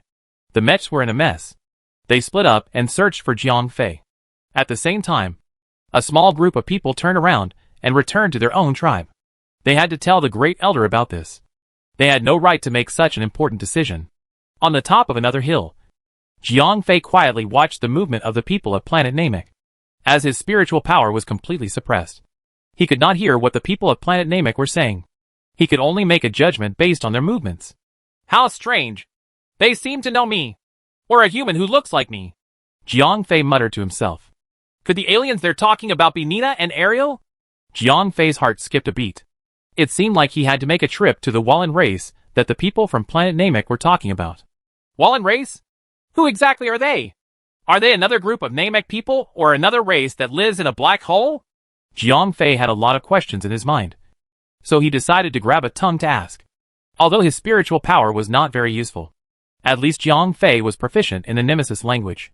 This allowed him to communicate with these Nemesis without any obstacles.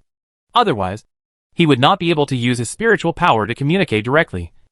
If he could not understand the Nemesis language, then he would not be able to move an inch in this wild world. After making the decision, Jiang Fei was ready to make his move. With his ability, it would be too easy to capture a person in this forest.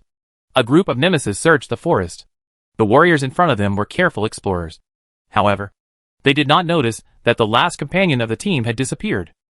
Jiang Fei brought the matched warrior back to the top of the hill where he was previously. It was far from the foot of the hill. Even if the matched warrior was desperately calling for help, no one else would be able to hear him. You? Alien! After seeing Jiang Fei's face clearly, the matched warrior was trembling in fear. Tell me, why did you attack me? Jiang Fei asked. Humph. If I don't kill you, do I have to leave you alive to help those lowly Valens? The Nemesis warrior laughed coldly. How did you know that I was going to help them? Jiang Fei asked curiously. Humph. Who knows what you evil aliens are thinking? Those Valens are dirty and cowardly. Yet you insist on helping them. The Nemesis warrior said coldly. From what you're saying, someone else went to help them before me. Jiang Fei asked curiously. Humph. Stop pretending. You aliens are all damn liars. Only by killing you can we restore peace to the new Nemesis. The Nemesis warrior was furious. He roared at Jiang Fei. Calm down first. Jiang Fei frowned. I'm going to kill you. The Merak warrior struggled crazily. However, under Jiang Fei's suppression, he had no room to resist at all. I'm going to kill you. The Merak warrior had completely lost his mind. Jiang Fei noticed that his yellow eyes, which were originally like insects, had become blood red. Is this affected by something? Jiang Fei frowned. There was something wrong with the guy in front of him. Kill! The Nemesis warrior struggled crazily. His arms were twisted in a strange way. In the end, it was broken. Damn it! If only I could use my spiritual power. Jiang Fei frowned again. If he could use his spiritual power, he could easily find the guy who was controlling the Nemesis warrior. However, Jiang Fei's mind power was completely suppressed in his body.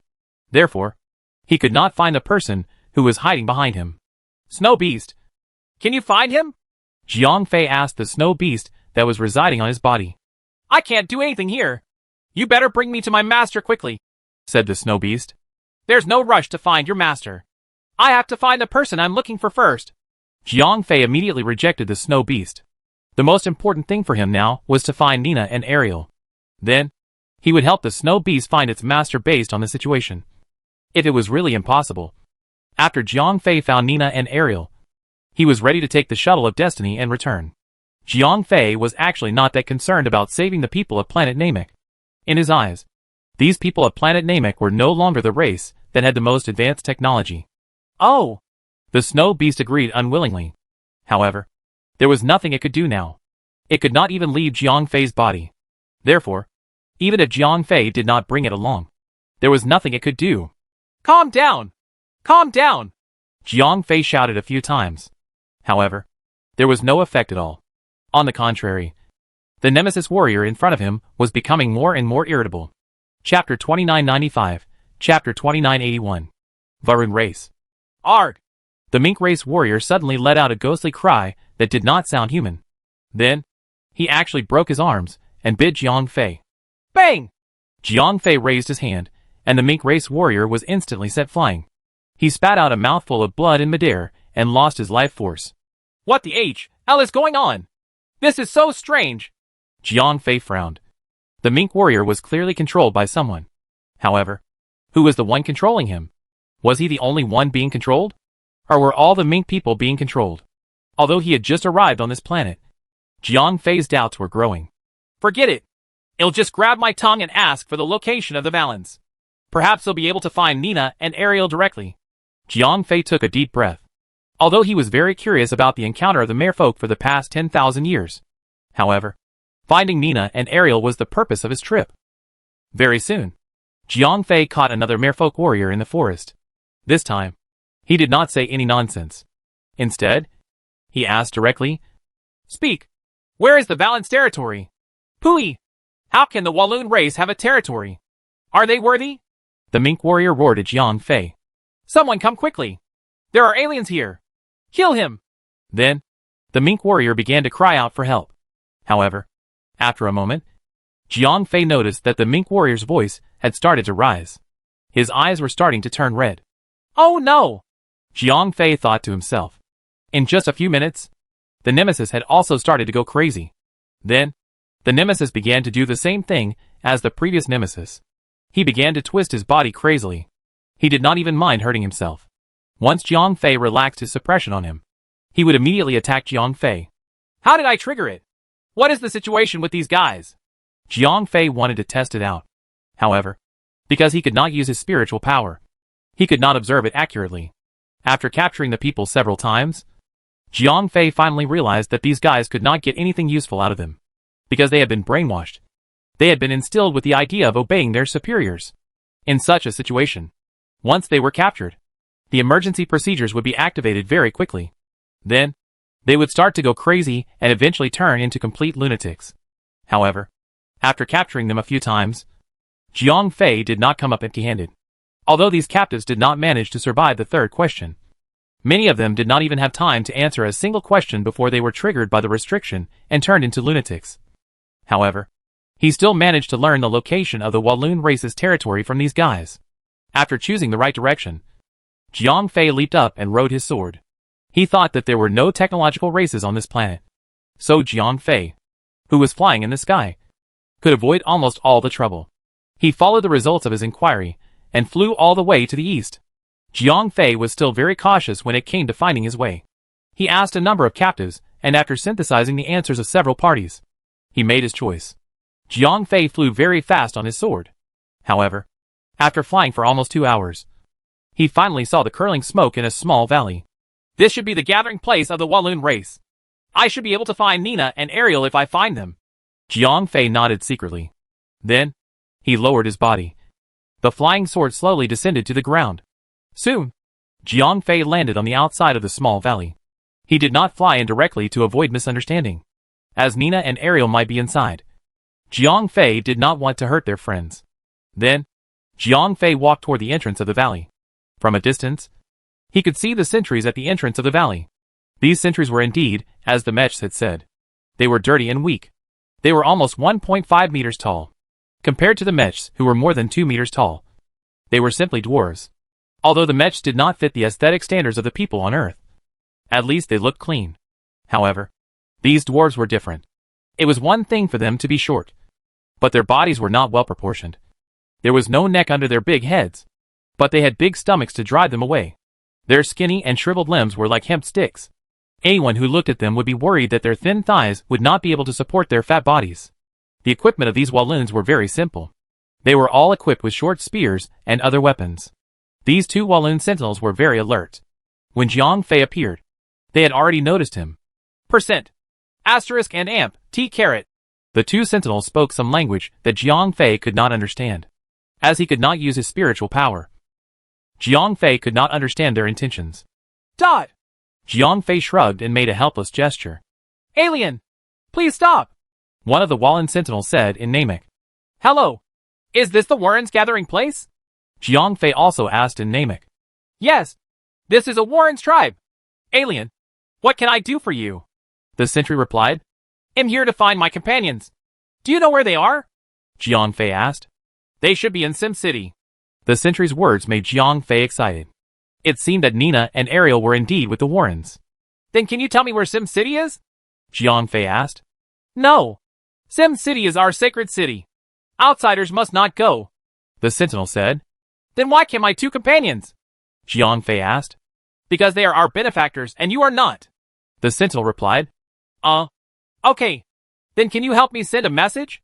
I think they will come to see me. Jiang Fei said. Alien, I do not have the authority to agree to this. If you want to send a message to them, you have to get the consent of the elders of our tribe, said the valiant sentry. In that case, I will meet your elders. Is that okay? Asked Jiang Fei. Of course. You are an alien and our honored guest. Therefore, we will try our best to satisfy your request, said the valiant sentry. Thank you. Jiang Fei nodded. Then, the valiant sentry ran into the valley. Although he was fat and looked like he was covered in fat, his movements were very agile. His speed was also amazing. After the sentry left, another sentry replaced him. After about the time for a meal, the sentry rushed back.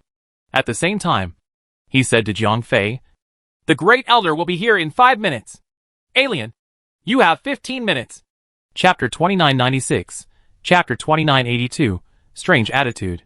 In less than a minute, a group of Walloons surrounded Jiang Fei. The Walloons, who were even more bloated than before, arrived at the entrance of the valley. These people had ugly faces, and their faces were full of wrinkles regardless of their age. Therefore, Jiang Fei could not determine the age of the Great Elder. Are you that alien? The Great Elder's tone was very arrogant. Although he was using the planet Namek language, he spoke in a strange tone. What Jiang Fei did not know was that although the Walloon race could speak the Nemesis language, their elders and other nobles maintained this strange tone. In their eyes, this was a symbol of status, because only nobles could speak like this. If commoners spoke in this tone, they would be punished. Greetings, respected Great Elder. I am here to look for my companion. Jiang Fei's tone was very calm. He tried to lower his status as much as possible, even though the Great Elder's strength was also very average. His combat strength was probably only a little over 10 million.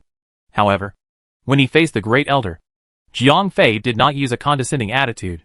Instead, he placed the other party in an equal position. Humph. Your companion? Looking for your companion should go to your planet. Alien! The Great Elder's attitude made Jiang Fei very surprised. Previously, when he had met the merfolk, Jiang Fei could clearly tell that the alien was very important to the Walloon race. The Walloon race might even have received help from the alien. That was why they were able to resist the rule of the merfolk. However, from the Great Elder's tone, Jiang Fei could not hear any respect at all. Instead, there was a sense of annoyance. What's going on? Jiang Fei muttered to himself.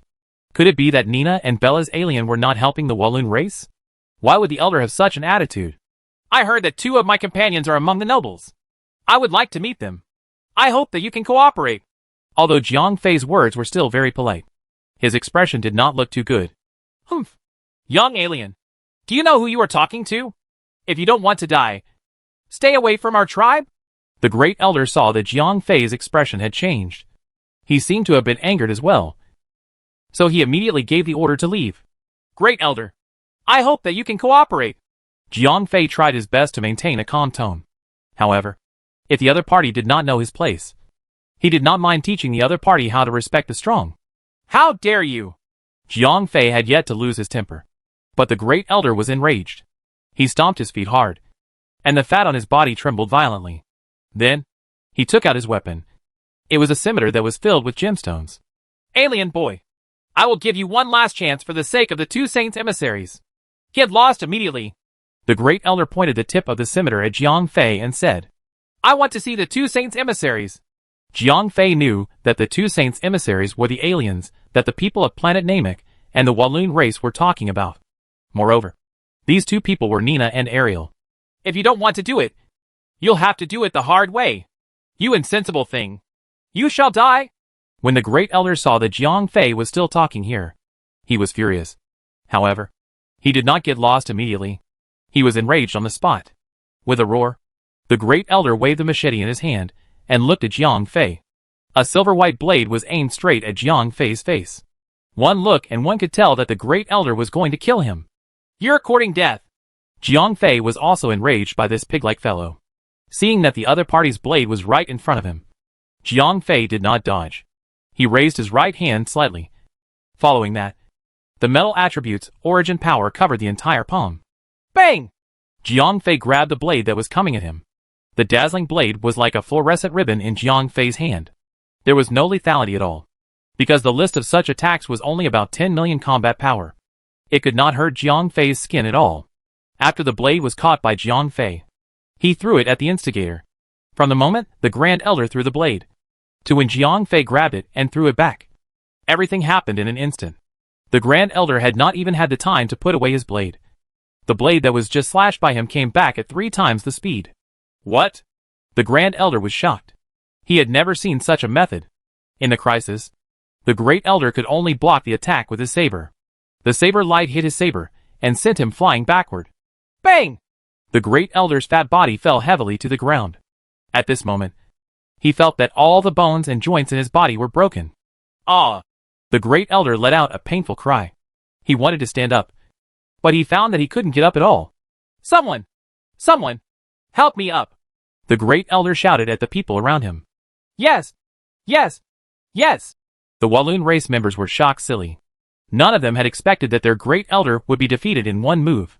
Moreover, he was defeated so miserably that the other party did not seem to have used any strength at all.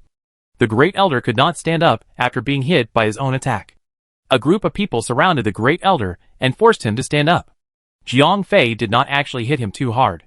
After all, it seemed that Nina and Ariel were on the side of the Walloon race. Before he could figure out the situation, Jiang Fei did not want to mess up the two-girl situation. Therefore, Jiang Fei was very careful with his actions just now. He only taught the great elder a little lesson and did not cause him too much damage. The great elder also knew that Jiang Fei did not use his full strength. He could actually stand up. But what would happen after he stood up? Would he continue to attack? That would not be as simple as asking for humiliation. He might even lose his life. However, if he stood up and admitted defeat, what would be the face of the great elder? How would he be able to convince the public in the future? Therefore, the great elder had to be heavily injured and then lifted up. That way, the great elder would not be afraid of being beaten up, but would fight for the tribe until he was heavily injured. You can't possibly allow a heavily injured person to continue fighting. Right? This way, not only did the great elder not lose face, but he also gained a wave of merit points for himself. Attack together. This person is very powerful and very dangerous. Kill him!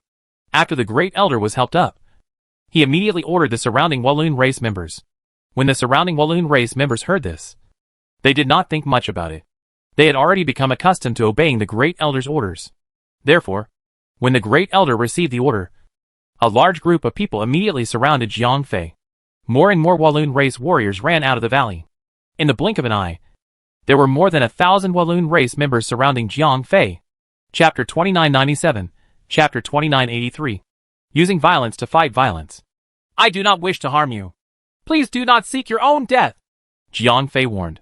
He did not choose to teleport away because he suspected that Nina and Ariel might be in the valley. Or, he might be able to find clues about them in the valley. In the beginning, Jiang Fei did not want to have any conflict with the Walloon. He just wanted to find Nina and Ariel. However, he did not expect the elder of the Walloon tribe to be so tactless. Therefore, in order to get information about Nina and Ariel, Jiang Fei had no choice but to make a move.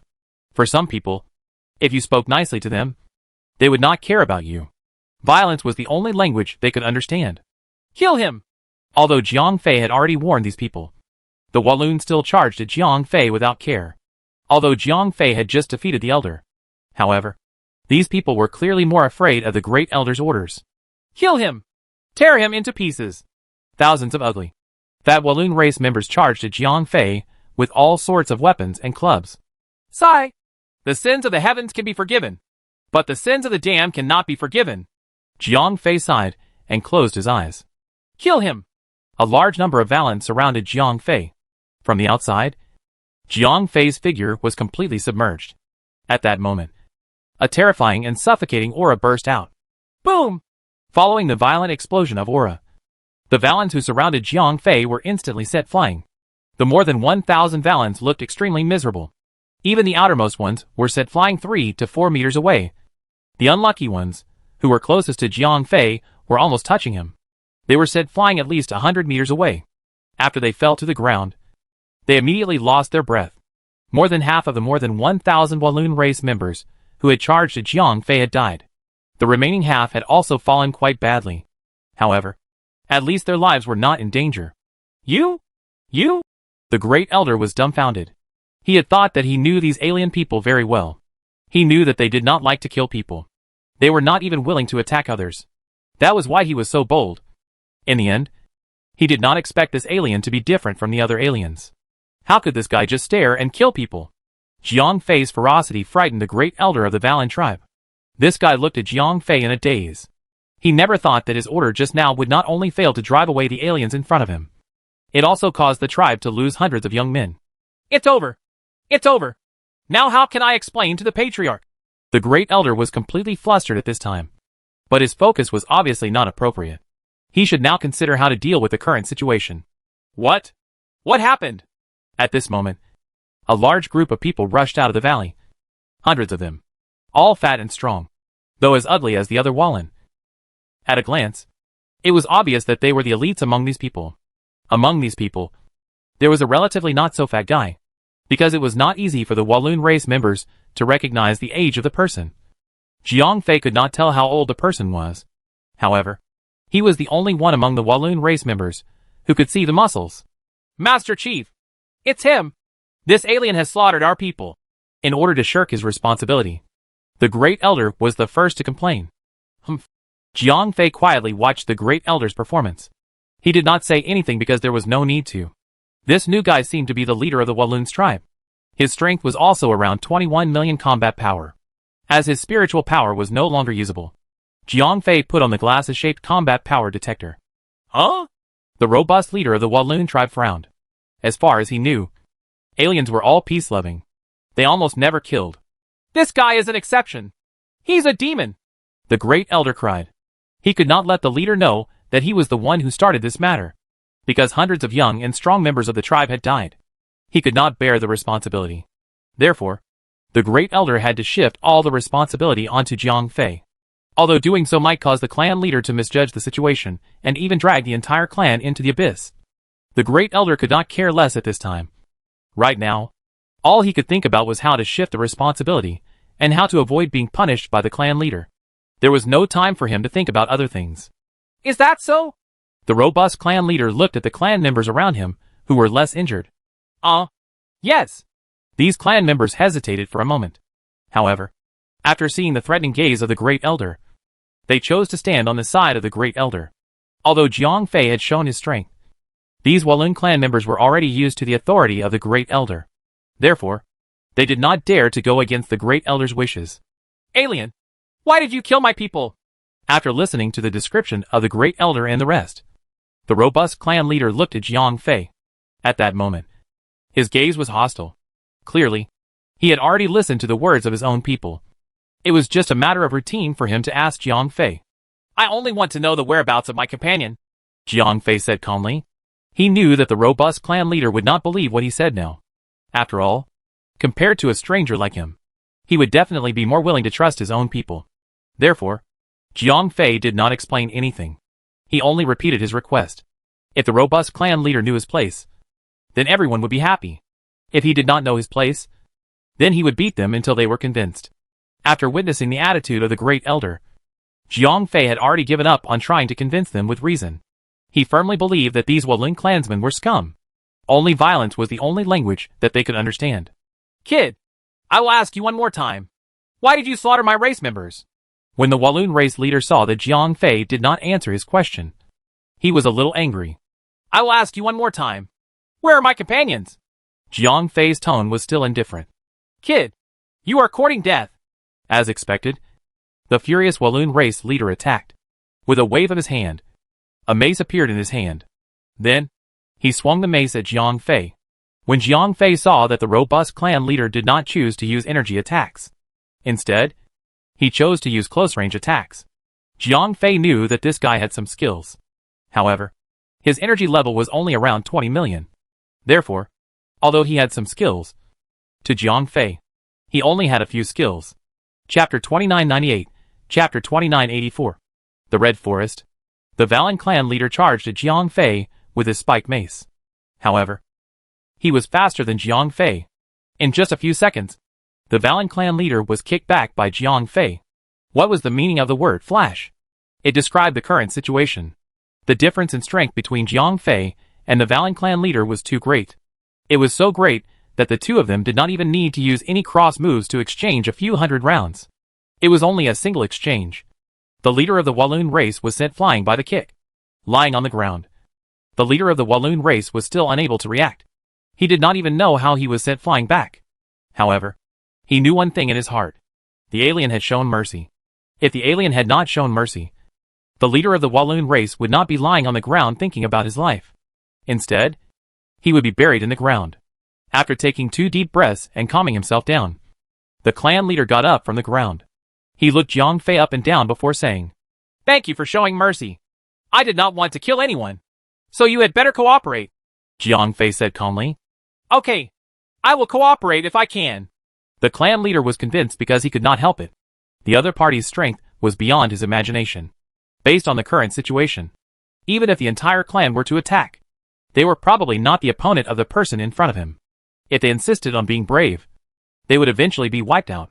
Therefore, the clan leader had no choice but to admit defeat. Alright, I will ask again. Where are my companions? Jiang Fei repeated his question again. They should be in Bretton Woods right now, said the clan leader.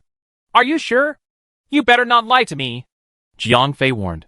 If they are not there, they must be in Westphalia, said the clan leader. Alright, then tell me where these two places are, said Jiang Fei. They are both in the east. You just have to walk east. The Bretton Woods is very easy to identify. It is a fiery red forest. The trees inside are fiery red, said the clan leader. What about Westphalia? Jiang Fei asked again. After passing through Bretton Woods, you will continue to go east. You will enter a plain. There is a large city there. That is Westphalia. It is also the capital of our Walloon race, said the clan leader. Although he was the clan leader, he was not the clan leader of the entire Walloon race. Instead, he was the clan leader of this small tribe. Alright. I hope that you did not lie to me. Otherwise, you and your clansmen better find a new place to move quickly, and do not let me find you, Jiang Fei warned. Don't worry. I did not lie at all, the clan leader said. Alright then. Goodbye. Jiang Fei directly summoned his Chungying sword. Then, he rode his sword and flew into the sky. This guy. He's so strong, the clan leader muttered to himself as he watched Jiang Fei's back disappear into the air. Clan leader.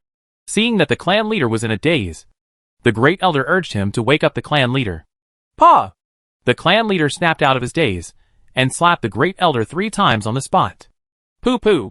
The great elder spat out 2 broken teeth. Clan leader. Are you hitting me? The great elder was stunned. Useless trash. Seeing the great elder like this, the clan leader was even angrier. He slapped the great elder twice.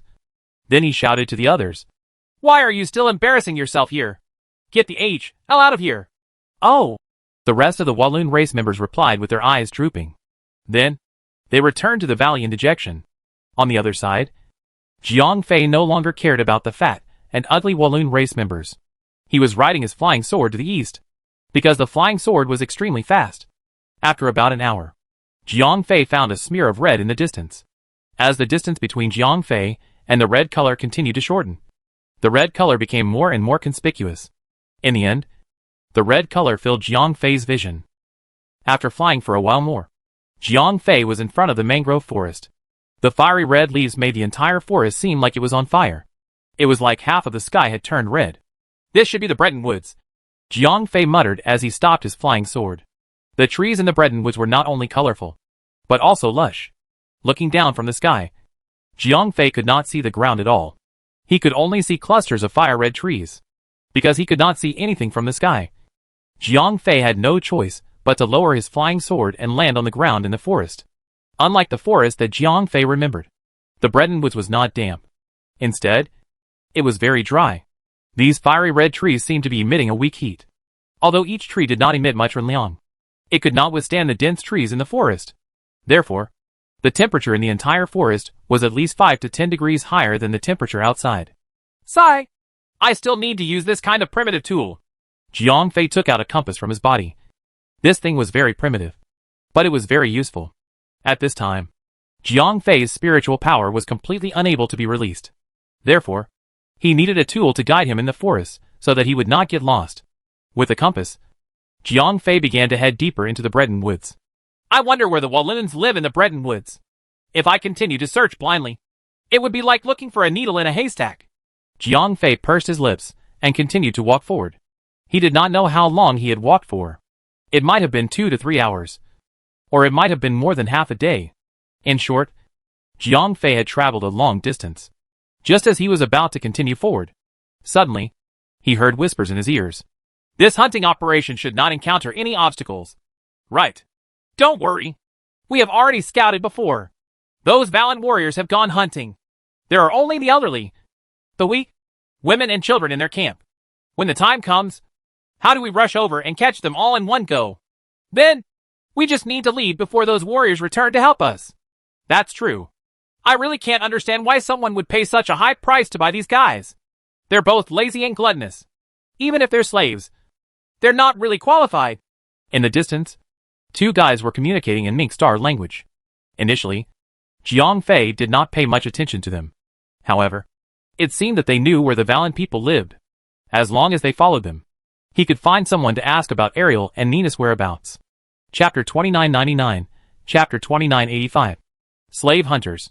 Jiang Fei sneaked up and quickly found the two nemesis in the middle of the two big trees. According to the data on the combat strength tester, the combat strength of the two nemesis was around 15 million.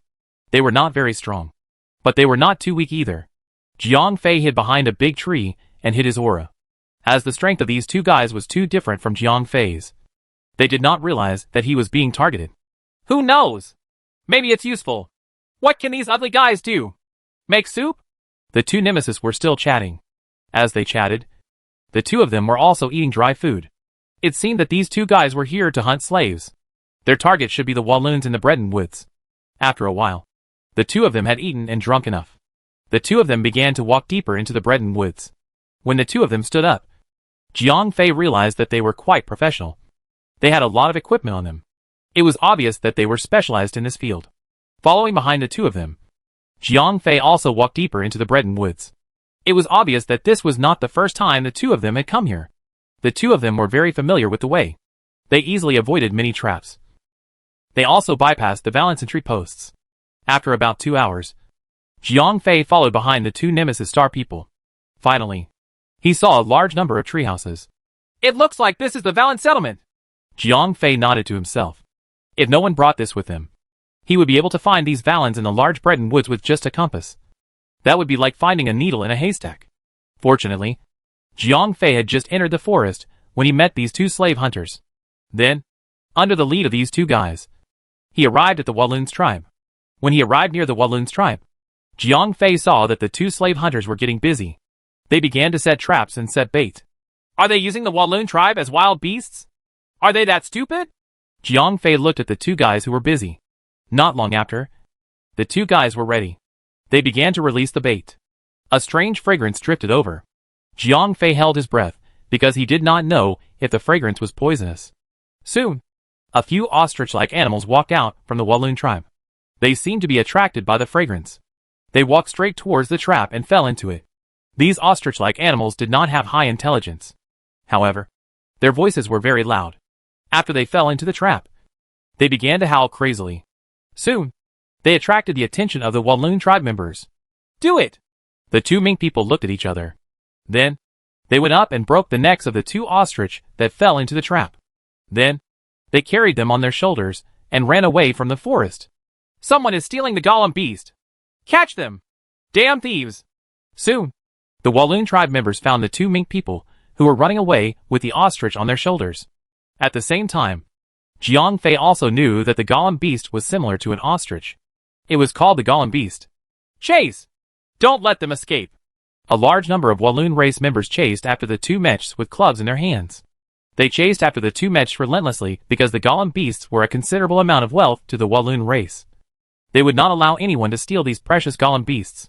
The two mechs ran in front of them and kept looking back. Their strength was far above the ordinary Walloon race members, so they ran calmly. Once they realized that the Wallen behind them could not keep up, they would slow down and wait for the Wallen behind them. Sigh!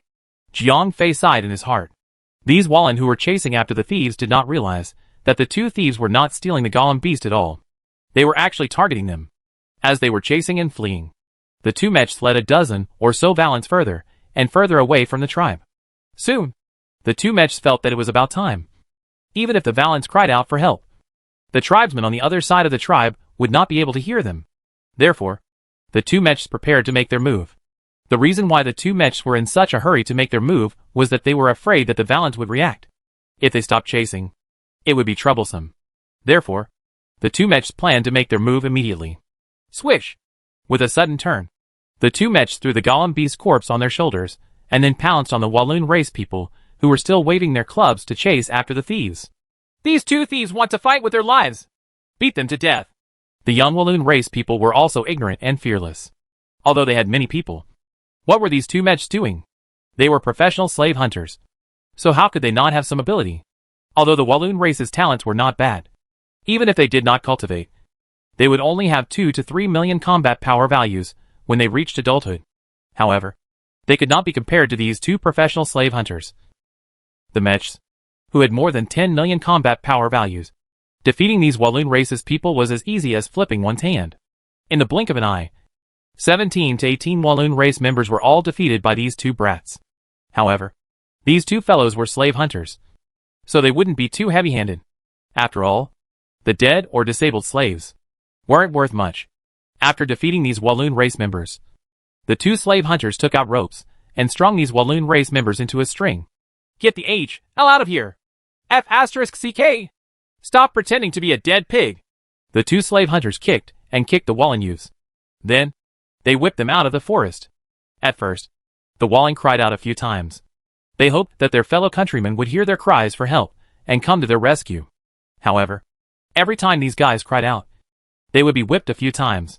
After shouting a few times and realizing that no one could save them, these guys accepted their fate. After all, being whipped was not a good feeling. These guys are too cowardly. Jiang Fei rolled his eyes.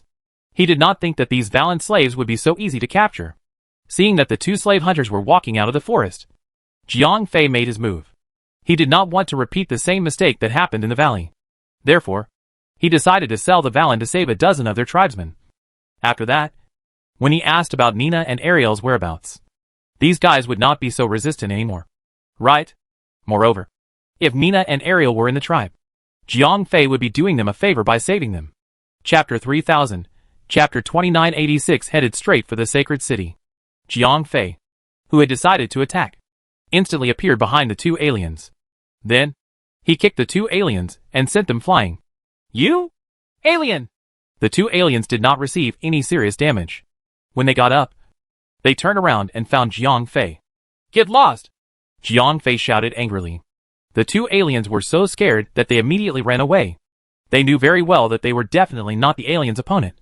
Moreover, they had to bring back the news of the third alien's appearance. Therefore, when the two of them heard Jiang Fei's angry rebuke, they immediately dived into the forest. At that moment, the two of them hated that they had lost two legs. That rabbit was really their grandson. In the blink of an eye, the two of them disappeared into the depths of the forest. All right, let's untie the ropes, Jiang Fei said to the Valens who were tied up. That's great. We actually met an alien. Thank you. Thank you for saving us. These Valens seemed to know more about the ways of the world than the people in the valley. Jiang Fei had saved them. At least they knew how to thank him. Are my companions in your tribe? Jiang Fei asked directly. They should be. I saw them 2 days ago. Yes, I saw them yesterday. However, I did not see them when I passed by the clan leader's house today, the Wallen said one after another. From their words, Jiang Fei knew that Nina and Ariel's last appearance was last night. They should still be here. Right, Jiang Fei muttered.